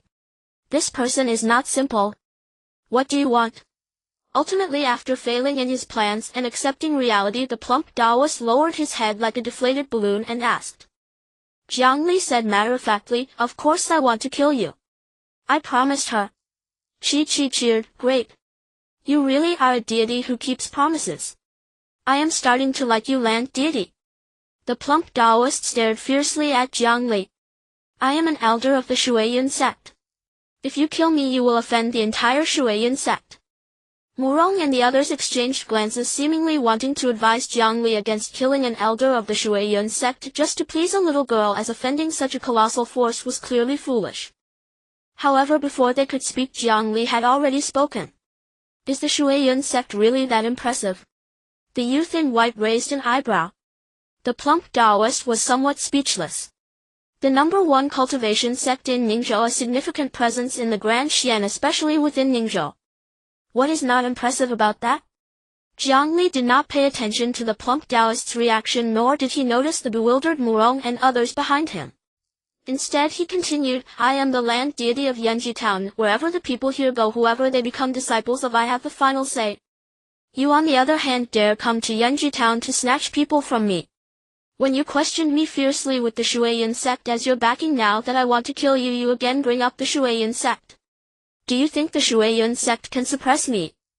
Do you think that just because you have the Shuoyuan sect behind you, you can take advantage of this deity?" The plump Taoist felt a chill in his heart realizing that Jiang Li intended to kill him to establish authority. You will regret this. He began to struggle desperately, seemingly trying to resist. But it was futile. Under Jiang Li's formidable will, the divine power sealing his qi si erupted explosively, swiftly destroying his qi si and internal organs. The plump Taoist collapsed to the ground, convulsing and bleeding from his 7 orifices, ultimately engulfed by streams of golden light, vanishing completely. Qi found it hard to believe that an immortal master had been killed in an instant. Is he dead? She looked at Jiang Li, her eyes wide, seemingly not expecting this land deity to be so strong. Jiang Li nodded. I have fulfilled my promise to you, and you should fulfill your promise to me. Human nature is inherently evil yet inclined towards goodness. Qi couldn't help but shiver violently. She felt that Jiang Li was somewhat different now, not so amiable but rather a bit terrifying. He was like those people she feared most, dressed in fine clothing, exuding the scent of money, who would beat her mercilessly if they caught her stealing, full of authority. She gritted her teeth and lowered her head, unsure of what to think. After a while she raised her head again, took a deep breath as if gathering courage, and spoke firmly. God, Qi will listen to your commands from now on. Please treat Qi kindly. Jiang Li chuckled lightly. I am not a bad person, I will not bully you, but there are some habits you need to change. Qi scratched her head, somewhat confused. Jiang Li looked at her bewildered expression and explained, for example, the tendency to want to kill at every turn. Qi said, but you just killed someone too. Jiang Li laughed. The people I kill are all bad people, all those who deserve to die. Qi reasoned, but the people I want to kill are also bad people, also those who deserve to die.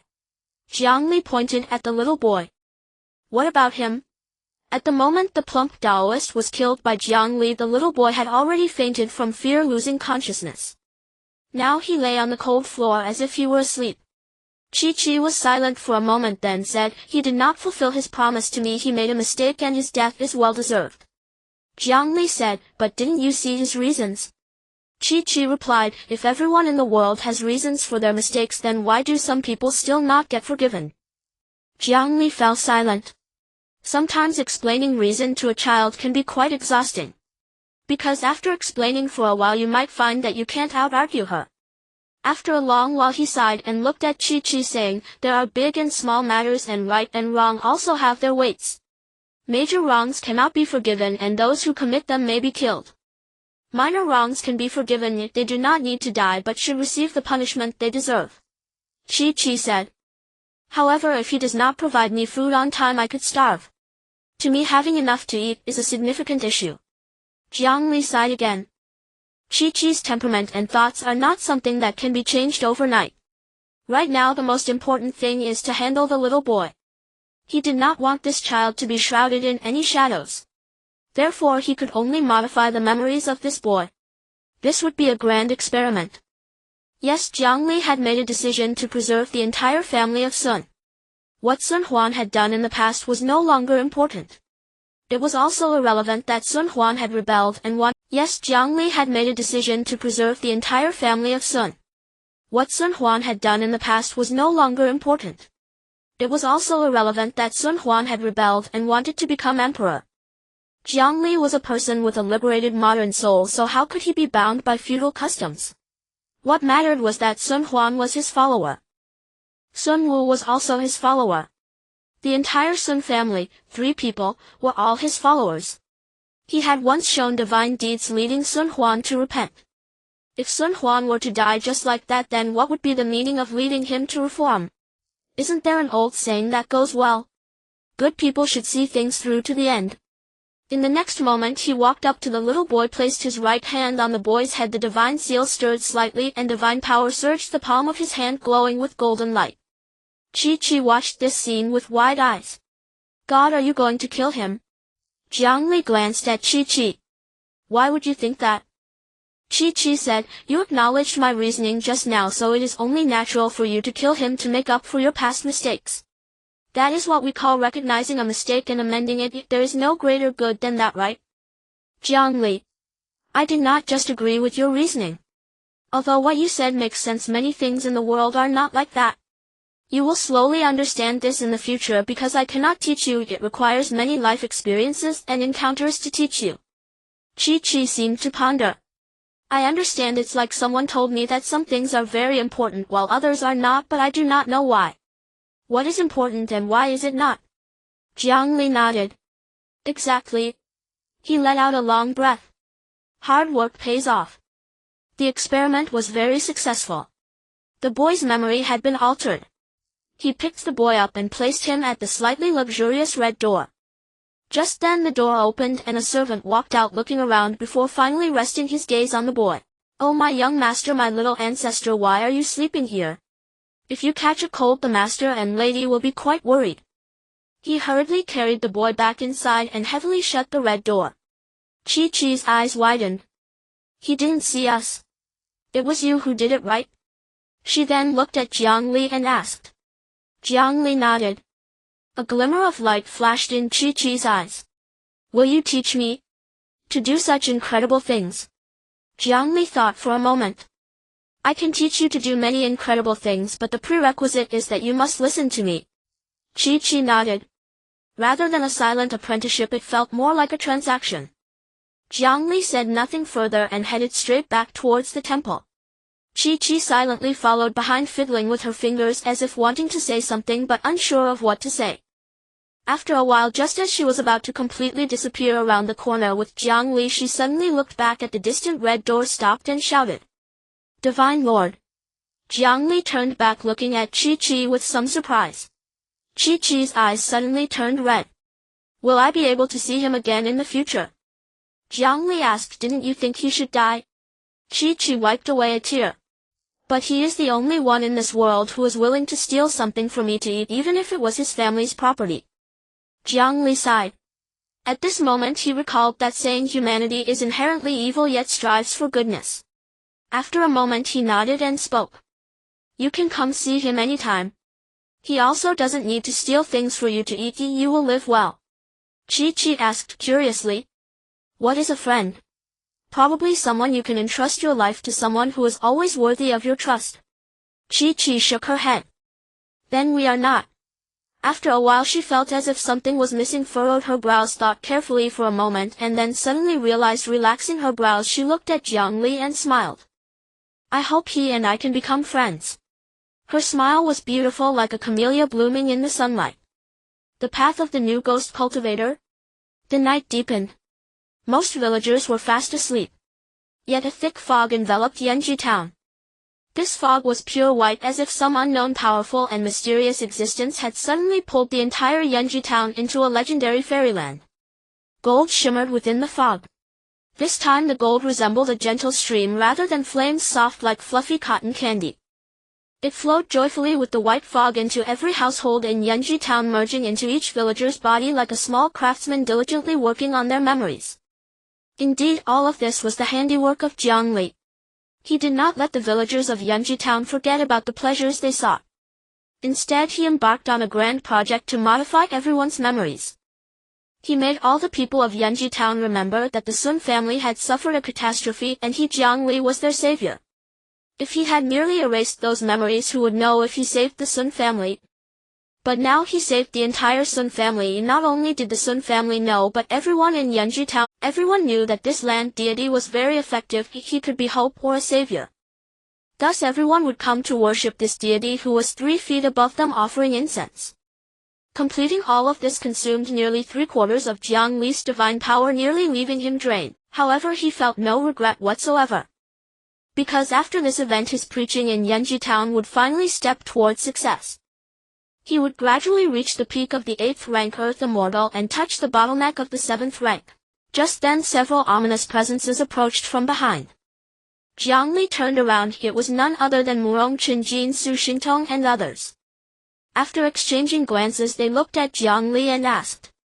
Divine Lord, is it really worth offending the Shuiyun sect over a little girl? Moreover, it seems we cannot afford to offend the Shuiyun sect right now.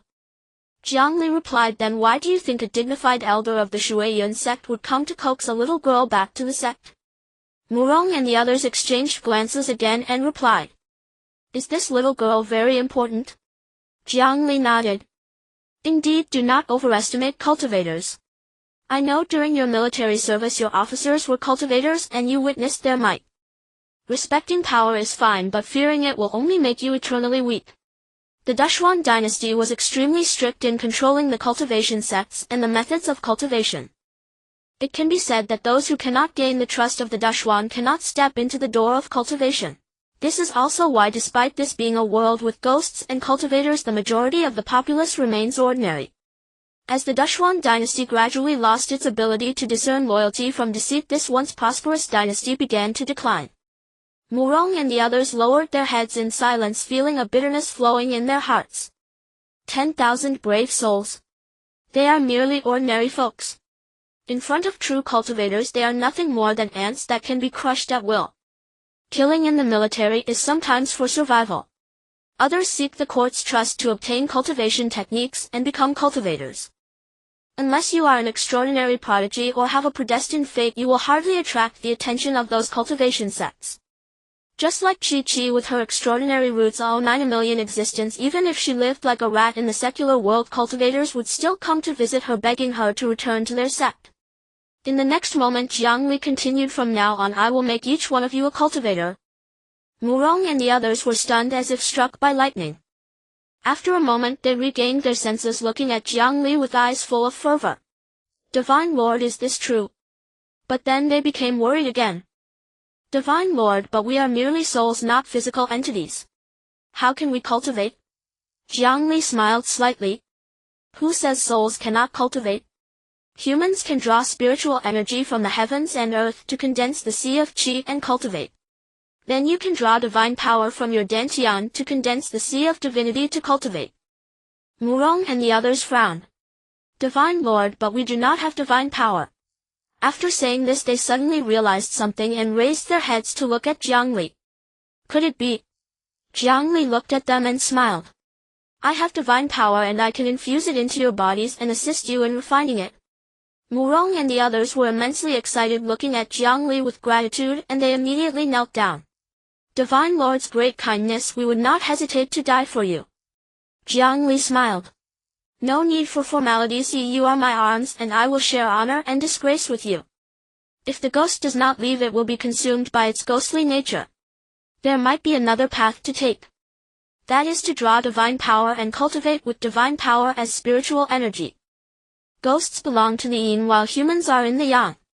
How to make ghosts become humans? Simply transition from yin to yang." This was also an important step in Jiang Li's exploration of the world's principles. Although Murong and the others were test subjects, they would also be beneficiaries. However, Jiang Li needed to expend quite a bit of divine power. But he didn't mind. Once Murong and the others became the ghost cultivators, he envisioned they could be appointed as the land deities of various villages within Yunchu Town, helping him share the responsibilities of Yunchu Town. In the next moment, his divine seal within the dantian trembled, divine power surged, and golden divine power flowed gently from his sleeves, continuously pouring into Murong and the others' bodies. Murong and the others felt an unprecedented comfort. It was as if people who had walked in the wind and snow for a long time suddenly encountered a hot spring, stripping off their clothes and soaking in it, feeling relaxed. At that moment, Jiang Li's calm voice struck like thunder in everyone's hearts. "Steady your minds."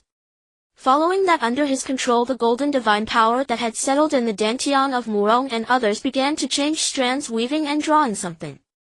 Just as the initial form was about to take shape, Jiang Li suddenly shouted, "Begin refining." However, although Murong and the others came from the Xuan Dynasty's military, they had never encountered cultivation. How were they to refine it?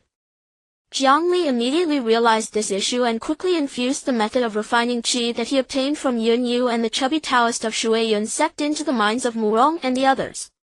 When the chubby Taoist of Shuiyun sect died and vanished, Jiang Li had directly extracted his memory. Once Murong and the others understood the method of refining, they began to refine the initial form of divine power Jiang Li infused into them. A group of souls sat cross-legged in the land deity temple of Yunchu Town, starting their cultivation. Jiang Li felt a rare sense of tension, clenched his fists, and silently broke into a cold sweat. It must succeed. After all, the success or failure of this experiment would affect one of his future plans. An urgent matter. Refining qi is a complex and lengthy process. It is difficult and time-consuming. Just like a blacksmith must have patience to hammer a piece of iron into a good sword. Just like a carpenter must carve a piece of wood into the shape they want. A small misstep can result in a huge error. There can be no room for error. Fortunately, Murong and the others were trained soldiers who had been on the battlefield. Their psychological quality was excellent and they showed good patience in this matter. Strands of divine power were refined and controlled by them. The divine powers changed owners, breaking free from Jiang Li's control. But this was something Jiang Li willingly accepted.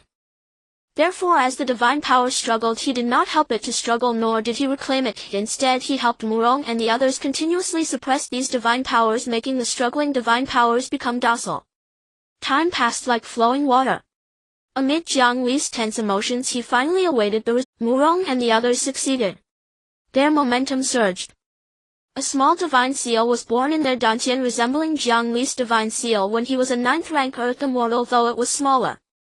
Now they were equivalent to the Qi refining stage, even able to contend with cultivators who had just entered the foundation establishment stage.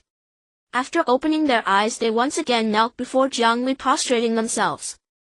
Divine Lord's great kindness we will never forget, and we are willing to die for the Divine Lord. Jiang Li smiled. Rise, you can now help me share more responsibilities. Murong and the others exchanged glances, somewhat confused. Jiang Li continued, from now on I will let you serve as the land deities of the villages in Yunchu town to collect incense and respond to the prayers of the believers. I hope you take this matter seriously. Huadu contemplated many plans. Little did he know that he would become Jiang Li's wedding dress. However, what Jiang Li valued the most was still the Shuiyun sect. As the foremost sect in the cultivation world of Ningzhou, the Shuiyun sect is a significant force throughout the entire Great Xuan Dynasty, truly a formidable entity. Although he appeared dismissive in front of Murong and others, and when facing the plump Taoist Jintong he showed disdain towards the Shuiyun sect. But that was merely a tactic. To publicly disdain the enemy while secretly valuing them. The Shuiyun sect had many in the furnace fire realm, nearly 20 in total. Jintong was just one of them. These furnace fire realm cultivators could easily suppress Jiang Li. Moreover, the Shuiyun sect possessed not only furnace fire but also the golden core and nascent soul. These are beings Jiang Li cannot contend with. Taking control of Jing Mountain County and advancing to a 7th grade Earth Immortal seemed imminent. Jiang Li sighed heavily. But there was still one thing to do. Teach Qinghe how to cultivate. In the next moment he transformed back into the form of a young man in white, instructing others to bring Qinghe up. After a careful arrangement for the small girl who looked like a beggar to bathe and change clothes, she no longer appeared as a little beggar despite still being thin and pale. She gave the impression of a small weed that grew wildly in nature, resilient in life. How do you feel about this place? Jiang Li looked at Qinghe, smiling as he asked. In this life and the last he was barely 30, yet before this little girl he inexplicably felt a paternal instinct. 069. Qinghe's first cultivation. It's really nice. Qinghe said, resting her hands behind her head, looking relaxed and content. Everyone here treats me well and respects me. I have enough to eat and we're just like those wealthy young ladies I used to dream of being like. Divine Lord, you are truly impressive. I should have prayed to you sooner. She really wanted to say that she should have met him sooner. Jiang Li nodded. So do you want to learn abilities from me? Do you wish to learn how to possess power? Qinghe's eyes lit up, revealing a fierce expression filled with killing intent. So if I learn these abilities from you, can I kill anyone I want to? Jiang Li. He didn't want to answer Qinghe's question. Deep down he was not inclined towards violence and often saw killing as merely a means to an end. He did not want to cultivate a killer. After a moment he thought of a good line and spoke. You must have often been bullied in the past. By learning these abilities no one will be able to bully you anymore. Qinghe's eyes widened. As long as I learn these abilities will no one in this world be able to bully me. As she said this, memories flashed through her mind like a slideshow. It was the first time she was extremely hungry, beaten for stealing. It was the first time she fought with wild dogs for food. It was the first time she was surrounded and bullied by the children of Yunchu, called a little wild dog. Again and again humiliation and pain flowed through her heart, leaving deep scars. But she did not show any killing intent, nor did she have a fierce expression. She was exceptionally calm, her face serious, filled with a thirst for answers.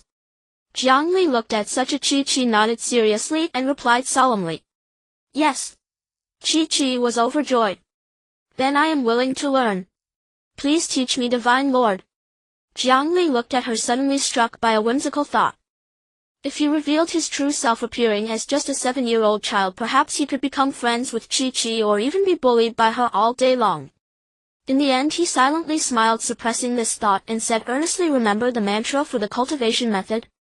After experimenting with Murong and others, he integrated the cultivation methods from Zhentong and Yunyu and made significant improvements to the qi refining methods suitable for the qi refining stage.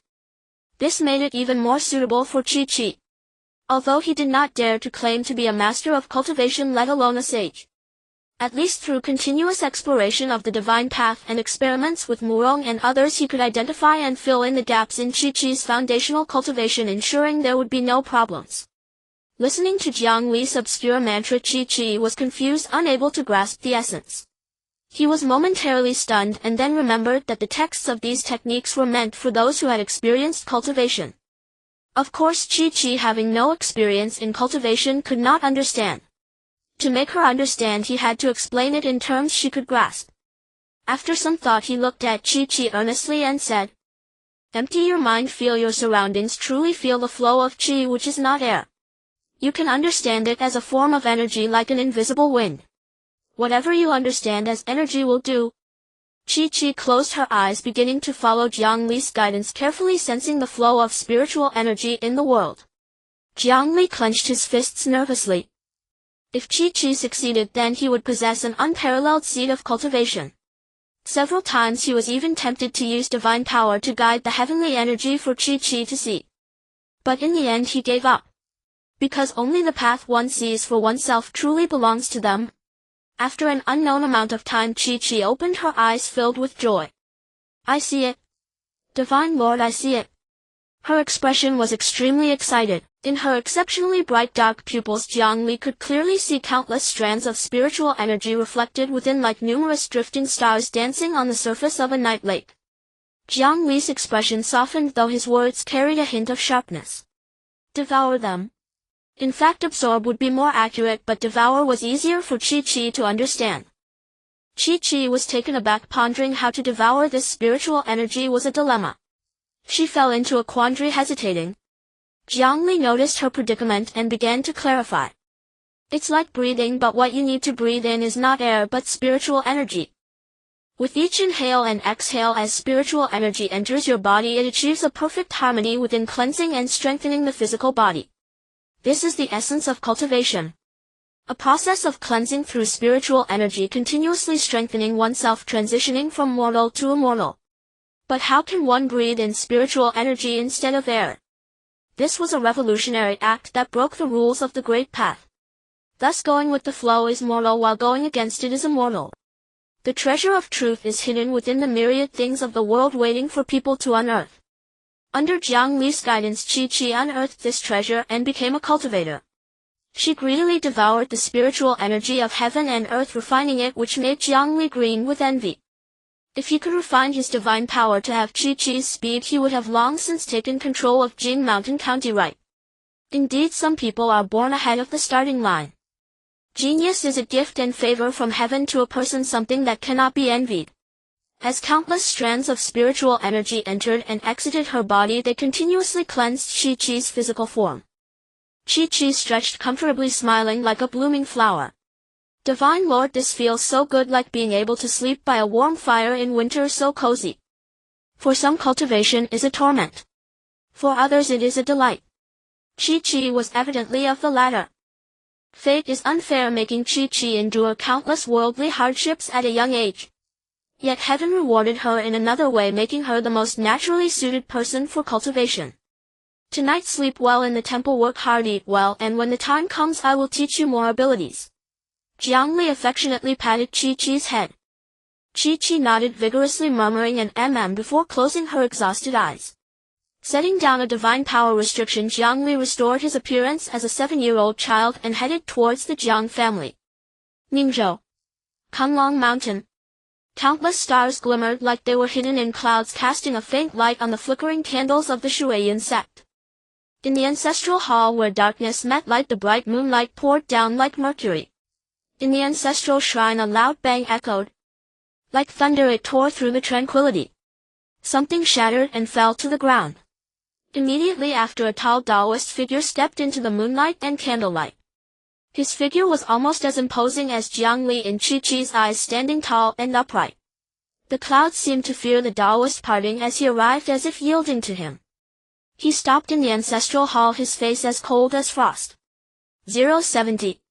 The Temple Keeper. In the faint moonlight, starlight and candlelight, it could be seen that what was shattered was a life tablet. The life tablet bore the words Xingtong and his date of birth. Indeed, this was Xingtong's life tablet. In a grand sect like the Shuoyan sect, every elder would leave a life tablet in the ancestral hall. When elders encounter accidents, they can use their true essence to trigger the life tablet's warning and seek help from the sect. Unfortunately, at that time Xingtong was sealed by Jiang Li and could not use his true essence, so he could not seek aid. Now that the life tablet was shattered, the tall Taoist understood that this signified Xingtong's death. Who dared to kill an elder of the Shuoyan sect? Moreover, he knew that Xingtong had gone to Yunchu. Who had the audacity to kill a member of the Shuoyan sect in Ningzhou? In the next moment, countless figures appeared in the ancestral hall, respectfully bowing to the tall Taoist. Sect Master. They saw the shattered life tablets scattered on the ground, their eyes widening in shock, filled with more fear. The Shuoyan sect had been peaceful for many years. Not to mention in Yunchu. Even its disciples had never been killed in the Great Xuan realm. But today Elder Xingtong had been killed, and it was right within the borders of Ningzhou in Yunchu. After a while, the tall Taoist looked at Wan Lo. I remember you mentioned that something happened in Yunchu and you wanted to investigate there. Wan Lo stepped forward, responding respectfully. Indeed, Sect Master, I have some connections with the ancestral spirits of the Fong family in Yunchu. Since the Fong family was exterminated, I should do something. The one who destroyed the Fong family is a deity who gathers followers and absorbs incense and wishes to grow. Isn't a deity who gathers followers and absorbs incense the same as an ancestral spirit? Perhaps a new and powerful ancestral spirit has emerged in Yunchu. I wonder if Xingtong's death is related to this matter. I think not. Even the ancestral spirit revered by the Duke of Ning would not dare to harm members of our Shuoyan sect, let alone a mere ancestral spirit from Yunchu. After pondering for a moment, the tall Taoist said, let Yusheng handle this matter. If it is a strong enemy, then the investigation should be the main focus, avoiding direct confrontation. If it is a reckless rat, then kill it on the spot.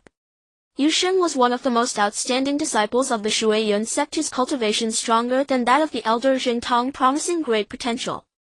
Most importantly, he possessed a treasured item of the sect, making even 10 Xingtongs unlikely to be his opponent. Trusting him with this matter, the tall Taoist and the elders of the Shuoyan sect felt no concern and saw it as a chance for him to hone his skills. Moreover, they believed that even if a golden core cultivator appeared, it would not be easy to kill Yusheng. In the hazy moonlight, the small Jiang family was no longer impoverished. Under Jiang Yurou's hard work, their humble house gradually became more prosperous. Jiang Li looked at his sleeping sister, feeling a twinge in his heart. After stepping into the divine path, many matters needed his attention and troubles came one after another. He was unable to do anything for his sister. Now was the right time. He still did not intend to let his sister cultivate. Because Qinghe is Qinghe and his sister is his sister. Each person's path of cultivation is different, and he had not yet found the right path for his sister. If he forced his sister to cultivate along the path suitable for Qinghe, it would likely harm her. For now, let his sister become wealthy. With this in mind, he prepared to issue a divine decree announcing to all believers. From now on, Jiang Yurou would be the temple keeper of the earth god. The position of temple keeper was exalted, nearly replacing the deity as an apostle, managing all the offerings and funds of the temple. Not only did it free her from worldly financial worries, but it also granted her considerable power. The next day, Yunchu was abuzz. What? The Divine Lord is selecting Jiang Yurou from the Jiang family to be the temple keeper. I heard Jiang Yurou possesses a beauty that can make fish sink and birds fall. The Divine Lord wouldn't. What nonsense! The thoughts of the Divine Lord are beyond our understanding. There were all kinds of opinions. But no one felt that Jiang Yurou was unworthy of this position. Aside from her background, everything else about Jiang Yurou was perfect. The light golden sunlight enveloped Yunchu. After washing up, Jiang Yurou stepped out of the Jiang family with mixed feelings. Outside, a slightly luxurious carriage was already waiting.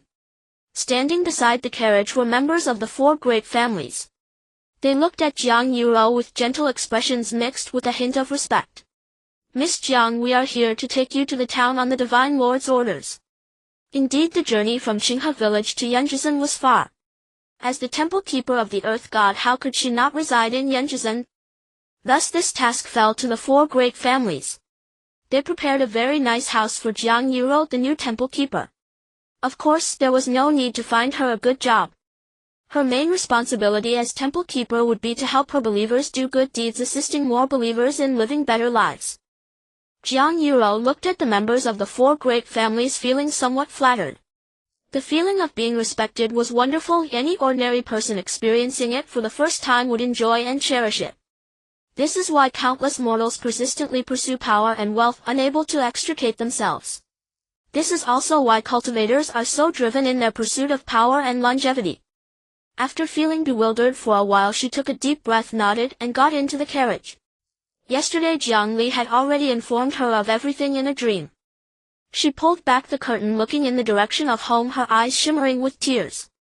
She sincerely thanked her brother and the earth god in her heart. Yes, Jiang Li had not yet told her the whole truth. Time passed like flowing water. Qinghe's cultivation was rapidly advancing. Gradually Jiang Li even developed the illusion that this girl would soon surpass him. However, he had never thought of stifling Qinghe's growth.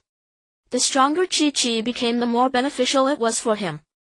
Looking at the red aura above him, which had begun to condense into a cloud sea, he knew he could begin to plan for taking control of Jing Mountain County. The time had come. With a mere thought, a beam of golden light shot up from the earth god temple, spreading across the sea of clouds and painting the sky above Cloud Market Town in a faint golden hue. Immediately afterward, the ancestral spirits of the four great clans sensed Jiang Li's summons and converged from all directions toward the temple. "Divine Lord, what matter requires you to summon us personally?" that the clan heads of the four great clans asked, addressing Jiang Li with the utmost deference. Though they had now regained their freedom, their hearts still brimmed with reverence for Jiang Li. They understood deeply that the more one learned of him, the more one realized the terror of this earth god. Jiang Li stood with his hands behind his back, speaking with an air of serene detachment. "I intend to establish my presence in Jingshan Prefecture and build a temple there. I hear there are 3 great clans in Jingshan Prefecture. What methods might persuade them? I seek your counsel on this matter." The 4 men were momentarily stunned. Though they had anticipated this development, they had not expected it to come so soon. Indeed, from the moment they witnessed Jiang Li's myriad divine wonders, they knew this god was no ordinary being. After a brief pause, they collected themselves and exchanged glances. "Divine Lord, persuading the ancestral spirits of the 3 clans is not difficult, for you possess the means to grant them freedom. However, as they are the ancestral spirits of Jingshan Prefecture's 3 great clans, they may carry a measure of pride and look down upon you." Jiang Li smiled. "You should also know that even now conquering Jingshan Prefecture by force would be effortless for me." The clan heads of the 4 great clans fell silent. Indeed, it was true. When Jiang Li commanded a force of 2,000 ghost soldiers, he could no longer be judged by ordinary standards. Had any ghostly being possessed such an army, they would have become a ghost king ruling over a vast domain. They drew a deep breath and spoke. "Divine Lord, what do you require of us?" Jiang Li replied. "Go and persuade the 3 great clans of Jingshan Prefecture. Tell them that if they are willing to cooperate with me, I will grant them the same treatment as you. They shall obtain their freedom." The ancestral spirits of the 4 great clans nodded respectfully. "As you command." Jingshan Prefecture was nestled between mountains and rivers, its scenery exquisite. Yet in the current era of Dashuan there was no capacity to develop any tourist attractions. The 3 great clans of Jingshan Prefecture were the Yuzhong and Guan families. At that moment an old man with a square face and large eyes, dressed in simple plain clothes, sat listlessly in the Yu family ancestral hall. Soon after, the ancestral spirits of the 4 great clans from Cloud Market Town arrived together. The old man bristled at the sight of them, his beard and mustache quivering. You 4 old relics have come again, have you? To flaunt your freedom? Tell me what must be done to make that earth god break our chains. We are willing to pay a price. Cloud Market Town fell under the jurisdiction of Jingshan Prefecture. As the ancestral spirit of one of Jingshan Prefecture's 3 great clans, little in Cloud Market Town could escape this old man's notice. Shortly after the Feng family was destroyed in Cloud Market Town, this old man had already seen through the mist and glimpsed most of the truth. The ancestral spirits of the 4 great clans from Cloud Market Town smiled. We have come precisely for that matter.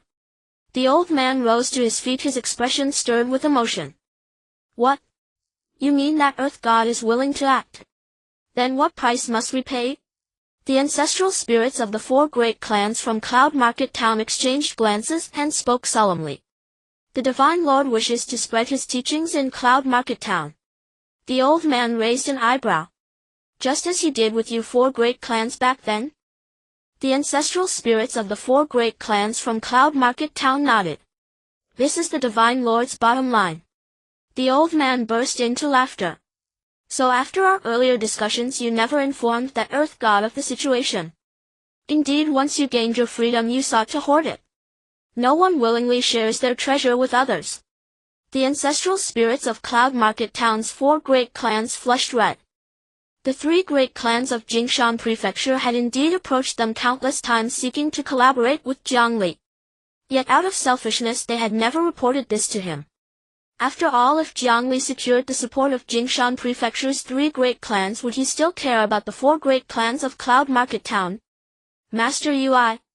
The ancestral spirits of Cloud Market Town's 4 great clans opened their mouths about to speak. But the old man cut them off. Enough, I understand. But this matter is of great importance. I must consult with the other 2 ancestral spirits before deciding. Wait here a moment. The old man Yu Wanqing was the ancestral spirit of the Yu family, one of Jingshan Prefecture's 3 great clans. As he spoke he walked to a hidden chamber beside the ancestral hall, pulled out some peculiar incense and lit it. In the next moment smoke curled upward. But this smoke was not pure white, it was a pale gold, as if saturated with divine power. Then from within the pale golden smoke 2 phantom figures emerged, one ancient and one remarkably youthful. These were the ancestral spirits of the other 2 great clans of Jingshan Prefecture, Zhong Zhenyi and Guandong. Who would have imagined that the ancestral spirit of the Guan family appeared as a vigorous young man? Yu Wanqing addressed them directly. The old fools from Cloud Market Town's 4 great clans came to see me. Zhong Zhenyi and Guandong grew agitated. Is that earth god willing to negotiate with us? Yu Wanqing sighed. Brothers, our earlier guess was correct. Those fools from Cloud Market Town's 3 great clans never told that earth god about this. Guandong and Zhong Zhenji's faces darkened, their fists clenched. How dare they? Yu Wanqing continued. But fortunately that earth god now wishes to spread his teachings in Jingshan Prefecture, so he sent them to negotiate with us. Guandong and Zhong Zhenji's expressions soured. Fine. Then let's keep them waiting and see how they report back to that earth god. Yu Wanqing shook his head. I'm afraid that wouldn't be wise. Guandong and Zhong Zhenyi raised an eyebrow. Oh. Brother, what do you mean? Yu Wanqing explained. Haven't you heard the news? That earth god commands 2,000 ghost soldiers. If he decides to rebel, carve out a kingdom and attack Jingshan Prefecture, the entire prefecture will suffer. Guandong and Zhong Zhenyi did not doubt whether Jiang Li would dare. Such matters were merely a question of willingness. The ghost king of Ningzhou, Zhao Fei, was a cautionary tale. That fearsome entity had conquered Zhili Prefecture in northeastern Ningzhou and had yet to be eradicated by Dashuan. The Shuiyun sect had kept a close watch on him, but for reasons unknown they had never made a move. Guandong and Zhong Zhenyi looked grim. Brother, are you saying that if we refuse that earth god he might resort to force? Yu Wanqing sighed. Yes, and the imperial court may not necessarily force that earth god into rebellion. We ancestral spirits of the great clans hold little value in the court's eyes. After all, we have never been enfeoffed with nobility. Indeed, across all of Ningzhou, only the ancestral spirit enshrined by the Duke of Ning, the first Duke of Ning who campaigned alongside the founding emperor, would cause the court to tremble if anything befell him. In other words, if Xiao Fei had offended the hereditary Duke of Ning, Ningxi's foremost clan, he would have been annihilated immediately. Otherwise, he still had a chance of being granted amnesty. After weighing the pros and cons for a long while, Zhong Zhenyi spoke. Agreeing to that earth god's terms is no problem. Making sacrifices akin to those of Cloud Market Town's 4 great clans is also acceptable, for this could benefit generations to come. Yu Wanqing and Guangdong nodded. They too had recognized the potential of that earth god. He was a figure well worth investing in. For he would surely repay his investors with unimaginable returns in the future. But then Zhong Zhenyi suddenly changed his tone.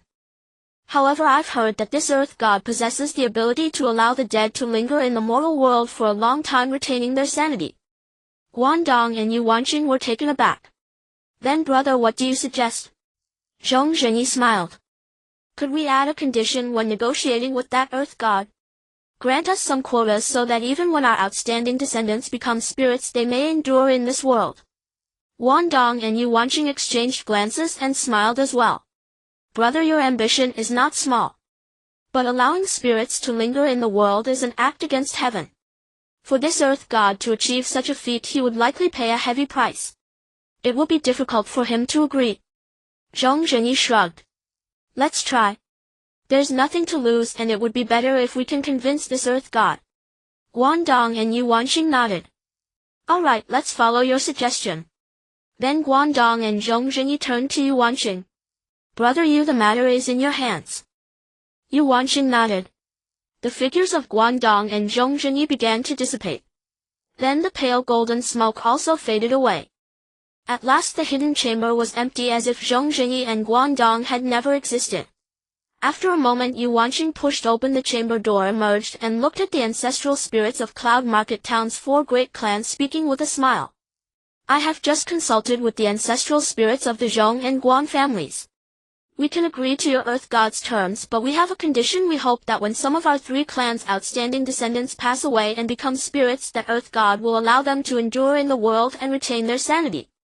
The ancestral spirits of Cloud Market Town's 4 great clans were stunned, never expecting that Jingshan Prefecture's 3 great clans sought this.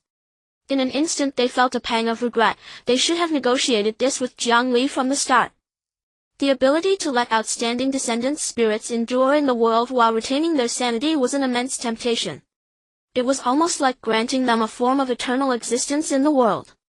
However, though they dared to conceal certain matters from Jiang Li, they did not dare to make decisions on his behalf. After a brief pause, they exchanged glances and spoke to Yu Wanqing. Master Yu, we must consult the earth god on this matter before giving you an answer. Yu Wanqing nodded. Good, I shall await your reply. At the Earth God Temple in Cloud Market Town, Jiang Li sat cross-legged in meditation, refining the divine power in his dantian to greater purity. It was none other than the ancestral spirits of Cloud Market Town's 4 great clans who arrived. As their 4 figures appeared together, he opened his eyes. What did the ancestral spirits of Jingshan Prefecture's 3 great clans say? The ancestral spirits of Cloud Market Town's 4 great clans replied, We report to the Divine Lord. They said they could agree to your proposal, but they have one request. Jiang Li asked in surprise, What request? The ancestral spirits replied, They hope the Divine Lord can grant them some quotas for their descendants who have passed away, allowing them to endure in the world as spirits. Jiang Li frowned, instinctively growing wary. This ability was one of his greatest secrets. How did the ancestral spirits of Jingshan Prefecture's 3 great clans know of it? But then realization dawned on him. Little in Cloud Market Town could escape the notice of Jingshan Prefecture's 3 great clans. He had been recruiting ghost soldiers on a large scale. The ancestral spirits of Jingshan Prefecture's 3 great clans must have been fully aware. From such clues they could naturally infer that he possessed the ability to let spirits endure in the world while retaining their sanity. With this in mind, he could in the future leverage the uniqueness of his domain to create a special realm exclusively for spirits to dwell. Thus resolved, he made his decision and looked at the ancestral spirits of Cloud Market Town's 4 great clans. I agree to this proposal. However, I do not wish for any mishaps in the matter of spreading teachings in the prefecture. If anyone plays tricks and treats me as a fool, do not blame me for being unforgiving. Of course the quotas will not be many, they will be very few. Allowing spirits to endure in the world is an act against heaven. If done on a large scale, the backlash of the Great Tao would be more than I can bear.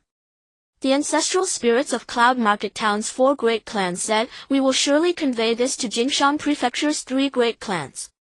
In truth, the backlash of the Great Tao was something Jiang Li had fabricated. He did not know the consequences of doing so on a large scale. But for spirits to endure in the world, they relied on his divine power. If the quotas were too many, the divine power he would need to expend would be immense. He would never do something so burdensome that it would leave him unable to make ends meet. Jiang Li, who had a keen insight into human hearts, also noticed the ulterior motives of Cloud Market Town's 4 great clans. He smiled. "You have all worked hard. Once this matter is settled, I will also grant you some quotas. I hope the 4 great clans of Cloud Market Town will continue to shine in the matter of my teachings. But in the future, keep your schemes to a minimum. If you had reported to me when the ancestral spirits of Jingshan Prefecture's 3 great clans first approached you, many things would have been settled long ago. Why would they have been delayed until now?" The ancestral spirits of Cloud Market Town's 4 great clans widened their eyes, clearly shocked that Jiang Li knew they had concealed the matter of the Jingshan Prefecture ancestral spirits approaching them. In an instant they knelt in fear and trepidation. "Divine Lord, we..." But Jiang Li smiled and interrupted their explanations. "I know what you were thinking, and I do not blame you. After all, you have only recently begun to follow me. It is only natural that you do not yet know my character and do not trust me. I can now make it clear to you under my rule. As long as you make contributions and sincerely dedicate yourselves to my cause, you will walk far with me. Even old generals, however aged, remain the foundation upon which I build my achievements." The ancestral spirits of Cloud Market Town's 4 great clans were filled with shame and bowed their heads. "Divine Lord, we have erred." Unbeknownst to them, the balance between them and Jiang Li had subtly shifted. They were no longer on equal footing with him as they had been at the start. Instead, they had become his subjects. At the Yu family ancestral hall, Yu Wanqing was drowsy. The ancestral spirits of Cloud Market Town's 4 great clans arrived together. In an instant, this shabbily dressed old spirit perked up. For they knew that the outcome of this matter would be decided tonight. "How did it go? What did your earth god say?" Yu Wanqing rubbed his hands together nervously. If Jiang Li refused, they would certainly back down. After all, no one wished to offend a deity commanding 2,000 ghost soldiers. The ancestral spirits of Cloud Market Town's 4 great clans looked at Yu Wanqing. "Our divine lord said he can agree to your condition. However, the quotas are limited and will not be many. This is an act against heaven. If done on a large scale, the backlash of the Great Tao would be more than even he can bear at present." Yu Wanqing nodded with a smile. "That is acceptable. You should know that only the super clans of Ningzhou, such as the Duke of Ning's clan, possess blessed lands where spirits can dwell, endure in the world, and preserve their intelligence. The Shuiyun sect, a cultivation sect that dominates an entire prefecture, also has such places. But for us to become a super clan of an entire prefecture, we would need to render meritorious service to the throne. As for dominating a prefecture like a cultivation sect, that is utterly beyond reach."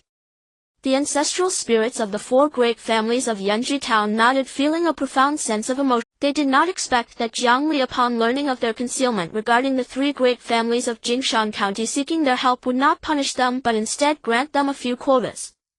They had never imagined in their lifetimes that they could break free from their constraints and gain freedom, let alone enjoy the treatment of a blessed land, allowing some outstanding members of their families to have their souls persist for eternity.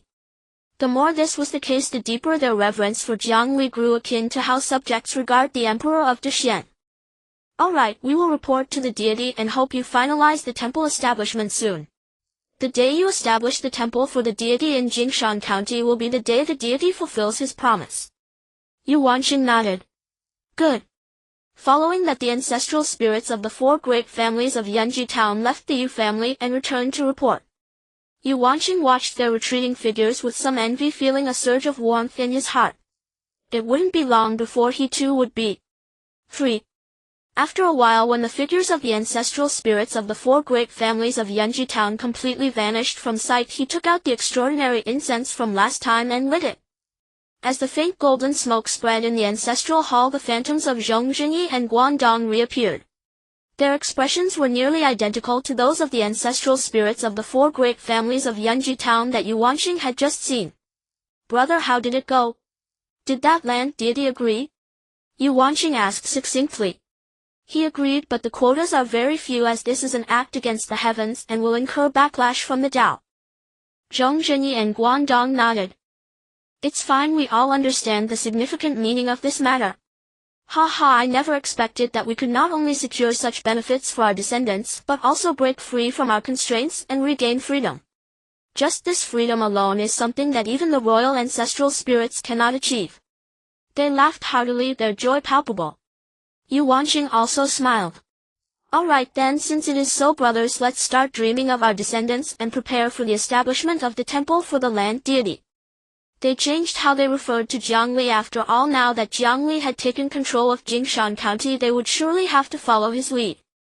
That night, the current heads of the three great families of Jingshan County saw their ancestors in their dreams and received the decree. They were to persuade the Jingshan County governor to establish a temple for the land deity of Yunchu town. At the governor's mansion in Jingshan County, Li Baisong sat in the pavilion watching the fish leaping joyfully in the lotus pond under the golden sunshine, a faint smile appearing on his lips as if he were thoroughly enjoying this leisure. At that moment, a trusted aide approached respectfully, saying, "Governor Zhongheng, Guanzheng and Yuan wish to see you." Li Baisong squinted his eyes. "The heads of the three great families have come together. Interesting, let them in." Soon 3 middle-aged men resembling Qinghe, Guangdong and Yuanxing strode in and bowed before Li Baisong. "Governor Li, I apologize for disturbing you at this time," Li Baisong said with a smile. "The three of you rarely come without cause. I wonder what major matter brings you all to my governor's mansion. Please have a seat." Saying this, he stood up and made a gesture of invitation to Zhongheng, Guanzheng and Yuan, then instructed the servants to brew a pot of good tea and place it on the stone table in the pavilion.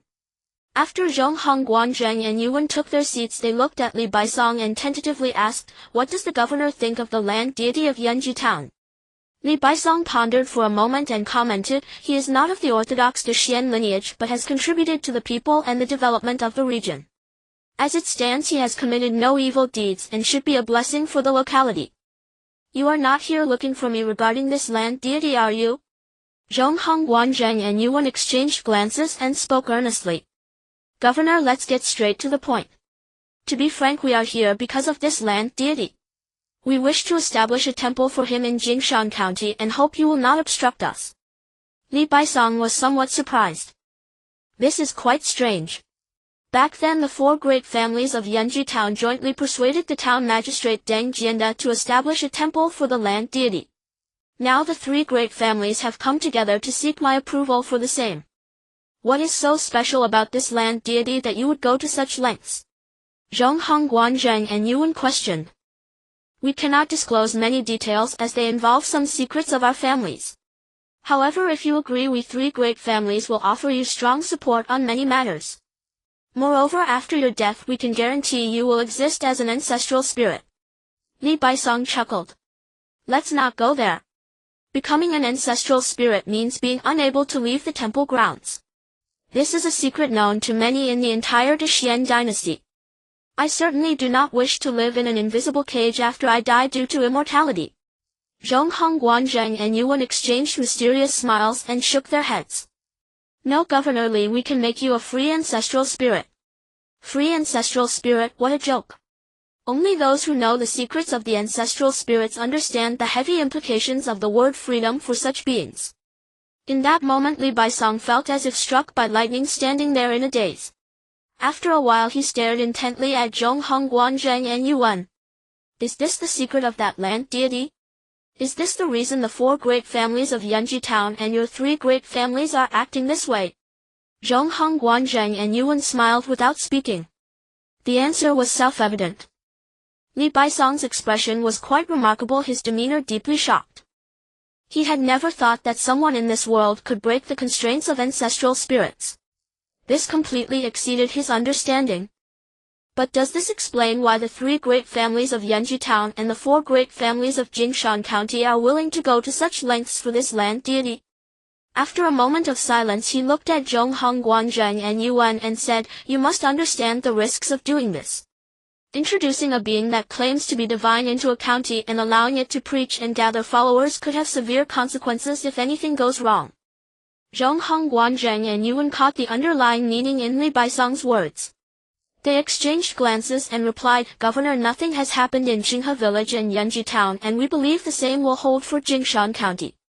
Furthermore, if anything really does happen, our three great families will take full responsibility." Li Baisong laughed heartily. "Very well, if you wish to establish a temple for that land deity in the county, I will not obstruct you, but I will also not support you." Zhong Hong Guanzheng and Yuan rolled their eyes inwardly. This old fellow just wants to wash his hands of responsibility if something goes wrong. He neither wants to bear the burden nor miss out on the benefits, taking all the good fortune for himself.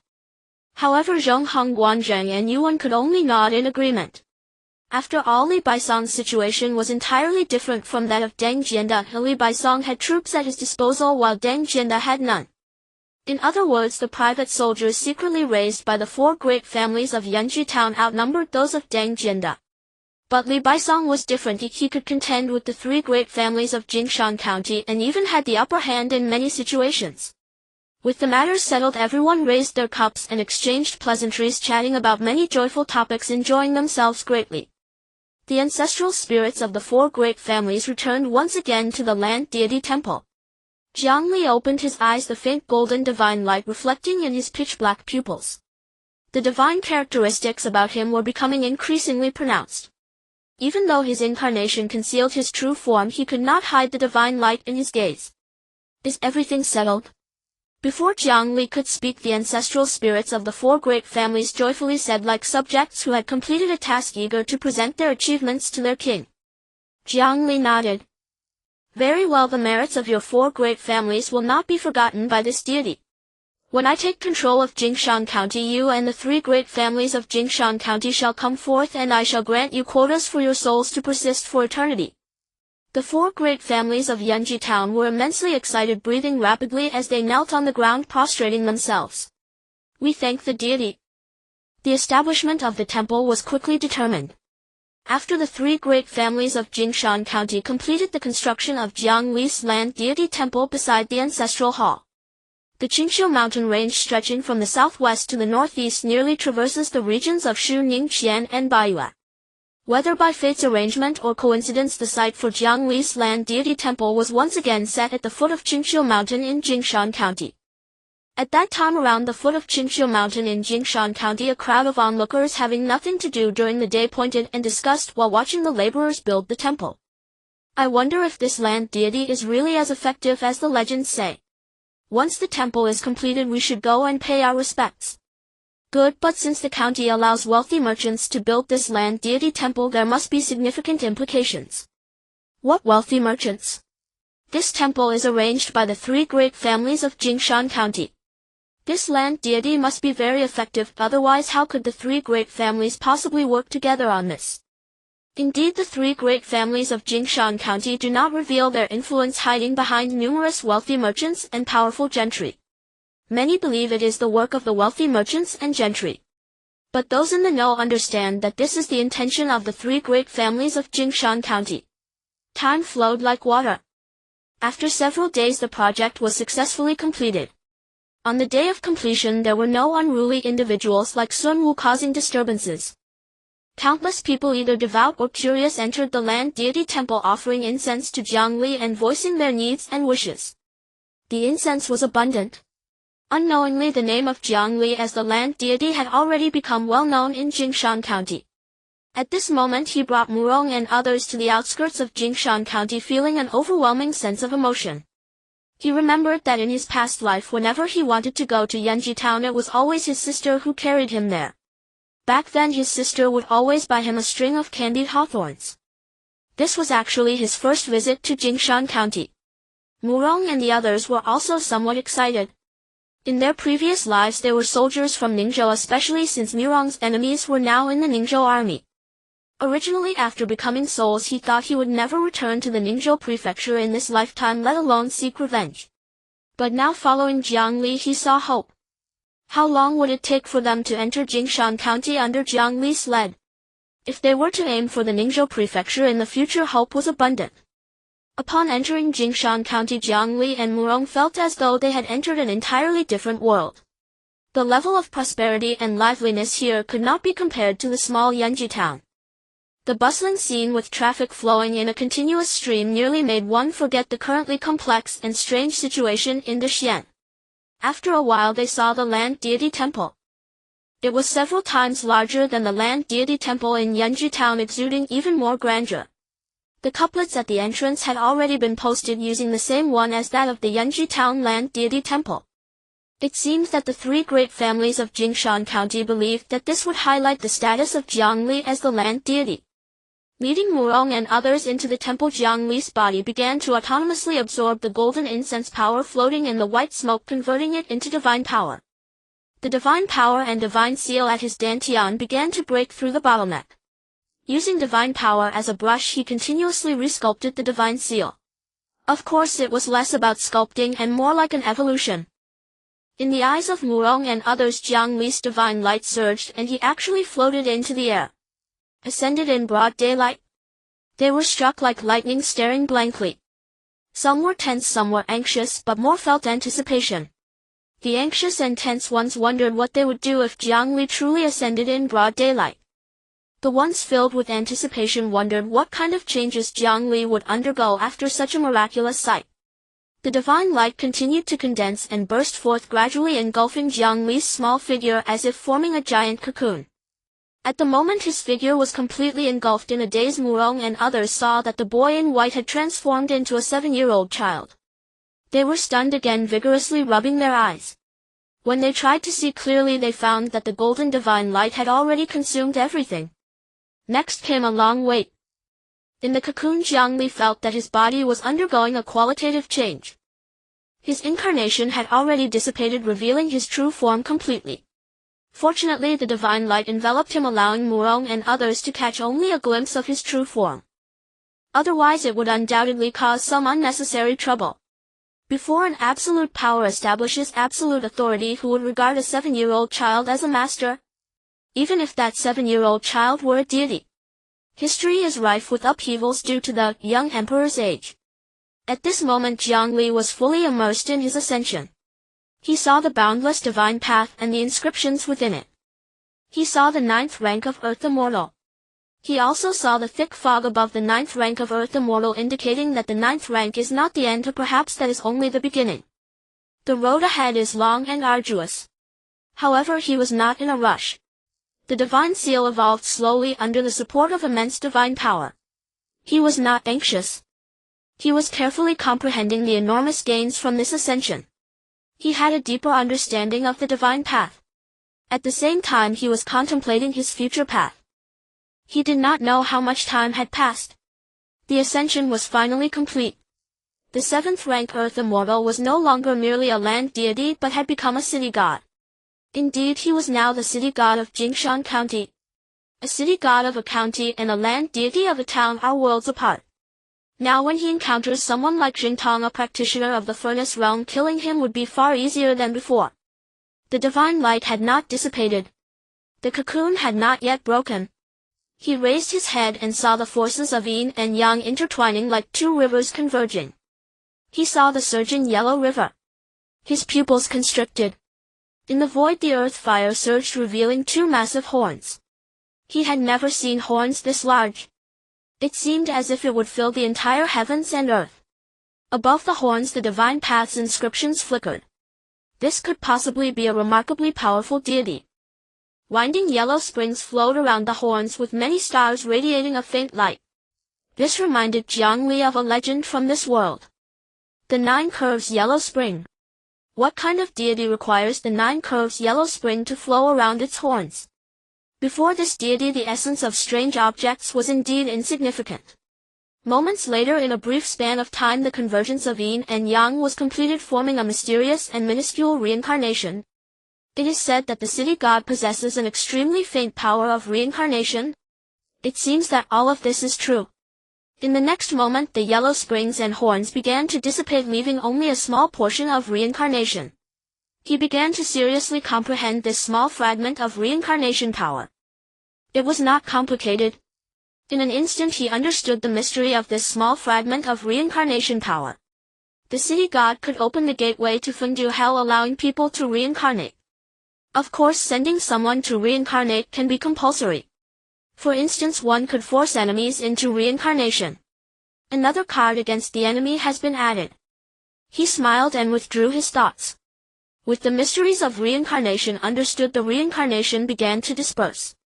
The cocoon also began to shatter. Jiang Li restored his incarnation form and reappeared before Murong and the others. Feeling the white-clothed youth before them, who seemed to have become even stronger and more unfathomable, they were filled with greater reverence. "Congratulations, Divine Lord! Congratulations, Divine Lord!" They prostrated on the ground, bowing deeply to Jiang Li. Jiang Li levitated in the air, and instantly a force lifted Murong and the others up. He said, "Jingshan County has many towns.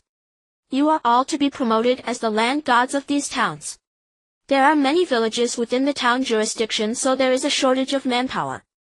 If any of you have suitable talents, you may recommend them. This Divine Lord will remember your contributions and recommendations."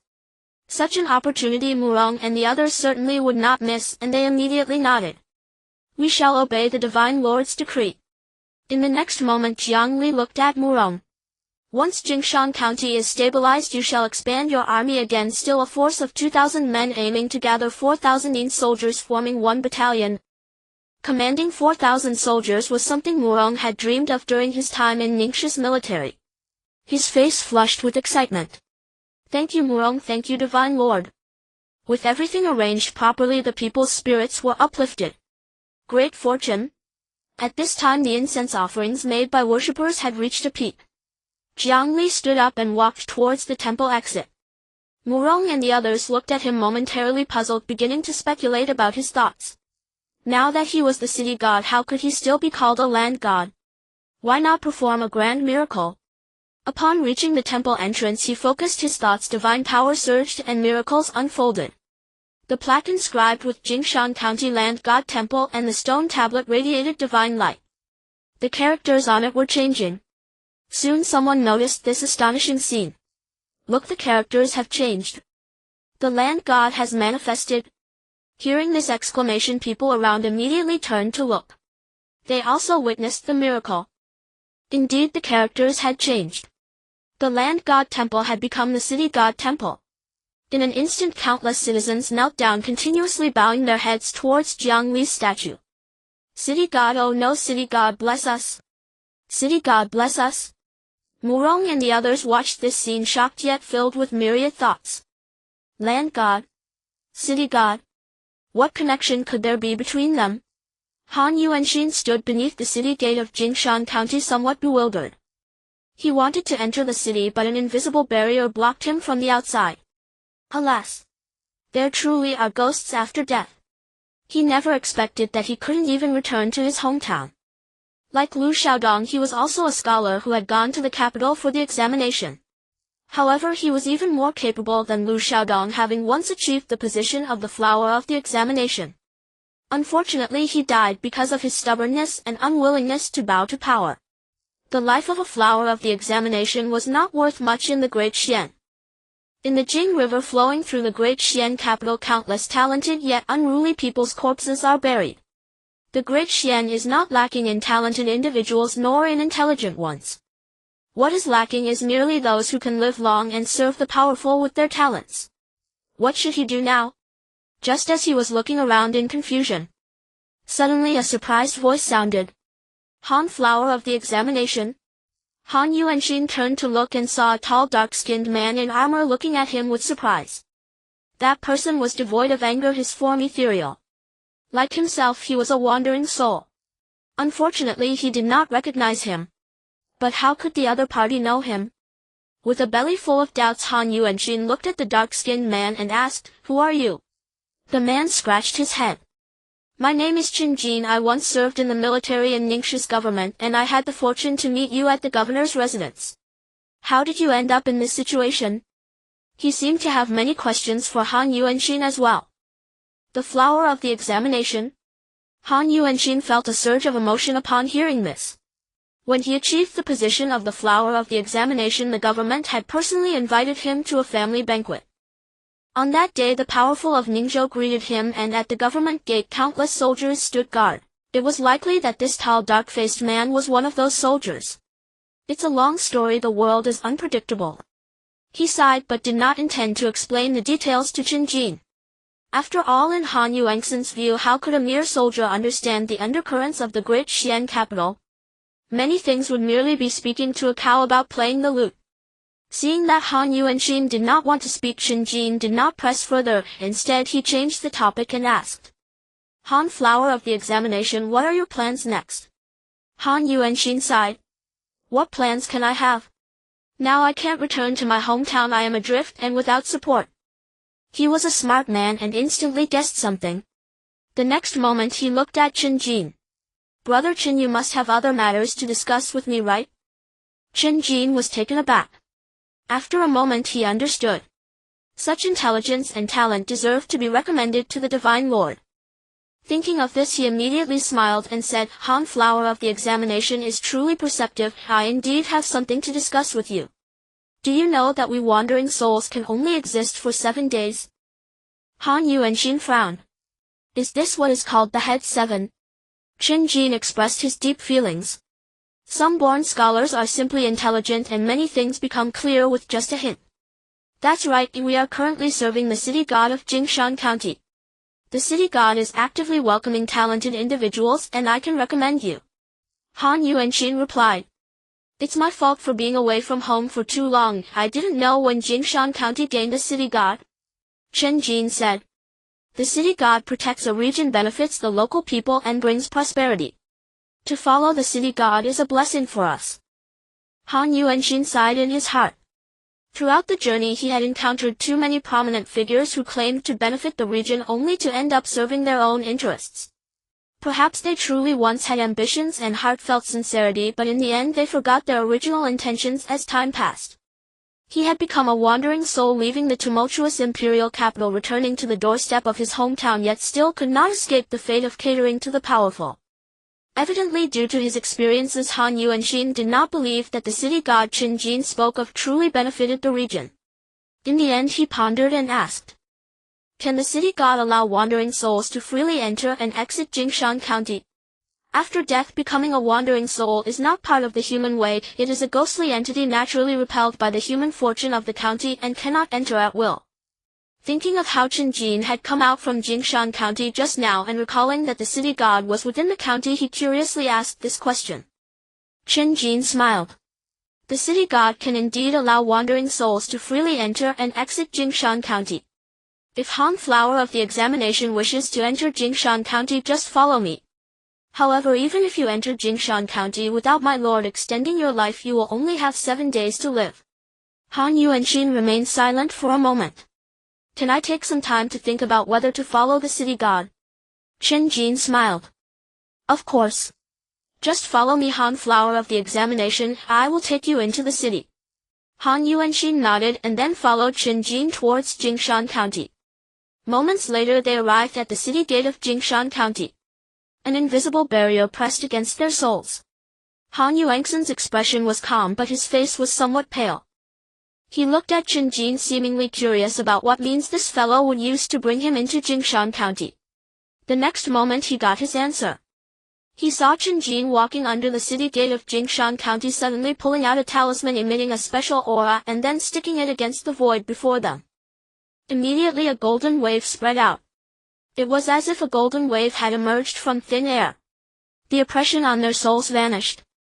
Han Yuanxin suddenly felt an irresistible sensation in his heart. The barrier that blocked him from entering the city had disappeared. To confirm that this was not an illusion, he approached the city gate of Jingshan County, took a step forward and instantly surged into the continuous flow of people. The barrier that had blocked his entry into the city truly had disappeared. This city god was incredible.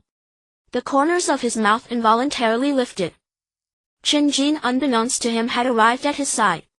Han, flower of the examination, I still need to go to Guzi village in Longxiang town to help the city god's believers increase their harvest. Farewell for now. If you make a decision, just go to the city god temple.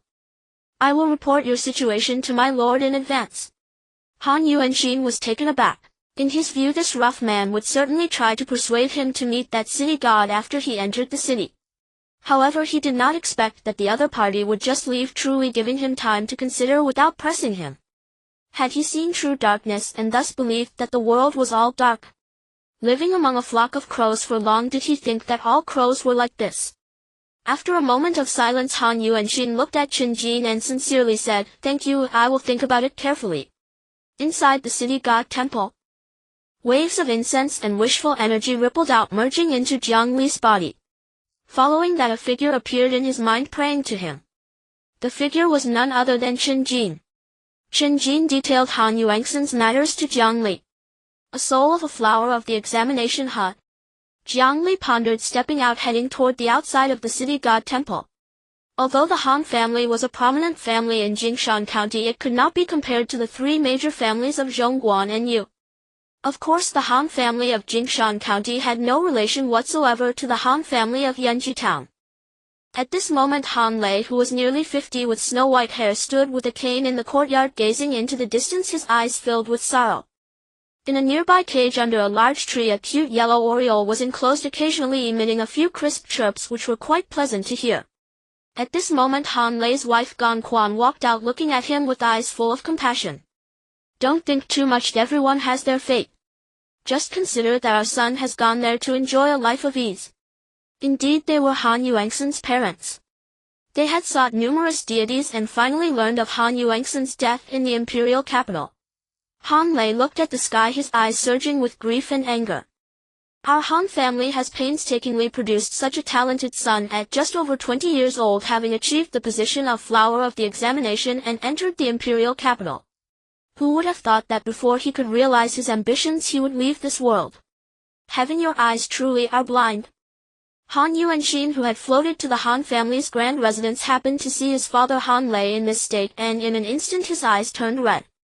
To let his parents with white hair send off their black-haired son, he felt immense filial piety. Just then Gan Quan spoke up. "Husband, I've heard that the city god is extremely miraculous. Why not pray to him, asking for a manifestation so we can see our son's soul? I know you are a scholar and believe that a son should not speak of strange forces and chaotic spirits, but many things are better believed to exist than to doubt their existence. Moreover, you have noticed that the city god has indeed brought tremendous changes to our Jingshan County. He is truly effective." Han Lei fell silent. Since Jiang Li established the temple in Jingshan County, there had indeed been earth-shattering changes. Walking with the gods, two of the three major families of Zhongguan and Yu along with Jiang Li contributed greatly to Jingshan County. After arriving in Jingshan County, Jiang Yurou carried out charitable acts with the believers, spreading positive energy. In an instant, the large Jingshan County had a scene of prosperity. If it weren't for the laws of the Great Xuan Court, perhaps the county governor Li Baisong would have publicly recognized Jiang Li as the rightful deity of Jingshan County, just like the ancestral spirits of those super families in the government. He sighed. "You foolish people, a son should not speak of strange forces and chaotic spirits means that if you do not hold the right path in your heart, you will be controlled by ghosts and deities. It is not saying that we should not believe that there are ghosts and deities in this world. If those rigid scholars do not know how to revere ghosts and deities, I once had the fortune to converse with a teacher from the academy. They have their own revered sages they worship." Gan Quan smiled, instantly understanding Han Lei's meaning. "Then, my lord, I will go prepare the bamboo incense." Saying this, she walked towards the main hall. Han Yuanxin watched this scene, wiping his slightly reddened eyes, thinking to himself, "It seems that the city god truly has the support of the people in Jingshan County. Perhaps I really need to go see." Moments later, Gan Quan came out holding bamboo incense, handed it to Han Lei, and then they lit the bamboo incense, kneeling on the ground, praying sincerely. "City god above, Han Lei of Jingshan County, praise to you. Let me see my son's soul for a moment, and I will ensure you are worshipped with incense day and night in the future." Gan Quan prayed the same way. Han Yuanxin felt a bit puzzled and curious. Would that city god respond to his parents? If so, in what way would he let himself meet with his parents? However, after a while there was no response. Han Lei and Gan Quan felt a sinking feeling. The city god did not respond. Could it be that this matter was not feasible? Or perhaps the efficacy of the city god was merely a fabricated tale, a deceptive ruse? Han Yuanxin also fell into deep thought, his thoughts likely similar to those of Gong Quan and Han Lei. However, having witnessed Shin Jin's methods, he naturally knew that this city god was no ordinary figure. The tales of his efficacy in Jingshan County were likely not unfounded. But where exactly was the problem? Why had that city god still not responded? Just as Han Lei and Gong Quan grew somewhat desperate and were about to return to the house, a strand of faint golden divine light suddenly parted the clouds, showering down on the Han family's courtyard, also landing on Han Yuanxin. He has come. This golden light, like sunlight yet distinctly different, represented what? However, before he could ponder further, two exclamations rang out from the Han family's courtyard. Shiner! Han Lei and Gong Quan saw him, and in an instant their eyes turned red. Is it really you? They found it hard to believe. Han Yuanxin was also stunned, like he had been struck by lightning, standing there in shock. Prior to this, he had imagined countless possibilities for how that city god would let him meet his parents, but he never expected it to be so simple. Just like sunlight pouring in, dispelling the darkness of his world, he saw his parents. In that moment he couldn't help but feel his eyes redden. Dad, Mom, it really is me. He floated over and embraced Han Lei and Gong Quan tightly. In this instant he felt as if he had never died. Of course he did not know that this matter, though seemingly simple, was actually very complex. If it were not for Jiang Li obtaining a small portion of reincarnation power after being promoted to city god, allowing Han Lei and Gong Quan to see Han Yuanxin would require utilizing domain power to break the barriers between the mortal realm and the realm of the dead, or employing a dream entering method. The former required immense divine power, while the latter necessitated that they be asleep. The separation between yin and yang was not easily breached.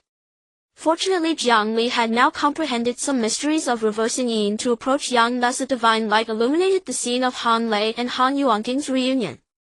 What on earth is going on, Shiner? Weren't you doing well in the capital? How did it suddenly turn into this? As she spoke, Gong Quan could hardly continue, overcome with tears and sobbing. Han Lei also looked at Han Yuanxin, wanting to understand what was happening. Han Yuanxin sighed, not wanting his parents to know the darkness of this world for fear it would cause them even more sorrow. He sighed. It's my fault for accidentally falling into the Jing River. Dad, Mom, you know I can't swim. This kind-hearted lie was quite amusing. He had no idea where his bones were washed away by the Jing River. Upon hearing this, Han Lei and Gong Quan were filled with emotion, lamenting the unpredictability of life and the unfairness of fate. The family chatted about mundane matters, enjoying each other's company as if they were alive again. As the golden light gradually faded, Han Yuanxin knew the time had come. He also understood that the city god would not allow him to accompany his family at every moment as if he were still alive. He stood up and waved vigorously at Han Lei and Gong Quan. Dad, Mom, goodbye. I will come to see you again next time. Gong Quan and Han Lei were taken aback, then smiled through tears and waved back at Han Yuanxin. Take care of yourself in another world, we will wait for you. Separated by yin and yang, having become souls, how could Han Yuanxin not be considered in another world? As the golden light completely faded, Han Yuanxin could see Gong Luo and Han Lei, but they could no longer see him. It turned out that the greatest distance in the world was not between the ends of the earth, but the separation of yin and yang. With reddened eyes, tears fell uncontrollably. After a while, Han Yuanxin turned around and saw a young man clad in white, bathed in a faint golden light, smiling at him like an otherworldly being. This person was...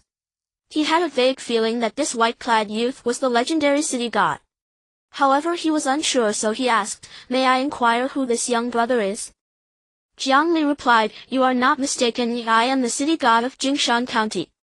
Would you like to accompany me?" Han Yuanxin was greatly shocked, clearly not expecting the city god to see through his thoughts. Jiang Li smiled and said, "I am the city god of Jingshan County. Everything in the county cannot escape my divine eye." Han Yuanxin suddenly understood. Since the other party claimed to be the city god of Jingshan County and he was in Jingshan County, it was as if he were in the palm of the other's hand. It would be easy for the other party to know his thoughts. "I did not know it was a divine presence. I have been disrespectful. To accompany you, it is my honor," Han Yuanxin said respectfully. Having experienced his parents' situation, he was filled with reverence for Jiang Li. To walk with a deity was a profound matter. The scenery of Jingshan County in the evening was breathtaking. On the way to the temple, Jiang Li smiled and said, I have heard from Qinghe about your matters and I understand what you have experienced. Many things in this world are different and many people are different. Darkness is not necessarily dark and light is not necessarily bright. Ah, I understand, city god. Many things in this world are not simply black and white. Their eyes met. Mr. Han, what do you think of Jingshan County now? Jiang Li asked Han Yuanxin. As I have traveled, I see that the county's people are living happily and prosperously, all thanks to the good deeds done by the city god in Jingshan County as well as your ability to help the people increase their harvests. Jiang Li smiled. The wishes of the common people are indeed easy to fulfill, but for the great wishes of the world it is challenging. Oh. It seems the city god has great ambitions, Jiang Li said. Smart people know that the Great Xuan Dynasty cannot last long and is about to enter chaos. As the city god of Jingshan County, I naturally do not wish for the county's people to suffer in this turmoil. I must do something. Han Yuanxin for some reason thought of his past self wanting to change the world with his own strength. The tide of history flows like a torrent and all beings are like ants before it. Yes, but there will always be those who must do something going against the current to change this world, won't there? Indeed, the founders of the Great Xuan and countless figures throughout history have all gone against the current, changing and influencing this world, haven't they? Since those before could do it, why could those after not? He realized he had unconsciously forgotten his original intention. He solemnly bowed to Jiang Li. Thank you for your guidance, city god. The next moment he suddenly asked, what must I do to follow you? Jiang Li laughed, knowing that Han Yuanxin was likely to submit to him. Of course it is to benefit the local populace. Qinghe and others serve as the land god, usually helping me fulfill some simple wishes of the believers, then using the earth's fertility to allow harvests to become increasingly abundant. At this point he suddenly shifted his tone. However, with your great talent you do not need to do such trivial matters as they do. These trivial matters are quite good. City god, forgive my frankness. The earth's fertility, while a blessing for the people if leaked and known by the world that you possess such abilities, it may not be a blessing for you, city god. Jiang Li nodded, sighing. He understood the principle that a common man is innocent yet holds the jewel of trouble. This is also why he wanted to develop his own influence and continuously increase his own strength. Life is like rowing upstream. If one does not advance, they fall back. When you are eliminated by this era, it means you are not far from leaving this world. After a while he looked at Han Yuanxin sincerely and said, therefore I wish to invite you to join me in great undertakings. Han Yuanxin was taken aback and hesitated. Having gone through his parents' situation and seen Jingshan County, he had already made the decision to follow Jiang Li. But now that Jiang Li spoke of great undertakings, it made him waver again. He was a scholarly person with a deep sense of loyalty and righteousness, otherwise he would not have ended up like that. But the Great Xuan was doomed to perish, wasn't it? This city god could at least protect a region and truly benefit the people. On his journey he saw countless citizens of Jingshan County who had gone to and returned from the city god temple, their faces blossoming with genuine smiles. To remain unchanged amidst change. The world is ever changing. If one remains unchanged, how can they follow the tide of the times? As long as the city god maintains his original intention, working with him would be a blessing. Understanding the key, Han Yuanxin suddenly felt enlightened and solemnly bowed to Jiang Li. Thank you for not abandoning me, city god. Jiang Li laughed. Being able to gain a talent like Han Yuanxin was perhaps his greatest harvest in recent times. After all, atop Han Yuanxin's head was a gathering of green fortune mixed with a hint of golden light. Those with green fortune are either high-ranking officials of a state or upon entering the cultivation world will become powerful figures in a state. Golden fortune signifies a first-rank official. If this person has fortune in the cultivation world, they would possess the appearance of a celestial being and be a key figure for sect cultivation. Fortune determines a person's upper limit, while effort determines their lower limit. Such things are always innate, just like talent. After a rain in autumn, the autumn atmosphere gradually deepened. The grass and trees turned yellow and the wheat fields were a golden sight. The season of harvest had finally arrived. Because of the earth's fertility, the harvest in Jingshan County this year was exceptionally good. At the city gate of Jingshan County, 2 guarding soldiers were discussing the wonders of the city god, their eyes filled with admiration. But the next moment they were stunned. They saw a young man with snow-white hair emanating a celestial aura. This youth was strikingly handsome, exuding an almost otherworldly presence. He approached the two guarding soldiers and presented a pass. The end of the pass bore several glaring words. Shui Yun sect's Yu Sheng. They gasped. It was actually a true practitioner from the Shui Yun sect. No wonder he possessed such an aura. Instantly a deep respect arose in their eyes. So it is the immortal master of Shui Yun sect. Please come in quickly. In Ningzhou, Shui Yun sect was akin to the heavens. Let alone a small place like Jingshan County. Yu Sheng nodded, showing no hint of arrogance. Thank you for your hard work, brothers. Following that, he nodded, his sleeves swaying in the wind, and his figure instantly vanished from the spot. As the autumn wind blew, the two guarding soldiers felt an unprecedented comfort, as if they were soaking in a warm pool on a snowy day. This was not Yu Sheng's first visit to Jingshan County. In the past he had met someone named Yunyu in Jingshan County. That person had low cultivation and his methods could not enter Yu Sheng's eyes, but his character was excellent, hence he became his close friend. The two had harmonious views and enjoyed pleasant conversations. However, it was said that not long ago Yunyu died at the hands of a land god. Now that land god had transformed into the city god of Jingshan County. The four major families of Yanzhizhen and the three major families of Jingshan County all looked up to this city god. What secrets lay hidden behind? In the midst of the heavy fog, many things in Jingshan County were quite interesting. All these matters were intricately related to that city god. For a moment Yu Sheng couldn't help but develop a strong interest in Jiang Li. Throughout his journey he saw the local people praising the city god endlessly. A deity benefiting the people? Or was this merely a facade? Unbeknownst to him, he had already arrived at the entrance of the city god temple. He saw the couplet. Harboring evil thoughts, no matter how much incense you burn, it brings no benefit to maintaining a righteous demeanor. Even if you do not bow to me, what harm is there? Such great audacity. Yu Sheng squinted, and in an instant true essence surged from his dantian, flooding into his eyes. At that moment he possessed terrifying vision. His gaze pierced through the city god temple through numerous barriers, finally resting upon the white-clad youth sitting cross-legged within like snow. At that moment the white-clad youth seemed to sense something, looked up, and their eyes met across the entire city god temple. 079. Olive branch. A practitioner. Jiang Li's perception was now very keen. When he saw Yu Sheng across the entire city god temple, he sensed the rich and powerful true essence within Yu Sheng. Although Jin Tong had reached the fire refining stage, he was still somewhat lacking compared to this white-haired youth. A person from Shui Yun sect? However, thinking about it, it had been a while since he killed Jin Tong. Shui Yun sect's people were indeed late. But it was precisely because of this that it gave him enough time to grow stronger. Now, even in the face of a golden core practitioner, he had the strength to fight. This white-haired youth's cultivation was probably only half a step into the golden core stage. If the cultivation world of Ningzhou could hear Jiang Li's thoughts, they would surely be outraged. A golden core strongman could already dominate most of Ningzhou, yet in Jiang Li's mouth he was merely only. That word truly sounded a bit arrogant. But this was merely Jiang Li's perspective. The moment he became the city god, the golden core stage was simply this to him. In their gaze exchange, Yu Sheng felt immense pressure. He showed no hostility towards Jiang Li, instead smiling and nodding, then turned to leave. The medium vanished. The gaze dispersed. The exchange ended. Yu Sheng fell into a disadvantageous position. In terms of momentum, he sighed. He had never heard of such a powerful deity. What exactly is a deity? It seems different from ancestral spirits and those evildoers who seek to find alternate paths through incense.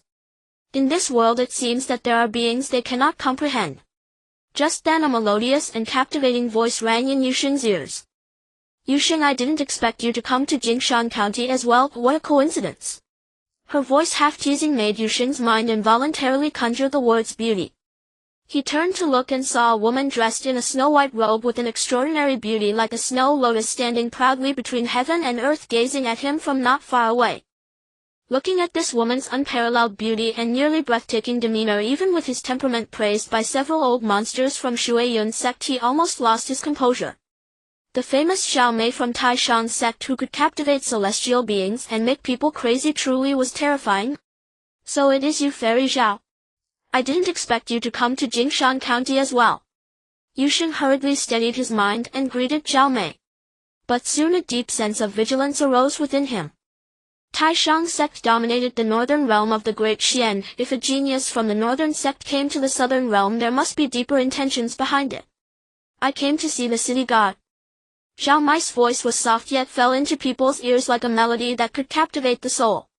Yusheng knew this was the profound effect of Taishang sect's signature technique, the Taishang forgetting emotion record, which was known for its ability to kill invisibly. What do you think of the city god after seeing him? Zhao Mei did not regard Yusheng's reaction and emotions but instead smiled and asked him. What did he think of the city god? The next moment Yusheng was about to express his true feelings. But he quickly reacted. Damn, this Zhao Mei was truly dangerous. Every move, every smile could easily ensnare someone. Perhaps only the Buddhist white-bone view could completely guard against it. He took a deep breath. The city god is profound and mysterious, akin to the Tao. I cannot see through him. If Fairy Zhao wishes to see, you may do so yourself. Zhao Mei nodded. Good, then I will not disturb you any longer, Yusheng. After speaking, the two brushed past each other, one heading west, the other toward the city god temple. Zhao Mei did not linger outside the temple. This woman, who was close to being a demon yet practiced the path of immortality, stepped into the city god temple, her gaze falling upon the idol. I am Zhao Mei from the Taishang sect. I humbly request to meet the city god. She did not look at the couplet at the entrance, seemingly indifferent to those matters. In some respects Zhao Mei was a notch stronger than Yusheng. After all, Taishang sect dominated the northern realm of the Great Xuan, while Shuiyun sect only reigned over Ningzhou. Between the two major sects there also existed a huge disparity. At that moment Jiang Li had already taken notice of this woman.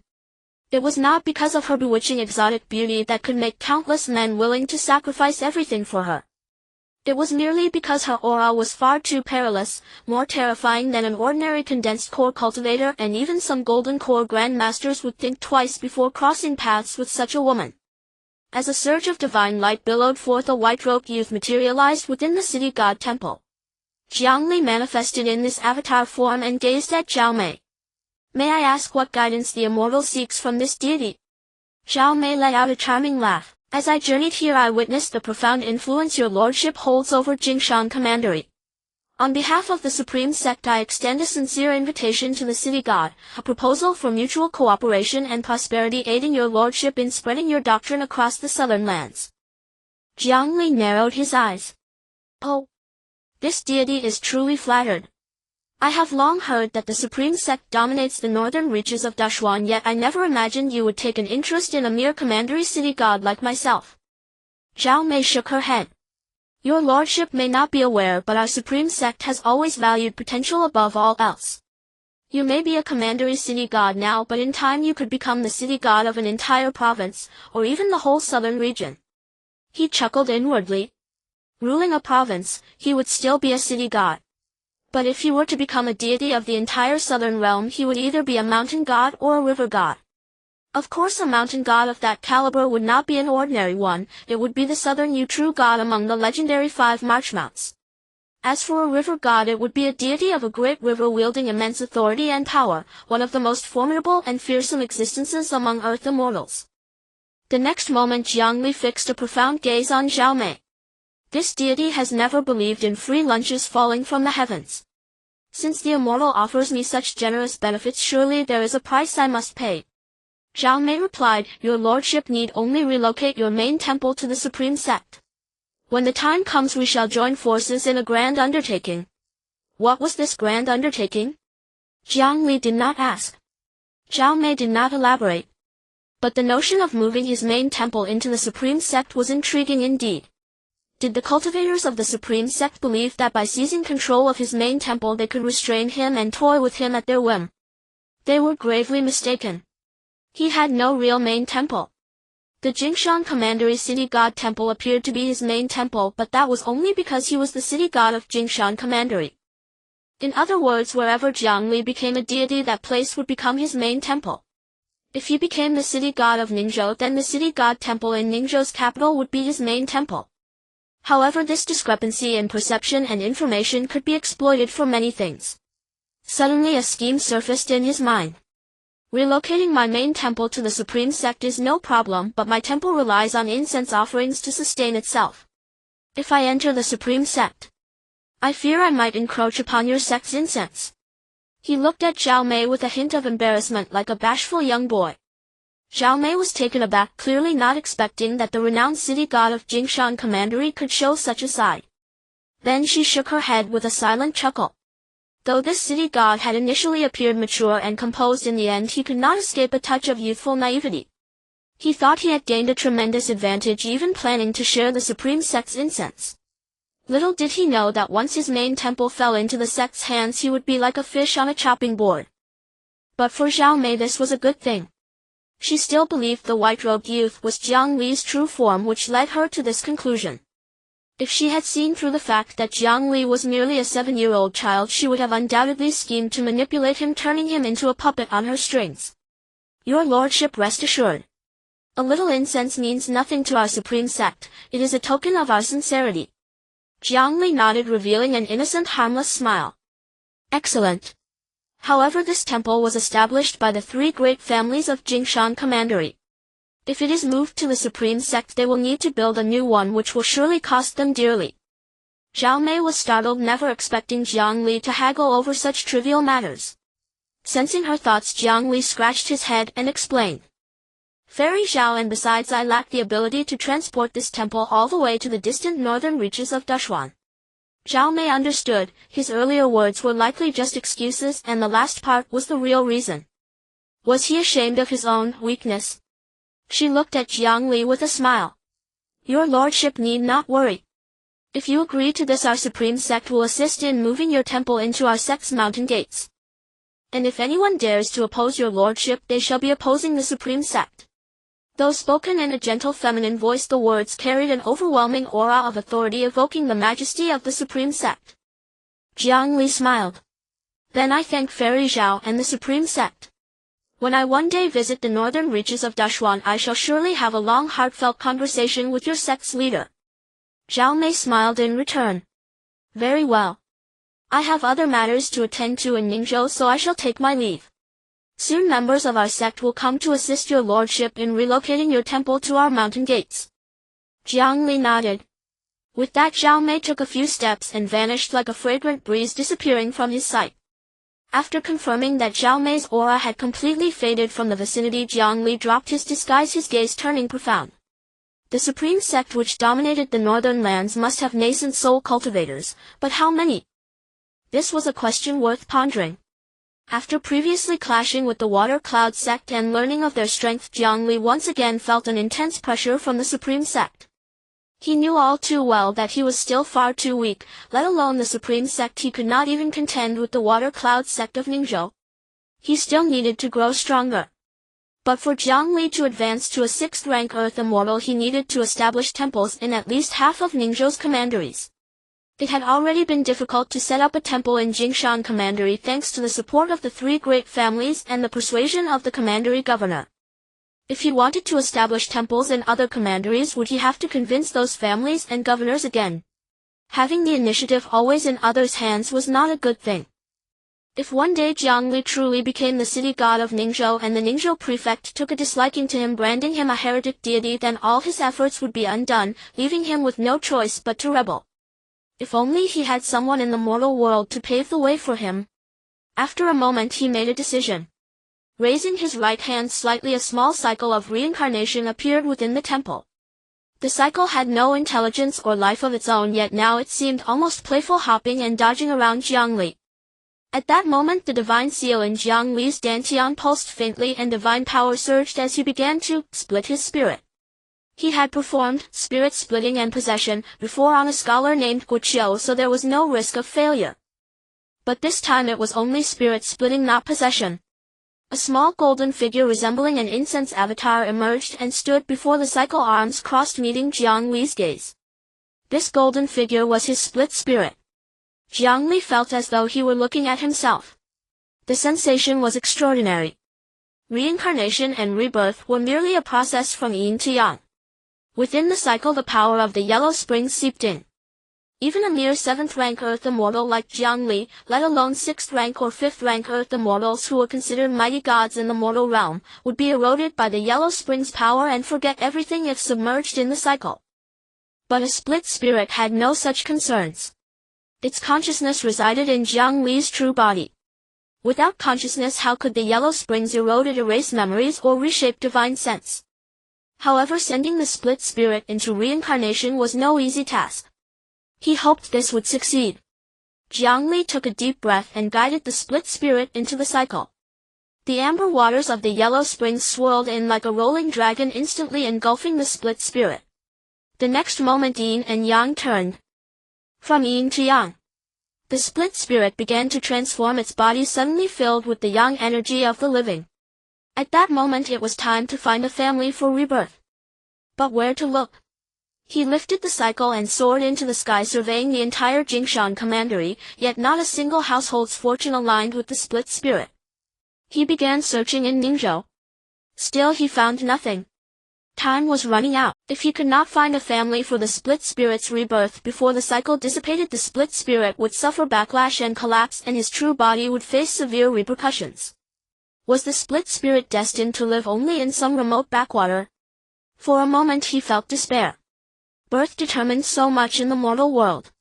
He wanted the split spirit's origin to be elevated so he could execute his plan smoothly. No. The cycle was about to dissipate. There was no time. Yet he still had not found a household with fortune matching the split spirit. Was this endeavor doomed to fail? In that critical moment he saw a majestic fortune in the northwestern sky, drawing the split spirit still submerged in the cycle's Yellow Springs. A household matching the split spirit's fortune had been found.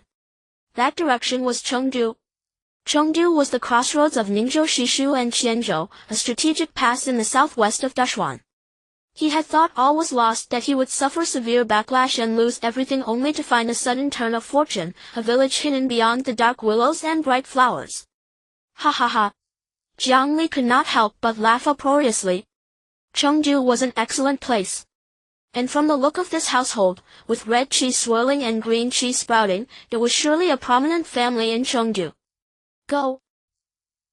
Without any hesitation the divine seal vibrated and divine power surged. Jiang Li transformed into a golden streak of light, arriving above the household.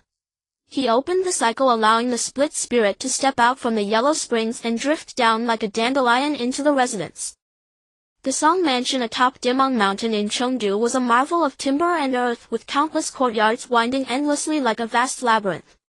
Even the 3 great families of Jingshan Commandery paled in comparison to the opulence of this household. Servants bustled about in a flurry, their faces beaming with joy. Indeed, a momentous and joyous event was about to unfold at the Song Mansion in Chengdu today. Do Qinghe, the wife of Song Yuan, revered as Duke Song in Chengdu, was finally about to give birth to his second son. Within the Xiahe green courtyard of Do Qinghe, not only were countless servants nervously waiting outside the room, but the courtyard was also heavily guarded by numerous mansion guards, truly a fortress of vigilance. Duke Song Yuan, with his dignified features, broad forehead, and clad in a blue-black brocade robe, paced back and forth outside the room, his expression tense. His eldest son, only 5 or 6 years old, was held in the arms of a personal maid, his bright dark eyes wide with a hint of bewilderment. With a loud, clear baby's cry, the child was born. The midwife rushed out of the room, her face flushed with excitement. Duke Song, the baby is born, a fine chubby boy. Song Yuan was overjoyed. The imperial physician renowned in the Dushuan capital had been correct. Do Qinghe had indeed given him another son. He waved his hand grandly. Rewards. A single word, yet it struck the courtyard like thunder, filling the midwife's heart with delight. Song Yuan paid the midwife no further heed and strode briskly into the room, where he saw the pale-faced Do Qinghe. At that moment she was nearly at her weakest, yet her delicate beauty remained undimmed. In the wooden cradle prepared nearby lay a sleeping baby, exquisitely formed like a jade carving, reminiscent of a legendary golden boy, flawless and perfect. Song Yuan gazed at the baby, his fondness growing with every look. Then he walked to the bedside and firmly grasped Do Qinghe's hand. My lady, you have worked hard. Do Qinghe smiled and shook her head. It is no hardship. To bear another child for my lord is my honor. My lord, please give the child a name. Song Yuan smiled. My eldest son is called Song He and this second son shall be Song Mu. May our Song family be harmonious and peaceful. Qinghe smiled. My lord is wise. Little Song Mu stared at his parents with wide eyes, a flicker of complexity in his gaze. Within the Song mansion there was a golden fortune. And this fortune resided in Qinghe. Indeed, Song Mu was Jiang Li's split spirit. This reincarnation had gone well, the plan could proceed smoothly. Qinghe was weak after childbirth. Newborn Song Mu was also frail. They both needed rest. Song Yuan chatted with Qinghe for a while before leaving the room gently and carefully closing the door behind him. This man, who was like a local emperor in Chengdu, showed nothing but tenderness before his wife and children within the Song mansion. In any case, one could learn much from him about how to be a good husband and father. But few had the opportunity to learn from Song Yuan. Not just in Chengdu but across all of Dashuan, not everyone had the chance to know Song Yuan. Even as the city god of Jingshan Commandery, Jiang Li was still a frog at the bottom of a well. He had seen the mortal world of Jingshan Commandery but not the mortal world of Dashuan, unaware of what the Song mansion of Chengdu truly represented. Young Song He stared at Qinghe's room, his gaze complex and profound, unlike a child of his age, as if lost in thought. Just then a servant rushed over and announced, Master, a diviner claiming to be Yuan Sun seeks an audience. Who was Yuan Sun? The people of the Song mansion did not know. But Song Yuan did. He stood frozen as if struck by thunder. As if seeing something unbelievable. After a long pause he came to his senses, his expression grave. Quickly invite him to my study. Prepare fine tea. No one is to disturb us without my orders. With that he strode briskly toward the study beside the main hall of the Song mansion. Song He watched his father's back, lost in thought. Every evening his father loved to tell him stories. Among those countless tales there had been stories of Yuan Sun.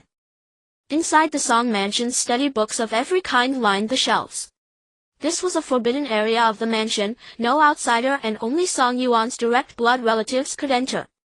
If an outsider were to come here they would be stunned speechless.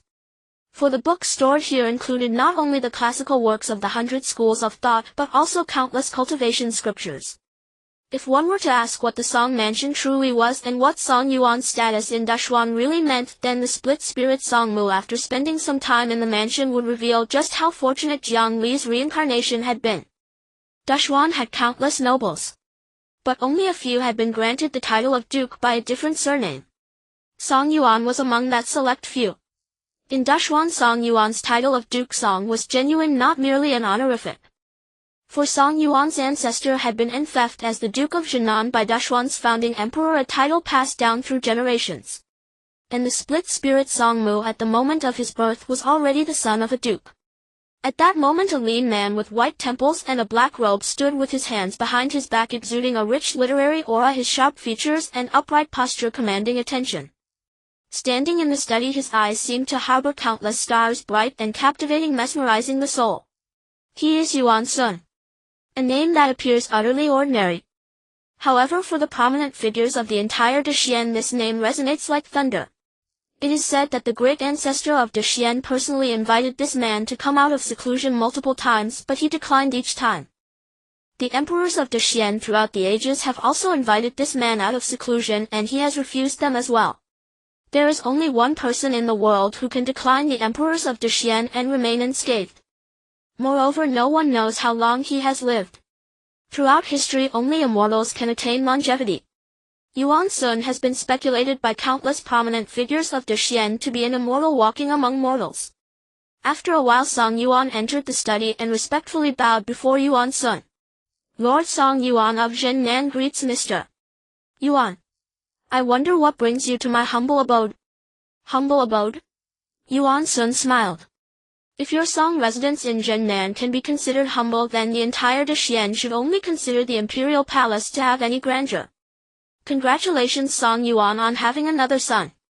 Now that the Daxian dynasty is on the brink of collapse and chaos is approaching, what are your plans, Song Yuan? Song Yuan's breath quickened. Yuan Sun does not work for Daxian. What do these questions mean? Could it be that the mysterious Yuan Sun, who has been silent for countless years, is finally coming out of seclusion? Before Song Yuan could respond, Yuan Sun continued, "Do not think to use loyalty and righteousness to deceive me. With De Xian's fall, to whom will you remain loyal, and with whom will you share righteousness? Rest assured, I guarantee that today's conversation will be heard by no one. Where I stand is the spiritual mountain." Yuan Sun's last words were firm and imposing, as if what he said could not be questioned. Song Yuan sighed. As the Lord of Zhennan, he wields great power in the secular world. However, he hides deeply within. Even when the immortal masters of the supreme sect visit, he can maintain his lofty status. Yet facing Yuan Sun, he felt no confidence, only humility. For the Song family is well aware of how humble the attitudes of the emperors of De Xian have been towards Yuan Sun. In chaotic times, seizing the opportunity is inevitable. However, my Song family has always received imperial favor. As long as De Xian does not fall, my Song family will not rebel. Song Yuan looked earnestly at Yuan Sun. Yuan Sun nodded. It's a pity that when the moment of De Xian's destruction arrives, some opportunities may be lost. Song Yuan's expression was somewhat peculiar. Why is Yuan Sun, who is otherwise perfectly fine, discussing rebellion with him? Why does Yuan Xian speak to me about such matters? I have come to your Song residence to inform you that De Xian will perish and chaos is imminent. If your Song family wishes to rise up, I am willing to assist you. Yuan Sun's words were soft and light like a gentle breeze, but to Song Yuan's ears they struck like thunder. Yuan Sun, who had never been persuaded by the emperors of De Xian, wants to help him rebel. For a moment Song Yuan doubted his own ears. He widened his eyes, staring blankly at Yuan Sun as if his soul had been captured. I did not mishear, did I, Yuan Xian? After a long pause he regained his senses and asked incredulously. Yuan Sun replied, you did not mishear. If your Song family wishes to rebel, I will come out of seclusion to help your family dominate De Xian. Every word sounded like a thunderclap. After a moment of silence, Song Yuan asked, why? You did not come out to assist the great ancestor emperor. The emperors of De Xian seem to have been unworthy of your attention. Why then have you chosen to assist my Song family? Yuan Sun laughed heartily. Song Yuan, do you know the deeper meaning behind my name? Yuan Sun. The significance lies not in Yuan but in Sun. What is an existence that walks among mortals like an immortal, truly searching for? Could it be? Song Yuan felt a hint of speculation in his heart. Does Mr. Yuan wish to establish a new era to replace De Xian? He said, trembling, daring to utter such a rebellious statement. Yuan Sun unreserved nodded calmly and then spoke an even more shocking statement. Exactly. The dragon resides in the Song family, which is why I have come to the Song family. A dragon. In the Song family? Song Yuan staggered back a few steps, nearly falling to the ground. Cold sweat dripped from his forehead and his face turned pale. Yet Yuan Sun remained as calm as a tranquil lake. Do not worry. In terms of techniques and divination, no one in De Xian can surpass me. Others may not see it. In chaotic times there are countless hidden dragons, and the true dragon hides among them. With hidden dragons and true dragons confused, everyone is a hidden dragon and everyone is a true dragon. Even the heavenly mandate becomes chaotic and obscured.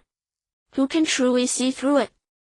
Song Yuan calmed himself and asked, then how can Mr. Yuan be certain that the dragon is in my Song family? Yuan Sun smiled. Because the one I support must transcend tribulation and transform into a dragon. Such a bold statement. Now it makes sense. Song Yuan smiled. Whether or not the Song family possesses a dragon is irrelevant. What matters is that Yuan Sun has set his sights on the Song family. Why he favors the Song family is also unimportant. Yuan Sun will not reveal his reasons to anyone. But the one he favors will ultimately transcend tribulation and transform into a dragon. So what did the great ancestor of De Xian and the emperors throughout the ages seek Yuan Sun's assistance for? Perhaps it was to have this immortal remain in De Xian for countless years, ensuring De Xian's eternal prosperity for generations. Yet all answers have long been buried in the royal tomb far away in the imperial capital. Song Yuan took a deep breath. Then may I ask who Mr. Yuan has set his sights on? Song He? Song Mu? Or perhaps other descendants of the Song family? No matter who it is, Song Yuan now feels no confidence to resist Yuan Sun. Those bright piercing eyes of Yuan Sun seemed capable of seeing through a person's heart. He looked at Song Yuan and smiled. Rest assured, the ones I choose are certainly your descendants. Following that, he named 2 individuals. Song Yuan stood frozen in place. It turns out to be. But after a moment he felt enlightened, realizing why Yuan Sun came to the Song residence today of all days. After completing the process of splitting his spirit and reincarnating, Jiang Li let out a sigh of relief. However, after spending some time in the Song residence, he was astonished to discover that the fortune of the Song family he observed had been obscured. The true fortune of the Song family was surprisingly abundant with golden energy. After some more time, Jiang Li realized that the father of his reincarnated self, Song Mu, was actually the powerful lord of Zhennan in the southern territory of Dexian. Reflecting on his tragic past life compared to the background of his reincarnated self, one was a child whose parents died early and was raised by an elder sister with great hardship. The other was born as a son of nobility. Jiang Li felt the stark difference, understanding what it means that people can make one feel inferior. After a short while he regained his focus and saw Qinghe, Su Xingtong, Murong and others entering the temple, appearing before him with great respect. They exchanged glances, wanting to speak but hesitating. Ultimately Murong took a deep breath and was the first to speak. God Lord, I heard that you wish to move the main temple to the northern supreme sect. Though they are not practitioners, they have heard of the supreme sect's reputation in their past lives. If not for the constraints of the Zhongzhou Yunmeng Dao sect, the supreme sect might have already become the dominant sect in the northern lands of Dexian. Qinghe, Su Xingtong and others chimed in. God Lord, the main temple is your foundation. If it enters the supreme sect, our lives and deaths will no longer be in our hands. You worry too much. How could I not know? Jiang Li laughed. But do you think what the supreme sect considers the main temple is truly the main temple? Qinghe, Su Xingtong and Murong's eyes lit up. The situation was indeed not so simple. Then God Lord. Before they could finish their sentence, Jiang Li interrupted. Why does the name of the God City, God Lord, need to include the prefix of the place name Jing Mountain County? Murong, Qinghe, Su Xingtong and the others were momentarily stunned. Indeed, when Jiang Li was the land god of Qinghe village, his name included the place name of Qinghe village. When he was the land god of Yunchu town, it included the name of Yunchu town. Now that he is in Jing Mountain County, it is the same. Could it be? Jiang Li's lips curled into a faint smile. Where I am is the spiritual mountain. Murong, Qinghe, Su Xingtong and the others looked at Han Yuanxin, who had just joined this group. Han Yuanxin sighed inwardly. How many dare to think of setting the supreme sect on the right path? Only Jiang Li could. It is hard to say whether to consider this God Lord as oblivious to danger, overly bold, or simply a naive youth who fears nothing. What he did not know was that Jiang Li had a clear understanding of the supreme sect's strength. Time flows like water.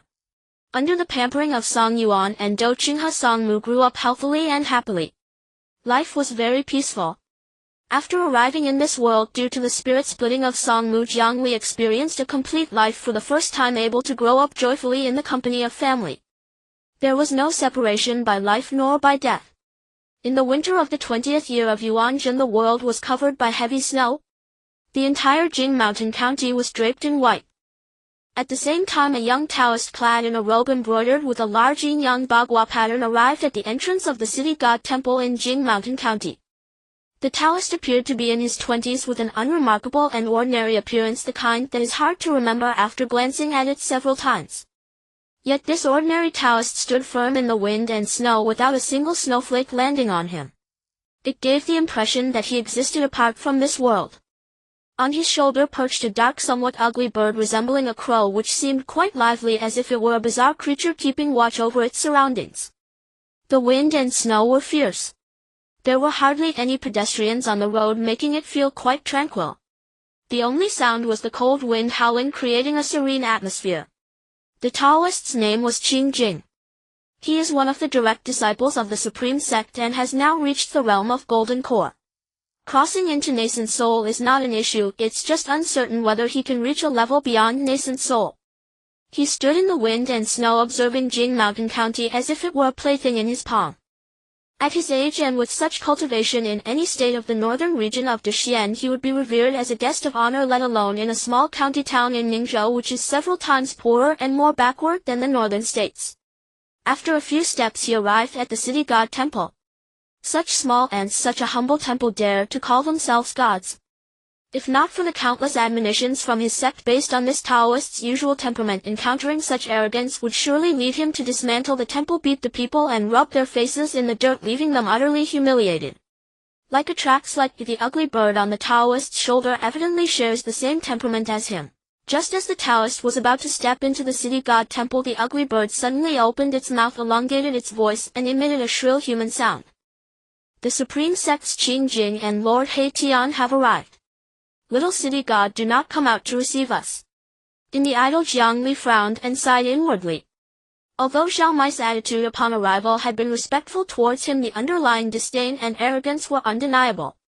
He did not expect that after agreeing to Xiao Mei, the follow-up from the supreme sect would not even bother to feign politeness. At this moment, Murong Chenjin, Su Xingtong and others had not yet gone to various towns and villages in Jing Mountain County. They were still in the temple. They heard the ugly bird's piercing words, feeling furious, clenching their fists, ready to rush out of the temple to say or do something. But Jiang Li stopped them. The person has already reached golden core. You haven't even reached the furnace fire. Do you want to rush up and seek death? Upon hearing this, Murong Chenjin, Su Xingtong and others immediately wilted like a frostbitten eggplant. In the absence of strong power, bowing to a formidable enemy is not a humiliation as long as your Tao heart remains untainted. Of course, if you have a powerful backing and trump card, fear not the strong, as if I never said anything. But if not, it's just a matter of sending your head to seek death, which is even more foolish than a fool. Jiang Li scolded. He never believed in protagonist's halo or divine protection, leaving everything to luck. In other words, he only sees himself as a drop in the ocean of humanity, nothing special, not superior to anyone, and certainly does not think that being the only practitioner of divine Tao in this world makes him a unique protagonist. Murong Chenjin, Su Xingtong lowered their heads, seemingly surprised that Jiang Li had such a calm and rational side. In the past they saw him as someone who dared to fight and kill. They certainly did not know that this was because those people and the strength behind them did not pose a threat to Jiang Li. But the supreme sect is different. They have many golden cores and nascent souls, which is completely unlike the Shuiyan sect. The next moment Jiang Li stepped out of the temple and saw Qinghe along with the ugly bird on Qinghe's shoulder. City god of Jing Mountain County, I greet the immortal master of the supreme sect. He lowered his posture not for anything else but to ensnare the supreme sect, to move his temple into the mountain gate of the supreme sect and share a portion of the incense offerings, even if just a small part. At this moment the ugly bird flew down to Jiang Li's shoulder and arrogantly patted Jiang Li's head. Good, you are quite perceptive. With Lord He Tian's protection entering the supreme sect, remember your Lord He Tian's name. Being patted on the head is something Jiang Li only experienced in his childhood. Those who patted his head were all elders who liked to call themselves experienced ones and preach to their juniors. Now, as the city god in this world, being patted on the head by such an ugly bird was nothing short of a great humiliation. Qinghe looked at this scene, a smile appearing on his lips. It was not a mocking smile, just a pure smile. This was the nature of He Tian, but to be patted by He Tian was a great honor for this city god. He regarded Jiang Li as an ant. So he did not care about Jiang Li's feelings. If Jiang Li dared to offend him, he could easily crush him with a slap, and at worst he would only face punishment from his sect. He did not even have the interest to speak to Jiang Li. The moment the ugly bird finished patting Jiang Li's head and saying those words, he stepped out to the entrance of the city god temple. Countless true essence transformed into talismans scattered across the surroundings. Such overwhelming true essence must be far more powerful than Jintong. Perhaps only Xiao Mei, who exudes a dangerous aura, could be compared. And this Qinghe was merely a direct disciple of the supreme sect. The difference between Shuiyan sect and supreme sect was indeed vast. This truly was a super cultivation sect dominating the northern region of Dexian. As the talismans landed completely, the entire surroundings began to blur and distort. The space was changing. Time was changing. Everything was changing. Mountains and rivers are but a moment. When all the dust settles, the scenery around has changed. It is no longer the snow-laden Jing Mountain County. Instead it is a place of green mountains and clear waters shrouded in clouds and mist resembling an otherworldly paradise. The Sect Mountain Gate. Quiet path. Alright, your city god temple in Jing Mountain County is still there, so you need not worry. This is a mountain gate near the miscellaneous peak of my Taishan sect. In the future your activities will be within this area and there will be some worshippers coming to offer incense to sustain your lineage. This is not a form of imprisonment. For a moment Jiang Li, Mu Rong, Chen Jin, Su Xingtong and the others all turned pale. Qing Jing paid no mind to their emotions and took the ugly bird named He Tian and left. Of course he did not know that Jiang Li, Mu Rong, Chen Jin and Su Xingtong's pale faces were not genuine but merely an act. Eternal life immortal? When all the dust settles. Jiang Li also felt that the terrifying presence of the Taishan sect was no longer watching over this place. He looked at Chen Jin, Su Xingtong and Mu Rong and said, "It's time to go back." Shortly after their figures flickered and they returned to the city god temple in Jing Mountain County. There is another city god temple in Jing Mountain County. The terrifying Dao technique of Qing Jing took them away along with the city god temple of Jing Mountain County. However, in order to leave a city god temple in Jing Mountain County, he had copied the temple there in advance and then pasted it. Of course, this kind of tactic can only be easily accomplished by a direct disciple of a colossal entity like the Taishan sect. The people of the Taishan sect thought they had moved Jiang Li's main temple, leaving him as fish on a chopping board. But they were mistaken. Jiang Li is an anomaly who is wherever he stands is a spiritual mountain. Let alone the Taishan sect, even the most powerful sects or cultivators in this world could not move Jiang Li's main temple to another location. Unless Jiang Li is promoted to the city god of Ningzhou, then his main temple would shift to the Ningzhou prefecture. Of course this requires Jiang Li to establish a temple there. Feeling a hint of blue emerge from the red fortune above his head, Jiang Li couldn't help but feel a surge of no wonder it is the #1 sect in the northern region, having nearly outsmarted it once and established a branch temple at the most desolate miscellaneous peak. He has already gained a trace of the divine rank of a 6th grade earth immortal. What is the divine rank? It is the status of a deity. With the emergence of the blue fortune and obtaining a 6th grade earth immortal's divine status, although Jiang Li may still not be able to ascend to the 6th grade earth immortal, he qualifies to touch upon the mysteries and thresholds of the 6th grade earth immortal. A faint smile appeared on his lips. If one day he could grasp half of Ningzhou and become a true 6th grade earth immortal, it would surely be interesting to see that ugly bird and Qing Jing again. Mu Rong, Chen Jin, Su Xingtong and the others were also emotionally stirred. Due to Jiang Li's layout, they had also gained significant benefits. Although they did not receive any divine power from Jiang Li and their strength did not increase, their foundations underwent a qualitative change. The foundation of the divine path determines how far a person can go. Now, due to the establishment of the temple in the Taishan sect, their foundations were sufficient to support them in walking far, at least for a long time, following Jiang Li's footsteps without holding him back. How could this not excite them? Yet after calming down their emotions for a while, they looked at Jiang Li with somewhat complicated expressions, mostly filled with awe. Looking at the world, who would dare to scheme against the Taishan sect? This is simply playing with fire. They were worried about how the Taishan sect would react in the future, and Jiang Li felt the same. However, worrying excessively about events that have yet to occur is always meaningless, akin to being overly anxious. If one knows a calamity will descend in the future, one might as well strengthen themselves and break through the calamity with powerful force. Bring Mr. Han here, I have some matters to discuss with him. After a while, Jiang Li looked at Mu Rong and the others and said. Mu Rong, Chen Jin, Su Xingtong and the others sighed inwardly. The divine monarch is about to undertake a significant task which made them somewhat excited.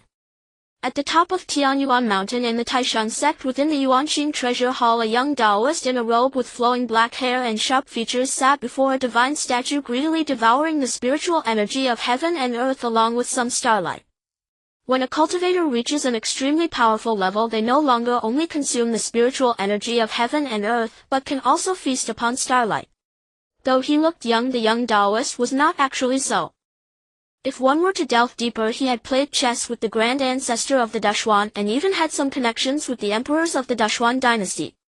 The Taishan sect and the Dashwan royal family have always been closely linked, like grasshoppers on the same rope. This is also a major reason why the Taishan sect can dominate the northern region. After finishing most of the starlight, the Taoist left the Yuanqing treasure hall and arrived at a small lotus pond at the cliff of Tianyuan Mountain.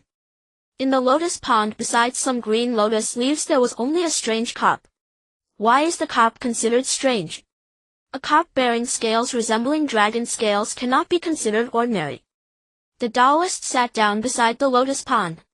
What seemed like an ordinary action caused ripples in the pond as if countless storms and thunders were stirred within. Soon within the clear mirror-like water of the pond a scene appeared. It was the scene within the city god temple at the gate of the miscellaneous peak. Inside, Jiang Li, Su Xing, Tong Murong, and Chen Jin were busy responding to the prayers of the believers, greedily absorbing the incense offerings. They were like a group of ants diligently working and continuously nibbling on the honey. No unusual movements. He withdrew his gaze and felt slightly bored. The legendary anomaly capable of breaking the restrictions of ancestral spirits and absorbing incense had such demeanor, it was truly disappointing. In the next moment he stood up, suddenly wanting to stroll around the theater at the foot of the Taishan sect. Or perhaps he should go to the nearby best tavern to listen to a few tunes. He hadn't heard music in a long time. The original tunes were indeed beautiful. This was perhaps the only thing outside of his cultivation that could help him find the meaning of life. The Taoist's name is Yuanchu. Many years ago he reached the peak of the nascent soul realm, and no one knows if he has stepped into a higher realm. Because the music-loving Yuanchu has not encountered any enemies worthy of him taking action against for many years. After the heavy snow, spring arrives. The seasons cycle. There is nothing new under the sun. Year after year the days in the Song residence are very peaceful. In the spring of the 33rd year of Yuan Zhen, Song Mu at the age of 14 met Yuan Sun. The man in a black robe with sharp features like swords and knives stood in the courtyard of the Song residence, seemingly becoming the center of the world. In that moment Song Mu even had the illusion that as long as this man wished, everything in the world would transform into the shape he desired. Since arriving in this world and entering the divine path, Jiang Li has unveiled the curtain to another realm. The extraordinary cultivators who move mountains, fill seas, and pluck stars and moons he has never witnessed with his own eyes but has heard of. He has also seen the might of the Taishan sect. Yet no one has ever made him feel as powerful as this man in the black robe, as if he were the will of the heavenly Tao walking among mortals, unbeatable. As for whether it was an illusion, Song Mu did not know. He only knew that even if the true Jiang Li descended, he would likely be instantly killed by this man in the black robe. The man in the black robe paid no attention to Song Mu's emotions or expressions. He merely smiled and said, "My name is Yuan Sun. People like to call me the Eternal Life Immortal. I will be your teacher from now on." Song Mu's expression was strange. Because he recalled countless legends in this world where extremely powerful cultivators before their death could not step over the threshold of ascension and achieve the true meaning of becoming an immortal, ultimately lamenting, "May I ask if there is a true immortal in this world?" Now this man who boasts of being called the Eternal Life Immortal stands before him. Does this mean he has encountered the true immortal that countless people dream of seeking? However, what shocked Song Mu even more was that after Yuan Sun finished speaking, the courtyard was filled with blooming flowers competing for beauty. It seemed that all things wanted to please this Eternal Life Immortal at this moment. 085. Seeing stars, Yuan Sun brought too much shock to Song Mu. At that moment Song Mu realized that when he browsed through the memories of others and learned about the foundations of Shuiyin sect and Taishan sect, he did not truly comprehend his own insignificance. In front of Yuan Sun he truly understood his own smallness. However, this did not mean that Song Mu would fear Yuan Sun like a mouse fears a cat or shamelessly flatter Yuan Sun. He was merely a bit curious. "Mr. Yuan, I can sense your power, but why would someone as powerful as you want to be my teacher?" Yuan Sun smiled and said, "It is good to always remain vigilant. Do you think that everyone has their fate, that heaven has decreed this is just a saying, or is it indeed the case?" Song Mu pondered for a moment and replied seriously, "Mr. Yuan, many things in this world do not come from nowhere. If it were not for the fate of each person, why would even the lowest of commoners and the highest of nobles seek so-called practitioners to read their fortunes? But knowing fate does not mean resigning to it. If everyone in the world accepted their fate, how could there be so many cultivators? Going with the mundane is for mortals, while going against it is for immortals. All cultivators are those who know their fate but refuse to resign to it. They are the brave souls swimming against the current of the times.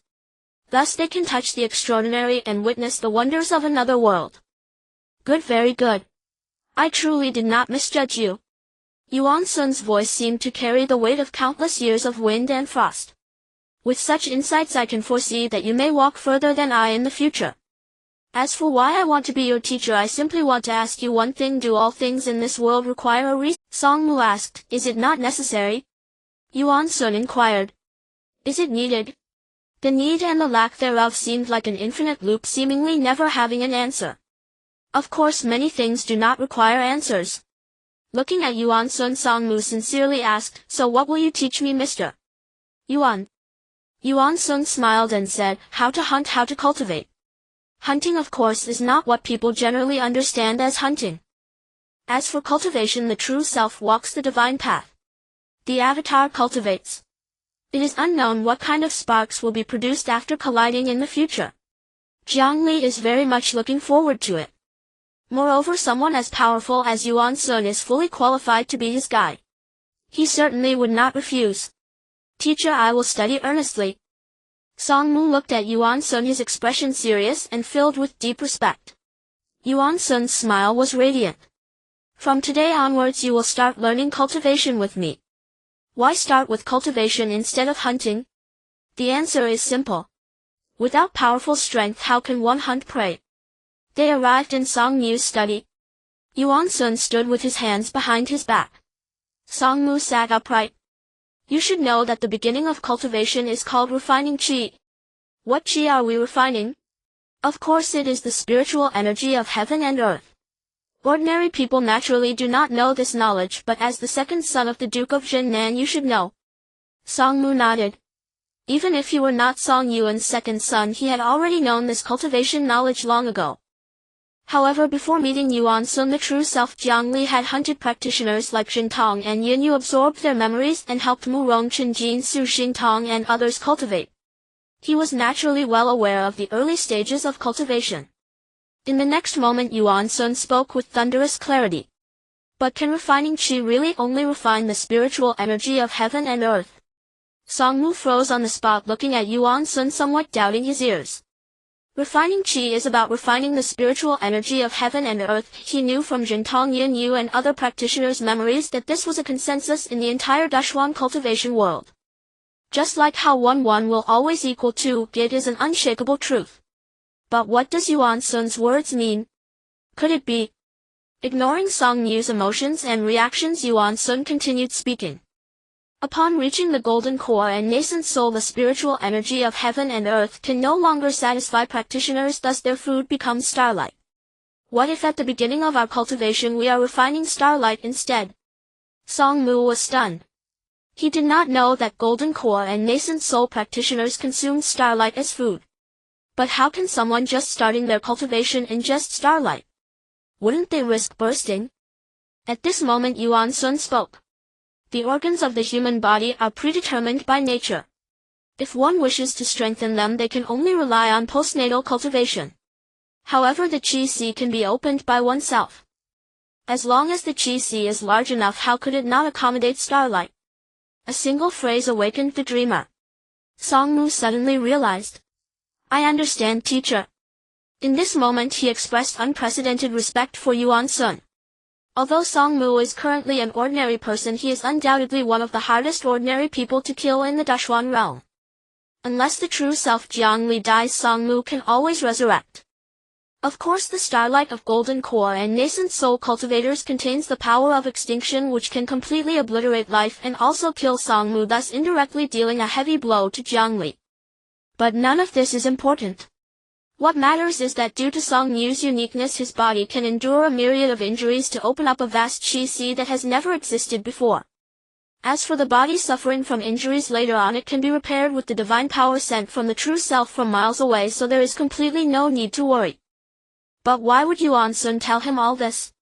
Did he see through his uniqueness? How could that be? He had never leaked a word about his divine consciousness reincarnation to anyone, being extremely cautious. Yet Yuan Sun still paid no mind to Song Mu's emotions and thoughts. He spoke indifferently. Now feel the starlight. In daylight, how can one see the stars? If one cannot see the stars, how can they feel the starlight?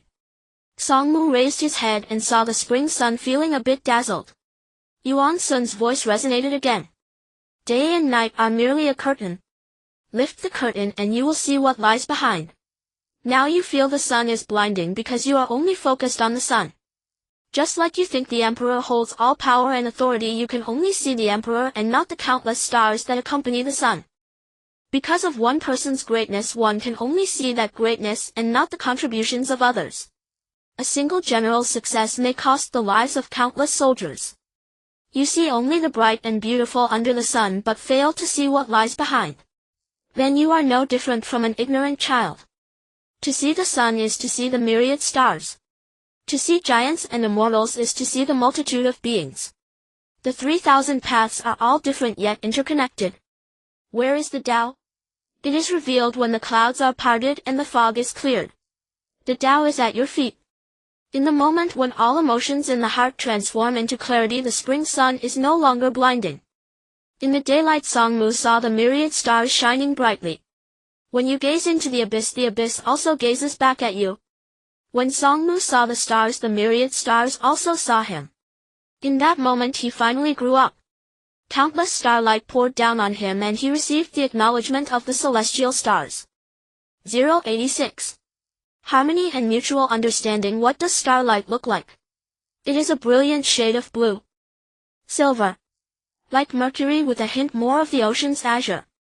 The starlight is indeed beautiful. No wonder the world yearns for the path of cultivation. No wonder there have been ordinary mortals who in search of immortal destinies have traversed their entire lives crossing mountains and rivers only to end in regret.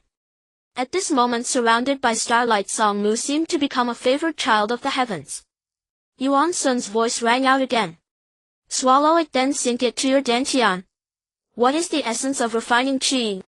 Of course it's to sink the qi into the dantian. Jiang Li is a deity.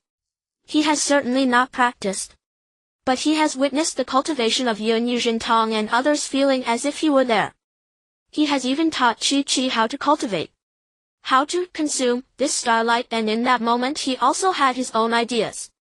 Just like devouring the wishes of incense. He opened his mouth and the starlight entered his body, beginning to cleanse him. How can a mortal body bear the starlight? In an instant Songmu's body was left battered and broken by the starlight. In but a moment blood began to seep through every inch of his skin. If Song Yuan and Do Qinghe were here, they would surely be shocked and quickly halt all of this. They could not bear to see their precious son take such risks. Yuan Sun's expression was calm, a faint celestial light radiating from him. The celestial light resembled starlight, but it was not a sparkling silver, rather it was a vibrant white akin to the aurora, tinged with shades of sky and sea blue. Yuan Sun's expression was calm, a faint celestial light radiating from him.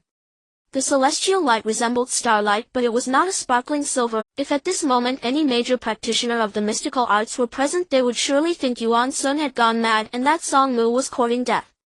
Why do only golden core and nascent soul cultivators dare to devour starlight? It is because only the bodies of golden core and nascent soul practitioners can bear the starlight.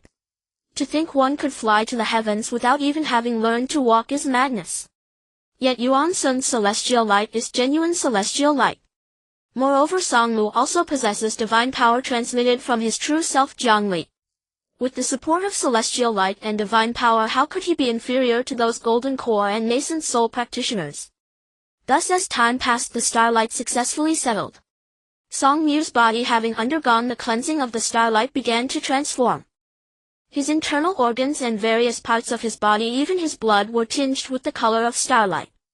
What this change signifies Songmu does not yet know, but in the future the entire mystical realm will come to know. As the starlight accumulated in his dantian, Songmu began to open up his qi, utilizing the stones from other mountains to attack jade. Yuan Sun quietly watched Songmu, admiration deepening in his gaze. He understood many things about the world, thus he chose Songmu. He hoped his choice was correct. He would use Songmu to tell the world that countless practitioners in the mystical realm know too little about cultivation. What nonsense about the Supreme Sect or the Yunmeng Dao sect, they are merely small paths. He intends to lead Songmu to accomplish something unprecedented, creating an entirely new era for the mystical realm. It seemed a long time had passed. Songmu still remained silent. Opening up a sea is inherently a lengthy endeavor. But Yuan Sun was extremely patient. Moreover, due to Song Yuan's instructions, no matter how long Yuan Sun stayed in this courtyard with Song Mu, no one would disturb them. However, in an inconspicuous corner of the courtyard, a boy a few years older than Song Mu had unknowingly climbed up to the wall, staring wide-eyed at everything happening inside. Song He looked at everything in the courtyard with a tinge of envy and a dash of jealousy. Why did the one known as Immortal of Longevity, Mr. Yuan Sun, choose his brother as a disciple and not him? Cultivation. He wanted to cultivate too. But could he see the starlight? He jumped down from the wall, standing alone in the corner, then raised his head and closed his eyes. At this moment day transitioned to night. The moonlight was bright as water, covering all the starlight. He could see the myriad stars in the sky, yet could not perceive the starlight. He needed to feel this starlight, then be seen by it, so that he could then see it. Why not refine Qi? It was because the boy did not want to be inferior to his brother. After a moment he sensed the starlight. The starlight saw him and he saw the starlight. He spread his arms wide, embracing the starlight. This starlight was gentle, yet it did not enter his body. What entered his body was the countless primal energies of heaven and earth. Those energies, like dragons and tigers, laughed proudly through heaven and earth, ultimately opening up a sea within Song He. The primal energy became a sea. The refining of Qi has begun. To consolidate the primal sea, when the primal energy fills the primal sea, it is time for foundation establishment. But what he desired was not primal energy but starlight. However, the starlight did not leave Yi. Instead, it danced gracefully around him as if to tell him that he could not yet bear the starlight and only needed to wait patiently. Song He raised an eyebrow. If he could not bear the starlight, then what about his brother? Was it merely because Mr. Yuan Sun is his teacher? In that moment a surge of violent fury rose uncontrollably within him. Meanwhile, within the courtyard, Song Mu opened his eyes. In his dark pupils a hint of starlight was added. He felt immensely powerful. Of course this was an illusion, yet not an illusion. Because what he was refining within was starlight, not primal energy. Any practitioner who has not reached the furnace stage was no match for him. He looked towards Yuan Sun. Master, I did it. Yuan Sun smiled and said, very good, tomorrow you will continue to study cultivation, another form of cultivation. Song Mu was momentarily taken aback, then nodded. Yuan Sun then vanished without a trace, as if he had never appeared.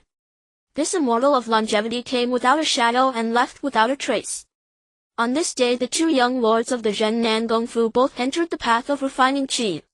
The next day soft golden sunlight poured into the Zhennan Gongfu. In the study, Song Yuan's face was pale with anger. Song He stood nearby expressionless. Then Song Yuan's furious voice erupted. What did I tell you? You are not allowed to cultivate. Why did you cultivate without permission? You went to Muir's courtyard and spied on Yuan Sun teaching Muir. Song He fearlessly raised his head and looked at Song Yuan. Why can't I cultivate while my brother can? Why is Yuan Sun my brother's teacher and not mine? Song Yuan's expression darkened. Do you know why I named you Song He and your brother Song Mu?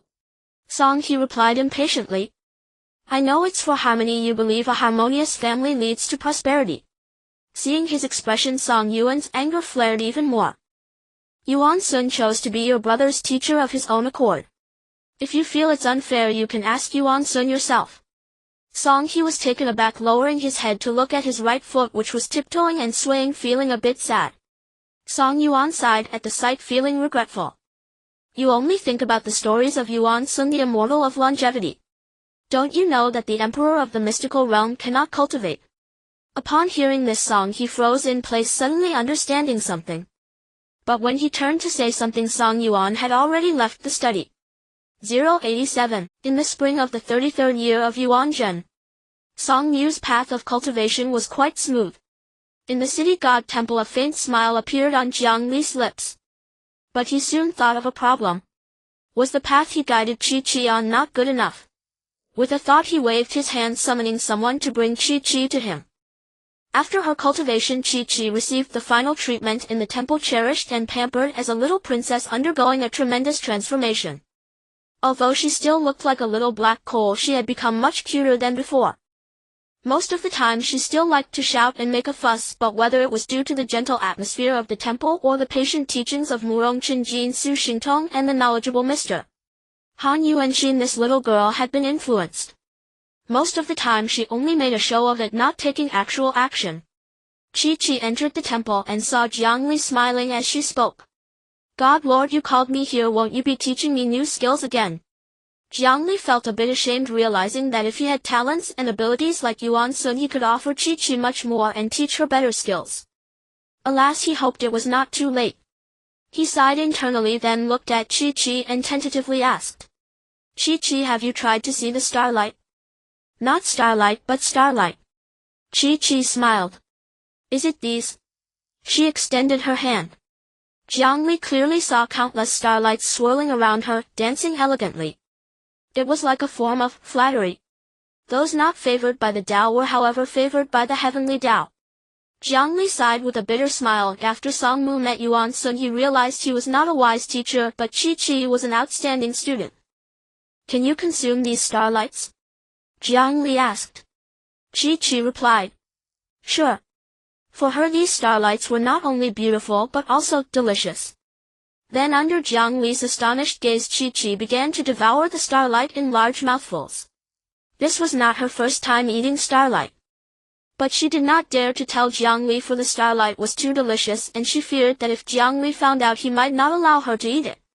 Now she had regarded the city god temple as her true home and Jiang Li as her true family. She was somewhat afraid of disobeying Jiang Li, fearing he might kick her out of the city god temple. Jiang Li was not a fool. Now that he was learning from Yuan Sun, he had gained a deeper understanding of cultivation. Seeing Qinghe so easily consuming the starlight right in front of him, and that these starlights seemed to be flattering her as if they were eager to become her food, he knew this girl had not done this for the first time. Qinghe, oh Qinghe, why are you so foolish? She lowered her head timidly, saying, God Lord, I was wrong after the first cultivation. But the next moment she quickly covered her mouth, realizing she had misspoken. She wished she could give herself a few hard slaps. Qinghe, oh Qinghe, why are you so foolish? She lowered her head timidly, saying, God Lord, I was wrong. Jiang Li chuckled softly. You were wrong? Qinghe nodded, her face sorrowful as she said, I shouldn't have eaten starlight without telling the God Lord. Jiang Li smiled and shook his head, walking over to her and ruffling her hair. Not everything needs to be reported to me. For those things you don't want to tell me, just ensure you don't stray from the right path, suffer losses, or be wronged. Qinghe's eyes turned red, unable to hold back her emotions. To her the God Lord had, without her realizing, become like a brother and father. After a while she raised her head to look at Jiang Li. From now on Qinghe won't hide anything from the God Lord. Having become each other's most important person, why should they hide anything from one another? As the spring rain fell, drenching the capital thoroughly, the mountains and fields grew increasingly verdant. Song Mu was in a tea house along a muddy mountain path, accompanying Yuan Sun for tea. There are many bandits here, Yuan Sun said, taking a sip of hot tea. Song Mu followed suit, feeling the chill from the spring rain instantly dissipate, replaced by a warm sensation enveloping him. The tea brewed by Yuan Sun was of course no ordinary tea. Why doesn't the local government care? Why hasn't my father mentioned it? Duke Zhennan Song Yuan was known for his benevolence and had a certain aversion to evil. This significant figure in the capital allowed the rural environment around the capital to perplex even Song Mu, the son of Duke Zhennan. Yuan Sun smiled. These mountains and fields fall within the jurisdiction of the capital but are quite distant from it. You know, the geography of the capital is quite complex, situated at the junction of Qianning and Shu provinces. Because of your father Duke Zhennan, the three provinces do not dare to contest the capital. Instead, those remote areas that the capital looks down upon are the ones willing to fight for it. However, in the process of contention, relationships become strained.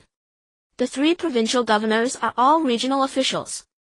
None is superior or inferior, and in negotiations they discovered a way to make money. A way to make money? Song Mu's brow furrowed slightly. The more it was sunny, the more darkness gathered. The three provincial governors, each a regional official wielding military and political power, what could be the unseemly business behind their backs? Yuan Sun continued, nurturing bandits. His voice was soft and light like the spring rain subtly penetrating. Yet his words struck like thunder resonating in the heart. Song Yu's brow tightened deep in thought. Yuan Sun unfazed continued speaking. Bandits wreak havoc in a region and the court sends troops to eradicate them.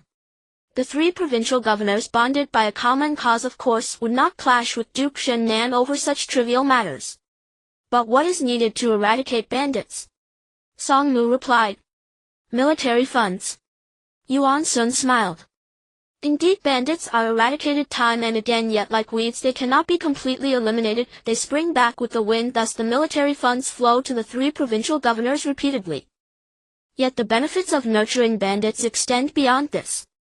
Merchants passing through this area relying on certain major cultivation sects if they wish to travel safely must pay a greeting to the three provincial governors, but these greetings are no longer ordinary wealth, rather they amount to countless cultivation resources. Are the provincial governors also cultivators? Song Mu asked curiously. Yuan Sun replied, of course, in the entire mystical realm only the emperor and the future emperor cannot cultivate, everyone else has no such restrictions. If one does not possess absolute power and formidable strength, how can they govern a province? Song Mu remarked. Then if they are surrounded by a group of powerful tigers, how can the emperor with no cultivation control them? Yuan Sun said with deeper meaning, because the emperor is a true dragon, how can a true dragon not control tigers? Song Mu grasped some understanding yet felt as if he understood nothing at all. Meanwhile, within the layers of the deep palace of the mystical realm, the emperor clad in a dragon robe sat on the dragon couch, disheveled, his complexion pale, resembling a dying man. Hongmi, the luck of the mystical realm is about to collapse. I can hardly control those tigers, yet the ancestral legacy is about to perish in my hands. As he spoke, tears streamed down his face. In front of him the girl dressed in a red palace dress named Hongmi was similarly in tears, shaking her head repeatedly. Your Majesty, it will not happen, it will not happen. In the spring of the 33rd year of Yuanjin, General Huan Zhuo received 9 honors, entering the court without bowing and wearing sword boots on the throne, holding immense power. 088.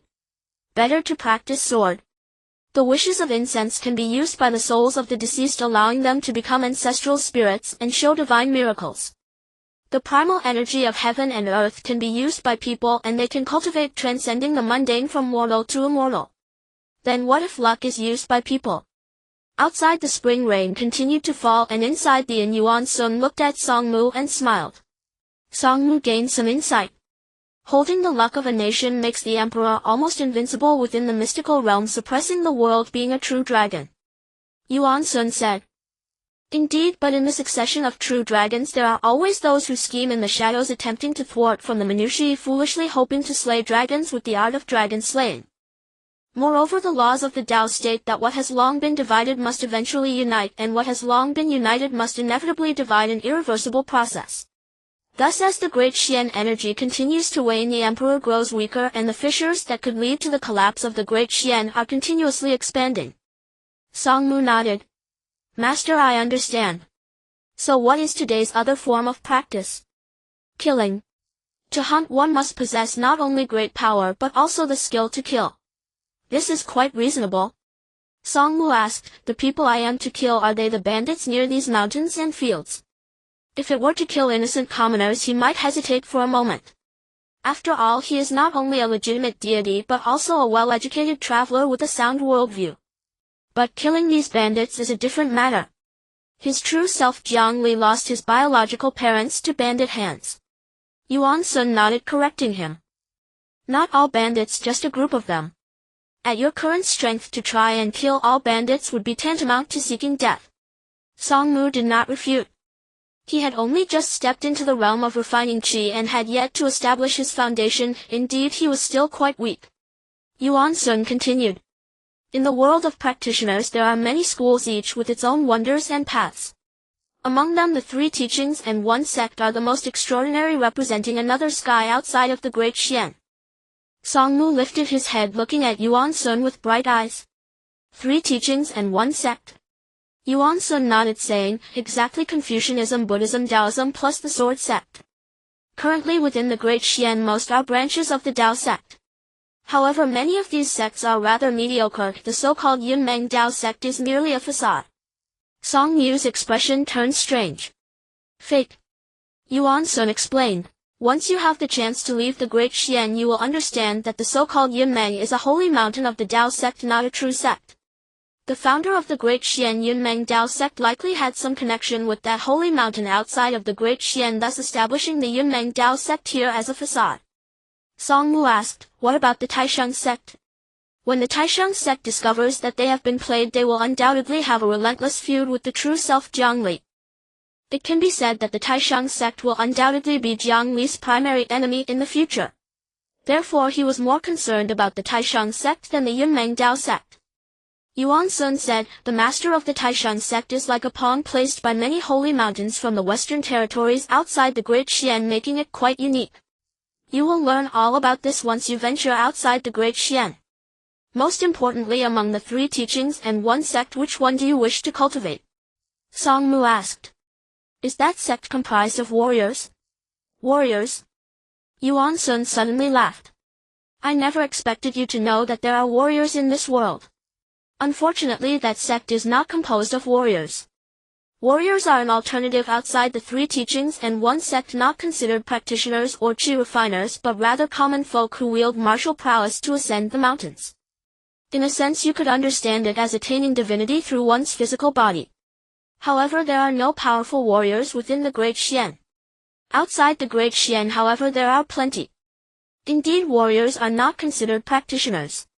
Yet some powerful warriors endowed with great fortune seem to possess something special. Song Mu asked curiously. How powerful are these warriors? Yuan Sun said, outside the Great Xuan there are those whose martial way has ascended, blessed with fortune, capable of slaying deities. Another statement like a thunderclap. Song Mu stood there stunned, involuntarily thinking of Mu. This plump fellow has indeed been blessed with fortune in martial prowess, and since martial arts resemble climbing a mountain, the higher one climbs the more prosperous their fortune becomes. He is a good seedling, but it's a pity that he knows nothing about martial arts, otherwise he could cultivate a promising warrior. As he snapped back to reality, Song Mu asked again, so what is that sect? Yuan Sun said, the sword sect. Practitioners and cultivators who wield swords have the strongest killing power.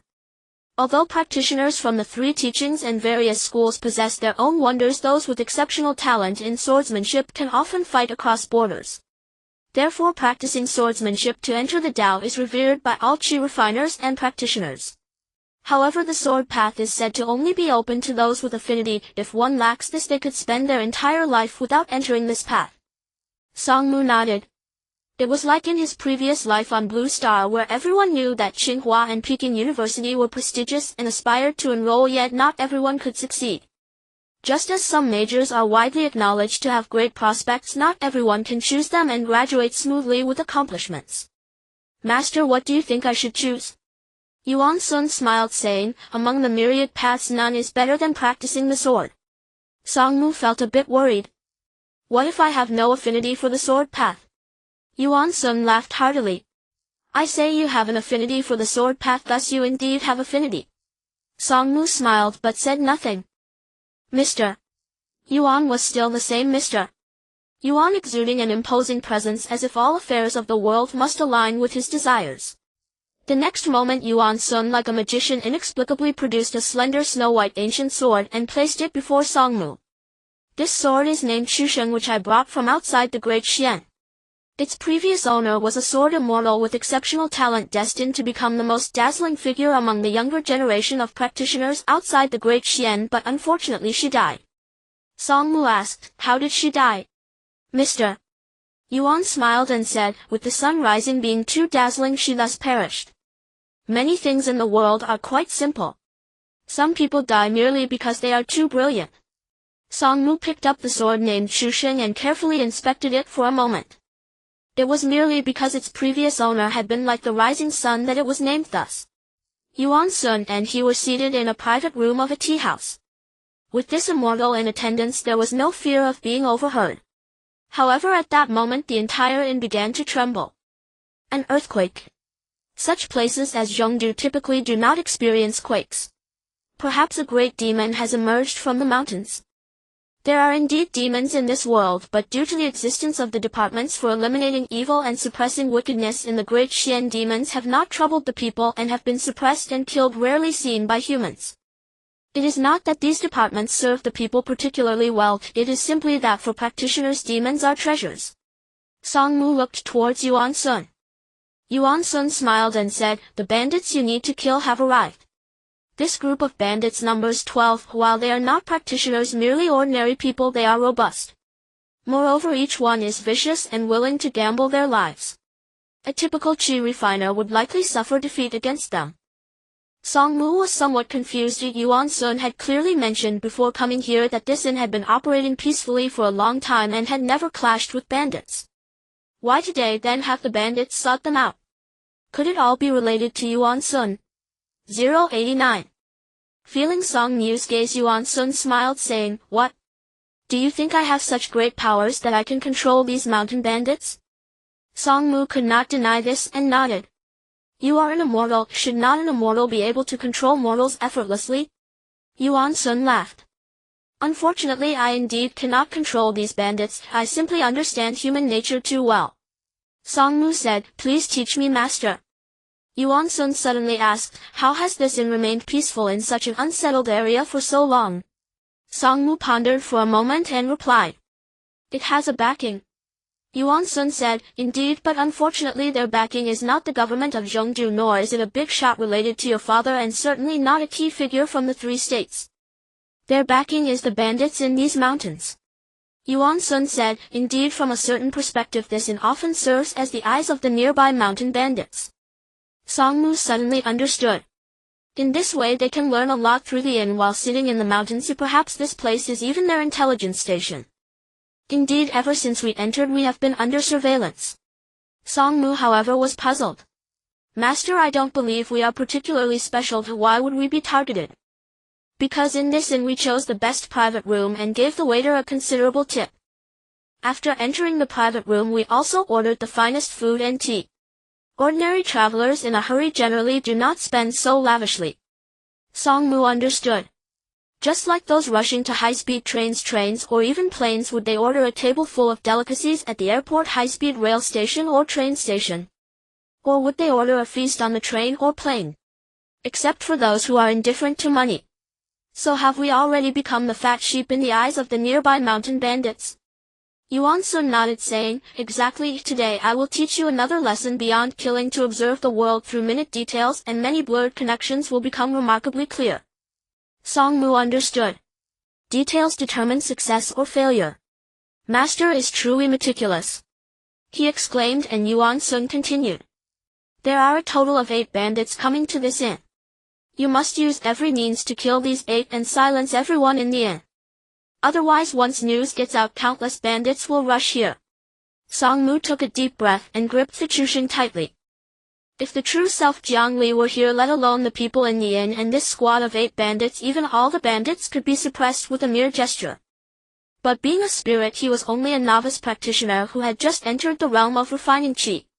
The meager starlight at his dantian was bubbling. Bang! At that moment, with a loud thud, the door to the private room was pushed open. 8 bandits surged in, holding knives, standing at the 4 corners surrounding Jiang Li and Yuan Sun. In some stories and novels, villains always say a few pompous words upon their entrance. But reality is neither a novel nor a story. These bandits only uttered 4 words. "Pay up or die." The blades in their hands emitted a terrifying cold gleam. Then they noticed the Chushing in Song Mu's hand. Without any warning they struck. Their goal was not to kill Song Mu but to first subdue him. When combat begins, chaos ensues. At the same time, Song Mu also sensed the bandits' intentions. Though merely a 14-year-old boy, the true self Jiang Li was the city god overseeing Jing Mountain County in Ningzhou, having lived 2 lifetimes. Clang! Before the cold blade could reach him, the sword was already unsheathed. The snow-white sword light resembled the pale light of dawn breaking in the east. At that moment Song Mu understood why this sword was called Chusheng. It was not merely because its previous owner was as radiant as the rising sun, but because this sword embodied the very essence of the sun's ascent. Though he was merely a qi refining practitioner, practitioners are not to be compared to ordinary people. Moreover, his body had undergone the baptism of starlight, bearing the essence of starlight within. Despite being scarce, starlight is indeed starlight, incomparable to the energies of heaven and earth. Most importantly, Song Mu and Jiang Li are one and the same. The bandits had not anticipated that this 14-year-old boy's sword would be so swift. When the snow-white sword light illuminated the entire private room, they were momentarily dazed. In that instant, blood spilled, splattering everywhere. The closest bandit to Song Mu fell dead. As long as the sword is fast enough, killing someone is a simple matter. Speed can sometimes refer to swiftness and at other times to sharpness. Here it was both. The bandits still failed to regain their senses in the first instance. They were filled with shock. They never expected that the young man with a face as delicate as jade would be as ruthless as them. The next moment they snapped back to reality, staring at their fallen comrade lying in a pool of blood, eyes wide with rage as they cried out, "Old Five is dead. Kill him, do not show mercy." Just moments ago they did not wish to kill Song Mu, only seeking wealth. Now they desired to kill him, driven by the need for revenge for their fallen comrade. Among Green Forest heroes and underworld factions, what matters is loyalty. Song Mu took a deep breath, wanting to strike again. However, without enough starlight flowing into Qinghe, it remained just an ordinary sword in his hands. Thus the bandits' knives blocked Qinghe. Then another bandit closest to Song Mu kicked him in the stomach. In an instant he flew backward like a kite with a severed string. The intense pain made him double over, retching uncontrollably. Meanwhile a cold gleam flashed. It was a bandit's knife. Seizing the opportunity, that bandit struck at Song Mu. He landed a blow. The gap between a qi refining practitioner and an ordinary person is not particularly vast. Moreover, these bandits live a daily life of peril and cannot be considered ordinary. Blood spilled and the wound was deep enough to reveal bone. The excruciating pain made Song Mu gasp sharply. His complexion turned pale. Death loomed ever closer. Although he could be revived by the true self Jiang Li should he perish, he still did not wish to die. He certainly knew that Yuan Sun would not intervene. This was his training course as well as a test for him. If he could not kill these bandits and survive, would he still be worthy of being Yuan Sun's disciple? Taking a deep breath, he did not flinch or flee. Instead, he began to counterattack, thrusting his sword toward the nearest bandit with lightning speed. The sword light flickered and another bandit met his end. Killing was accomplished in an instant. The bandits felt a chill in their hearts, sensing that the boy before them was both ruthless and formidable. However, the deaths of two brothers ignited their rage, causing them to see red. There is a saying in the martial world: the soft fear the hard fear the ruthless, and the ruthless fear those who value their lives not. In the next moment Song Mu began to fight desperately. 090. Killing. Qinghe was swung once more. The snow-white sword light illuminated the room again. Song Mu struck again. Another bandit collapsed in a pool of blood. Throughout this battle Song Mu was serious and focused, never losing concentration. But the bandits were different. In a life-and-death struggle, losing focus is a serious matter. As a result, with one encounter Song Mu sustained severe injuries, yet he killed 3 bandits. The bandits dared not lose concentration again. They glanced at their third fallen brother in a pool of blood, and their eyes were instantly filled with rage. A cold gleam flashed as another knife came slashing in. Song Mu understood a principle: he must kill these few as quickly as possible, for the slower he was, the more knives he would take and the more injuries he would endure. Sliding and dodging, he executed his strikes seamlessly. He took 3 blows yet killed another bandit. Countless times Song Mu wished to have the true self Jiang Li channel divine power to him for an easy victory. But he restrained himself. Without experiencing storms, how could one see a rainbow? If the venerable Jiang Li himself were to impart divine power, what meaning would this cultivation and trial hold? Since his ascension to godhood, Jiang Li had never again tasted the sensation of pain or the feeling of bleeding. Now, under the stimulation of blood and agony, Song Mu's eyes were also bloodshot from killing. After 2 more bandits fell, the remaining 2 began to waver.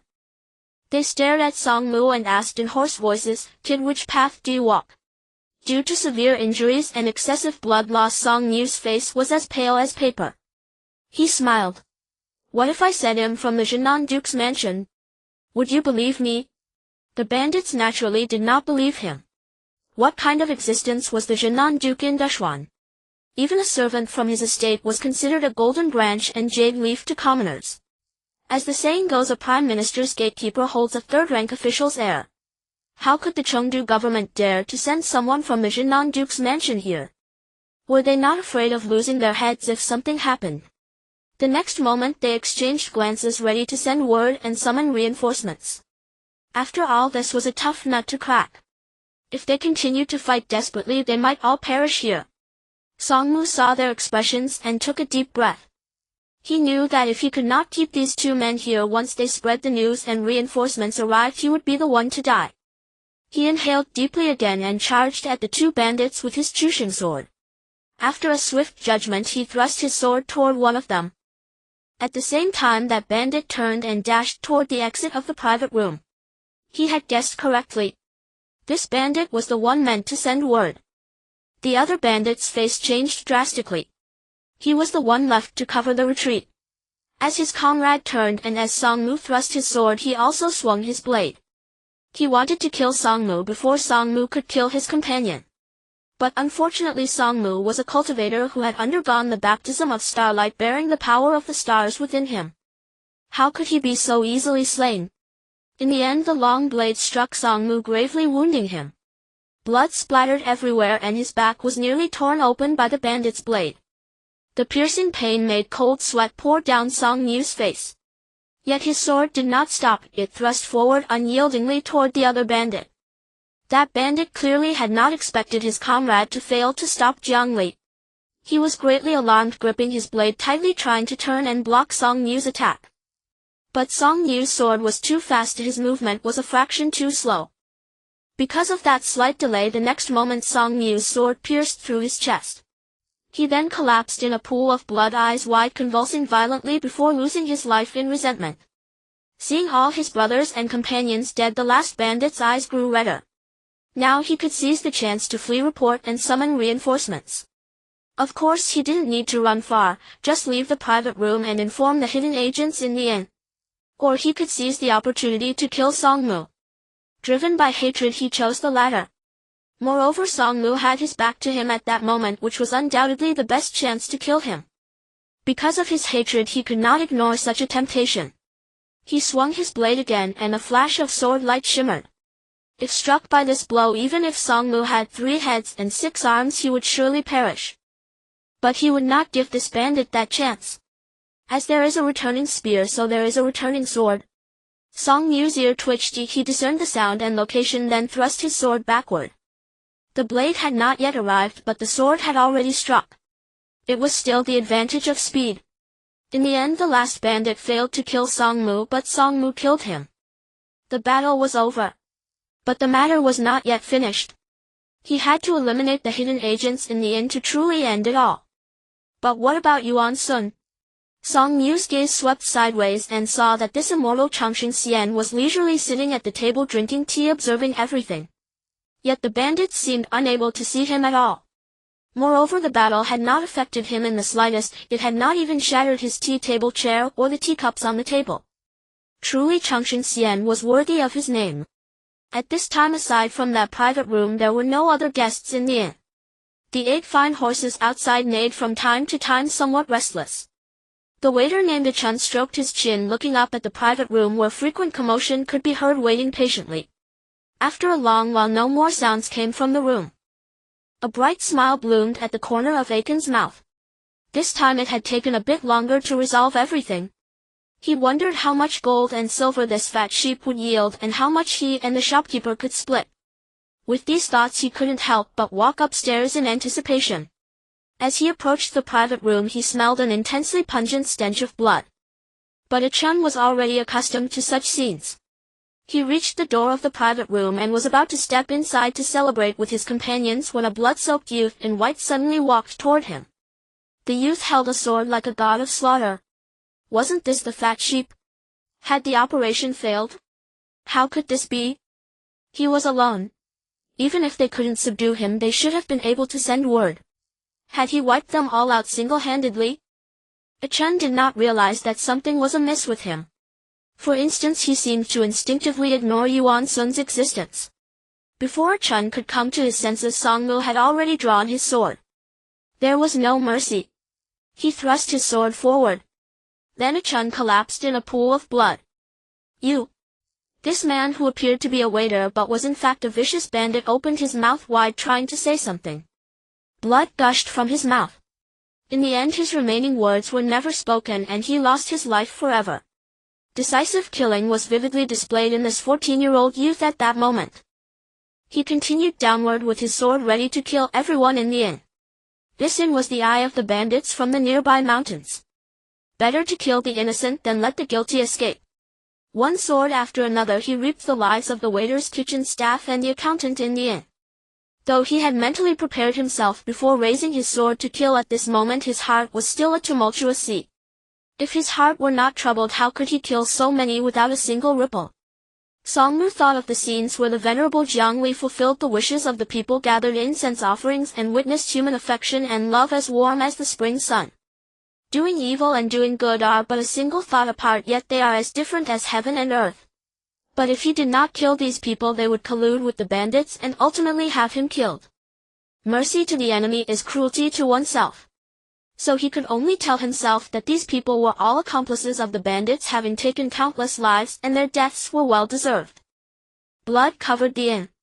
The pungent stench of blood permeating the air heralded a grand spectacle of death that had unfolded here. Songmu had killed everyone in the inn. Only one room remained unchecked. It was the most hidden room in the establishment. He pushed open the door and saw a woman and a girl inside. The woman had a curvaceous figure, a slender waist, and was somewhat attractive. The girl was about the same age as Qinghe, but she was exquisitely delicate like a porcelain doll. Both wore expensive long dresses in the room. When they saw Songmu covered in blood holding a sword and pale as paper barging in, they were startled and their faces turned as pale as his. "What do you want?" Songmu said. "You are accomplices of the mountain bandits." His expression was cold and numb. The woman and the little girl shook their heads. "No, we were imprisoned here by bad people. Please spare us." At once they wept and wailed. Songmu was taken aback. Was it really so? When falsehood is taken as truth, truth becomes falsehood. Just as he was momentarily distracted, the woman suddenly moved. Her speed was astonishing, like a cheetah suddenly springing from the grass. In the blink of an eye she was before Songmu, and a cold gleam flashed from her sleeve. It was a dagger hidden in her sleeve, thrusting towards Songmu's heart. Songmu was merely a chi refining cultivator, not the venerable Jiang Li. If struck by this blow, even the gods would find it hard to save him. Death descended, about to kiss Songmu's life. Would Yuan Sun intervene? The next moment Yuan Sun did not act, but Songmu drew his sword. His distraction had been feigned. Although he had indeed hesitated at first to kill these two, he deliberately used the guise of distraction to lure the two women into revealing themselves. Unexpectedly it worked. He had shown no mercy, and there was nothing wrong with that. A flash of sword light suddenly blazed, illuminating the room in a sheet of white. Before the woman's dagger could pierce Songmu's body, his sword had already pierced hers. "How could you?" The woman's eyes widened in disbelief as she collapsed in a pool of blood. She did not finish her words before losing her life. The crisis was not yet over. The moment the woman struck the little girl had also silently moved behind Songmu. In her delicate little hand she held a poisoned needle gleaming with cold light. If it struck Songmu, the lethal poison would enter his body, and even the gods would find it hard to save this young man in white. At this critical moment Songmu once again used the returning sword. From the moment he saw the woman and the girl, his entire attention had been focused on them. Thus the little girl's needle ultimately did not pierce Songmu's body, but Songmu's sword pierced the girl's. Blood scattered across the floor. The little girl lost her life. Songmu stood still, gripping his sword, his heart a turbulent sea of emotions. Yuan Sun appeared. He was expressionless, lofty, and aloof, truly like an immortal. "Master, did I disappoint you?" After a moment Songmu looked up at Yuan Sun. Yuan Sun nodded. "Very good. Meticulous as a hare, ruthless but not brutal. You have the potential to hunt the world. Next let us begin the subsequent cultivation." Indeed, what Yuan Sun had always wanted Songmu to learn was to hunt the world. Seeking the dragon, of course, meant seeking the ruler of all under heaven. In the autumn of the 36th year of Yuanjin, Grand General Huan Zhuo deposed the Dashuan Emperor and established the 6-year-old Xiao Prince as the new emperor, the young emperor of Dashuan. He seized control of the court, holding the emperor hostage to command the princes. In the winter of the 37th year of Yuanjin, a great snow fell across the land. The frost killed all grass. Countless people died from cold and hunger. Prince Qinghe raised an army in Bingzhou under the banner of cleansing the court, marching westward toward the capital. In the summer of the 38th year of Yuanjin, with Yuan Sun's assistant Song Mu killed the governor of Chengdu, forcing the Jinan Duke Song Yuan to rebel also under the banner of cleansing the court, just like Qinghe. In the spring of the 40th year of Yuanjin, Grand General Huan Zhuo and Empress Dowager Qin turned against each other, causing great upheaval in the capital. In the end, Huan Zhuo was killed by eunuchs. Empress Dowager Qin replaced him, and her younger brother, the inspector of Yozhou Qin Buzhou, entered the capital to hold power jointly with her.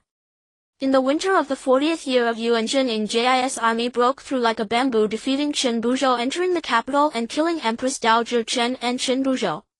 He deposed the young emperor and established the Prince of Chu as the new emperor, who changed the era name to Daxin. In the spring of the first year of Daxin, Song Mu trained 30,000 troops, marched on Ningzhou, and directly attacked the northern border of Ningzhou, shocking the entire southwestern region of Dashuan.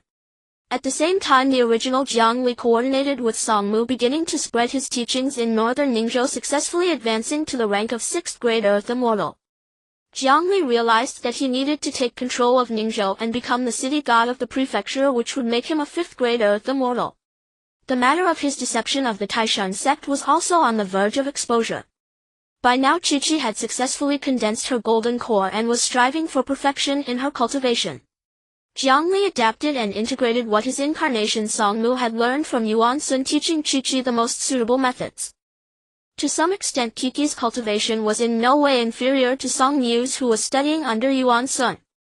Because of the existence of the original Jiang Li, Song Yu's territory enjoyed favorable weather and abundant harvests.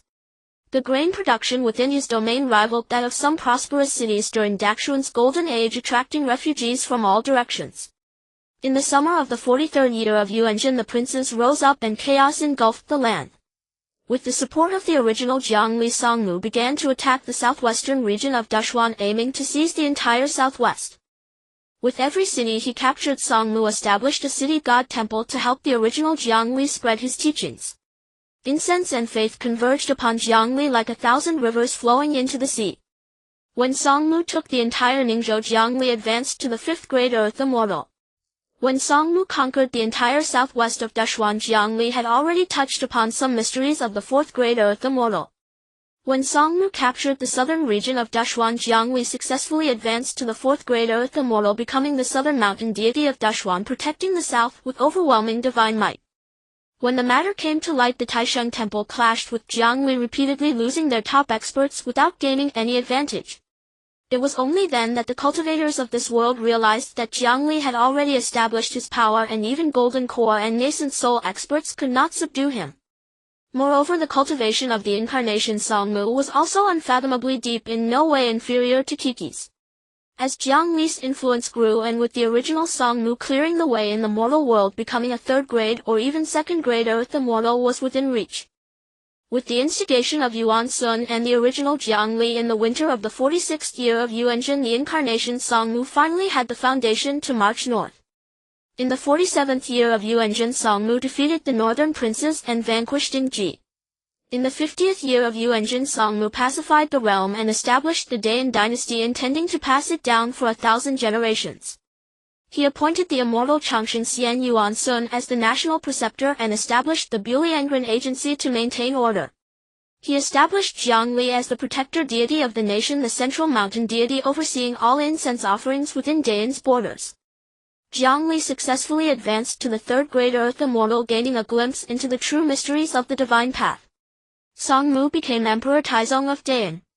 Song Yuan was posthumously honored as Emperor Gaozu of Dayan, dying at the age of 61. In the capital, the imperial palace, Song Mu stood with his hands behind his back. It was said that the world beyond Dayan was vast. The current Dayan was what Dashuan once was. The original Jiang Li's steps on the divine path had not ceased. Songmu himself had already crossed the threshold of the nascent soul stage. Even the several patriarchs of the Taisheng sect were no match for him. He gazed northward toward the world beyond Yushuan. Just then a shadow suddenly fell into the imperial palace and appeared before him. Emperor Taizong of Dain. The shadow's face was indistinguishable in the darkness, and its voice was hoarse like a demon gnawing on bones, sending chills down the spine as if it were a legendary devil. Who are you? Songmu, dressed in a dragon robe, raised an eyebrow slightly. The emperor, who still looked like a youth, now possessed an aura that could swallow mountains and rivers, making him impossible to look at directly. But the shadow in the darkness was completely unafraid of Songmu.